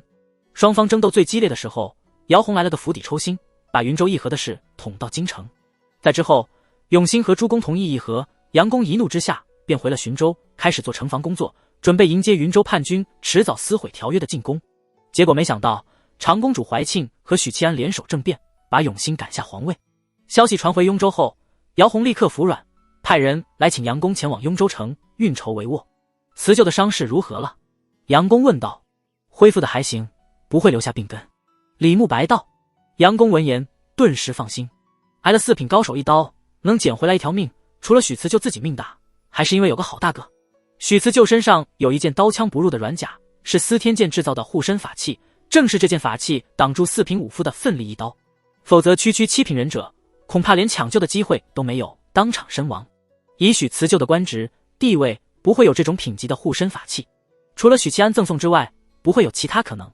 就在这时，一名幕僚匆匆进入内堂，语气急促：“杨公，斥候来报，云州叛军在边界集结，正朝浔州而来。”杨公和李慕白脸色微变，派新古部的飞兽军在探，传令下去，准备守城迎敌，让冲锋营的3000骑兵出城，找地方蛰伏，等待命令。没多久，浔州的城头鼓声大作，守军迅速在城头集结，民兵搬运着守城器械。军队驻扎的营房里，听见鼓声的许新年走出房间，眺望城头方向。他脸色微微苍白，一副大病初愈的模样，这让本就唇红齿白、俊美著称的许二郎多了几分楚楚可怜，能把女人心软化的那种。隔壁的房间里，正在下棋的苗有芳和莫桑也走了出来。莫桑用南疆语骂了句脏话，然后改用中原官话：“他奶奶的，云州军又打来了！”许二郎眉头紧锁，云州叛军人数有限，想消化整个青州，稳住后盘不是一朝一夕的事，而后方不稳，打仗时是会坏事的。按理说不会这么快就进攻雍州。3人当即离开营房，与其他士卒一起攀上城墙，严阵以待。太阳渐渐升高，从东方攀到头顶，终于城头眺望的守军们地平线尽头出现了黑压压的大军，枪歌如林，旌旗猎猎。这是要和我们死磕啊！苗有芳脸色一变，那一块块井然有序的方阵徐徐推进，气势如虹，总人数至少5万。云州军的主力全来了，这架势摆明了是要一鼓作气拿下浔州。城头守军微微骚动起来，一名名守军握紧了兵刃，暗暗吞咽唾沫，如临大敌。炮兵满脸紧张，身体僵硬如雕塑。不怪他们畏惧，相比起京城以及各地的百姓，他们这些青州退守到雍州的将士才真正明白云州军的可怕。骁勇的叛军精锐还在其次，真正可怕的是叛军里的超凡强者，把东陵的城墙打瘫他的绝世武夫，以及杀死坚正的可怕强者。这些神仙一般的人物，其实他们所能抗衡。反观己方，浔州一位超凡强者都没有。云州军在城头火炮的射程范围外缓缓停下，接着一齐出列，朝城门疾驰而来。姬玄，苗有方望着越来越近的那名骑士，咬了咬牙。姬玄在青州战场可谓一战扬名，先后以暴力摧毁东陵、郭县两城，让大凤守军直接溃散。云州军三线作战，松山县和宛平县的战事都不太顺利，唯有姬玄率领的部队势如破竹，压制了当时青州守军中唯一拥有三品术士的军队。这件事对大凤军来说，毫无疑问是一个巨大打击。对于这位新崛起的年轻强者，谁不忌惮？甚至有人把姬玄和许七安做比较，因为两人都是年轻一代的超凡武夫。因此，在认出单骑兵临城下的是姬玄后，城头的守军一下精神紧绷起来，紧张、慌乱、惶恐等情绪翻涌不息。他想干什么？单人破城吗？谁能拦住他？一个个念头在青州守军心里闪过，带来紧张和惶恐，以及一丝丝的绝望。开炮！城头一名将领喝道，但炮兵脸色发白，神情紧绷，像是没有听到。并非他有意抗命，而是过于紧张，全神贯注之下忽略了身边的动静。那位将领一脚踢开炮兵，正要亲自上阵，却见姬玄停了下来，没有继续突进。姬玄勒住马将，眺望城头，淡淡道：杨公何在？让他出来见我。语气平淡，声音却能清晰地传入每一位守军耳中。元青州都指挥使周密按住刀柄，站在女墙边，沉声道：有话便说。姬玄抽出腰间的小刀，拿在手里把玩，眼里仿佛没有周密。你没资格与我说话。周密好歹是元青州都指挥使，权力最大的三把交椅之一，何曾被人这般侮辱？好在为官多年，武夫的桀骜性子打磨了不少，深吸一口，扭头对副将说：去请杨部正使。不管怎么样，对方既然没有立刻攻城，那总归是好事，且听他怎么说。副将忌惮无比地看一眼远处的姬玄，领命而去。俄请穿飞袍的杨公登上城头。杨部正使周密迎了上去，传音道：云州叛军大规模集结，兵临城下，今日恐怕凶多吉少。失去坚正牵制云州超凡强者，浔州如何抵抗叛军的蚕食？周密之所以选择传音，是不想动摇军心，尽管守军们的士气本来就不高。杨公脸色凝重的颔首，走至女墙边，沉声道：本官杨公。姬玄这才停止把玩短刀，扫过城头众守军，高声道：两军交战，不斩来使。云州使团进京议和，遭逢许七安和长公主这对狗男女政变，此二人狼狈为奸，颠覆皇权，将我云州使团下狱。尔等身为大凤氏族，不知清君侧便罢了，我云州皇族的威严却是不容冒犯。他停顿一下，目光在城头一阵搜索，道：许七安堂弟许兴年身在浔州，速速交出此人，本将军可放尔等一马，否则今日便踏平浔州，叫尔等化作灰灰。说完，姬玄手里的短刀爆发出冲天的刀芒，他把短刀一撩，弧形刀光呼啸而出，在地面离出一道深深的沟壑，然后砰的一声斩在城墙上。咔嚓咔嚓，坚固的城墙崩裂出蛛网般的裂缝，城头守军同时感觉脚下一晃，何等嚣张！守军中的将领又惧又怒，可偏偏又拿人家没有办法。对方嚣张不假，强大也是真的，能对付超凡武夫的只有超凡武夫。将领们尚且能怒，普通士卒连愤怒情绪都不敢有，一个个心里发毛，脊背涌起寒意。就这一刀之威，如果是砍在城头，砍在他们身上，10条命也没了。多少人都不够这个可怕的年轻人屠戮。这小子如今口气这么狂妄了。苗有方握紧刀柄，咬牙切齿道：当初在雍州城，许银罗一个人打得他们屁滚尿流，现在是山中无老虎猴子称大王。苗有方和姬玄是有仇的，当初龙七还在身时，他被姬玄一伙人从青州追杀到雍州，而后在青楼中被抓。若非后来遇到许银罗，他苗有方哪来的今日？许兴年猫着腰，低着头，不给姬玄看到自己，脸色凝重。你也知道是当初，现在这个姬玄也是超凡武夫了。莫桑哼道：我阿爹能一只手打垮他。后方云州军阵营中，葛文轩握着一只单筒望远镜，审视着城头守军的状况，忍不住失笑。姬玄公子真是一战成名了，一人一骑，吓得大凤守军噤若寒蝉，想来打下中原，在史书上添这么一笔，青史留名啊。各军团的高级将领手上皆有一枚单筒望远镜，密切地注视着浔州城墙。劈出一刀后，姬玄徐徐扫过城头，见无人应答，失笑道：“怎么，女人当皇帝之后，你们也成娘们了？休想！许银罗义薄云天，有功于社稷，有功于百姓，我等便是战死，也不叫你如愿。”城头一名将领大声喝道。姬玄二话不说，手腕一抖，短刀呼啸而去。那名将领修为不弱，提前察觉到危机，朝侧方一扑，轰！那片城头直接炸出一道缺口，碎石四溅。那将领避开了这可怕的一刀，但被余波震成重伤，倒地不起。不识抬举的，可以再站出来，机远咄咄逼人。大凤守军敢怒不敢言，憋屈的握紧兵器，咬紧牙关。见守军始终不愿配合，姬玄面无表情地抽出了佩刀，俊朗的面容挂起冷笑，看来是不愿接受本将军一片好意。那今日姬玄就一人破城，给你们的女皇帝一份登基贺礼。若非考虑到可能一不小心像捏虫子一样捏死许新年，他岂会浪费口舌？伴随着长刀出鞘，超凡武夫的威压释放，如海潮，如山崩，降临在城头每一位手足心头，让普通守军如临末日，失去抗争勇气。杨公刚要施展儒家法术，鼓足军心，助守军摆脱三品武夫的威压。就在城头将士满心恐惧之际，突然天空云层汹涌，急速变化，凝成一张巨大的脸，俯瞰寻州，俯瞰渺小如蝼蚁的姬玄。区区三品也敢大言不惭。低沉且威严的声音从9天之上传来。云层凝聚而成的脸，在场的守军里不少人都认识。大凤银罗许契安。青州城提刑按察使司2街之外的酒楼，楚元枕站在窗边，俯瞰着行人不是太多的主干道：“我当年游历青州时，此地繁花似锦，百姓安居乐业，没想到短短几年时间，竟已萧条至此。”楚元枕捏着酒杯，感慨不已。青州城会变成这样，一半灾情，一半战乱。其实青州城还算好的，云州军攻占此城后，只搜刮过一次百姓的钱财，此后便没有再行劫掠之事，而是拿出从百姓手里抢来的钱粮，赈济百姓，取之于民，用之于民，还能收获一波感恩戴德。李灵素问道：“杨兄，黑莲还在衙门内？”楚元枕朝侧退了一步，让出位置。杨千唤迈步到窗边，背对众人，帷帽下的双眼亮起青光，仔细凝视一番后，闭上眼睛，两行热泪滚滚。还在4品术士之身，观看2品强者的气数，难免要受些反噬。杨千唤会失明半刻钟。他们很幸运，潜伏青州不久，就发现云州叛军在大规模集结，准备进攻雍州，而黑莲身在提刑按察使司，没有随军出征，这就给了天地会一个抓落单的机会。天地会成员在提刑按察使司附近的客栈住了下来，暂且按兵不动，等待许七安的消息。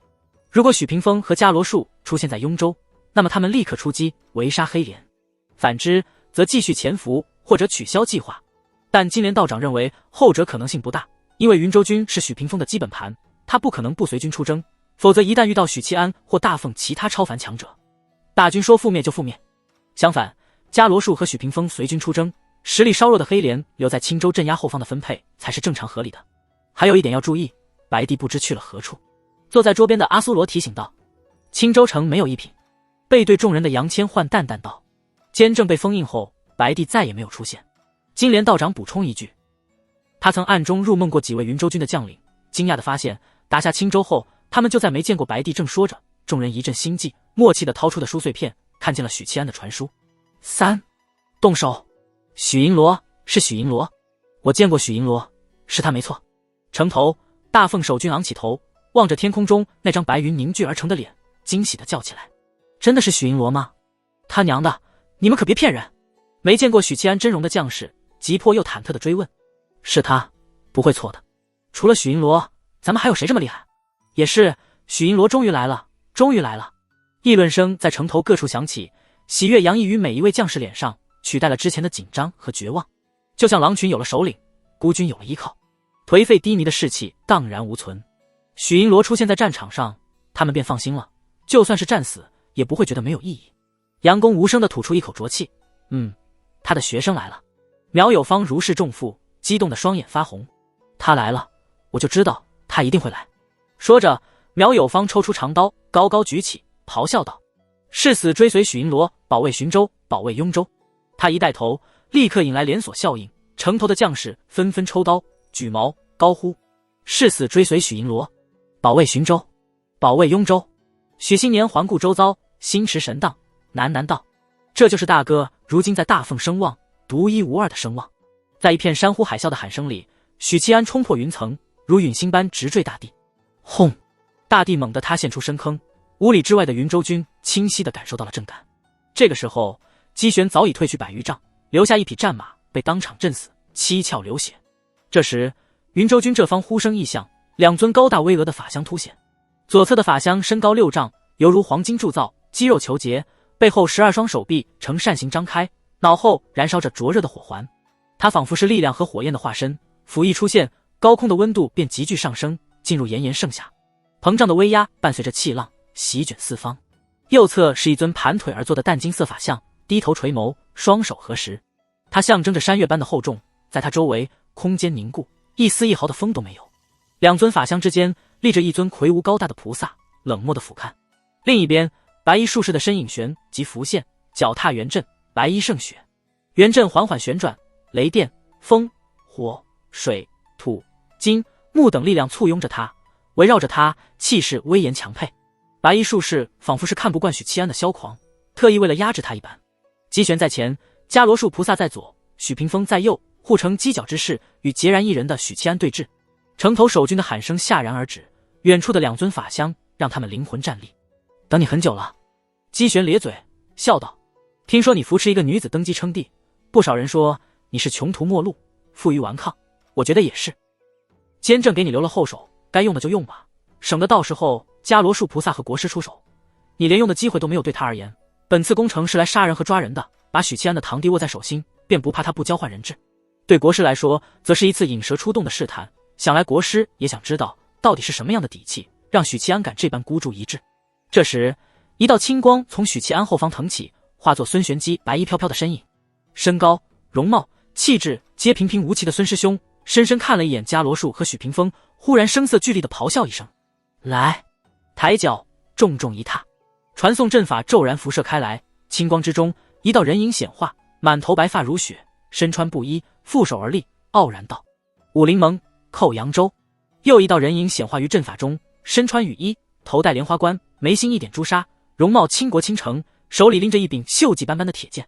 仁宗骆玉衡，虽然是来战场的。第3道人影显化，头戴亚圣如冠，穿如衫，一手负背，一手置于小腹，笑道：儒家照手。一道又一道人影显化，被传送阵法召来。金罗杨艳、江律中、张开泰、陈英、曹清扬、萧月奴、戴宗、乔翁、傅金门，近30名四品出现在阵中，有魏渊旧部，有武临盟的帮主门主，有怀庆笼络招安来的高手。他们站在超凡强者身后，超凡强者站在许七安身后。许七安鬓角飞扬，两袖飘飘，一字一句道：奉女帝之命，清剿叛军，宁为玉碎，不为瓦全。浔州城头自青州失守后，便顶着巨大压力的将士们瞬间热泪盈满眼眶。谁说大奉无人？哪怕是在一场大型战役里，数量达到30名的四品强者也能起到关键性的作用。只要不被超凡强者针对，他们是能左右一场战役的结局的。许七安这一次是把能调动的四品全调过来了，赌的就是没有人趁机扰乱后方。如今的大奉京城连一位超凡都没有，四品高手数量也骤减。大奉立国600年，一国之都从未有过守备如此空虚的时刻，但效果是立竿见影的。在见到一众超凡强者出场，数十名四品压阵的场景后，城头守军爆发出了前所未有的吼声，无意义的吼声，只为发泄内心激荡的情绪。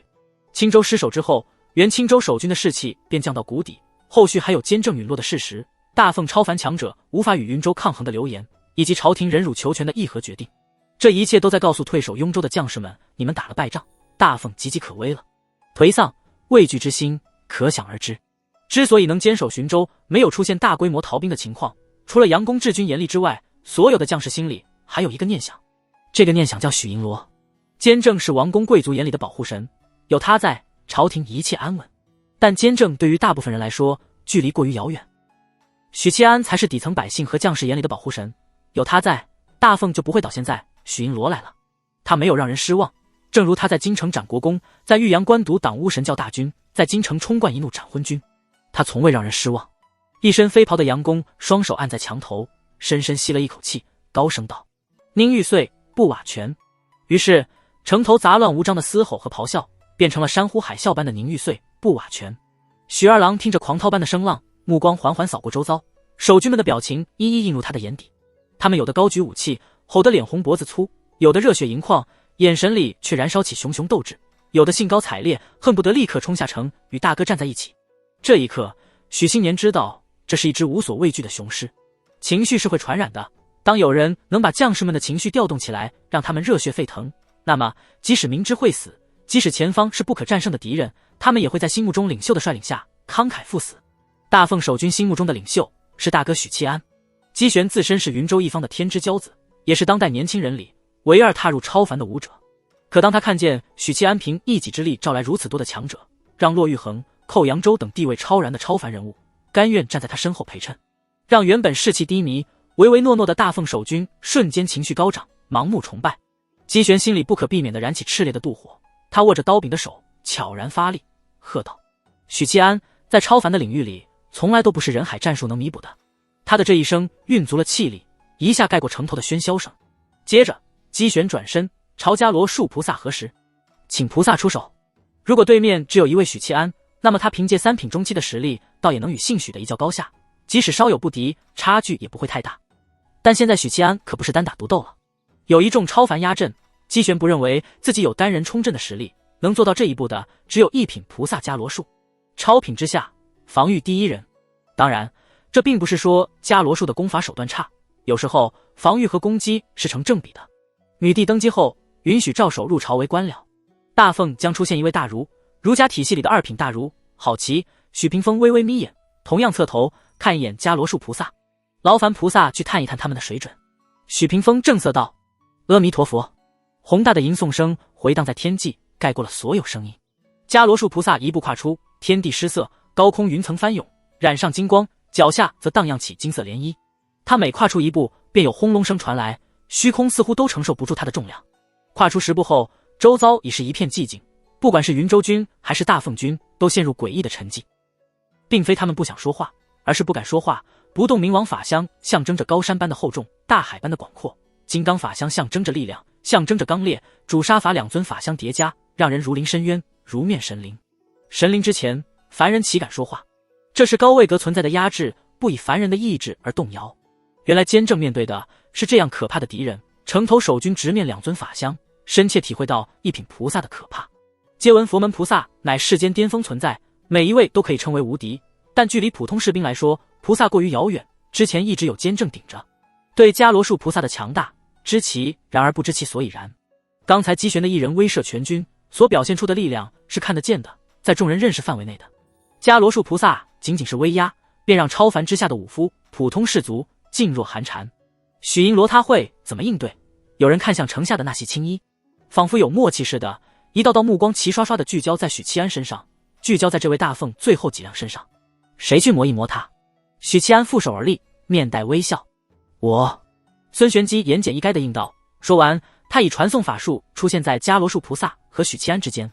紧接着，孙师兄在众人面前展示了什么叫司天剑阵法的花里胡哨。他脚下一道道圆阵亮起，幻灯片一样交替闪烁，小圆阵构成大圆阵，威力层层叠加。同时，他手指在虚空极画，画出一道道扭曲的阵纹，阵纹组成阵法，青光不断亮起，不断熄灭，幻灯片似的闪烁。在众人眼花缭乱中，伽罗树菩萨身下浮现一座直径60丈的巨阵，此阵以太阴为核心，凝聚4方5行之力，逆时针转动。伽罗树菩萨头顶天空浮现一座同样的大阵，此阵以太阳为核心，凝聚罡风、雷电，顺时针转动。绞杀，2座巨阵宛如磨盘，凝聚天地间不同领域的力量，让他们化作利刃，绞杀阵中的伽罗树菩萨。阵法分成2个泾渭分明的领域，上方是罡风化作龙卷，雷电劈入其中，一道道电弧在飓风中吞吐闪烁；下方是阴阳5行化作漩涡，旋转的方向与龙卷相反。2股力量交界出，便是伽罗树菩萨。姬玄挑了挑眉，他和孙玄机交手数次，对这位白衣术士的实力、性格也算深有体会。孙玄机是个做事留3分的人，即使是生死大敌，他也很难搏命。可现在，这位白衣术士爆发出了远超水准的战力，似是孤注一掷，要分生死。云州大军前方，戚广博手持单筒望远镜，边望着声势浩大的阵法，边感慨道：不愧是3品术士，孙玄机有望2品。假以时日，他或许会成为第2任监正，如果没有国师的话。葛文轩心驰神荡，相比起可望而不可及的老师，孙玄机展现出的力量更能吸引他，成为他的叛头。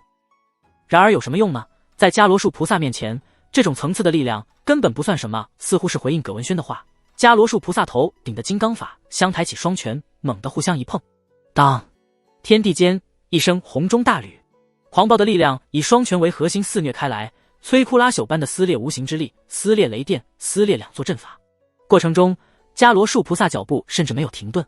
孙玄机首当其冲，身躯骤然弓起，被这股狂暴的力量推得朝后抛飞，但他没有受伤，于身前凝聚一层层阵法，抵消了冲击波。吼！大后方数万云州军齐声怒吼，为伽罗树菩萨壮士。城头的大凤守军紧张地盯着以许七安为代表的几位超凡强者。许七安眸子微微眯起，啧了一声道：金刚法相本身便坚不可摧，更遑论只有防御的不动明王法相，纵使是一品，恐怕也破不开他的防御吧。照手颔首，坚正一直从没能真正重创伽罗树。许七安侧头看向刮痧天王寇扬州，笑道：前辈，要不要去试试？一雪前耻。寇扬州破关后便一直在建州稳固境界，打磨刀艺，总体实力有所精进。但要说对付金刚法相的话，老匹夫咧了咧嘴：试试就试试，难道不是试试就试试？许七安道：我大概摸清金刚法相的水准了。寇前辈、国师、院长和我们4人之力破了金刚法相，要破金刚法相必须得有1品5副的爆发力，还不能是初入1品。骆玉衡和寇扬州颔首，同时浮空而起，与伽罗树菩萨平齐。闭关500年，今日要让九州记起我。老匹夫满头白发飞舞，缓缓吐出一口义气。嗡嗡嗡，城头的守军，远处的云州军同时感觉到了刀鞘中佩刀在鸣颤，像是被赋予了灵性，要脱离主人的掌控。老夫乃当代刀主，来！老匹夫大喝道。霎时间，一柄柄佩刀出鞘，挣脱主人的束缚，化作浩浩荡荡的钢铁洪流，朝寇扬州飞去。大凤和叛军2波钢铁洪流遮天蔽日，神仙手段。苗有方瞠目结舌，喃喃自语。两军之中，那些修刀艺的武夫恨不得给老匹夫跪下。另一边，骆玉衡低头看向许七安，嗓音清冷悦耳：我只能出3件。待许七安点头后，他淡淡道：第一件，新剑。话音落下，又一个骆玉衡出现。他与肉身不同，黑水之灵组成层叠仿佛的长裙，火灵晕入双眼，眸子开合间，锐气逼人。土灵托起他的身姿，甘愿匍匐在他脚下。风灵托起他的秀发，肆意的向上方和四周张扬，发丝根根分明。道门阳神。骆玉衡肉身悬而不动，阳神遁入剑中。霎时间，锈迹斑斑的铁剑绽放炽烈光芒，铁锈飞快剥离。就在2位2品强者各施手段之际，许七安探出手，咆哮道：剑来！黄澄澄的流光自天边飞来，把自己送入许七安手中。大凤第一神兵镇国剑。握住剑的同时，许七安屈指敲在眉心，亮起的不是金漆，而是深沉的黑色，阿修罗血脉独有的肤色。神书大师的力量融入了他体内，让本就是2品5副的许七安气血和气急瞬间拔高一截。他缓缓道：众生听我令！雍州境内众生之力蜂拥而来，宛如汇入汪洋的江河。这其中包括寻州城头的数千名守军，他们的力量更加纯粹，更加强大。接着，许七安坍塌了气机，收敛了情绪，本就融合各种绝学的玉碎蓄势待发。镇国剑嗡嗡鸣颤起来，似乎无法承受这股可怕的力量。但许七安仍不满足，握剑的手臂猛地粗大了2圈，肌肉膨胀，力骨狂暴。许屏风微微动容，似乎吃了一惊。众生之力，你能调动众生之力？坚正的底牌是众生之力，让许七安拥有众生之力。许屏风不再有任何犹豫，下一秒，他平息了所有惊讶和愤怒，单手一拍腰间香囊，一道道闪烁着青光的青铜部件飞出，于空中快速组合。同时，许屏风脚下的元阵扩散，试图将双方所有超凡强者纳入范围。不需要再试探了，既已知晓底牌，那便以雷霆之势强杀许七安。伽罗树菩萨眼见目的达到，当即不再以缓步试探，朝着许七安狂奔而来。就在这个时候，赵守区指弹在亚圣如关上，口含天线，声音威严：此地禁止使用阵法。他没有说禁止使用法器，这样会影响到蓄力状态的许七安还有骆玉衡。但阵法是术士独有的，青铜圆盘迅速组装完毕，但没有配套的阵法驱使，无法发挥天命师的力量，隔绝此方天地。骆玉衡的铁剑，寇扬州的刀阵同步率先出击，为即将展出的惊世一剑冲锋陷阵。此剑当势如破竹。赵守似乎不满足，施展言出法随之力，为镇国剑再添一分力量。此剑能否破金刚法相？青州提刑按察使司，潮湿阴冷的监牢里，惨叫声不断响起，伴随着女人的尖叫声和求饶声。一间间刑房中上演着惨无人道的折磨，犯人们或被捆绑着抽打，或被烧红的烙铁灼烧皮肤，或被一刀刀的割下血肉，露出森然白骨。每一件刑具都保证有用武之地，充分发挥它折磨人的特性。而女子的惨叫声则来源于牢房里遭遇着地宗妖道的奸淫。云州军占领青州后，大肆镇压反抗势力以及不配合的乡绅、江湖游侠等。这些人里，一部分被格杀，一部分被关入大牢，其中青州城的犯人尽数被押入提刑按察使司，交由地宗妖道处理。这是比死亡更可怕的折磨。与惨叫声相呼应的是地宗妖道的狞笑声、狂笑声，他们肆意地发泄着人性中的丑陋恶意，享受着犯人们痛苦的表情和濒临死亡的惨叫。某间潮湿阴冷的牢房里，赤莲缓缓站起身，一边提起裤子，一边审视着刚被蹂躏过的年轻女子，满意的说道：“不愧是大户人家的千金，确实嫩。”那女子蜷缩在地，眼神空洞，白嫩的肌肤遍布淤痕。赤莲说完，扭头看向身后排起长队的地宗弟子们，嘿了一声：“瞧把你们急的，行了，随你们折腾吧，记得留一命，来日方长。”穿着道衣的弟子们也跟着嘿嘿笑了起来，满脸阴邪。多谢赤莲师叔，多谢赤莲师叔，我们一定会好好疼爱小美人。赤莲道长整理衣冠，不去看被弟子们围住的女子，走出了牢门。地宗张扬人性中的恶念，但不同的人侧重点也不同。赤莲道长以淫欲为主，喜欢奸淫良家，并享受他们的绝望和哀求，反倒对杀戮和酷刑不热衷。赤莲道长穿过廊道，来到狱卒们休息的房间，招来一位弟子，问道：“近日可有物色到姿容出彩的女子？”弟子冷笑道：“有那么几个。”当即把手底下弟子挑中的美人逐一禀告给赤莲道长，比如某某的妻子、某某的女儿。只是他们都已臣服，投效云州军，不方便明着抢他们的女人。赤莲道长端起茶杯喝了一口，几个女人而已，他们会懂得怎么取舍。若不识抬举，便把他们全家关进地牢。地牢里每天都在死人，总得补充新人嘛。要么把妻女送进来，要么一起进来看贫道怎么玩弄他们的女眷。说着说着，他眼里的欲火愈发炽烈，似乎觉得这是一个不错的主意。至于云州军方面，赤莲根本不担心，谁会为了区区几个小人物与地宗叫板？真当到手这样的二品强者是吃素的，便是那许屏风也会睁只眼闭只眼，因为这是拉拢地宗必须要付出的代价。那弟子听完，顿时红光满面，争笑道：“弟子早就看中一个小美人了，今日就带回来，让赤莲师叔享用。当然，赤莲师叔享用后，就轮到他们来享用了。”赤莲道长嗯一声，端起茶盏，正要再喝一口，突然察觉到眼前的弟子双眸瞬间空洞，而后毫无征兆地抽出背在身后的剑，朝自己胸口刺来。同一时间，手里滚烫的茶水自行泼出，浇在他脸上、领口、腰带，纷纷叛变。前者骤然收紧，试图勒死他；后者散开，将他捆在椅子上，束缚行动。桌上的茶盏翻飞而起，贴在赤莲道长胸口，准确地接住了弟子刺来的剑。道门7品石器，能操纵身边一切物品化为己用，比武夫的以器御物更加精妙。挡住弟子的袭击后，赤莲道长头顶浮现一颗乌光灿灿的金丹，乌光照射之下，叛变的衣服纷纷失去灵性。尽管地宗妖道已经堕落，但金丹本身的能力并没有改变，甚至比道门正统金丹要强，因为它还附带一定的堕落之力。赤莲道长掌心按在弟子胸口，轻轻发力，砰的一声，那名弟子撞在墙壁上，昏死过去。这时，两道虚幻的人影穿墙而入，分别是身穿道衣的俊美年轻人，穿青甲附猩红披风的妙龄女子。天宗卧龙雏凤，这是他们的原因。闯入房间后，李妙珍和李灵素同时张嘴，吐出2颗金灿灿的金丹，以玉石俱焚之势撞向赤莲的金丹。轰！混乱的精神力席卷整个地牢，震得外头的犯人、地宗弟子意识错乱。赤莲道长元神受到震荡，短暂眩晕。就在此时，墙壁再次轰隆一声，一道覆盖金光的身影撞破墙壁，闯入房间。趁着赤莲元神震荡之际，恒远大师快速贴身，一拳打在丹田，一拳打在胸口，一拳打在面门。赤莲道长的肉身瞬间爆裂，鲜血和肉块溅满墙壁。对于武僧和武夫来说，只要能近身，其他体系的同阶高手就是纸老虎，不堪一击。赤莲道长的元婴遁出，顾不上愤怒，张嘴发出无声的尖叫。粘稠漆黑的元婴之力将房间填满，腐蚀着在场的3位4品高手。趁着李灵素、李妙珍和恒远对抗堕落之力的腐蚀，赤莲道长拔空而起，欲冲出地牢，逃离此处，他就安全了。外头有黑莲道手，有一众同门。咻！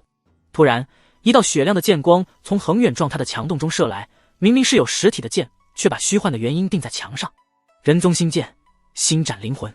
赤莲道长脸色狰狞的嘶吼中，元婴寸寸消融，灰飞烟灭。所有的不甘和愤怒戛然而止。一名4品强者不到10息便被格杀当场。解决完赤莲，李妙真语速极快道：“恒远大师，你负责清场地牢里的所有地宗妖道，一个不留。”宛如一尊金身的恒远双手合十，念诵佛号，一个不留。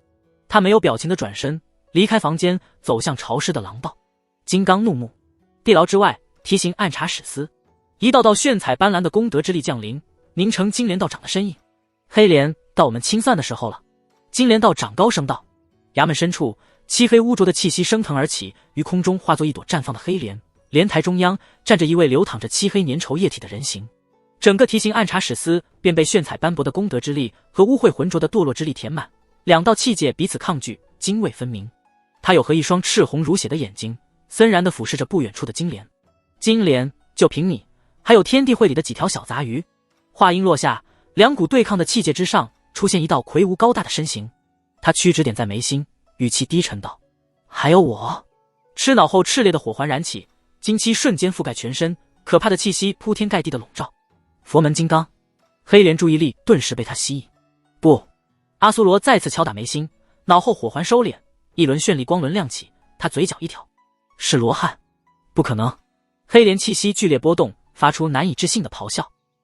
寻州城外，寇扬州吐出一口刀气，融于浩浩荡荡的刀群中。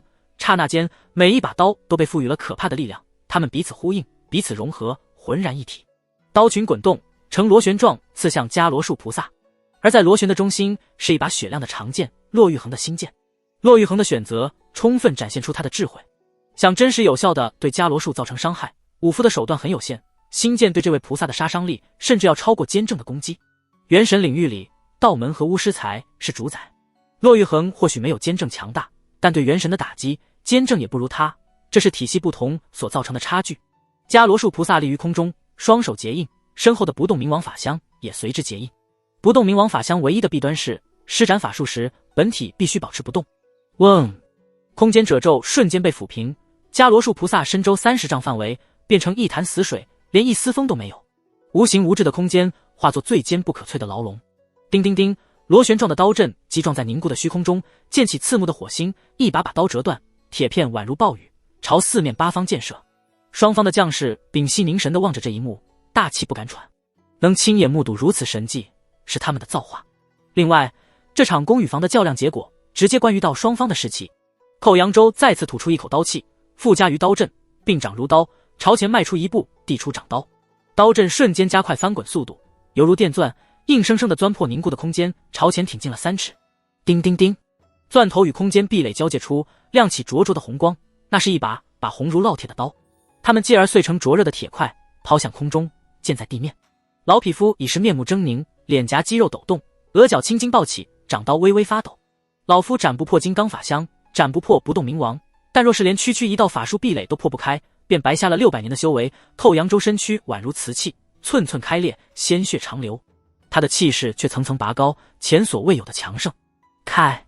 刀阵像是陷入狂暴，不顾一切地冲击着空间壁垒。6尺、1丈、3丈、10丈、20丈、30丈，坚不可摧的空间壁垒破碎，周遭的气流像是堵塞许久的积水，疯狂涌入其中，掀起一阵强风。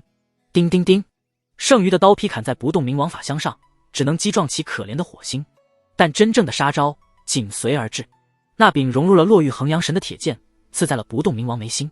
叮！铁剑翻转着冲天抛飞，落玉衡阳神震出铁剑。伽罗树菩萨不怒自威的双眼出现一刹那的空洞，进入短暂的晕眩。他身后的不动明王法相僵硬不动。恰在此时，蓄力已久的许契安展出了人生中最巅峰的一剑。这一剑融入了各种法术，以大凤第一神器镇国剑为载体，目标是金刚法相。天地间黄澄澄的剑光一闪而逝，下一刻便贴在了金刚法相的胸口。金刚法相的12双手臂做合握姿态，但它不像不动明王法相一般能禁锢空间，因此无法抵御玉碎，无法躲避，不可阻拦的特性。轰！此方天地瞬间沸腾，五行之力紊乱，空间剧烈震荡，濒临崩溃。城头的守军纷纷低头匍匐，借助城墙抵挡肆虐的灵力乱流。远处的云州军则陷入混乱，人仰马翻，阵型不稳。好在他们虽然没有城墙作为掩护，但距离够远，不然就是神仙打架，殃及池鱼。呼呼，许七安拄着剑，大口喘息。前方半空中，伽罗树菩萨寂然而立，不动明王法相毫发无损，但金刚法相胸膛遍布裂痕，镇国剑独有的特性，让他无法短时间内修补金刚法相。裂痕持续扩大，金刚法相一寸寸崩解，化作碎光消散。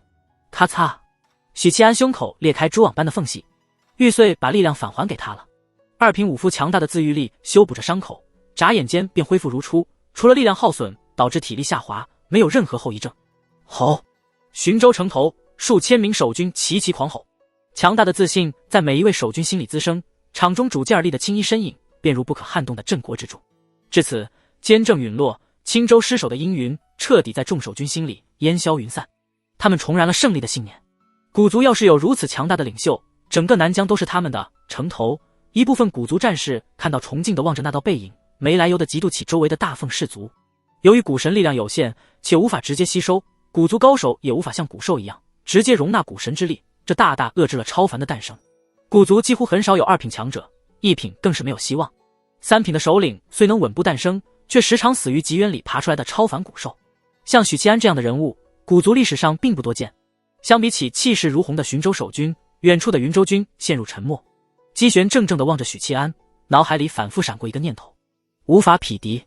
他因为这个不争的事实，心里涌起滔天的妒火和愤怒。我九死一生才晋升三品，费尽心机，借助战乱凝成血丹，将修为推到三品中期，再想精进，血丹效果已然不大。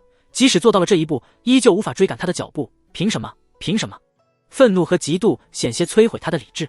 此战之前，他以为自己已经距离许七安很近，幸许的体内有封魔钉，修为无法寸进，而自己一路晋升，此消彼长之下，曾经可望不可及的敌人早已没有了优势。直到现在，见到了那让人站立的一剑，斩破金刚法相的一剑，姬玄再次体会到了无力感，雍州城外的那种无力感。场内唯一没有被情绪左右的是许屏风，他脚下的元阵毫无征兆的扩散。在许七安、骆玉衡和寇扬州消耗剧烈，双方将士回味刚才战斗之际，与青铜法器配套的阵法迅速扩散，以迅雷不及掩耳之势将双方超凡强者笼罩在内。几乎是在同一时间，青铜圆盘表层浮现青光构建的传送阵，下一刻传送阵吞噬了圆盘，把它送到数十里外的高空。孙玄机嗤笑一声，许七安缓缓勾起嘴角。许屏风想复刻对付坚正的手法对付我们，你的智慧让人失望。坚正再怎么强大，也是孤身一人，手段有限。而他们里有武夫，有道门，有术士，有儒家，还有准三品的七绝骨，手段之花里胡哨，岂是区区坚正能比？即使他们任何一人都会被坚正吊打，但数量是可以弥补质量的。各大体系各有特点，彼此配合，绝对比一个坚正要难对付。许屏风看着长子嘲笑的目光，嘴角终于抽动了一下。许屏风没有多看长子，脚下青光闪烁，带着他向高空传送。初代坚正留下的法器是重中之重，他不但能自成天地，屏蔽众生之力，同时具备不可占卜、不可窥探的权柄。正因为这个权柄，才瞒过了坚正老师对未来窥探，让他看到错误的画面，以为当初那一战胜利的是他。能对付天命师的只有天命师。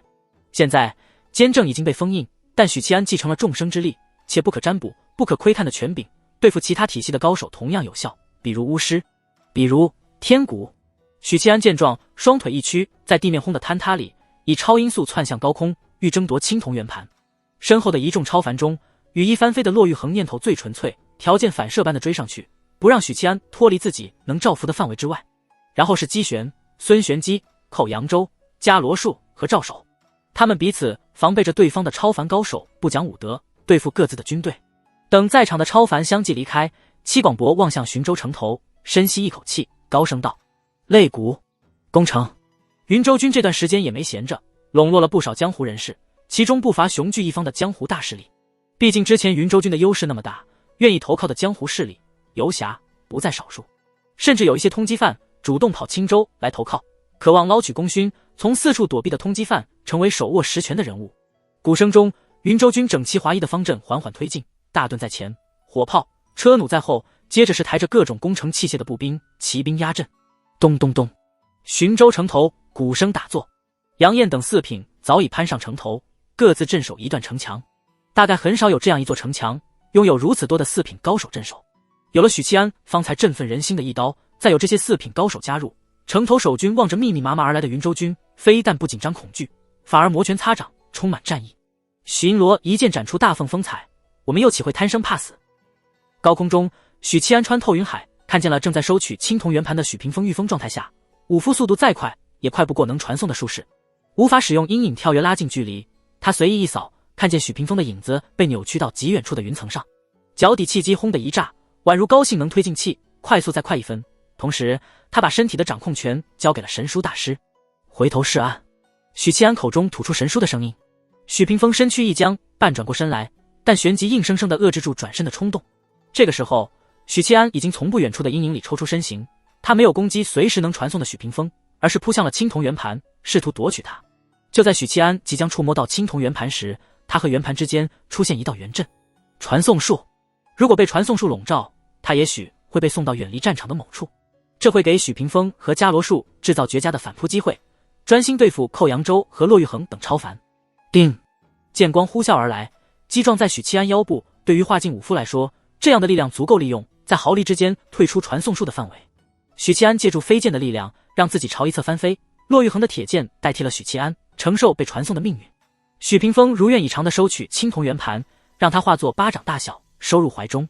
这时，他看见翻飞中的长子握住镇国剑的剑柄，做出拔剑状。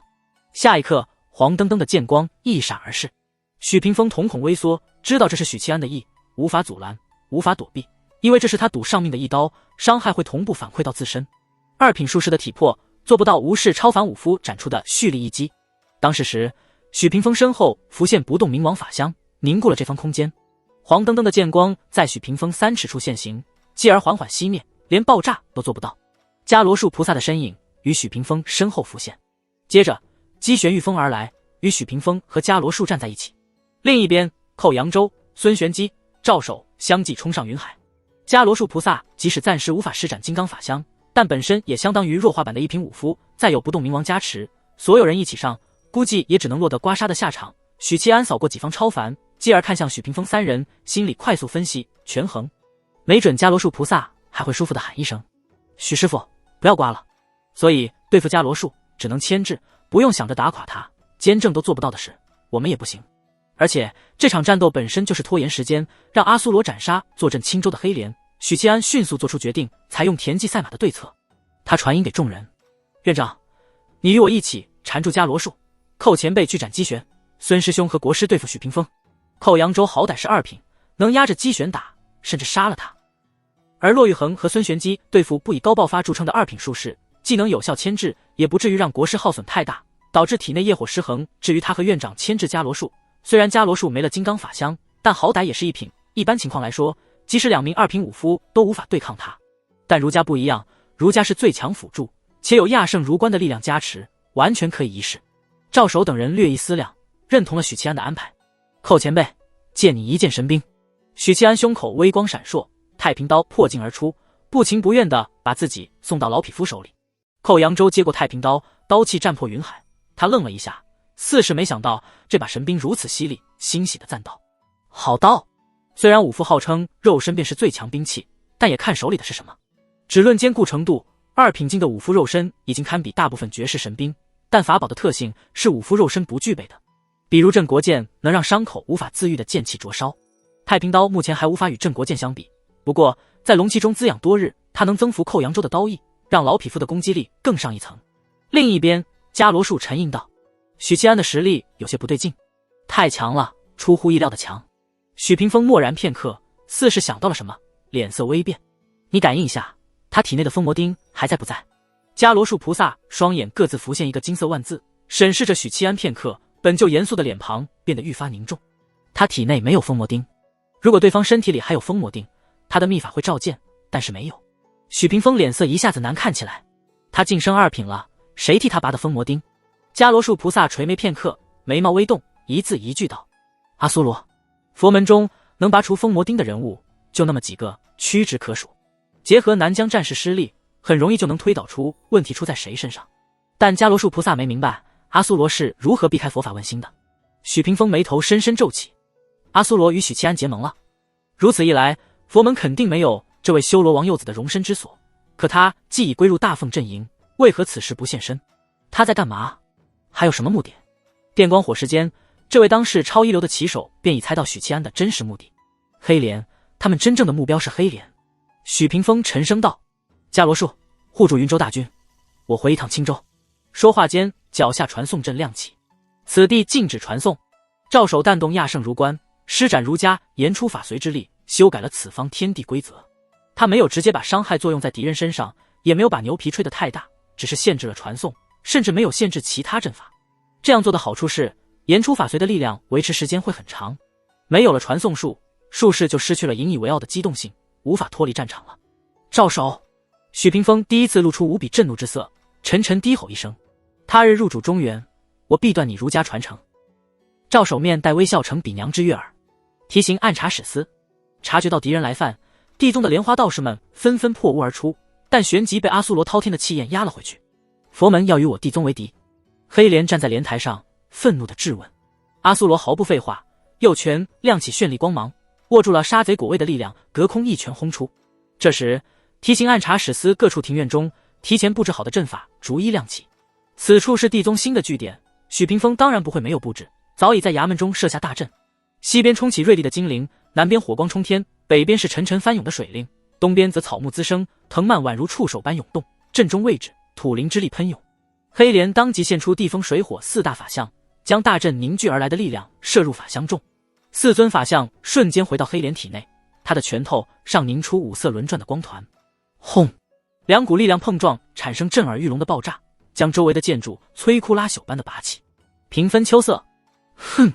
黑莲赤红的眸子扫过阿苏罗和金莲，冷笑道：“此阵以青州气运为盘，凝练五行，身在阵中，本尊如虎添翼，猜猜阵眼在哪儿？阵眼就是他，只要他不离阵，此阵便不会破。而只要坚持足够长的时间，许屏风和伽罗术迟早会察觉到了情况有变，赶回来支援。金莲，你以为我把地宗总坛迁移到青州，只是因为害怕你的报复？不，我是要占据主场优势。虽然不知道这个佛门罗汉为何会助你，但你也未免太小觑我们了。构建一阵惊世大阵，是他和许屏风的交易之一，也是他放心坐镇青州的底气。”金莲道长哦了一声，神情自若，笑道：“术士的阵法我是没办法破解，但这根植于地，借助地脉的阵法，你是不是忘了地书？阵法分两种，一种是以术士自身为根基，念头一动，阵法自生；另一种是固化的阵法，以山川地脉为基本盘，摆下大阵。前者无法破解，除非杀了那位术士，但后者恰好被德书克制。”金莲道长摸出第9号地书碎片，朝着镜面吐出一口功德之力，而后抛向天空。地书呼呼急转，荡漾起绚丽的光晕。提刑暗查史司内，几道流光飞来，与这块地书碎片汇合。7块玉石小径聚合，形体迅速融化，变成一块块不规则的玉质碎片，就像破碎的瓷器。这些碎片彼此契合，形成一块缺了一角的方形玉盘。在金莲道长的操纵下，方形玉盘缓缓沉入地底。下一刻，提刑暗查史司内的阵法崩解，四方五行之力溃散。阿苏罗耳廓一动，侧头看着地书碎片消失之处，微微皱眉。身为的书碎片的主人，刚才那一瞬间，他听见了低沉的呓语。黑莲道长又惊又怒，咆哮道：“你敢让地书聚合？你怎么敢？”他语气极为愤怒和惊恐，似乎的书聚合会发生什么可怕的事。地书聚合会发生什么？这个念头在阿苏罗脑海里闪过，他没有多想，脑后绚丽光纹隐藏，火环炸开，化作金色流光，射向黑莲。黑莲流淌着漆黑粘稠液体的身躯骤然虚化，取而代之的涌动的气流。他化作一阵风，避开阿苏罗的扑击，同时留在远处的一滩粘稠液体宛如喷泉一般吞噬了阿苏罗的身影。回头是岸，喷泉中传来阿苏罗镇定的声音。黑莲飞遁的事态出现停滞，不由自主地转过身，见无法逃脱，黑莲当机立断，收起风法香，让身躯坍塌成粘稠的汹涌的黑色海洋，吞没周围的一切，腐化周围的一切。提刑暗查史司内，普通吏员守卫纷纷异变，目光失去理智。他们有的难以遏制内心杀戮的欲望，见人就砍；有的满脑子只想着发泄淫欲，见人就扑，不分男女；有的贪婪掠夺着衙门里的财物，要据为己有。正在屠戮地宗妖道的4个天地会成员，仓皇御风而起，避开洪水般奔涌的堕落之力。这股庞大的堕落之力已经超出了道门金丹能进化的极限，至少4品境的他们无法规避。反观地宗妖道们，如鱼得水，实力大增。阿苏罗盘腿而坐，粘稠液体被淡金色的光晕挡住。坐禅，金莲道长浮空而起，化身骄阳，绽放出色彩斑斓的功德之力。嗤嗤，粘稠污浊的液体腾起阵阵黑烟，覆盖住阿苏罗的粘稠液体迅速瓦解消退。阿苏罗俯身，双掌探入翻涌的粘稠液体中，脑后绚丽光纹猛地一炸。杀贼！惨叫声在提刑暗查史司各处响起，粘稠液体如潮水般退去，重新化作人形，一具不停融化崩解，几乎难以维持的人形。杀贼果位唯一的特性便是不死不休，这和镇国剑的力量大同小异。阿苏罗身形一闪而逝，复一闪而现，已至黑莲身前，拧腰扬臂，拳出如雷。轰！黑莲身躯炸开，粘稠液体宛如泥浆，朝着四面八方炸开。这时候堕落肢体随时会崩解的特点，反而成为他避免被武夫连死的依仗。雨珠般的液体飞速逃离，于远处汇聚成扭曲融化的人形。黑莲没有任何犹豫，以风箱操纵气流，试图逃出青州城。回头是岸，阿苏罗双手合十，再次以戒律阻拦黑莲逃离。那扭曲的人形猛地停滞，旋即坍塌成气流，消散无踪。这是风法香裹挟部分堕落之力伪装成的黑莲，而它的本体，一团漆黑液体射向空中的金莲，骤然张开，宛如幕布，将金莲道长包裹其中。黑莲真正的目标是金莲道长，等我消化金莲，补完自身，便让你死无葬身之地。黑莲狂笑道。短暂的交手后，他便知这位佛门罗汉不可匹敌。眼前这个敌人既是三品金刚，又是二品罗汉，即使单打独斗，他也很难赢。按理说，再加上一位掌握功德之力的三品阳神，黑莲更加不可能战胜。但金莲不同，两人本是一体，而黑莲是二品，金莲是三品，这就让金莲道长变成了纯粹的补品。突然，空中的黑莲尖叫道：“假的！不可能！”痴痴，功德之力从幕布内射出，阵阵青烟腾起。黑莲什么都没得到，反而被功德之力灼伤，受了重创。阿苏罗脸色如常，似乎早就预料到了这种状况。他屈膝弹起，将脑后绚丽光纹握在掌心。第三击，轰！拳头打穿了幕布，黑莲惨叫声里分崩瓦解，黑色泥浆朝四面八方溅射。这时，一道七彩斑斓的流光冲入提刑暗查史司，将漫天溅射的黑色泥浆包裹。彩光化作金莲道长，与阿苏罗相视一笑。这才是真正的金莲道长，刚才那一个是应宫果位制造出的假货。阿苏罗悄悄逃离阿兰陀时，便知此行再无法返回，于是顺手牵羊，薅走佛门的一枚舍利子应宫果位。当日地书聊天群讨论，成员们根据己方的种种底牌、敌人的情况，制定出以最短时间解决黑莲的计划。这个计划有3个核心条件：一具以假乱真的分身，其核心就是金莲道长这个诱饵。应宫果位是2品罗汉果位，齐聚现出的金莲道长实力低于2品，恰好负荷出入3品的水准，完美。2黑莲会铤而走险，借机补全自身。堕入魔道的黑莲本性是贪婪残暴的，怕死和谨慎可不是人性中的恶。当他陷入险境，却有一线机会逆转局面时，会作何选择？答案不言而喻。3阿苏罗对局面的把控力，他得营造出黑莲既无法逃走，但又不至于绝望的局面，迫使他选择铤而走险，吞噬金莲。当黑莲选择吞噬假金莲时，他注定偷鸡不成蚀把米，被假金莲的功德之力重创，加速灭亡。计划看起来简单，其实包含了对敌人心理的把控，对己方实力的评估，以及合理利用底牌的智慧。当然，以许七安楚元、枕怀庆，还有阿苏罗和金莲道长的智慧，这样的计划其实挺简单的。毕竟这些人里，不是破案小天才，就是状元郎，还有一代女帝，隐忍数百年的二五仔，以及深不可测的老银币。卑鄙无耻！金莲道长肉身不断扭曲，体内像是有什么东西要冲出来，但冲击的力道越来越弱，最后归于虚无。此时的黑莲已无法和全盛状态的金莲道长抗衡。大功告成！金莲道长叹息般的吐出一口气，即使是他这个位格的强者，此刻也被欣喜和激动填满。他忍辱负重，培养天地会成员，谋划多年，今日得偿所愿，终于把自己干掉了。之后只要以功德之力炼化黑莲，他就能恢复修为。金莲道长御风而起，俯瞰提刑暗查史司，看见浑身浴血宛如杀神的恒远，御剑飞行，呼啸如风的卧龙雏凤和楚元枕，也看见了失去战斗意志，朝着衙门外仓皇逃窜的地宗妖道爱。金莲道长体内激射出一道道彩光，洞穿一位位莲花道士，净化了他们的生命和过往的罪孽。道长，地书碎片有气灵，黑莲刚才的话是什么意思？阿苏罗问道。啊，你说什么？金莲道长一脸茫然。阿苏罗悠悠道，你若不坦白，我就联合许七安还有其他成员，把你逐出天地会。这金莲道长忽然觉得会里有太多不可控的高手，也不是件好事。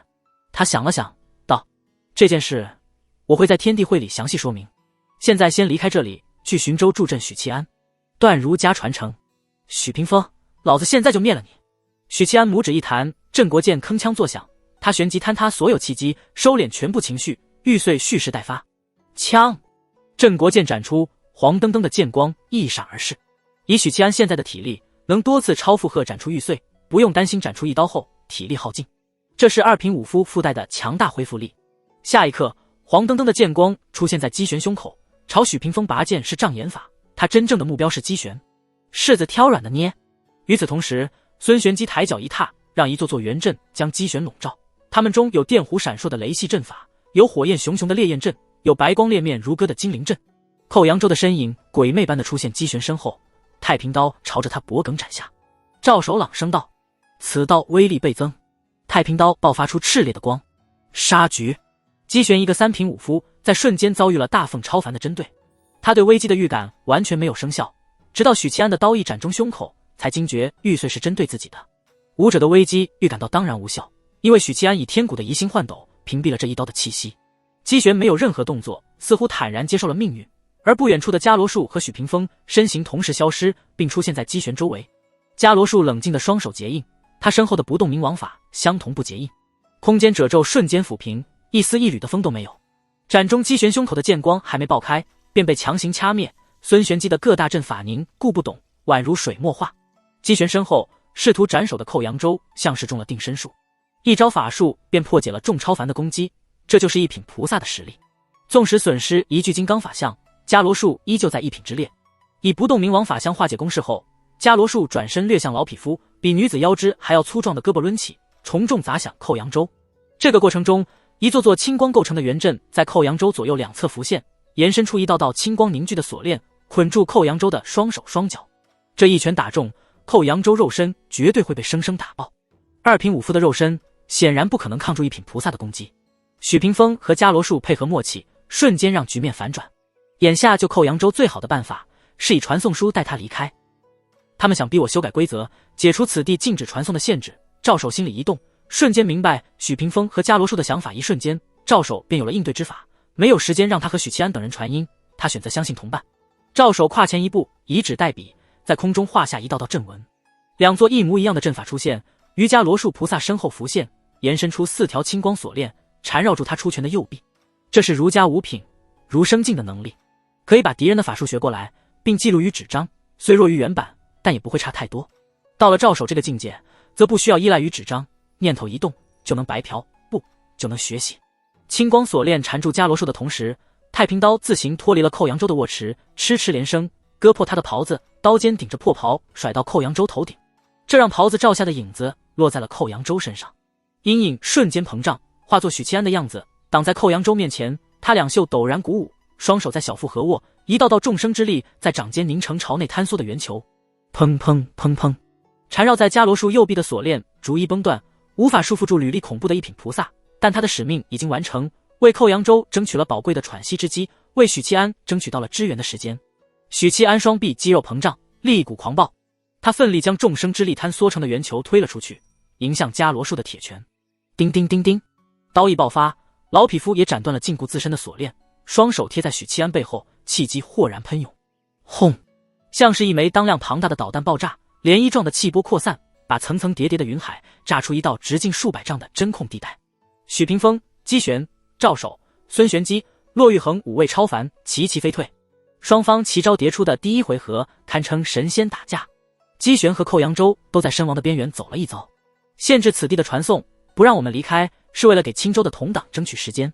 后背冷汗淋漓的姬玄弹了弹佩刀，沈笑道：“最多1刻钟，伽罗树菩萨的金刚神功便能恢复，到时候看你们怎么死。”许契安，你以为超凡强者的人数能弥补品级的差距？可笑！他说的是事实。许契安在寻州城外展出的那一剑固然惊天动地，但怎么也比不上如圣阴魂递出的一刀。继续拖下去，等伽罗树菩萨的金刚法相恢复，大凤的这些超凡里至少也要死几个吧。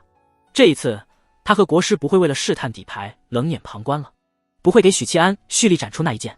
青州城外，阿苏罗看向红光满面的金莲道长，道长不与我去一趟寻州助阵？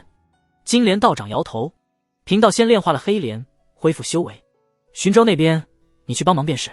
白帝上曾出现，许氏不在九州，但他既与许屏风结盟，那就不会袖手旁观。为今之计，只要先让贫道恢复修为，以2品的数量来弥补战力不足了。等他补完自身，重返2品，大凤阵营便有4位2品强者，白帝这位神魔后裔必然会重返九州，那时候才是真正的生死局。阿苏罗颔首，继而看向金莲身后的楚元稹4人，道：“你们呢？”李妙真毫不犹豫：“当然是去寻州。”楚元稹3人跟着点头，来都来了，当然不能错过杀敌的机会。阿苏罗微微点头：“我先赶去支援。”轰的一声，他弹身而起，宛如炮弹冲入天际，转瞬间便化作黑点，继而消失在云海中。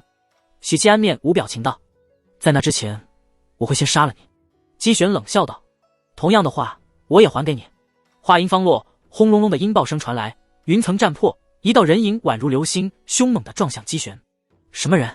姬玄脸色微变，他来不及思考，手中长刀往前一递，灼热的气机扭曲空气，咔嚓，灌注了超凡武夫气机的兵刃当场炸成碎片。姬玄只觉一股霸道无匹的力量顺着刀柄穿入手腕，虎口率先裂开，接着持刀的右臂炸断。那道身影像是霸道的工程车，直接把姬玄撞飞。火环猛地一炸，阿苏罗抓住姬玄的脚踝，把他拉拽回来，准备一套带走这位3品武夫。姬玄没有被抓的左脚狠狠踢在阿苏罗侧脸，感觉就像踢到了绝世神兵。咔嚓，阿苏罗用力捏碎他的脚踝，而后果断暴退。问，空间一震，褶皱抹平，一丝一毫的风都漏不进来。幸好阿苏罗退得快，不然他会遭遇寇扬州之前的险境。来了呀！许七安咧嘴，笑容前所未有的灿烂。阿苏罗嗯了一声，脚踏虚空，缓步走到大凤超凡阵营。骆玉衡等人也松了口气。很显然，青州的行动顺利完成了。另一边，姬玄被捏碎的脚踝骨骼再生，但依旧有鲜血不停地渗出，似乎有股可怕的力量不断侵蚀伤口，阻拦痊愈。如果没有伽罗树菩萨相助，10招之内我会被他杀死。姬玄心里凛然，同时他也意识到阿苏罗的出现意味着黑莲已经陨落。云州少了一位2品超凡。许屏风早已料到黑莲必死，以他的心机性格，此时并没有情绪外泄，只是脸色沉了几分。许屏风，你不是事了敌先机，可曾想过会有今日啊？许七安却没有打算放过他，连忙趁机嘲讽：什么狗屁国师，呸！阿苏罗。伽罗树沉声道：你敢背叛本座，背叛佛门？阿苏罗沈笑道：怎么，真当我把命卖给佛门了？灭族之恨，杀父之仇，我要逐一和佛门清算。你是如何背弃佛门的？你猜？阿苏罗笑道。伽罗树菩萨深深地望他一眼，深吸一口气。好，本座今日就清理门户。9尺高的身形再次膨胀，气血贯穿霄汉，整片空间都在震动。尽管来！阿苏罗、许七安、寇扬州同时扑向伽罗树，画面仿佛定格。寻州，遍布弹坑、沾满鲜血和焦痕的城头上，许二郎听见了云州军撤退的号角声。大批大批的敌军仓皇撤退，留下满地的尸体，城头火炮声不断，给予撤退的敌军痛击。许二郎收回目光，看着铺满城头的敌军和守军尸体，如释重负地吐出一口气。应该是许宁燕他们打完了。楚元稹走到他身边，扶住了摇摇欲坠的许二郎。许二郎沉吟一下，道：目前来看，是大哥赢了。李灵素不知道在2人身边，黑道难说，也许是平手。云州军一方还有一位1品没有参战，大凤的情况依旧不容乐观。许二郎看他一眼，与李灵素不太熟，只知道是大哥的跟班，也是罕见的能与他在外貌上一较高下的美人。渐渐的，火炮声停息，敌军已经跑出了射程之外。城头守军不再开炮，他们手握着兵器，大声欢呼起来。在守军的认识里，这一战是他们赢了。敌军集结数万大军，兵临城下，超凡强者齐出，气势汹汹的攻城。如今丢盔弃甲而去，显然是另一个战场上许银罗打了胜战。青州失守以来首次大捷，寻州这一战注定传遍雍州。许二郎听着守军们的欢呼，有些欣慰。此战传回京城，那些心里不服气的人也该认命了。怀庆陛下登基是大势所趋，相反，如果寻州失守，怀庆登基就会成为某些认公节的借口，成为百姓以及天下人质疑非议的对象。面对气势汹汹扑来的3人，伽罗树菩萨双手结印，抚平空间褶皱，于身前凝聚出空间牢笼，挡在3名2品武夫面前。寇扬州陀螺般的旋转起来，宛如电钻，刀意爆发，把空间牢笼钻出一个缺口。阿苏罗脑后火环炸开，腰背肌肉块块凸起，每一个细胞都在发力，推动着拳头轰在寇扬州钻出的缺口上，空间牢笼轰然破碎。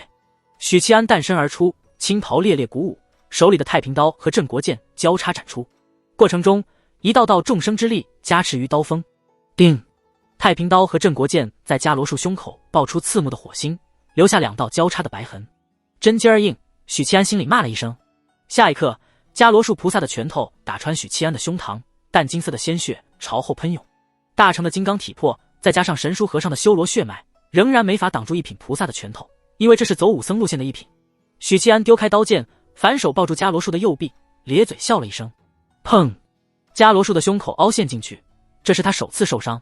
玉碎！许七安把伽罗树给予他的伤害尽数返还。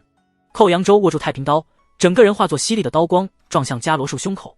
二品武夫的刀意撕裂空间，携带着斩破一切的意志。砰！伽罗树单臂抡起许七安，把他重重砸在寇扬州身上，就像2颗陨石撞在一起，气波轰的一阵，两人双双震飞。噔噔噔！阿苏罗脚踏虚空，见缝插针般的抓住了这个机会，脑后火环收敛，绚丽光轮浮现。他伸手往脑后抓起光轮，拳头顿时亮起绚丽之光当。杀贼果位之力尽数倾斜在伽罗树菩萨胸口。阿苏罗的拳头成功贯穿伽罗树的胸膛，给许七安报了仇。终于破防了，寇扬州和许七安几乎喜极而泣，从寻州城外打到现在，终于把这块茅坑里的臭石头打破防了。不动明王法相的特点是不动2字，不动的伽罗树连坚正都拿他没辙，可一旦他动起来，便失去了不动明王的加持。而没有了金刚法相的伽罗树，肉身防御是正常的一品。许七安以伤换伤的玉碎，以及阿苏罗这位2品境堪称无敌的暴力输出，成功打破伽罗树的防御。见到阿苏罗的拳头贯穿伽罗树胸膛，姬玄和许屏风眉头同时一跳。这位佛门战力最强的菩萨，自入中原以来第2次受伤，这仿佛是一个不好的预兆。伽罗树眼中怒火一闪，蒲扇般的大手捏住阿苏罗的脑袋，把他拎起。此时的他就仿佛筋肉人，一根根球结的肌肉纹起。咔嚓！阿苏罗头骨碎裂的声音传来，淡金色的鲜血从伽罗树指缝间流淌。砰砰砰砰，鼓声突兀响起，一声又一声，急如骤雨。阿苏罗暗金色的身躯染上一层漆黑，仿佛有墨汁浇在身上。他释放了修罗族血脉之力，头盖骨的碎裂声不再响起。这时，许七安拖出道道残影，鬼魅般的游走到伽罗树身后。他与伽罗树背对背，右手反握镇国剑，朝身后捅去。镇国剑刺入伽罗树的胸膛，镇国剑的特性和杀贼果位的特性同时爆发，灼烧伤口。伽罗树菩萨眼里闪过痛苦之色，500年来，这是他第2次品尝到疼痛，上一次是被坚正以如圣刻刀打穿脑袋。砰！还没等许七安抽剑后退，伽罗树一个后踢腿把这个赶上他的后起之秀踹飞，紧接着他抡起阿苏罗，用力砸向倒飞的许七安。2具漆黑的身形撞在一起，许七安和阿苏罗闷哼一声，脑海里闪过同一个念头：这家伙好硬！轰轰轰！伽罗树脚底气机喷涌，每一脚都仿佛踏在地面，发出轰隆声。他很快追上倒飞的许七安和阿苏罗，化劲之力爆发，拳脚肘膝皆为武器，打得2人骨断筋折，淡金色的血液如雨般洒落。过程中，寇扬州屡次试图援助，但都被伽罗树一拳或一掌打飞。咔嚓咔嚓，攻势正猛的伽罗树身形一滞，体内传来骨骼碎裂声。许七安以玉碎强行打断伽罗树的连招，扑霸道5匹的刀意穿透伽罗树未能愈合的胸膛。对于寇扬州这样的2品武夫来说，伽罗树刚才的凝滞简直是送到眼前的破绽。一而再再而三的被人捅穿胸口，伽罗树暴怒了，旋身摆臂，一拳朝后横扫。老匹夫脑袋缩了一下，接着便听见自己头盖骨掀飞的声音。另一边，许七安和阿苏罗拼凑好折断的胳膊、头骨，把挂出来的肠子放回肚子，在伤势快速治愈中扑击伽罗树，分担寇扬州的压力。4人砰砰砰地打了起来，时不时就有谁的脑袋飞起，谁的大腿被拧下来，场面血腥又暴力。伽罗树左一拳许七安，右一拳阿苏罗，脚下还能踩着一个寇扬州，尽显一品高手的本色。但胸口总是接二连三的被捅，杀贼果位的力量和镇国剑的特性叠加，伤势越来越严重。许屏风怀里冲出一道青光，呼啸着笼罩在众人头顶，同时他脚下的圆阵扩大，欲将众人笼罩于内。他要借机展开青铜圆盘的领域，隔绝此方世界，让许七安无法驾驭众生之力。众生之力的增幅，让他从一个初入2品的武夫变成爆发力堪比阿苏罗的巅峰强者。他们2人是对抗伽罗树的主力，只要把许七安打回原形，就能扭转局面。赵守屈只弹动如棺，沉声道：“此地禁止使用阵法。”扩张的圆阵还没来得及将众人囊括，便被此地规则禁止，无奈消散。许屏风不怒反喜，嘴角一挑。突然，原本处在战场边缘的姬玄，不知何时潜伏到了孙玄机附近。在赵守念出此地禁止使用阵法时，他果断抱起，贴近了孙玄机。无法使用阵法的术士，在一位超凡武夫面前，与待宰的羔羊没多大区别。孙玄机瞳孔剧烈收缩，他没有武者的危机预感，因此无法提前察觉危险。但现在，每一条神经，每一个细胞都在向他传输危险的信号。他腰间的锦囊里飞出一件件防御，有青铜钟，有护心镜，有铁盾，但这些法器要么还来不及展开，要么就是刚出现便被姬玄以武夫的暴力生生撕开。许屏风真正的目标并不是展开青铜圆盘的领域，有赵守这个大儒压阵，他根本没机会祭出初代的法器。刚才祭出法器只是幌子，他真正要杀的是孙玄机。孙玄机和姬玄一样，都是在场最弱的超凡，最容易一击必杀。只要能杀死孙玄机，这场战斗就不算血本无归。他断定赵守会限制阵法，而不是限制法器，因为阵法是术士独有，但法器却包含了法宝和绝世神兵。限制使用法器，相当于斩了许七安一条胳膊。砰砰砰，接连3件法器爆开后，姬玄势如破竹，一拳打穿孙玄机的胸膛，鲜血瞬间染红白衣。正要直接收割这位3品术士生命的姬玄，忽然看见对方取出了一团漆黑的、散发剧毒气体的蚕丝。蚕丝迅速缠绕住姬玄，把他和孙玄机捆绑在一起。幽冥蚕丝，这是编织招魂幡旗后，多余的蚕丝被孙玄机炼制成了法器。它只有2个作用：束缚敌人和剧毒。幽冥蚕的毒素是能对超凡武夫造成一定伤害的，当然，孙玄机选择使用它，并不是因为毒素，而是它坚韧的特性。他要借此缠住姬玄。以姬玄的修为，且没有绝世神兵的辅助，短时间内不可能挣脱幽冥蚕丝修。破空声里，一把锈迹斑斑的铁剑掠过云海，姬玄的脑袋在剑光中炸开，血肉骨块飞溅。骆玉横出了第2件御剑术，失去头颅后，姬玄身躯骤然僵直。孙玄机趁机解开幽冥蚕丝，朝着赵守方向退去。他没有试图补刀姬玄，因为术士羸弱的身体贯穿胸膛是致命伤，不及时救治的话，他比姬玄死得更快。骆玉衡捏起剑诀，锈迹斑斑的铁剑当空回旋，再次射向姬玄。这一剑，他要以新剑术斩灭姬玄的元神。许屏风踩着一柄芭蕉扇，就像踩踏滑板一样，轻盈但迅捷地挡住姬玄身前。他的双手不知何时戴上一双薄如蝉翼的手套，悍然抓向骆玉衡的飞剑。滋滋滋，铁块在砂轮上摩擦的锐响声里，飞剑一点点突进，刺入许屏风胸膛，从背后钻出。他的手套燃烧，化作尘埃消散，2只手血肉消融，只剩森然白骨。这并不是单纯的剑伤，还附带骆玉衡无坚不摧的剑气。对于一位术士来说，这样的伤势即使不致命，那也是折损战力的重创。但骆玉衡却没有丝毫喜色，反而花容微变，因为他失去了对祖传神剑的掌控。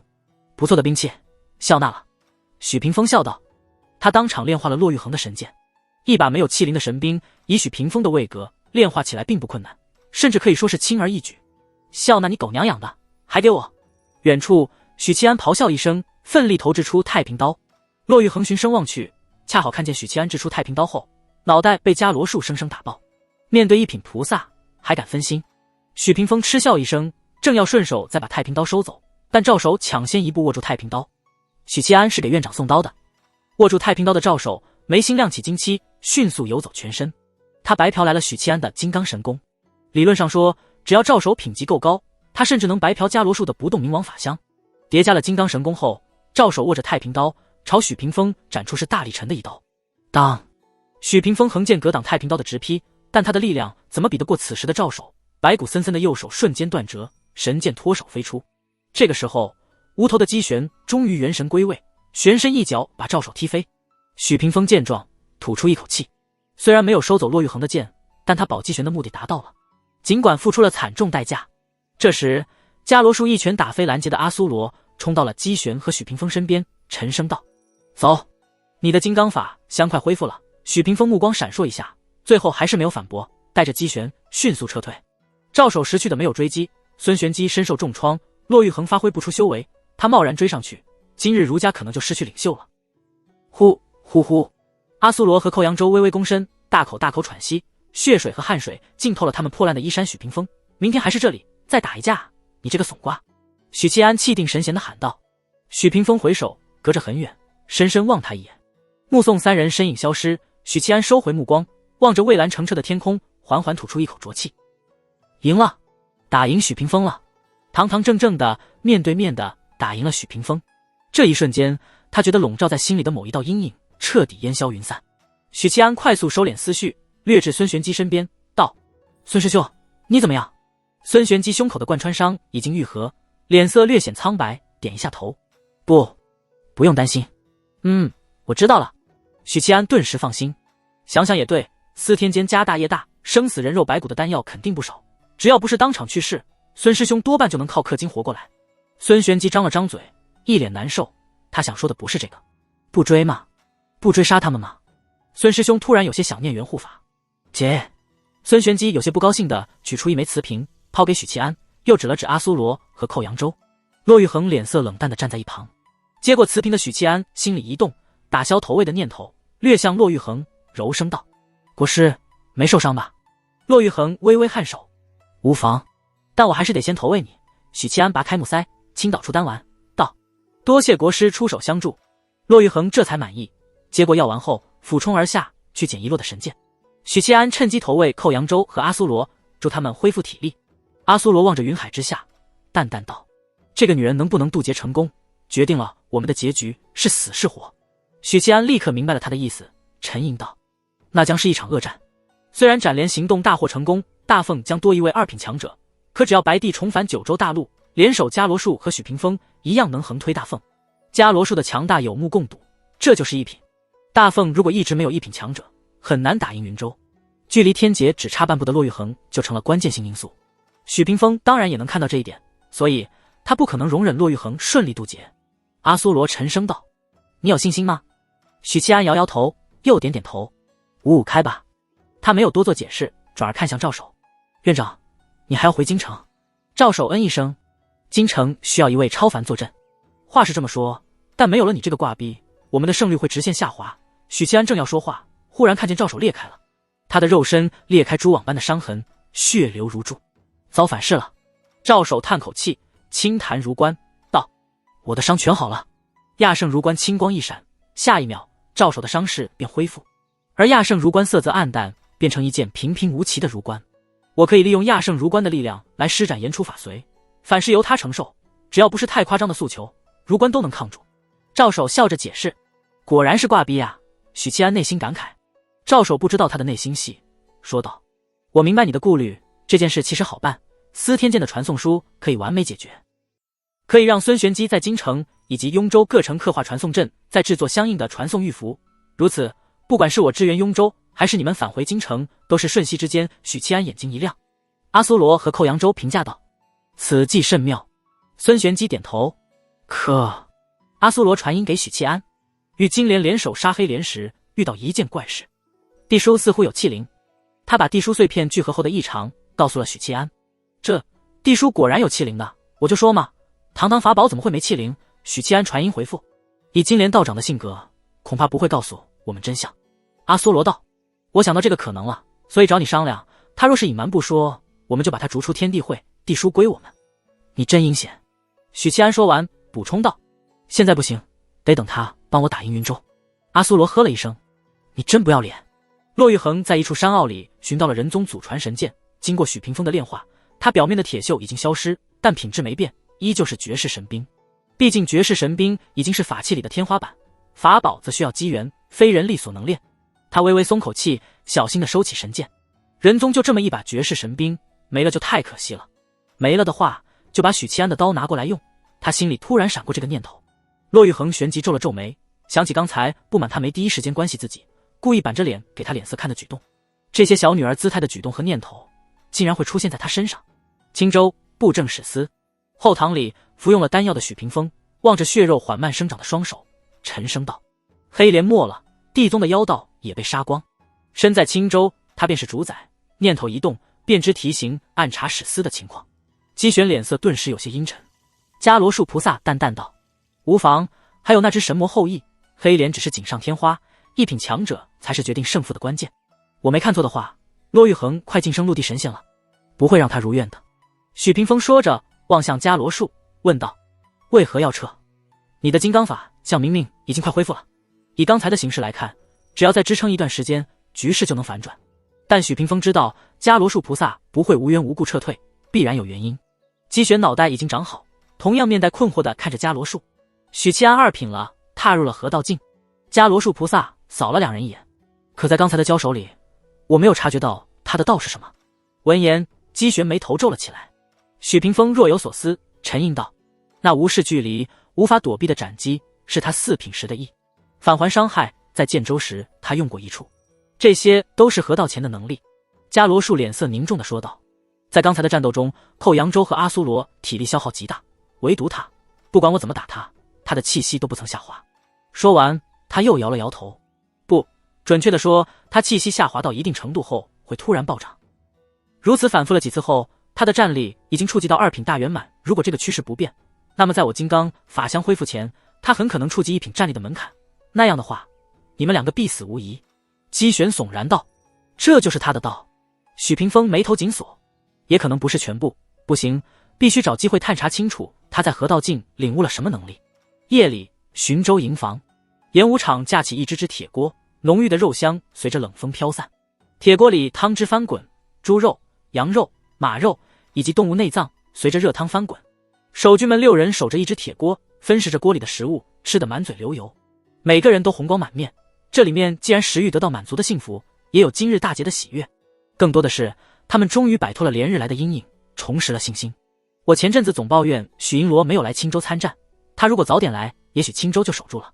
现在我不抱怨了，许银罗肯定是有原因的嘛。许银罗再不来，估计就有人要当逃兵了。现在嘛，大伙儿总算有个盼头，哪天就算死在云州老手里，也是为了打胜战牺牲，心甘情愿。这女人当皇帝怎么了？以后谁再敢说女人当皇帝祸国殃民，老子第一个砍了他。你们说许银罗现在是几品？白天那一刀可真厉害啊，难怪许银罗能在玉阳关外一人一刀杀死30万无神教大军。狗屁，不是一人一刀，是一刀斩杀30万叛军。你们看看白天那一刀，想来当初在玉阳关，许银罗就是这么干的。大头兵们说得唾沫横飞。浔州知府大院，杨公在院中设宴，款待杨艳等支援浔州的4品高手，其中包括武林盟的门主帮主以及李陵素几个天地会成员。李妙珍和萧月奴是唯二的女子。杨公敬了一杯酒后，突然感慨道：此情此景，若是能得凝念一首诗，那便完美了。可惜今非昔比，如今怕是没人敢在酒席上说。听说许银罗素有诗才，不如作诗一首，甚至邀他同席吃酒，都是一件难如登天的事。一众超凡今晚都没来，或养伤，或回京，或调养气息。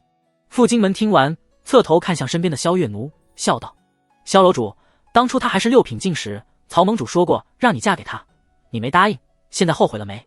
萧月奴皱了皱眉，闭嘴。他端起酒盏，掀开面纱一角，斯文地抿了一口，眼神有些恍惚。李灵素是个跳脱的性子，因为是战时，所有没有歌姬舞姬助兴，难免有些无聊。他就把目光投向了袁护法，这是席上唯一的妖族，混在一群人族里，就像黑夜里的萤火虫，那么的醒目。这位兄台，高姓大名？李灵素握着酒盏，笑眯眯地凑过去。杨公见状，连忙咳嗽一声，道：李道友。他想提醒一下李灵素，莫要招惹这只猴子。说时迟，那时快，苗有芳见机不妙，立刻猛拍桌子打断杨公，凑过去和李灵素勾肩搭背：李兄，我来介绍，我来给你们介绍。李灵素侧身仔细地审视着苗有芳，然后谨慎地后退一步，道：你打什么鬼主意？苗有芳一脸委屈，不忿道：你这是什么话？袁护法和我是旧相识，我跟着许银罗在南疆混的时候就认识他了，你我之间也是结伴走江湖的交情，我热心肠地把他引荐给你，你却以小人之心夺君子之腹。李灵素惊讶道：哎呦，多日不见，都会文绉绉的来几句了吗？跟着庶吉士混就是不一样。经过白天的交流，他知道这段时间苗有芳一直充当着许新年的副将兼护卫。说完，圣子没好气道：你刚才的样子和许七安那贱人一模一样，那我岂不是也能勾搭到国色天香的美人儿？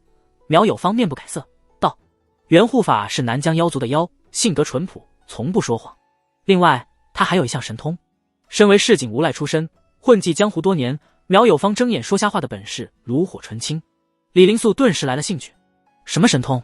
苗有芳神秘莫测道：这位袁护法能知天下事，任何人的秘密他都一清二楚，包括你心里最难以启齿的事，他也能知道得清清楚楚。听到苗有芳的话，青州这一边饱受猿猴之苦的官员将领露出了复杂又期待的表情。苗有芳这厮蔫坏，他故意这么说，是在引导天宗圣子回忆自己内心最难以启齿的事，从而让袁护法窥探出圣子的内心想法。这不能说苗有方丧尽天良，只能说毫无人性。但是吧，有过前车之鉴的这些从青州退守过来的将领、官员们，内心有那么一点点期待。当你在一个坑里栽过跟头，你会想着别人也能栽一下，期待之余又有点不满，因为天宗的圣子修的是太上忘情，这样的人倒心止水，挖不出什么有趣的事儿。苗有方这家伙一肚子的坏水。李灵素眼睛一转，笑道：我不信，除非你证明给我看。当初跟着许七安走江湖，两人相处那么久，也算摸清彼此长短。以他对苗有方的了解，这货肯定是没安好心。但圣子走南闯北多年，见多识广，还真不信世上有这样的人。见李灵素落入圈套，苗有方高兴坏了，迫不及待道：袁护法，快让他看看你的厉害。袁护法微微颔首，蔚蓝澄澈的眼睛看着李灵素道：苗有方的心告诉我，快把李灵素最羞耻的事说出来，让他当着大伙的面出糗，就像当初他和万花楼那个可以当他娘的妇人私会被我们发现并当场戳穿。你既不愿意我做你情郎，那我就做你儿子。老子现在想到这句话还是觉得好笑，哈哈哈哈。场面瞬间安静下来，愁光交错的场面一下子变得落针可闻。席上众人默默放下酒杯，愕然地注视着李灵素和苗有方万花楼的妇人。萧月奴脸色一沉，苗有方呆住了，一脸的猝不及防，就好像明明和盟友说好一起对付敌人，结果盟友扭头一剑把他和敌人串一起了。他是想看李灵素出糗啊，没想过自己也变小丑啊。李灵素端着酒杯的身姿僵在原地，他感觉自己的衣服被一层层的剥开，从内到外，从身体到灵魂，被在场数十人赤裸裸的注视着。他堂堂天宗圣子，将来还有什么脸在江湖上混？我活着还有什么意思啊？圣子脸色涨得通红，继而渐转苍白。袁护法蔚蓝色的眸子看一眼李灵素，接着看向苗有方：姓苗的同归于尽吧。袁护法大惊失色，关切道：苗有方，本护法给你个忠告，快逃吧。可恶，你还没有说李灵素这辈子最难以启齿的事是什么呢？哦，也许就是今时今刻。苗有方酒盏一丢，武者的危机预感在向他传输危险的信号，催促着他赶紧逃离。咻咻两声，苗有方和李灵素消失在知府大院。场面静默了几秒，杨公用力咳嗽一声，干笑道：喝酒，刚才都是玩笑话，专为宴会助兴的。元青州的官员将领纷纷附和，说喝酒，心满意足。武林盟的四品高手们神色略有茫然，仿佛看明白了，又没有完全弄懂。而李妙真几个天地会成员目瞪口呆，满脸惊奇。这位袁护法刚才说的话，正是当日李灵素和万花楼蓉师傅私会时说的情话。这种恬不知耻、臭不要脸的话，私底下说说倒也没什么，被当着这么多人的面公开，换成我是李灵素，我可能已经拔剑自刎了。楚元稹心里暗想，堂堂天宗圣子，竟与一个年纪足以当娘的女子苟合，天宗的长辈们倒不会在意，但李灵素怕是要成江湖笑柄，传奇人物了。哎，赶紧太上忘情吧，师哥！哈哈哈哈！李妙真心里狂笑。恒远大师沉吟一下，道：这位袁护法莫非修成了佛门的他心通？袁护法闻言望了过来，双手合十：本护法曾经在佛门待过一段时间。恒远大师轻轻颔首。楚元稹问道：佛门他心通？恒远道：他心通是佛门秘术，能读懂旁人的内心，不过限制极大，此术对同阶强者几乎难以奏效。众人恍然大悟，难怪袁护法刚才没有读李灵素，而是读了苗有方的内心。李灵素是道门四品中的佼佼者，比袁护法还要强上一筹。岳奴有一事不明，想询问袁护法以及飞燕女侠。萧岳奴一听他心通对同阶无效，便不再犹豫，盈盈起身，吸引了所有人的注意。李妙真和楚元稹相视一眼，心里大概有数了。万花楼女子非常注重名节，越是容易招惹非议，在作风上就越注意。当初萧月奴对付柳红棉的招数，就是陷害她水性杨花。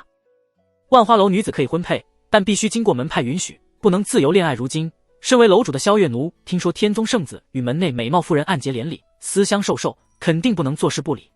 你想问什么？袁护法默默地看着这个在人类中应该算顶尖美人的女子。方才你说天宗圣子李灵素与我万花楼弟子关系非同一般，是苗有方说的，不是我。袁护法把锅甩出去。萧月奴没在意这些细节，沉声问道：那苗有方可有说是哪个弟子，叫什么名字？袁护法摇摇头。苗有方没有说，听姑娘兴师问罪般的语气，似乎此中有不妥之处。男欢女爱有何不可？你自己不也喜欢这许银罗吗？萧月奴花容微变，声音拔高了几分。你胡说八道什么？袁护法看向傅荆门，实话实说道：“刚才那位阁下问你是不是后悔没有嫁给许银罗，你让他闭嘴，但你的心告诉我，我当时也没拒绝啊。”周遭人的心声就如苍蝇般嗡嗡叫唤，他原本是不在意的，但听到一些敏感词时会比较留意，比如许银罗。武林盟的帮主、门主诧异地望向萧月奴，那复杂的眼神仿佛在说：“没想到你是这样的萧月奴。”蒙着薄纱的萧楼主一张粉面瞬间通红，作为女子，她此时的羞赧和窘迫已经不输刚才的李灵素了。席上众人长长的哦了一声，带着戏谑的目光看着萧月奴。英雄爱美人，美人也爱英雄，试问许银罗这样的天纵奇才，哪个姑娘不喜欢？哼！萧月奴拂袖而去，裙摆飞扬，走得飞快。他不是看不穿四品的内心吗？楚元稹侧头朝恒远大师投去茫然的目光。李妙真目光追随着萧月奴的背影，直到他拐入拱门离开院子，飞燕女侠这才收回目光，拿起茶盏饮了一口，心里不屑地想：哼，又一个觊觎许宁燕的女子，烦都烦死了。白猿护法一愣，蔚蓝澄澈的目光投向李妙真，不受控制的读心。你的心告诉我。哼，又一个觊觎许宁燕的女子，烦都烦死了。噗！李妙真一口酒喷出来。你胡说八道什么？他也体会到了师哥心里的苦，脸颊火烧火燎，英气勃勃之余竟多了几分妩媚。楚元稹悄悄斜了李妙真一眼，他果然对许宁燕有好感的。不能再想了。子曰：学而时习之，不亦乐乎？白猿护法兴致缺缺地收回目光，不去看楚元稹。啊，连飞燕女侠也。武林盟四品们表情顿时复杂起来。尽管萧月奴号称建州第一美人，身段气质俱是一流，但武林盟的武夫们心里的梦中情人是飞燕女侠李妙真。混江湖的侠义人士没几个不仰慕飞燕女侠的。嗨，身为主人的杨公不得不出面打暖场，笑道：喝酒，袁护法其实没有恶意，天赋神通和佛门他心通无比契合，倒是神通失控他也逼不得已啊。白猿护法还是有些求生欲的，一脸诚恳的抱歉。突然话锋一转，杨不正史的心告诉我，今儿的晚宴真有意思，让这些平日里高高在上的人物一个个羞耻出糗。杨艳、江律中等金罗，还有武林盟四品高手以及楚元稹等人一言不发地看着杨公。杨公脸上的笑容一点点僵住，宛如一幅静默的山水画。晚宴提前结束了，有了几人的前车之鉴，没人敢继续吃下去，因为大人物和笑柄之间差的可能只是袁护法的一个眼神，牺牲李灵素几个就够了。大家都是有头有脸的人物，没必要想不开。天地会成员的住所安排在同一座院子，房间相邻。散席没多久，楚元稹等人察觉到李灵素返回，拎着一个鼻青脸肿的苗有芳。李兄啊，我也是被那猴头给坑了，咱们应该一致对外，今晚吃猴脑吧。苗有芳试图祸水东引，李灵素没有回应。李妙真推开窗户说道：好，一人一块。苗有芳循声看去，眼睛一亮，她看见房中还有一位千娇百媚的女子，穿一袭白裙，眉目如画，五官立体精致，那股子勾人的媚劲对男人来说宛如毒药。苏苏近来刚刚破关，她修为有所长进，从一个擅长魅惑的艳鬼变成既擅长魅惑又擅长战斗厉鬼。鬼魂状态的她实力强大，可一旦融入肉身，那便只是精神力强大的普通女子。这才是苏苏一直犹豫不定的原因，肯定不是害怕被姓许的测量深浅啊。这个姐姐我好像在哪里见过。苗有芳嘿嘿道：别想了，她是许宁燕的小妾。李妙真直截了当地说道：哦，师母好。苗有芳态度恭恭敬敬。李灵素坐在院中的石桌边，高声道：师妹，楚秋出来一下。李妙真关上窗户，打开房门来到院子里，另一侧的房门打开，楚元稹披着青色袍子走入院中。李灵素拍了拍石桌，示意他们过来坐，兴奋道：那只臭猴子能看穿人心，超凡一个不慎都会阴沟里翻船。李妙真和楚元稹吃了一惊，真的假的？不信问苗有芳。李灵素踢了姓苗的一脚，大侠苗有芳能屈能伸，也能卖师傅，立刻说：南疆时许银罗也屡次着猴子的道。楚元稹心里一动，所以李灵素兴奋地搓搓手：我们要报复啊，报复许宁燕，报复金莲道长，报复阿苏罗。猴子就是我们以彼之道还施彼身的手段。苗有芳嗤笑道：许银罗很了解袁护法的，不会中招。李妙真眸子亮晶晶，但金莲道长和阿苏罗不知道啊，以许宁燕这个贱人的人品，他绝对不会提醒两人，反而会顺水推舟，我们至少先把金莲和阿苏罗给报复了。楚元稹轻轻击掌：善。苗有芳插了一嘴：猴子是孙师兄的，你们得问他卖不卖。李灵素催促道：那赶紧找孙玄机去，这地方我是一天都不行待了。圣子已经无颜面对寻州高层了。另一边的房间里，恒远盘坐在床上，听着院子里的讨论声，他眉头微皱，总觉得哪里不对劲。天地会以前不这样的吧？这股恨不得所有人都颜面扫地的风气是谁带起来的？孙玄机行走在鹅卵石铺设的小径，萧条的花园寂寂无声，亭台静默，远处眼角飞翘的屋子早已熄了灯。他进入花园，准确无误地在假山里找到了蜷缩一团、藏身于黑暗的袁护法。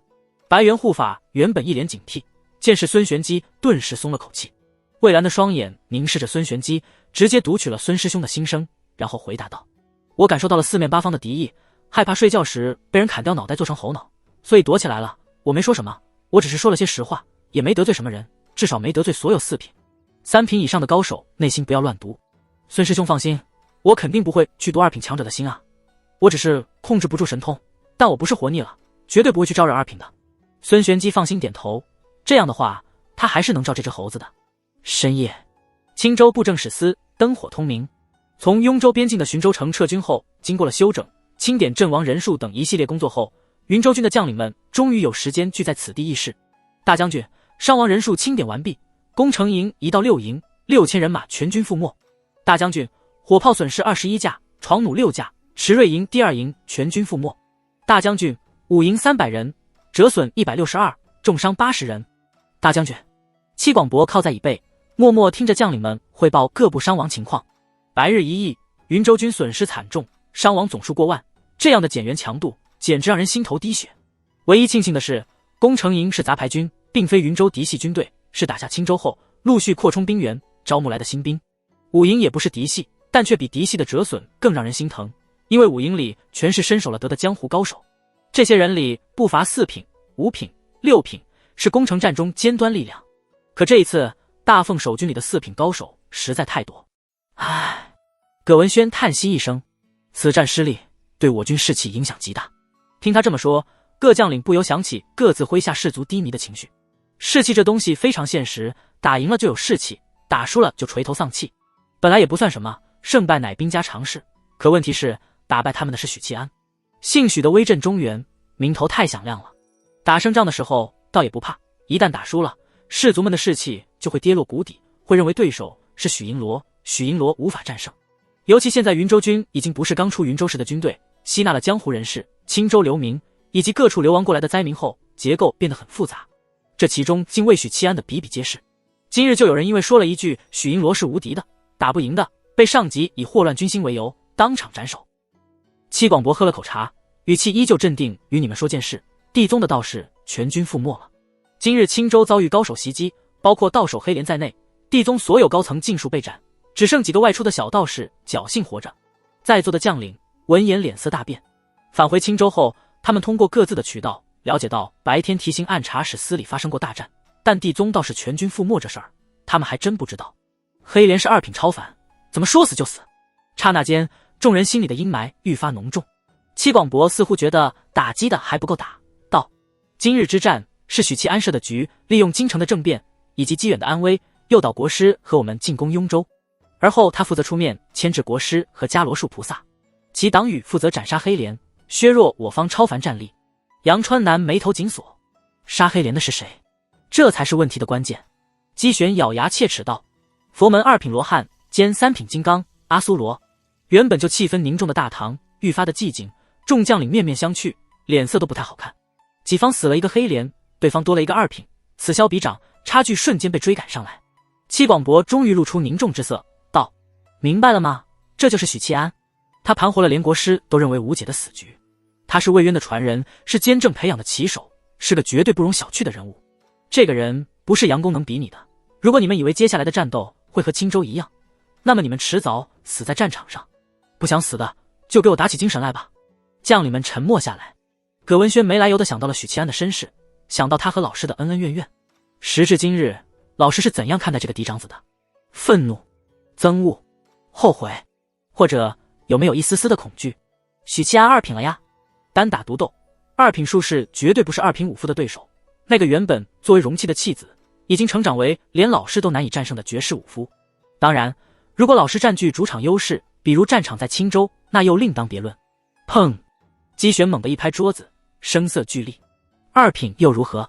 今日3名2品强者依旧被伽罗树菩萨压制。待来日白帝重返九州，2位1品联手，大凤谁人能挡？不必长他人志气，灭自己威风，容那姓许的杂碎多嚣张几日罢了。姬玄公子心态有些不对劲，今日的战斗对他似乎造成了不小的打击。也是，他一直以为自己已经追平许七安了。杨川南心里了然，默默叹息。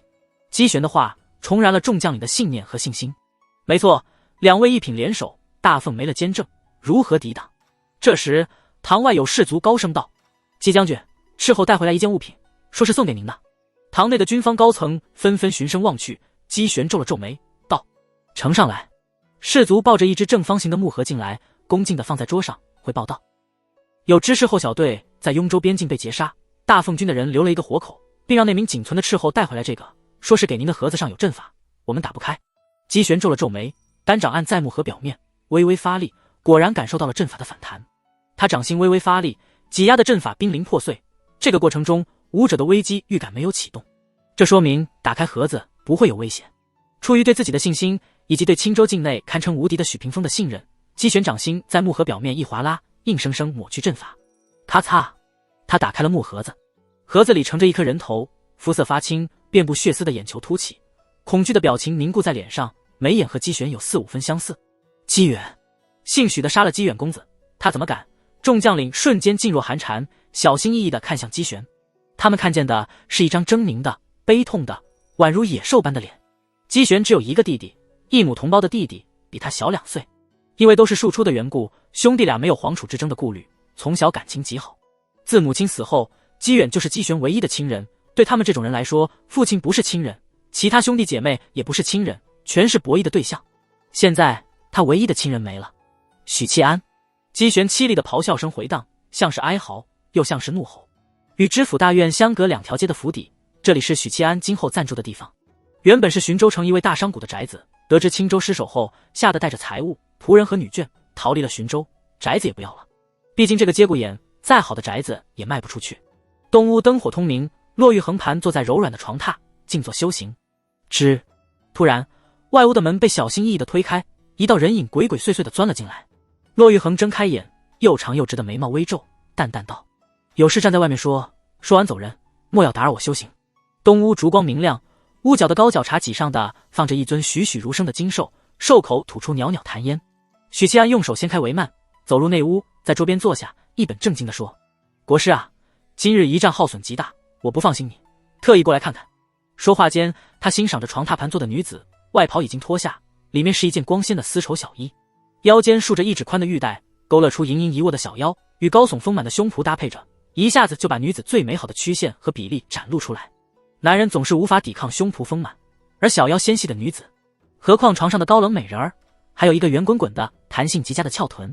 骆玉衡淡淡道：非得挑在深更半夜，不晚上，难道白日宣营吗？许七安心里嘀咕一下，正色道：说起来，自入江湖至今，我们也双休过2次了，一次周期是7天。骆玉衡闻言，精致如玉雕的容颜微微一变，冷冰冰道：双休是你我之间的交易，无需多提。往日里我们该保持怎样的距离，便保持怎样的距离，莫要因为交易期间发生的事乱了心境。你这是提上裤子不认人了啊！说这句话的，如果是我一定被喷成口诛笔伐的人渣。许七安对国师的态度有几分预料了。当日去灵宝关找他，是想请他出面来浔州给自己站台，结果遇到木南枝那个愚蠢婆娘跑灵宝关耀武扬威。许七安就知道国师不会给自己好脸色了。今日之所以来浔州，是国师大局为重，这点许七安就很欣赏。国师和陛下是最理性、最有大局观的鱼儿。当然，国师乃人宗道首，女中豪杰，和普通女子自然不同。但我要说的是……停顿一下，许七安道：下一次双休是何时？国师不要误会，你也知道黑莲虽然已除，金莲道长也能恢复修为，重返2品位格，但云州还有伽罗树和白帝2位1品，双方差距仍然巨大。这还不算青州和云州境内的许屏风。许七安一个初入2品的武者，靠着众生之力以及种种手段，能把战力推到和阿苏罗持平，若是全力爆发，甚至能破伽罗树菩萨的一尊法相。那么身为2品巅峰的许屏风，凭借众生之力的加持，让战力达到1品的门槛，想必是没问题的。许七安翻开杯子，喝了一口冰凉的水，道：所以啊，国师您何时能入1品，就非常关键了。骆玉衡颔首，认同了他的说法。眼下大凤方的超凡强者里，除了他，没人能在短期内晋升1品。那国师下一次夜火灼身世，许七安是叹道。半月后，骆玉衡表情清冷的开口：半个月后啊，果然不是每个月一次了，他渐渐的能压制业火，延缓他的发作。许七安心里做出判断，又问道：国师，我还有一事不明。骆玉衡没什么表情的一声，示意他有话直说。我记得双修的核心目的是平息业火，将来渡劫时，国师就能专心对抗天劫，不用担心业火灼身导致生死道消。骆玉衡听完微微颔首。许七安再问：也就是说，其实并不是非要等到业火反噬才能双修？骆玉衡冷冰冰地看着他。你想说什么？许七安兴奋地搓搓手。我申请加班，如果能申请到996福报就更好了。话音落下，骆玉衡一剑斩了过去。虽然他不太明白加班这个词的意思，但看许七安挤眉弄眼的模样和语气，立刻意会到他想做什么。神剑叮的斩在许七安肩上，斩出一串火星，屋内的帷幔豁然一荡，绿植摇曳。国师这是害羞了吗？许七安身形一闪，已经来到床边，笑眯眯地勾住骆玉衡的腰肢。松手！骆玉衡柳眉倒竖，怒道：我是不是对你太宽容了，让你越来越放肆？神剑在背后叮叮叮地戳许七安的后背，就像小拳头敲打想要凌辱自家小姐的恶霸的丫鬟。你要是不想双修，留在寻州做什么？白天就回京城了。你若不想双修，大半夜的点着蜡暗示我。还有，香炉里的檀香里混杂着轻微的催情药粉，不是想双修，难道吸着好玩吗？国师，许七安低声说着软话，竟是哄女子的甜言蜜语。他不能当面拆穿骆玉衡，得说一些好话，衬托出是他色欲熏心，而不是国师有意双修，不然国师会当场爆炸，并动真格把他赶出去。骆玉衡这样身份高贵又矜持骄傲的女子，最吃的就是半推半就这一套。许七安一边哄着，一边解开骆玉衡的腰带，低头在他脖颈间亲吻。放手！骆玉衡一手推搡在他胸膛，一手按住腰间的手，怒目相视。等我业火反噬时，自会找你。给我起来，本座耐心有限。神剑释放出冲天剑意。许七安紧紧搂着他，笑道：就让把我们串在一起吧，能和国师殉情，死而无憾。说着便把骆玉衡扑倒在床上。起来！不！许七安，你找死吗？僵持了片刻，高高的胸脯起伏，骆玉衡粉面微嗔，侧着脸冷冰冰道：就这一次。神剑哐当掉落在地，挑起的床幔自动脱落，遮挡住床内风景。东屋里一片安静，隐约传来窸窸窣窣的脱衣声。额颈垂落的床幔动了一下，滚落出袍子、罗裙、肚兜等。再过片刻，低垂的床幔开始晃动，木质结构的大床在寂静的夜晚独奏。京城卯时，这是长公主登基以来第3次朝会。京官们原以为新君登基必会展现出勤政的态度，接下来很长一段时间里都会出现日日早朝的现象。当年的元景以及不久前退位的永兴都是这么做的，但是怀庆没有，他表现出强大的自信和底气，没有通过这类方式来展示自己勤政的态度。今日朝会，百官于钟鼓声里穿过午门，过金水桥，或在台阶、官场站立，或进金銮殿。诸宫里多了一些陌生的面孔，除了朝堂清洗中上位的官员，还有第一批进京述职的各州大佬。京城局势稳定后，怀庆便下令让各州的布政使、都指挥使以及一些权位较重的官员入京述职，做思想建设工作。如今第一批官员已经达到京城，他们在驿站里忐忑地等待了3天，愣是没得到女帝的接见，这就很尴尬了。因为没见过皇帝之前，他们是不能私底下接触京官的。直到昨日，终于收到参加朝会的通知。这些回京述职的官员压下心里的怨气和忐忑，跟随诸公进入金銮殿。陛下，春季将近，臣派人清查了各州农户情况，发现土地兼并现象严重。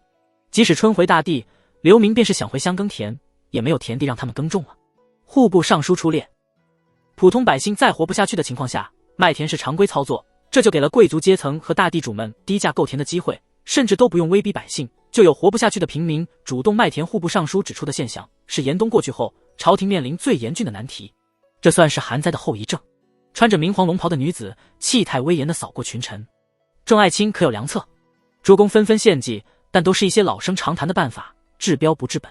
自古朝廷最恨土地兼并，却又最无可奈何。因为兼并土地的就是各州各地的掌权人，那些乡绅豪门，很大一部分就是告老还乡的官员。没有人会傻到自己打自己，诸公也是这个阶层的人。其次，抛开自身阶层来说，这个问题确实难以处理，因为逼迫太过会遭遇土地主的反弹。尤其是如今动乱不安的局势，更让诸公束手束脚。永兴这个废物，怀庆默默听完，说道：朕倒有几个法子，诸公可以一听。当初永兴如果采用许二郎的计策，土地兼并现象便能大大缓解。君王无能，便是祸国殃民。怀庆道：在建州和禹州增设官市，建立集镇，增进于北方妖蛮、南疆万妖国古族的买卖，收取中原商队和异族的商税，充盈国库。诸公眼睛一亮，这确实是个好法子。南疆物产丰富，木材、药材、猎物、皮毛应有尽有，可谓是取之不尽、用之不竭的宝地。北方妖蛮同样盛产皮毛，而这些恰好是如今中原最紧俏的物资，中原商队必定趋之若鹜，挤破脑袋的前往官市做生意，银子就能大把大把的流入国库。换成以前，陛下的法子肯定不行，但近来许银罗和万妖国古族结盟，双方是有和谐贸易的基础的。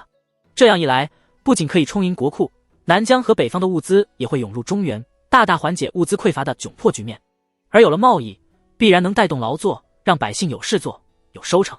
在诸公分析着此计利弊的时候，怀庆继续道：暂时买卖田地，人头落地，让户部彻查入冬以来的田地交易情况，凡买卖田地者，杀无赦。这句话瞬间把诸公拉回现实，那些如今述职的各州大佬脸色一变。陛下三思。首辅钱钦书出列，沉声道：若是如此，必定引来当地豪绅的反扑，乱上加乱，后果不堪设想。怀庆微微颔首，钱爱卿言之有理，朕出登大宝，不宜乱造杀孽，便让那些购田者以买时的价格卖还给朝廷。诸公闻言愣了一下，忽然明白怀庆陛下增设官市的原因，这是为收回田地做铺垫。百姓卖田肯定是贱卖，朝廷回购不需要花费太大的代价。但这办法好是好，但各地乡绅地主未必答应啊。一位回京述职的布政使出列，高声道：陛下此计虽妙，但时机不对。以时局动荡为由，巴拉巴拉的说了一通。他当然不能明着和怀庆抬杠，用战争做理由是最好的挡箭牌，而且确实有道理，朝廷现在并没有这个能力做这件事。怀庆高居玉座，面无表情的听他说完，望着下方的诸公道：朕昨夜收到许银罗法器传书，寻州大捷，杀敌1万余，许银罗击败云州超凡强者，将地宗到手，斩于青州。金銮殿内猛地一静，安静了几秒后，左都御史刘弘狂喜，高呼道：天佑大凤，天佑陛下！喜悦的情绪在殿内传播，诸公精神大振，满脸亢奋。自监郑允落后，朝廷便处于低迷状态，太需要这样的捷报来振奋人心了。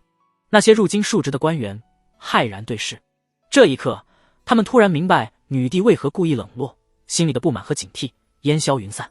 对于强行回购田地之事，也不敢再反对。他们相信以女帝的手腕和魄力，绝对做得出大举屠杀乡绅豪强的举动。而事实证明，朝廷有这样的能力。散朝后，孙尚书追上首辅钱钦书，感慨道：我仿佛又回到了魏渊在时。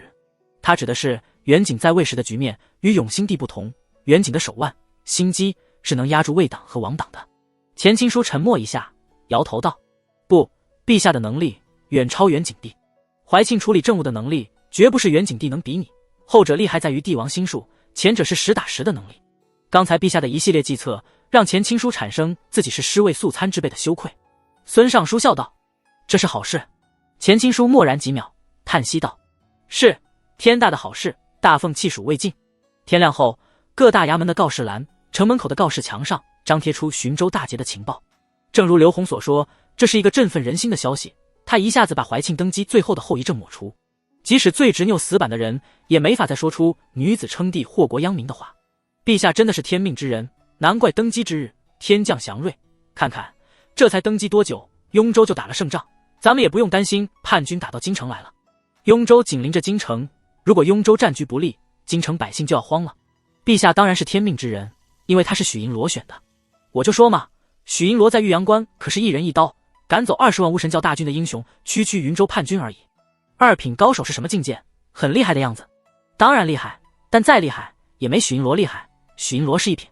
胡说八道，那不是只比这个二品厉害了一个品级而已。许银罗明明是皇帝级别的，没有品级了。消息迅速传来，市井百姓欢呼如沸。寻州大宅，许七安酣睡中忽然被熟悉的心悸感惊醒，他懒洋洋地伸出手，地书碎片从凌乱的衣服堆里飞起，撞入低垂的床幔，然后被一只白皙的玉手截胡。骆玉衡睁开眸子，收回手臂，像看手机一样看着地书碎片的镜面。许七安只能凑近了他，和他一起看镜面显示出的文字。骆玉衡皱了皱眉，淡淡道：你压到我头发了，剪成寸头吧。许七安心里吐槽一句，小心翼翼地把他散在软枕上的青丝收束好。骆玉衡这才满意。9频道已经初步炼化黑莲的元神，可以告诉你们一些隐秘了。不错，金莲道长很守承诺嘛。许七安眼睛亮了，给小姨解释道：“是关于地书碎片的秘密。”地书碎片的秘密，骆玉衡心里一动，握着地书碎片的手紧了紧，防备许七安突然抢走。他是有身份地位、有人设的，不能像木南枝那样一把年纪了，还对一个小男孩撒娇耍脾气。以上是骆玉衡出于情敌心理的主观臆测。道长，我觉得阿苏罗是开玩笑，我们不会把你逐出天地会的。李妙真看到金莲道长的传书，差点没笑出声。7. 是地书融合后出现异语的事。身为地书碎片的主人，李灵素同样也听到了可怕的异语。后续阿苏罗威胁金莲道长时，他依然在场，所以立刻明白金莲道长所谓的秘密多半就是这件事。其他地书碎片持有者没有说话，全神贯注地盯着地书碎片。这时丽娜久违地跳出来传书：“道长，对不起啊，我什么都没做，没能完成对你的承诺。”心性淳朴的南疆小白皮对这件事非常愧疚。9. 无妨，世事无常，本就不可能按着我们的想法走。你当时不在中原，无法赶来，这不怪你。这条传书刚发出去，他就看见丽娜又传书了。但是道长啊，你融合了黑莲后，会不会又堕入魔道？丽娜的一番话就像警钟一样敲在众人心头。4. 这丽娜说的很有道理，我昨日竟忘了此事。7. 啊，对哦，道长融合黑莲的话，万一又堕入魔道怎么办？6. 不至于，不至于。恒远大师替金莲道长说话。8. 甚至有可能已经堕入魔道了。现在与我们交流的不是金莲，是黑莲。阿苏罗因为自身的遭遇，是个资深的阴谋论爱好者。2. 听8号这么一说，我想起来，当初金莲道长蛊惑真德修道时，也是伪装成老好人的模样。我当初为什么会把丽娜招入天地会？金莲道长深刻反思了3秒，得出结论是：福缘有时候也不能尽信。丽娜或许福缘深厚，但福缘和智商是没有关系的，尽信福缘不如无福缘。9.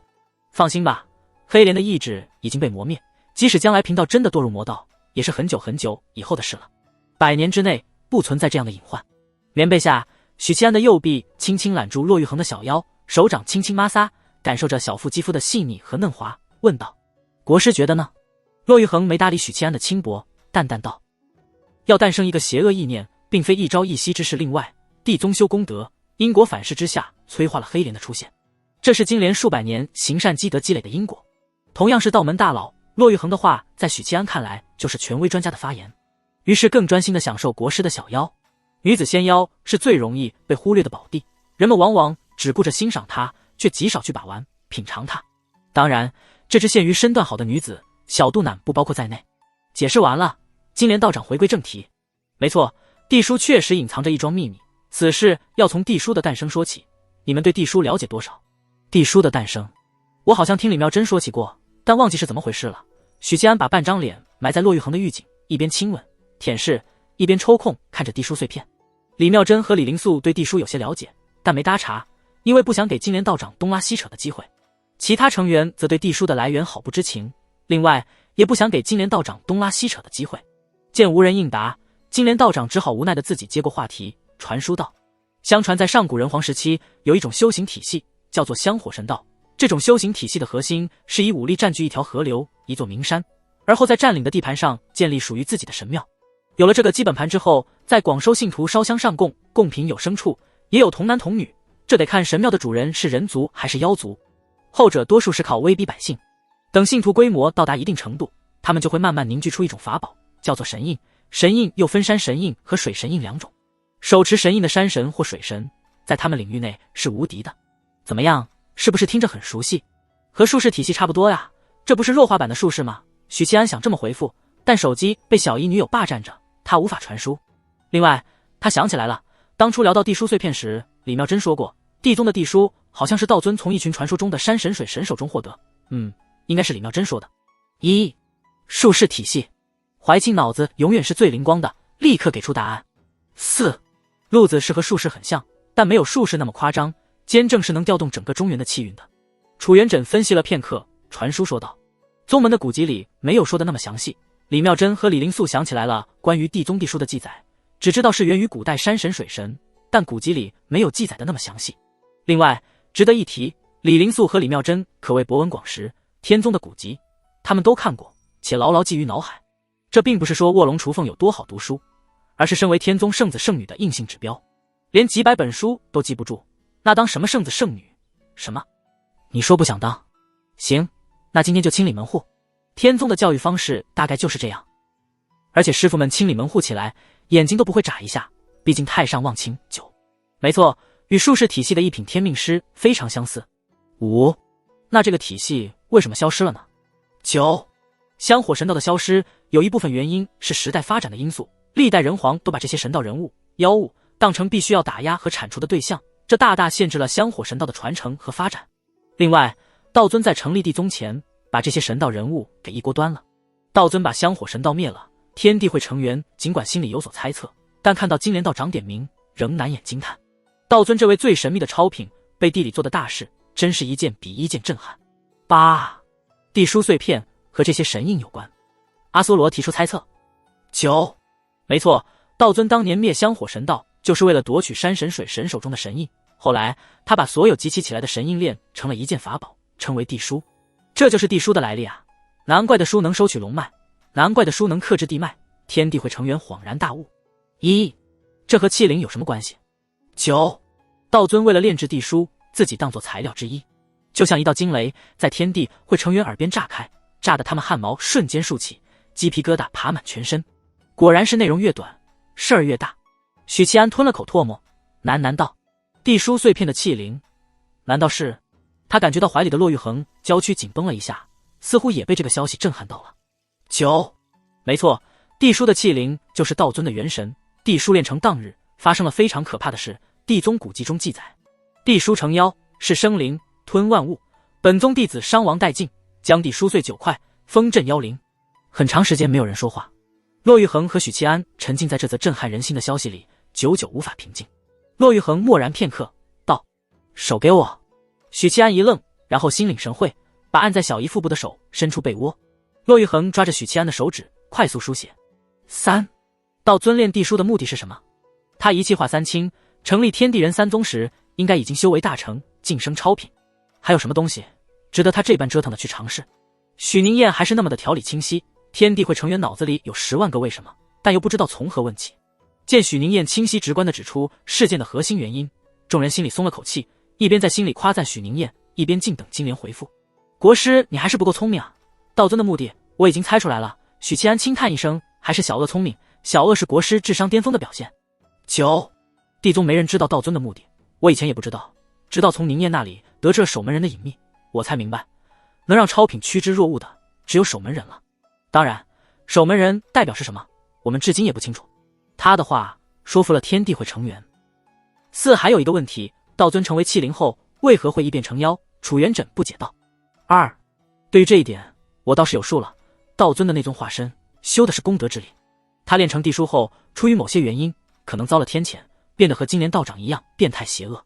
逻辑清晰，没必要次次提黑莲，好歹给我些面子啊！你们这些小辈安全不懂尊老，金莲道长传书道，这也是地宗历代道手的猜测。现在唯一的疑点就是炼制地书和守门人有什么关系？这个问题涉及到守门人，注定没有答案。道尊灭了香火神道，炼制地书，香火神道炼化气运的方式与术士几乎如出一辙。许七安脑子像是被人敲了狠狠一棍，瞠目结舌。一瞬间，他想明白了很多事，过往不解的线索在此刻全部串联起来。2，许宁燕，你有没有眉目？李妙珍对许七安有迷之自信，遇到烧脑推理的难题，第一时间想到大凤的传奇推理专家许银罗。骆玉衡看到镜面传来的文字，扭动琴手，回眸看了一眼身后的许七安。许七安回过神来，凝视着灵动的美眸，笑道：国师，我要是能想出来，再来一次好不好？说完，他把小腹贴了上去。骆玉衡皱了皱眉，朝床边退了退身子，赌气似的不搭理他。许七安才刚体会到那柔软绵弹的触感，立刻就没了，一阵失望。7，愚蠢的师妹，你想什么呢？许七安又不是天命师，他是个破案的，他也是第一次知道地书碎片的气灵便是道尊，哪来的线索？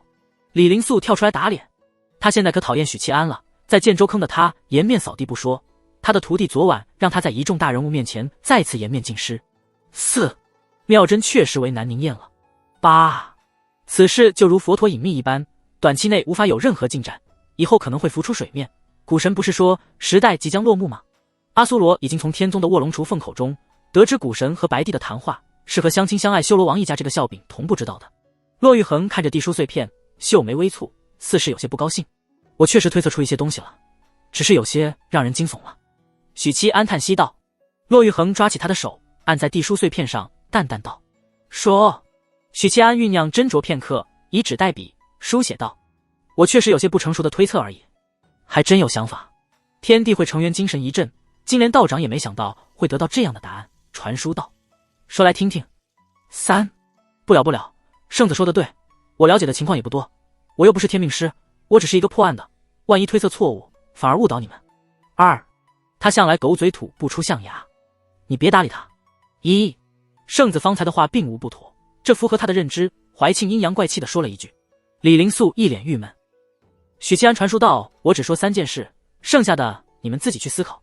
1，道尊炼化神印，目的与守门人有关，我可以肯定这一点，理由在第2件事。2，香火神道的特征与术士很像，而当代监正疑似守门人。3，初代监正崛起的秘密，是不是就可以看出1、2了？超品图谋守门人相关事务，道尊把香火神道一网打尽，这说明香火神道与守门人有关，监正就是守门人，而术士体系与香火神道的关系宛如前世今生，这样就能解释道尊为什么要灭香火神道，炼制地书。虽然只是推测，但我相信真相多半就是许宁燕推测的这样，又知道了一个大秘密。李灵素啧赞叹，感觉跟着许七安这个狗贼蹭秘密实在太爽了。待会儿我还可以向杨兄炫耀，他心里羡慕嫉妒，然后嘴硬的样子特别有意思。这样会不会显得太不讲义气？超品强者图谋守门人的目的，香火神道和术士之间的联系，以及初代监正不合常理的崛起速度，厉害哦！一切都连上了，这就是破案的魅力，这就是我为什么沉迷破案的原因。李妙真感觉周身电流划过，带来战栗般的感受，当场就颅内高潮了。飞燕女侠当初没少向许七安讨教破案的经验，初代监正是不是得到了香火神道的传承，触类旁通，因而创立术士体系？这好像是唯一的解释。我的疑惑终于解开了。楚元稹则惊叹，他曾经有过质疑，初代监正和其他体系的开创者都不同，所有的超品强者，他们创立体系的经过不是从无到有，而是先修行到一定境界，再高屋建瓴逆推体系。从各大体系之间或多或少都有交叉的领域和法术，就能看出来。唯独初代监正，虽说术士是脱胎于巫师，但初代创建术士体系是从低品级开始的，这就很离谱，因为低品级的修士根本没这个能力开创体系，天赋再强都没用。眼界这东西在于经验，跟天赋没关系。就好比一个智商再高的童子鸡，也有可能被绿茶玩弄于股掌，而一个智商平平的老海王却有顶级的鉴表能力。但如果初代是有传承的呢？他得到香火神道的传承，再凭借惊人的天赋，以香火神道为基础去尝试摸索，走出新的道路，这是完全有可能的。而且恰好当年中原大乱，群雄逐鹿，这正是香火神道茁壮成长的沃土。原来是这么回事啊，有点意思啊。出关以来，我从天地会内部得到的隐秘，比我过去上千年的积累还要多。阿苏罗忽然尝到甜头了，跟一群幼崽级别的人族相处不过半月，竟然让他了解到这么多层次这么高的隐秘。他们在说什么呀？感觉很厉害的样子，但看不太懂。丽娜挠挠头，有些愁，但又害怕被天地会成员嘲笑，忍着没问。毕竟他一直假装自己和许七安几个是一样聪明的，至今为止伪装得很好，没人发现。恒远大师有些惊讶，惊讶过后便不当一回事了，只是欣慰地感慨一声，不愧是许大人。骆玉衡微微睁大眼睛，失神地盯着地书碎片，以他的智慧，当然能轻易解读许七安给出的信息背后的真相，让人颅内高潮的真相。今天地书里的这番交谈，如果不是恰好被这个色胚缠着修行，就算是他的位格，恐怕也很难知晓这样的隐秘。天地会这群人，大部分人品级马马虎虎，接触到的层次倒是夸张的跟。思绪飞扬间，他感觉一只滚烫的手深入了骨间。骆玉衡勃然大怒，滚！祖传神剑修的穿过床幔，准确地扎入许七安小腹下3寸，刺啦一声，棉被撕裂，里面传来叮的一声。叮叮叮，骆玉衡这回是下狠手了，神剑不停地刺激。来啊，击剑啊！许七安心里是不服气的，自己的2品体魄绝对要强于绝世神兵，但他知道方才的亲昵动作让骆玉衡觉得自己被玩弄了，连忙说好话哄他，求饶认错。这条鱼就吃这套。国师还没谈完呢，您稍后再找我算账成吗？骆玉衡冷哼一声，让神剑飘落，躺在枕边继续看天地会的传书。那，金莲道长，你早就知道术士体系和上古时代就已经消失的香火神道有关。好啊，我们掏心掏肺的对你，你竟然藏着掖着，完全没把我们当自己人。我李灵素在此建议，把金莲道长踢出天地会。2. 复议。4. 复议，射死3人组再报复。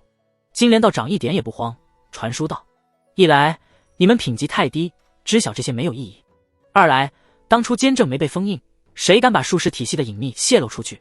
那老东西永远一副慈眉善目的模样，其实最心狠手辣。反正监正已经没了，他说话也不用太顾忌。道长，你大意了啊，监正只是被封印，不是真的死了。许七安心里一动，觉得没必要提醒金莲道长。接下来你们有什么打算？怀庆传书问道。2. 我打算把手底下的将士带去雍州打仗。其他人的想法和李妙真一样，养兵多日是个上战场的时候了。虽然寻州大捷，但这只是暂时的。白帝一旦归来，大凤又将面临大危机，诸位可有对策？地书群一下子安静了，硬实力上的差距很难用计谋来弥补。许七安也没了法子，心头有些沉重。无妨，白帝既然未归，那便还有时间，期间有什么计策，便在地书里提出来，我们一起商量。这场天地会内部会议暂告一段落。收好的书碎片，骆玉衡察觉到不对劲，收了收臀，正要起身穿衣，忽听许七安叹息道：其实刚才我还有一件事没说。骆玉衡侧了侧头，躺着没有动弹。我现在终于明白佛陀和巫神为什么要争夺中原，也终于明白他们为什么凝练气运却依旧可以长生。骆玉衡心里一动，你是说他们也用了香火神道的手段？许七安点点头，只有这种方法才能凝练气运，却又不受寿元桎梏。我到现在才明白，所有与气运相关的人物体系中，儒家是最特殊的。儒家凝练气运的方式恐怕与香火神道完全不同，这也导致了儒家寿命短却强大的可怕。骆玉衡微不可察的点头，认同了他的说法。算了，这些距离我还是太遥远。许七安突然又不正经，嘿嘿一声：国师，大凤就靠你了，我们继续平息业火吧。骆玉衡柳眉倒竖，昨天刚说完的话你就忘了？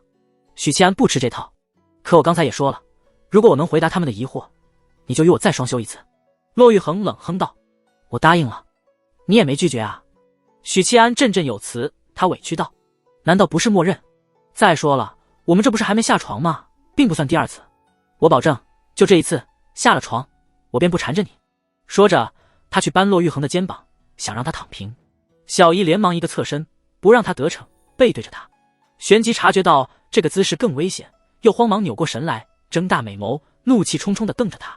许七安轻嗅着他发丝间的幽香，手臂紧紧搂着光滑细腻的小腰。就一次，真的就这一次？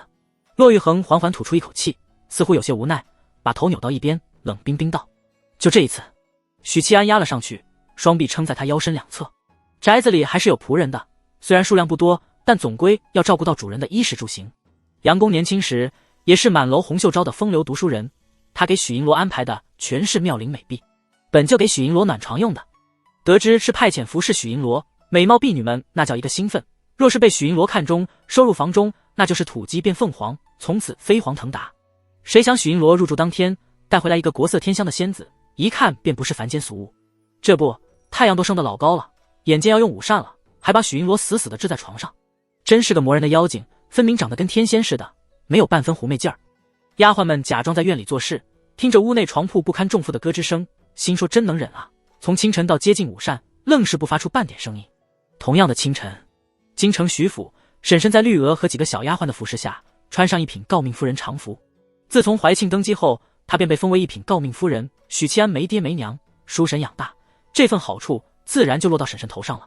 一品诰命是什么概念？丈夫或儿子必须是一品大员，女子才能被封为诰命夫人。一品大员是3公级别，当朝的一品诰命夫人都已白发苍苍，或步入老年，或早已故去，且都是妻子，没有母亲。但凡能爬到一品的，哪个不是半只脚入棺材的，自身都半只脚进棺材了，父母当然早就躺进棺材轮回去了。婶婶大概是当朝唯一以母亲身份成为一品诰命的天才人物，且最年轻。搁在修行界，同乡们要倒抽一口凉气，说一声此女恐怖如斯。但婶婶其实什么也没做，在家里种种花，喂喂鱼，就莫名其妙的天下无敌，举世无双了。就连许二叔刚听说婶婶被封为一名诰命夫人时，也忍不住在心里感慨：傻人有傻福。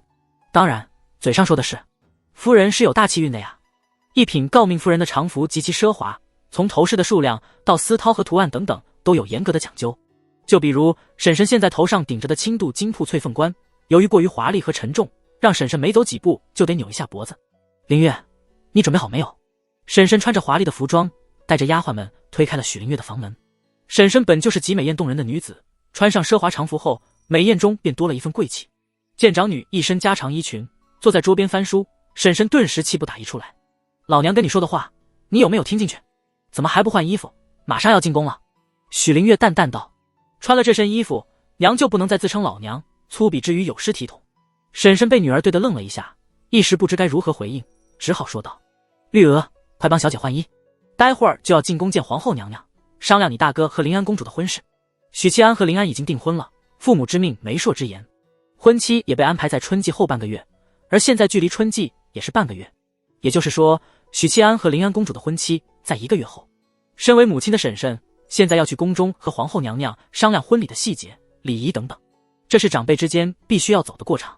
许林月放下书，面无表情地说：我今儿头疼，便不去了，早膳时不是与娘说过了吗？婶婶又是一愣，纳闷道：我这不是忘记了吗？许林月说：没事，我不怪娘。婶婶噎得说不出话来，心说这闺女今儿是怎么了？我那么软弱可欺的长女，今日竟如此牙尖嘴利，竟把老娘都说得无言以对，实在是罕见。许林月似乎心情不佳，语气冷淡：不是有思慕姐姐陪娘一起去吗？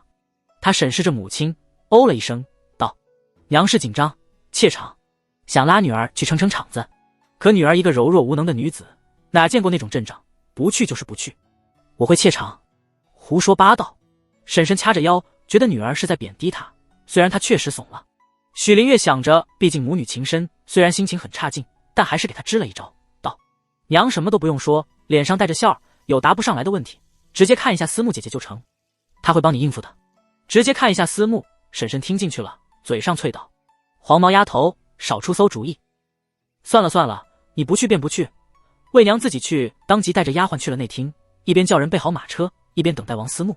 不多时，穿着鲜亮衣裙，保持端庄姿态的王思慕来到徐府，进入内厅，一脸乖顺地说道：伯母，时辰到了，我们进宫吧。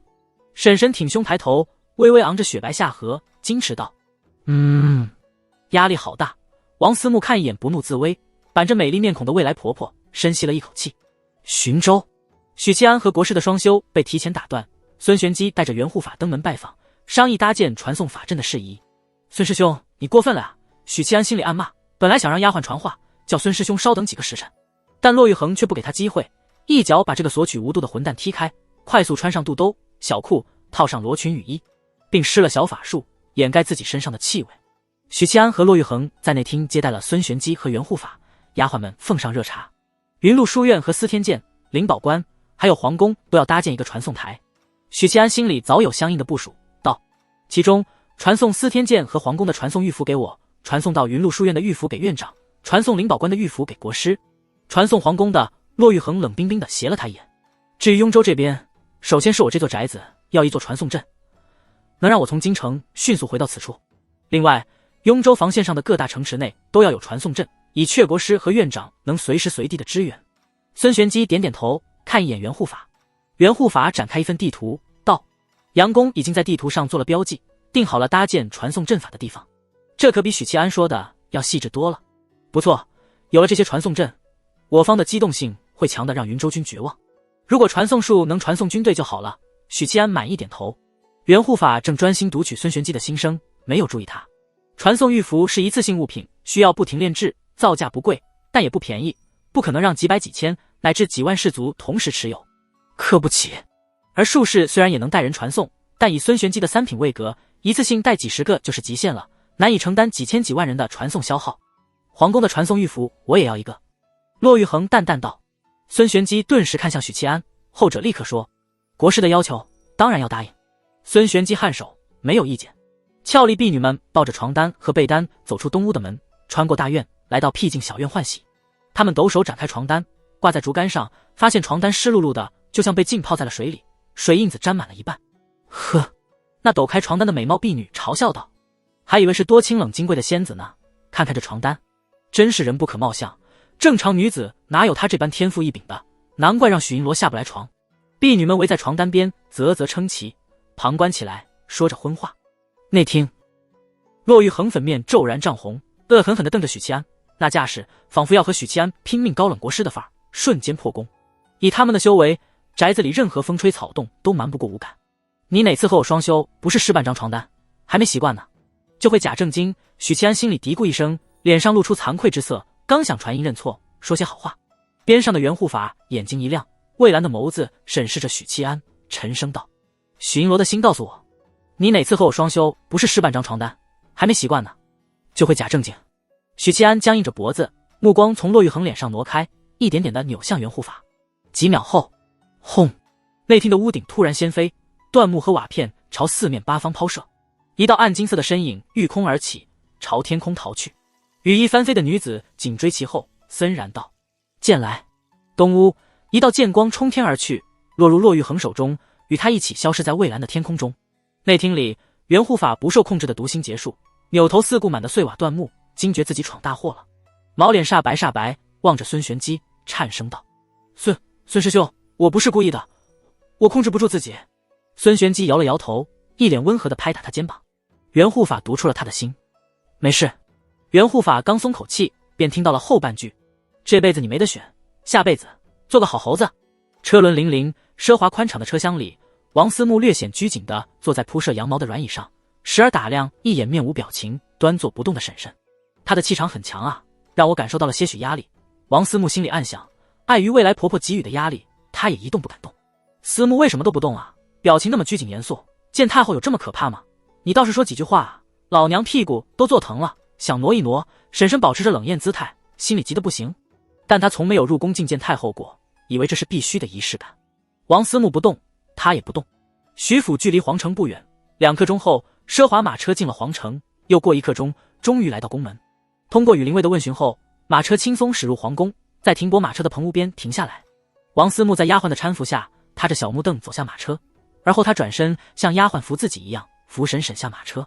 未来婆媳领着丫鬟们朝凤七宫的方向行去，婶婶目视前方，保持着在家里练习许久的仪态，故意掐着平淡的语气道：“思慕，我是第一次进宫，这宫里的规矩啊，不怎么说，你跟我说说。”其实婶婶是知道一些的，太后娘娘多周全的人啊，知道许家主母是个未进过宫的，相应的礼仪早就派宫里的嬷嬷去许府教过了。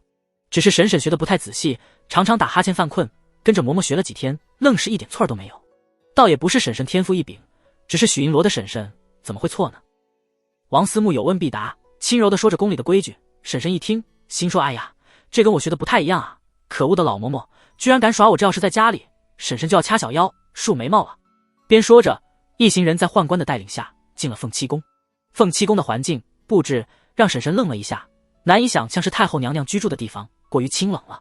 跨过门槛，在宽敞明亮、飘着檀香的会客厅里，婶婶见到了太后娘娘，当今女帝的生母，一个雍容华贵、美貌绝伦的女子。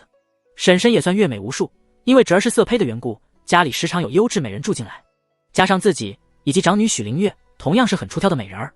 但此时见了太后娘娘，猛地发现，这位太后娘娘要是年轻20岁，恐怕就是京城第一美人吧。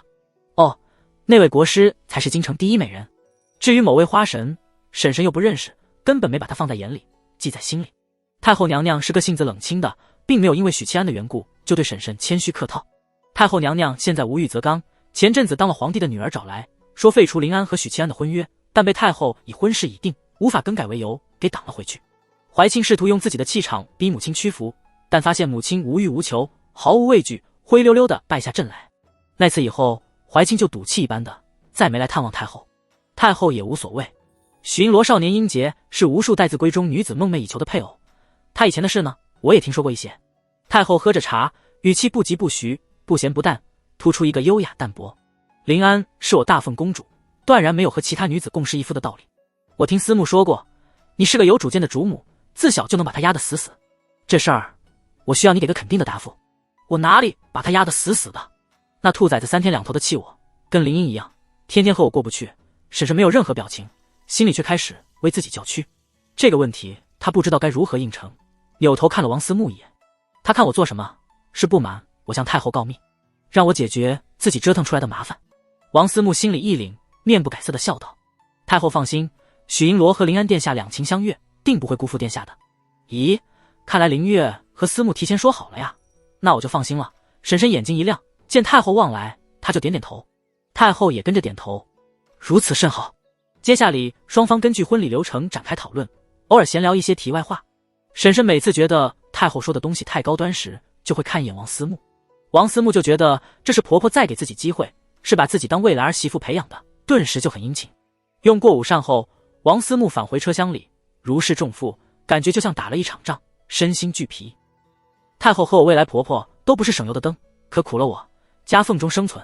二郎啊，你何时回京？王思慕忽然有些想念未婚夫了。同时他无比佩服未来婆婆，明明第一次进宫，第一次见太后，居然能板着脸，那般拿捏姿态，给人的感觉好像她才是太后。一般的妇人，即使家中骤然富贵，身份地位不可同日而语，但心态和气质方面的培养，绝不是一朝一夕的。未来婆婆真是田野埋麒麟啊，累死我了，脸绷的都快僵硬了。许宁燕这个混蛋，成个亲还要拖累老娘，婶婶恨不得用手揉脸。御书房，坐在大案后，批阅完奏折，怀庆铺开一张宣纸，提笔写道：道尊，香火神道，地书、术士、监正、守门人。他脑海里将这些线索都串了起来。当年道尊灭香火神道，收集山河神印，其目的不明，但已经证实与守门人有关。这一点是通过初代监正创立的术士体系反推的。术士体系明显是香火神道的延伸或分支，而当代术士疑似守门人，这说明什么？说明当年的香火神道很可能就涉及守门人，守门人就是要从香火神道中诞生，因此道尊的行为就符合逻辑了。许七安在地书里提及的3个问题，便是这个真相的因果关系。道尊那具地宗元神成了弃灵，那么初代监正和道尊就没关系了，初代应该是机缘巧合获得了香火神道的传承。如今看来，道尊当初炼制地书的路子是错误的，反观初代监正误打误撞走出了正确的守门人道路，总感觉哪里不对。怀庆沉吟不语，积极开动脑筋，但因为天地会成员至今都不知道守门人是什么意思，象征着什么，所以很难做出有效的推理。怀庆心里一动，把发散的思路收了回来，回归问题本身。道尊根据现有的线索，不难推断出道尊一直在尝试着什么。地宗的分身尝试的是香火神道，天宗和人宗2尊分身尝试的是什么？对了，当初那位把神魔后裔统统驱赶出九州的道尊，是本尊还是天人2尊分身中的一位？另外，有了地宗这尊分身做参考，天宗到手离奇消失这件事背后所隐藏的真相，其实已经浮出水面了。这也是道尊的一个尝试，但似乎都出了问题。半晌后，怀庆捏了捏眉心，决定把这件事告诉许七安，让他伤脑筋吧，朕累了。这时，一位宦官匆匆入内，低声道：陛下，许家主母方才去了太后娘娘那儿。怀庆淡淡道：知道了。他停顿一下，说道：去一趟司天监，把许七安留在那里的女子送到许府去，而后给林保官带个消息，就说许银罗和林安在1个月后大婚。怀庆还是不屑针对林安这种菜鸡的，他只是给亲爱的许银罗制造一点点压力，让他好好在雍州打仗，莫要想着儿女情长了。浔州知府衙门议事厅杨公召集了所有高级将领在此议事，其中包括许七安这位顶梁柱。浔州守城战赢了，但只是局部胜利，形势依旧严峻，接下来才是大奉守军要面临的真正危机。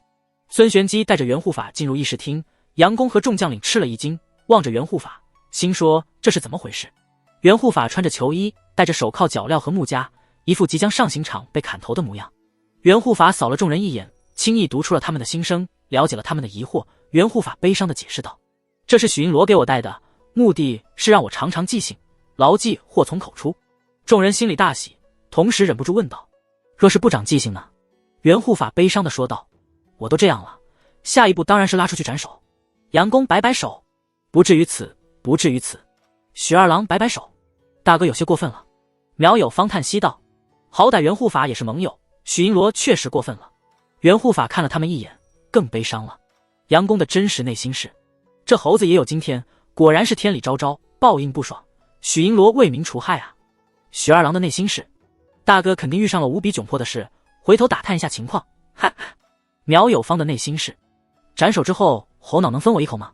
但有了许银罗的前车之鉴，袁护法硬生生的违背本能，忍住了解读内心并付之于口的冲动。李慕白没好气道：猴子，你怎么惹到许宁燕了？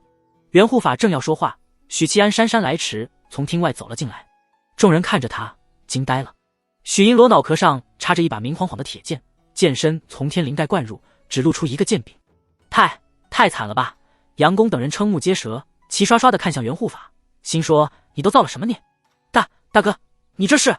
许二郎心疼的嘴角都快裂到耳根了，不小心得罪国师，国师让我插剑反省，哪天剑原谅我了，他就原谅我。许七安看一眼袁护法，他什么时候原谅我，我就什么时候原谅你。袁护法焦急地问道：那剑什么时候原谅你？许七安闻言，用一种看开点的眼神注视着猴子，这是一把没有器灵的神剑。袁护法呆若木猴。孙玄机拍了拍袁护法的肩膀，下辈子争取做个哑巴。许新年咳嗽一声道：杨公，人都到齐了，开始议事吧。他怕自己控制不住，狠狠嘲笑大哥。想当年大哥经常揪着他的糗，使劲地埋汰他，如今大仇得报。许七安天灵感插着剑柄，坐在议事厅的主位。他坐这个位置，并非众人敬于他声望，位于他修为。理论上来说，许七安现在明面上的官职是打更人衙门的首领，权位堪比朝堂诸公，就算没有实权，官帽子是要比杨公这位益州布政使大的。诸位只管说吧，本官听着。许七安环顾两侧官员，起了个头。行军打仗、调粮运兵、稳定后方等等事宜，他是一个彻头彻尾的门外汉，在这些领域里出主意，指出不足倒是可以，让他去统筹安排，那只会碍事。杨公点点头，接替许七安的话语权，说道：本次议事有3件事要与诸位讨论，分别是钱粮、兵源、防线。其中钱粮和兵源息息相关。青州失守后，尽管我们带走了绝大部分的军需辎重，但钱粮短缺问题始终困扰着我们。从漳州运来的粮草不久前沉江了，押送粮草的大军全军覆没。漳州是大凤粮仓之一，粮草储备最充足。1旬前，议和期间，漳州运往大凤的船队遭遇袭击，粮草沉江不说，随行押送的军队全军覆没。这是云州叛军在有目的地截断各州运往雍州的粮草。大凤疆域辽阔，不管是走水路还是陆路，路途都极为遥远，押送过程中遭遇敌人埋伏，属于不可规避的意外。当然，大凤军也有派精锐高手潜入云州、青州，做着劫道的行动。这种时候，拼的就是双方的物资底蕴以及高手数量了。云州和大凤相比，最大的优势是战略纵深不足。没错，地盘小也有小的好处，这意味着押送路程短，地形不复杂，失误的概率也相应的减少。李慕白沉吟道：雍州富庶，但一边要稳灾民，一边要供养军队，最多支撑1个月，1个月后我们就要搜刮民脂民膏了。许二郎插了一嘴：如果募兵的话，可以大大缩减钱粮开支，把那些吃白食的流民编入军队，让资源利用达到最大化。李慕白沉声道：这样的话可以撑3个月。他看了一眼苗有方身边的吏谷部战士莫桑，改口道：2个月没问题。众官员将领沉默着，眉头紧锁。钱粮问题向来是大凤面临的首要难题，没钱没粮，打什么仗？我可以让花神催熟一批粮食，但只是杯水车薪啊。许七安想到了花神的灵运，但旋即觉得这个提议不靠谱。木南枝能催熟的粮草有限，而朝廷需要多少粮草，有多少嘴吃饭，不是一个量级。不过这个法子可以用来应急，到时候催熟完毕的花神会哭着说没有了，一滴都没有了。许七安想到这里，嘴角翘了翘。咚咚，他敲了几下桌面，吸引众人目光，说道：陛下会在楚州和禹州境内增设集镇，开关市，不需要多久，大凤会有钱粮。当即把怀庆朝会上的政策告知众人。朝廷政令传入各州需要时间，这肯定比不过天机公密探这类快马加鞭且依靠传送术传递消息的组织。当然，等孙玄机的传送阵法搭建完毕，雍州这边的消息往来速度会得到巨大增幅。妙！张慎甫虚微笑，这2条政令能解大凤燃眉之急和后顾之忧。增设集镇，开通关市，可以充盈国库，解朝廷国库空虚之急。收回荒废农田，则能让流民在开春之后有田地耕种这年头。安抚百姓其实很简单，给他几亩田，云州叛军再想招募流民当炮灰就难了。李慕白赞叹道：陛下当初在云麓书院求学时便展露过不俗的实干能力，如今登临大宝，乃大奉百姓之福。众人纷纷开口称赞，相比起永兴，女帝登基让他们看到了希望。大概也只有许银罗才有这样的魄力，扶植一位女子登基。众官员将领用敬佩的眼神看向许七安，但看到他头顶的剑柄后，又纷纷低下了头，没让自己笑出声。袁护法蔚蓝色的目光扫过众人，嘴唇动了动，正要开口，孙玄机把茶杯递到他面前，面无表情地说：喝。袁护法连忙张开嘴，喝了一口，借此把涌到嘴边的话咽下去。众官员武将心里捏了一把汗，朝孙玄机投去感激的目光。如果他们刚才的心里话被袁护法读出来，那么现在大家就是站着议事或者跪着议事了，总之，许银罗不会放过他们。杨公轻咳一声，把话题扯回来，脸色无比严肃地说道：“第3个问题，防线。而在这之前，我们需要估测云州军下一次的进攻是在何时。”前青州都指挥使周密沉吟一下，道：“云州军遭逢大败，寻州城一战，算是伤了筋骨，没有那么快卷土重来，应该会等那位传说中的白帝返回九州大陆。白帝的存在，对于在座的高层来说，并不是秘密。斩首黑莲的行动中，白帝没有出现，暴露了他不在九州的事实。不，我觉得他们会在近日内进攻雍州。”李慕白给出不同意见。这位云麓书院的大儒分析道：“首先，春季将近，这场战打半年1年，云州能承受；打了几年，他们会被战争拖垮。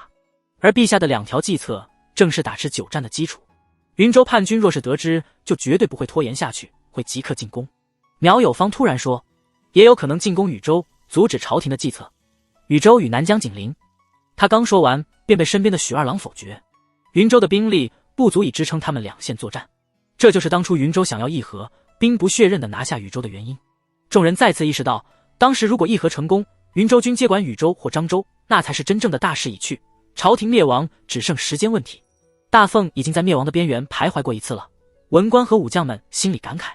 许银罗的这场政变改变了大凤王朝的命运。杨公做最后总结：从休整到出兵，最多不会超过半个月。春季前，云州和我们会有一场恶战。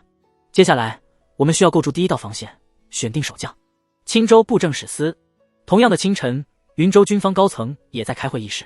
所有人到齐后，葛文轩环顾众人，开了个头。天机宫刚得到消息，京城那边准备在建州和雍州开设官市，与北方妖蛮、南疆古族、万妖国互通商贸，以丰盈国库。另外，还有一条政令，以原价从乡绅贵族手中回购田地，春季后用来安抚流民。这不是一个好兆头啊！处处击中我云州软肋。闻言，在座的高层将领眉头紧锁，已经意识到这2条政令施行后对局势造成的影响。卓浩然咧了咧嘴：“开官市，想得美！老子率领死士把他们一锅端了。”葛文轩不咸不淡道：“可以，我们会提前为卓将军准备葬礼。”卓浩然竖眉，没给他发怒的机会。杨川南沉声道：“建州的事，路途过于遥远，我们掺和不了。禹州与青州相邻，倒也算触手可及。但你想过没有，朝廷开官市，最高兴的是古族、万妖国和中原商队。中原有古族急需的茶叶、瓷器、绸缎、盐铁等等，万妖国刚刚建国，除了草药和食物不缺，什么都缺。古族和妖族必定会派兵驻扎集镇，而南疆物产丰富，足以让追逐利益的商旅发狂。以前古族和大凤不对付，佛门统治10万大山时期，拒绝与中原做买卖，他们没办法。如今没了这些忧虑，势必会有大量的商队蜂拥禹州，世道不太平，他们会雇佣一定规模的武装力量保护。你率死士端了他们，到底是谁灭谁？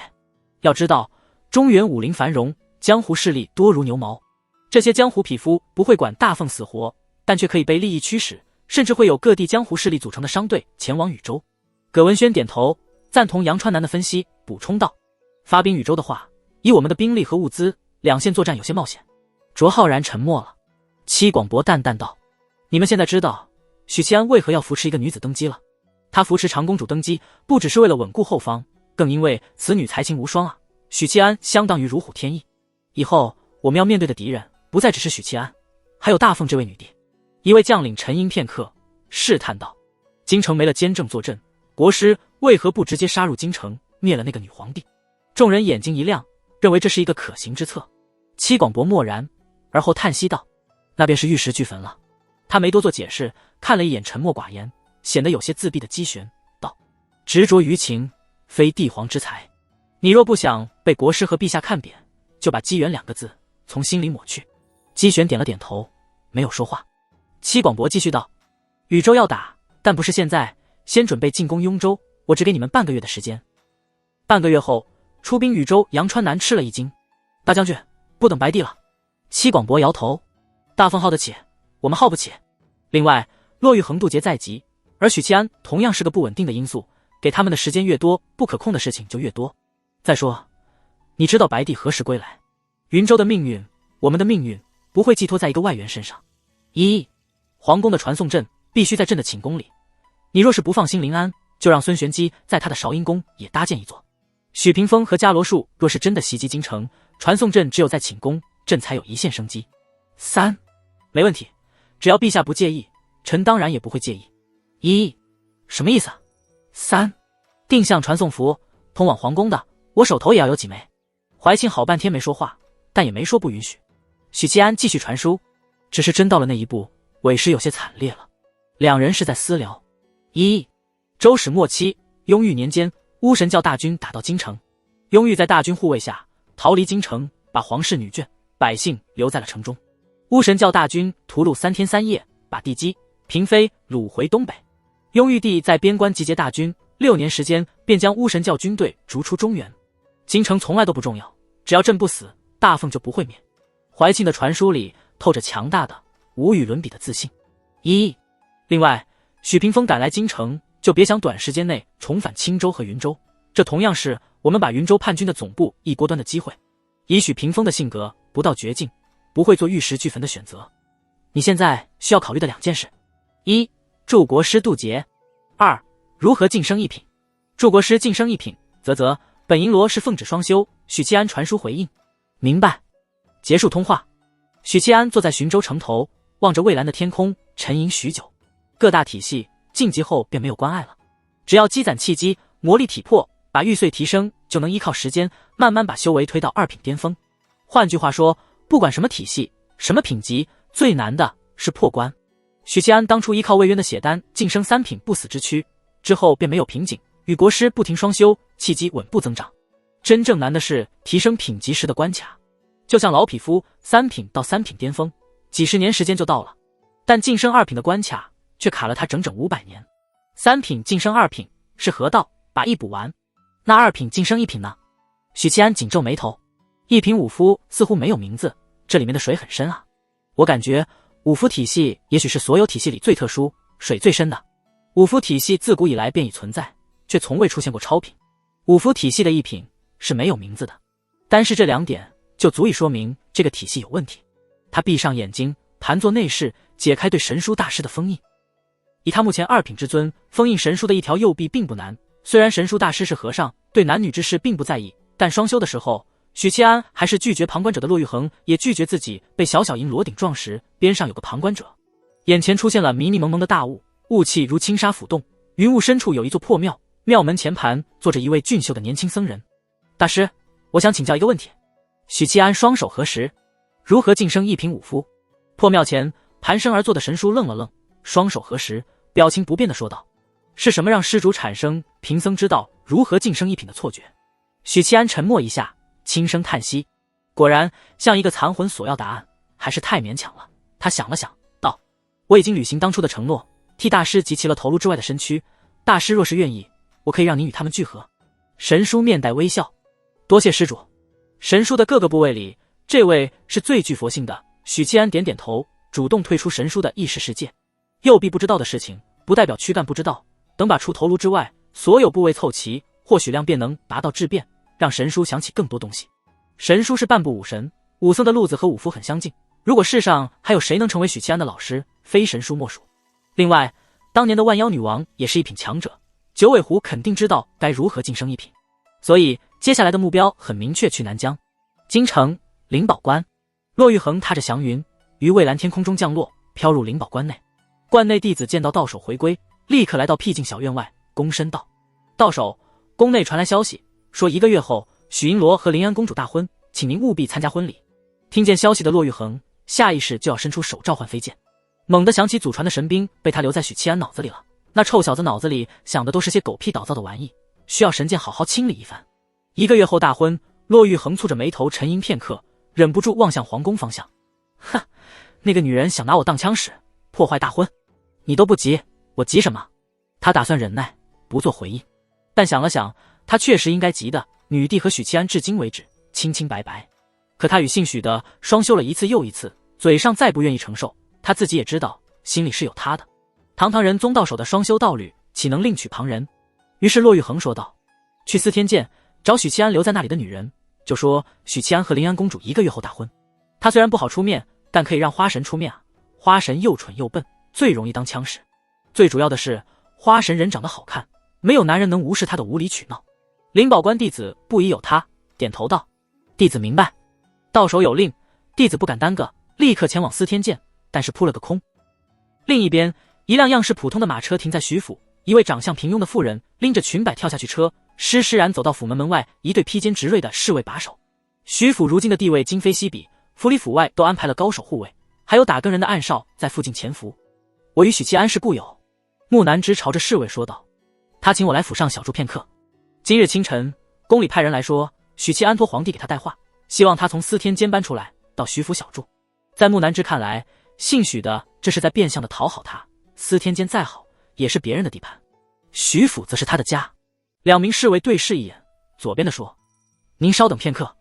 匆匆入府禀告，额请返回，把木南之请了进去。随着侍卫穿过外院，走过曲折的廊道，木南之在内厅见到了一群光鲜亮丽、容貌艳丽动人的婶婶。婶婶也看见了侍卫带进来的妇人，婶婶心说不对啊，这样的女人怎么可能被我侄儿看中？她听说有女人来家里，自称倒霉侄儿亲自邀请，第一反应是侄儿在外面惹得风流债到家了，总不好拒绝吧，于是允许对方入府。看清女人长相后，婶婶觉得不对劲了。以侄儿风流好色的脾性，她相中的女子必定年方28，貌美如花，而眼前的妇人姿容平庸，五官普通，除了胸脯傲人以及一看就好生养的大屁股，除外再无亮点。年纪看起来和自己差不多，大郎绝对看不上这样的女人。咦？婶婶审视着她道，我想起了，你是当初佛门斗法时坐我家马车一起去司天监看斗法的人，而且还诋毁林英是亲戚家的女孩。记仇的婶婶心里嘀咕一句，你还记得我呀？木南之点点头，有些惊讶婶婶的记性。他在内厅环顾一圈，很快就被摆在观赏架上的九星兰吸引。婶婶打量着他，问道，宁燕让你来的？难道是我自己来的？王妃傲娇惯了，哼哼唧唧道，要不是他死皮白赖的邀请，我才不来呢。岂料婶婶也是个傲娇的，听完心里就不开心了。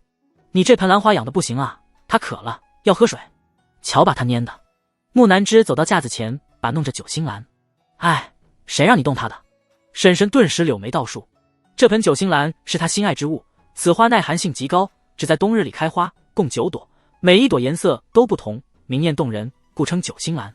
这种花观赏性极高，是达官显贵们钟爱之物，据说最初是从镇北王府上流出来的。另外，此花最珍贵之处在于它很难培育，以至于数量稀少。九星兰是前首府千金王思慕送给婶婶，用来讨好未来婆婆的。别说是木南之了，家里谁都不给动，就算是婶婶最疼爱的幼女许灵英，那也是动次打次，动次打次。婶婶本来把她养得很好，但不知道怎么回事，半个月前花朵突然凋敝，她再没有开过花。她渴了。木南之又重复了一遍，你怎么知道她渴了？她告诉你的。婶婶哼哼道，九星兰可耐寒了，不需要多浇水，5天浇一次就好。那为什么蔫了呢？木南之一针见血地指出。婶婶哑了一下，解释道，因为它娇贵呗。木南之指着厅内的兽头炭盆，没好气道，你天天烧着炭，屋子里就热，它当然渴了，偏还用养在外头的规矩来养它，好好的花叫你养成这样。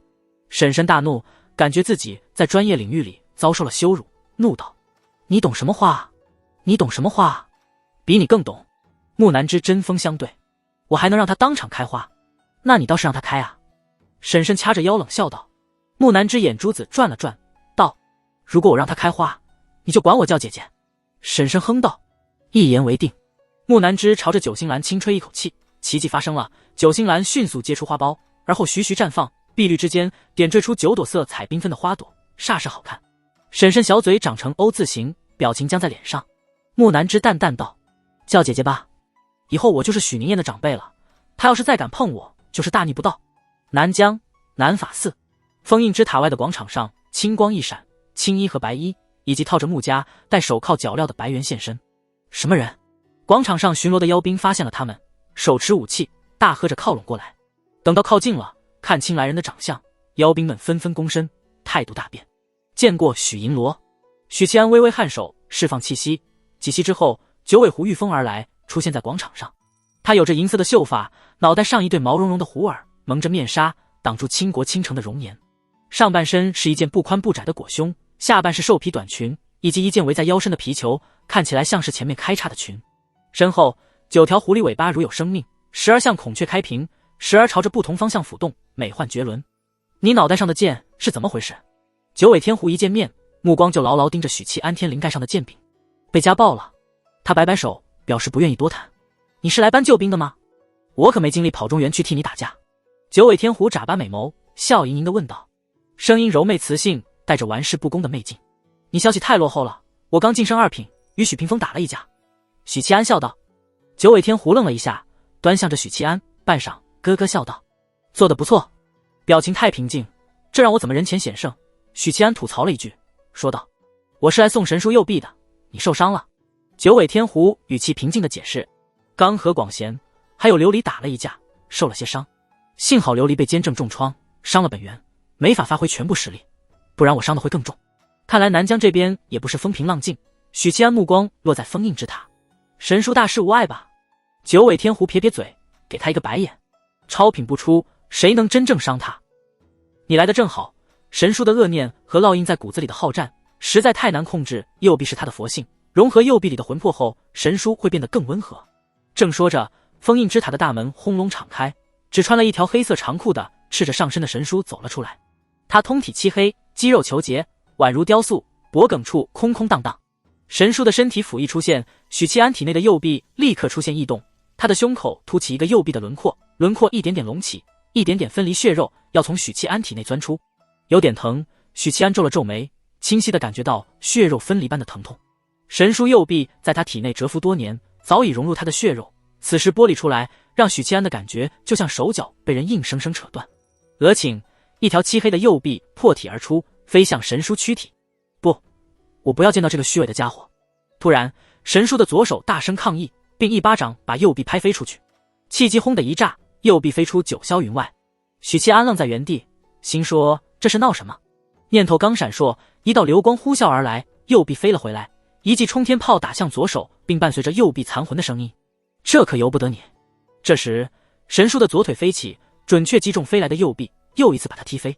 我也讨厌这个虚伪的家伙！左腿大声说：“你俩不识抬举啊！”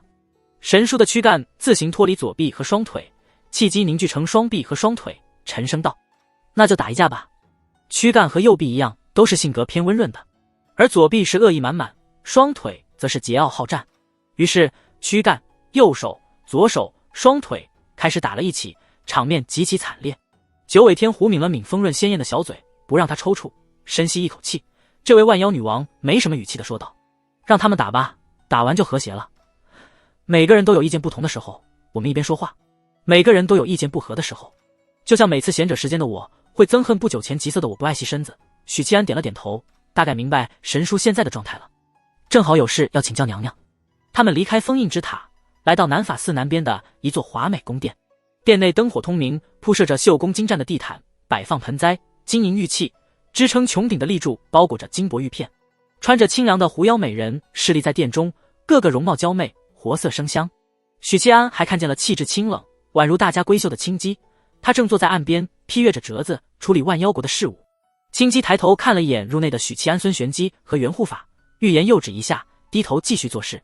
猩红地毯的尽头是一张宽大的美人榻，九尾天狐慵懒地侧躺在榻上，9条蓬松美丽的狐尾徐徐抚动。你身上最后一根封魔钉是谁拔的？九尾天狐问出了好奇许久的问题，刚才忍着没问。你哥哥。许七安笑道。九尾狐无暇先言，愣了愣，愕然反问：阿苏罗。他是个聪明的狐狸，心里略一盘算，立刻联想到阿苏罗先前放水的事，但他没明白阿苏罗这么做的目的，因为阿苏罗是天地会的8号。许七安掏出地书碎片，扬了扬。对于这个隐秘组织，九尾天狐略有耳闻，知道是地宗道士组建，以地书为信物的组织。许七安简单解释了其中缘由，等九尾狐微微颔首，表示已经明白，他开门见山地问道：今日来此，除了兑现承诺，送还神书大师右臂，还有一个目的，如何晋升1品？九尾天狐挑了挑眉，娘娘果然聪明。许七安笑着恭维一句：这没什么难猜的，你想力挽狂澜，挽救大凤，2品修为确实不太够。伽罗术是1品中的佼佼者，白帝表现出了1品的实力，单凭这2位就够你头疼了。何况白帝的他真身是远古神魔后羿大荒，他暗中图谋着什么，我们难以知晓。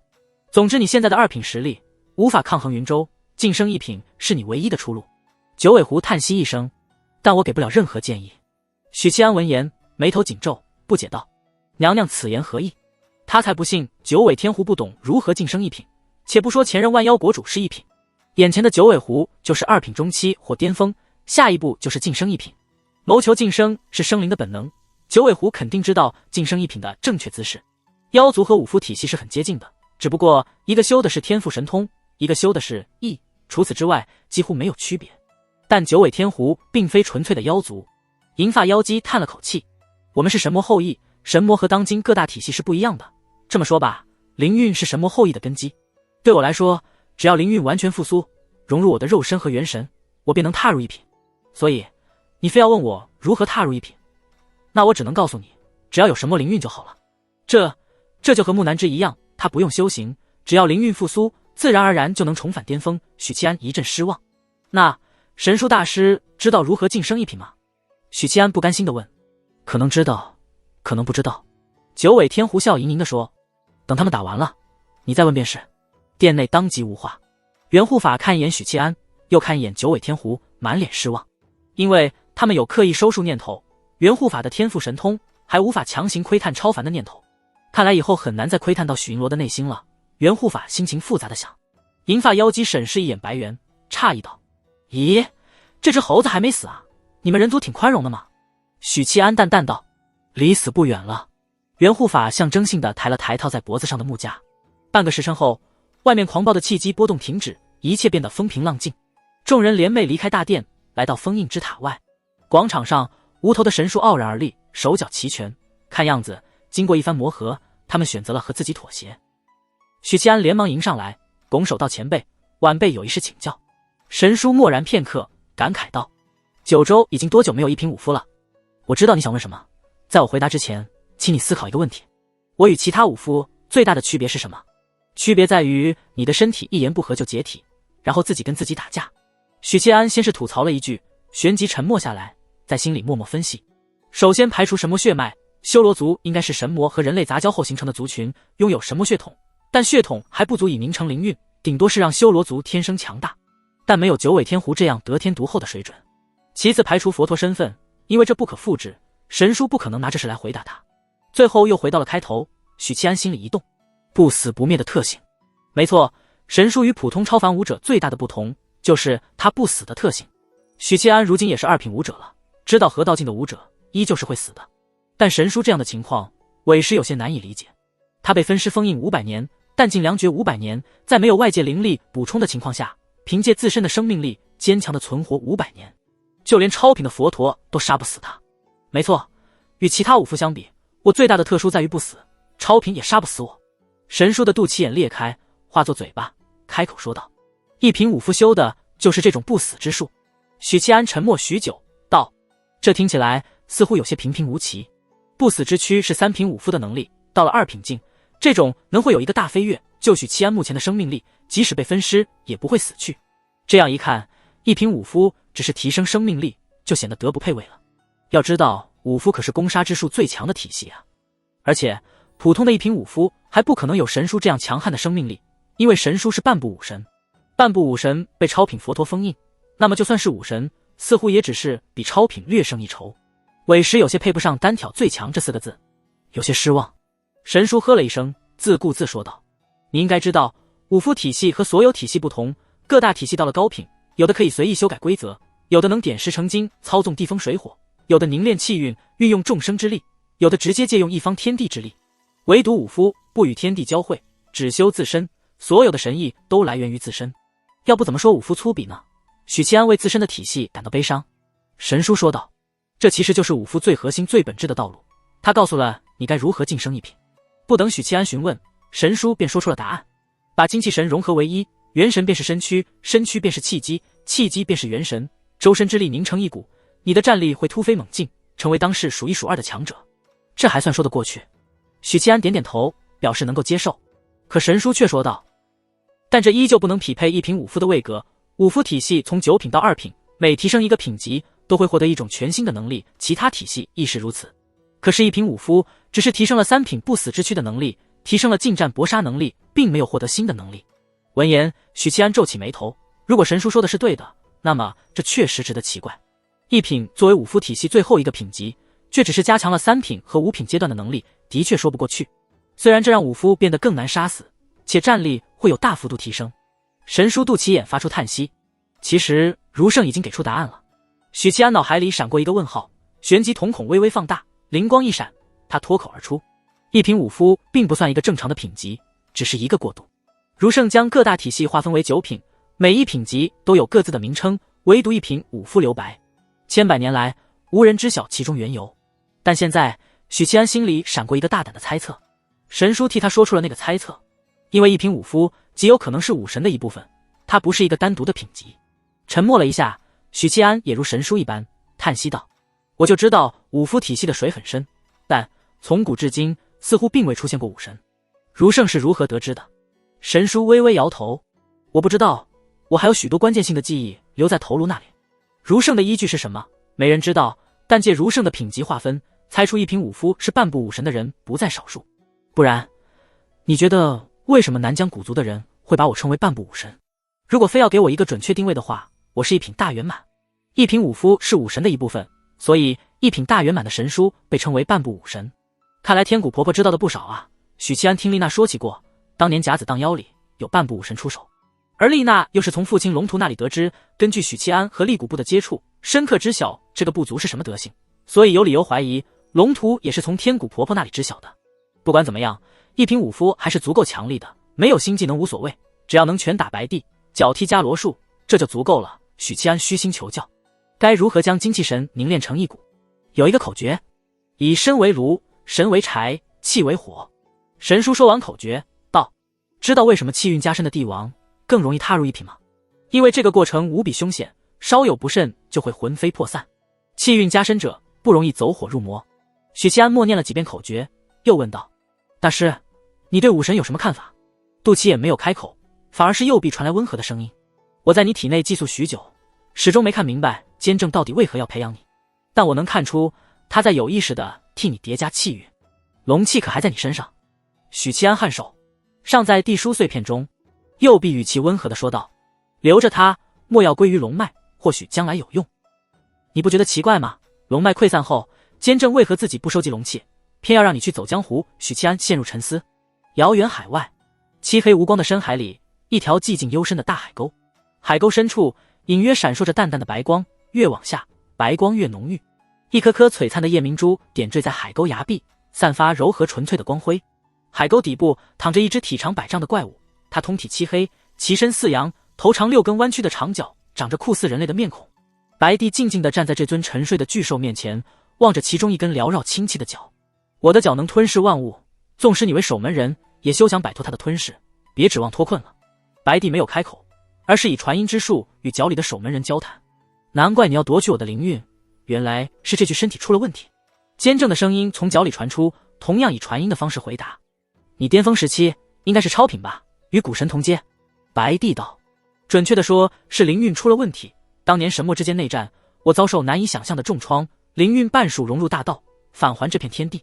最后我以假死之术逃过了大劫，但失去半数灵运的我根本争不过超品。这些年我在海外猎食神魔后裔，试图修补我的灵运，但他们的力量都太过弱小。好在我得到了你，我只要炼化了你，其他超品根本争不过我。监正笑道：你知道为何守门人没有出现在远古时代，没有出现在道尊时代，而是出现在人族崛起之后？白帝坦然问道：为何？监正答非所问：因为远古时代没有武神诞生的条件。白帝蔚蓝的树瞳盯着长角，缓缓道：我听2品术士说过，各大体系中只有术士和武夫没有超品，你似乎知道如何晋升武神。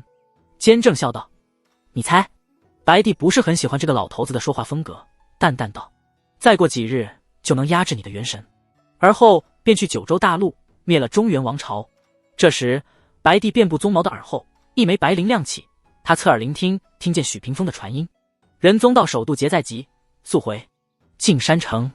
腰间缠着赶羊鞭的萨伦阿古缓步登上祭台，在头戴荆棘王冠的长袍男子雕塑前停下，俯身一拜，微笑道：弟子刚卜了一卦，上上大吉，大吉在春季。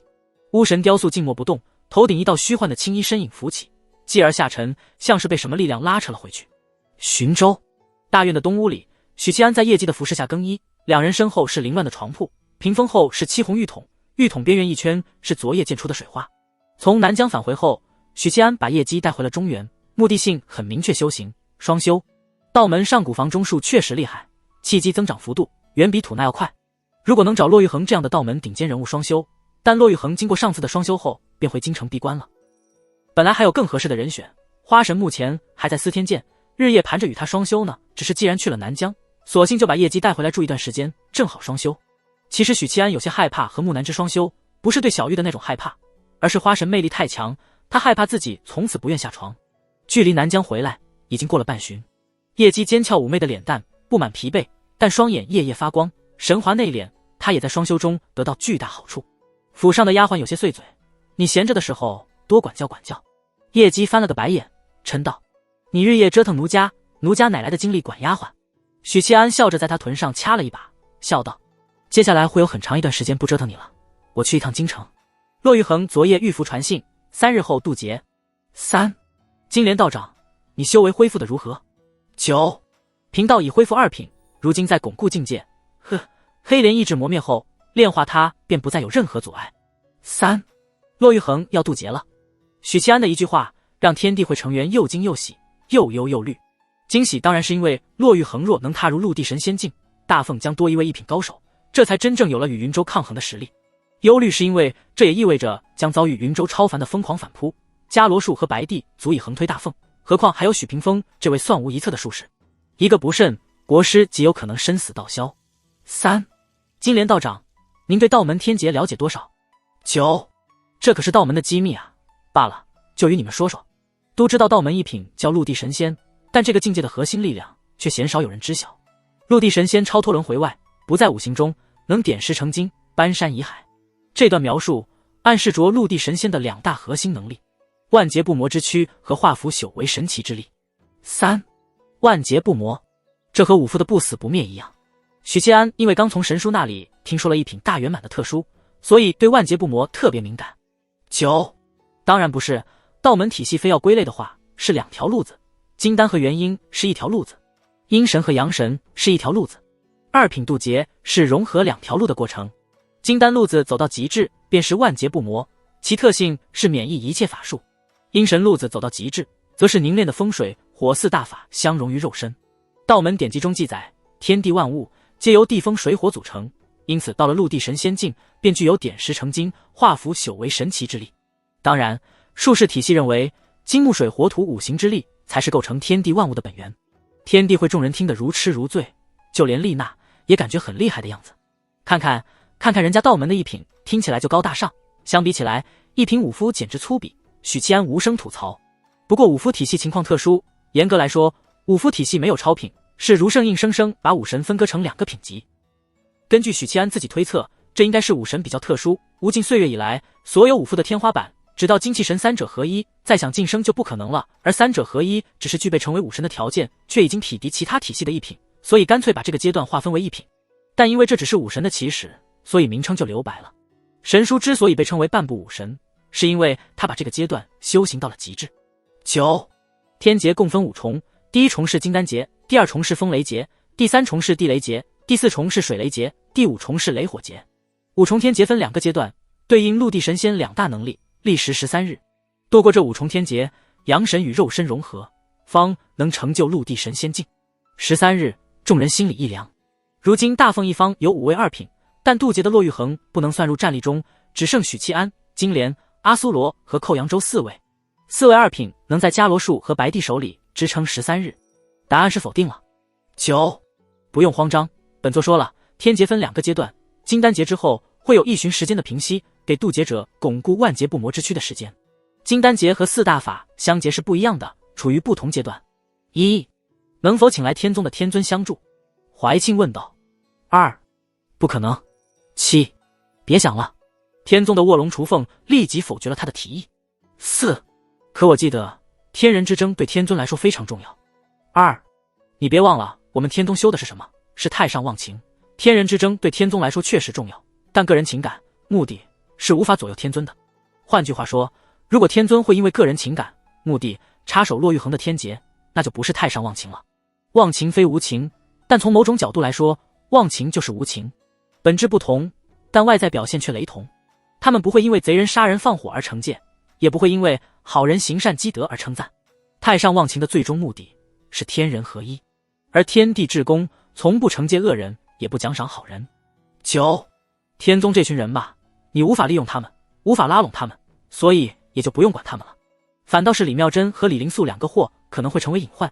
金莲道长决定私底下和许七安谈谈师兄妹的事，是个麻烦啊。天宗要回收废品，许七安不同意的话，肯定会引发冲突。7. 古族的超凡帮不上忙，不如请万妖国的九尾天狐和半部武神来帮忙。8. 九尾天狐和神书一旦来中原，万妖国顷刻间就会灰飞烟灭。说话之前动动脑子，明白自己的敌人是谁。那几个菩萨，哪个不是老谋深算之人？何况还有以谋算布局著称的许屏风。沉默许久，天地会智囊之一的状元郎说话了。目前只有2个办法增强己方战力，削弱对方战力。盟友这个选项先排除，不妨尝试增加战力，比如召唤如圣阴魂。怀庆第一个反对。1. 首先，监正已经召唤过一次如圣阴魂，短期内刻刀和如关的力量不足以再进行一次召唤。另外，超品的力量过于强大，召唤如圣，许七安会有陨落的风险。魏公和监正就是例子。或许是诅咒吧，每一个召唤如圣阴魂的人都没有好下场。怀庆不得不相信，这也许是天道的反噬。他不愿意许七安承担这种风险。楚元稹继续说道：那就削弱敌人，把国师渡劫的地点安排在北境，云州的超凡强者敢倾巢而出，我们就直接踏平青州和云州。孙玄机是3品，没必要掺和渡劫之战。寇扬州是5夫，作用与8号、3号重叠，可以不用参战，与孙玄机一起荡平青云2州。李灵素以纸代笔写下：你这个计谋，许屏风会看不出来。说话之间要动脑子。他忽然愣住，然后连忙抹去这段话。他明白楚元稹的意思了，不怕许屏风识破，因为这条计策的核心目的就是牵制。单凭一个机旋肯定挡不住孙玄机和寇扬州，那么许屏风就要留下来。也就是说，渡劫当日，他们面对的敌人就只剩伽罗树和白帝。把部分超凡人物排除在战场中，确实能有效预防意外。尤其许屏风身上有初代监正留下的法器。阿苏罗沉吟片刻，传书道：就算这样，凭我们4人之力，仍然不是伽罗树和白帝的对手。他同意把寇扬州踢出队伍，选择3品巅峰的赵守做队友。虽然2品5夫的战力肯定要强于3品儒家，但寇扬州的能力与许七安还有自己是重叠的，而儒家的手段诡谲到不讲道理，赵守的性价比要高于寇扬州。另外，赵守的攻伐之力不足，若是让他去面对许屏风，双方最多5-5开。但寇扬州是5夫，他如果能抓住机会贴身击旋或许屏风，那是有可能一套带走的。状元郎还是有些东西的。许七安捏了捏眉心，传书道：3日之后见。浔州大院东屋里，叶姬把青铜壶香炉摆在茶几上，点燃黑色檀香，深吸一口气，青烟袅袅浮起。他深吸一口气，将烟雾吸入鼻腔。额请左眼腾起水雾状的青光，一道强大意志降临。娘娘，骆玉衡要渡劫了。叶姬开门见山说出自己的诉求，请娘娘出手相助。九尾天狐沉默片刻，叹息道：秦爱让你昏了理智，没了头脑。本国主牵制佛门，同时也被佛门牵制，帮不了他。叶姬哀求道：可您不帮他，谁还能帮他？云州不会眼睁睁看着骆玉衡渡劫成功，一品的强大您最清楚，许郎没有胜算的。他若败了，万妖国同样有覆灭的危机。九尾天狐冷冰冰道：你是为了万妖国，还是为了你的情郎？你们几个姐妹中，但凡有一个能晋升超凡，我便有把握冲击1品，可你们诞生不过数百年，白姬还未成长，九尾齐聚遥遥无期，这便是命。训斥完，他语气转柔道：那小子不是简单人物，大凤超凡强者哪个又是简单人物？赵守、金莲、阿苏罗以及那位女帝，天塌下来他们会顶着，何时轮到你一个小狐狸操心？九尾狐突然有些恨铁不成钢，没好气道：做妾的命，操着正妻的心。司天剑。怀庆穿着便服，把丫鬟和宦官留在楼下，独自登楼。他穿着月白色的袍子，绣五爪金龙，白线勾勒着繁复的云纹，腰缠玉带，头戴金冠。这套偏中性的常服穿在他身上，既凸显出帝王贵气，又完美的与他清冷的气质契合。陛下有何吩咐？听说新君来访，宋清作为如今司天监的扛把子，不情不愿地放下手里的炼金术实验，过来迎接。怀庆淡淡道：打开密室大门，朕要见魏公。宋清当即取来一大串钥匙，逐一打开那扇让4品5夫都束手无策，但墙壁一拳就能打穿，所以然并卵的铁门。退下吧，怀庆吩咐道。宋清欢快地回去做实验。怀庆步入密室，穿过摆放各种法器和试验品的外室，来到内室，阳光透过气窗照射进来，内室的软榻上躺着一位青衣男人，面容清俊，鬓角微霜。魏公，你当日将打更人案子交给朕，是在暗示我称帝吧？怀庆坐在床边，望着沉睡的中年男人，叹息道：你算无一策，可有算到白帝？大凤若能度过此劫，你便可复生；若度不过，您和母后只能来世再续前缘了。阿兰陀，菩提树下，广贤菩萨合适盘坐，望着金波投射出的伽罗树身影，道：道门天劫分2阶段，历时13日，若欲恒想顺利渡劫，难上加上。但尔等不可大意，切莫被天劫卷入其中。他的声音分听不出男女老幼。伽罗树菩萨沉吟道：你的意思是，他们极有可能想借天劫驱虎吞狼？另一侧的琉璃菩萨不掺杂感情的语气说道：不然，他们如何战胜你与那神魔后羿？伽罗树点了点头，道：渡厄可还在阿兰陀？广贤菩萨回应：日日传播大乘佛法，他佛心透彻，与阿苏罗不同。提及这个25载，3位菩萨脸色都不太好看。广贤菩萨岔开话题：此战决定了中原战事的成败，切莫大意。伽罗树菩萨颔首。寻州。杨公目光平静地扫过两侧，左边是元青州武将文官，右边是李慕白、张慎、许二郎，古族4部的领袖，以及李妙真、李灵素、楚元稹、恒远4位天地会成员，还有站在角落里倔强地用后脑勺朝着众人的杨千唤。这应该是最后一次议事了。杨公的语气和眼神一样平静。诸位身上都背着各自的重担，此役后，不管雍州是否守住，在座的诸位中，包括我，将有人永远留在战场上，任谁都能看出，此战关乎着大凤存亡，将解决大凤和云州的命运。交战之初，大凤国库空虚，民生凋敝，从青州到雍州，数万精锐马革裹尸留在了战场。一路行走，我们解决了兵力的问题，解决了粮草的问题，解决了盟友不足的问题。不久前，我们失去了监正，但依旧挺过来了。现在，我希望诸位，希望大凤依旧能挺过去。杨公双手撑在桌案，语气低沉。许银罗曾经在云麓书院的亚圣殿题字，本官未曾有幸亲眼目睹，但牢牢记在了心里。为天地立心，为生民立命，为往生继绝学，为万世开太平。他声音陡然拔高：身在乱世，当死则死。本官恳请诸位为大凤，为中原，慷慨赴死。距离寻州攻城战已经过去1旬，云州军整装待发，骑兵、步兵、炮兵、飞兽骑各大营纷纷于青州各地集结。青州布政使司大堂，戚广博一身戎装，单手按着佩刀，环顾桌边的众将士，沉声道：功败在此一举，诸位与本帅一起踏平雍州。姬玄率先起身，一字一句道：踏平雍州。众将领纷纷起身，高声回应：踏平雍州。这一天，青州城雷电交加，大雨如注。城中百姓、士兵看见一只龙角失踪、恶唇牛鼻的异兽从青州城上空飞过。云州瑞兽白帝重返九州，云州军士气大涨。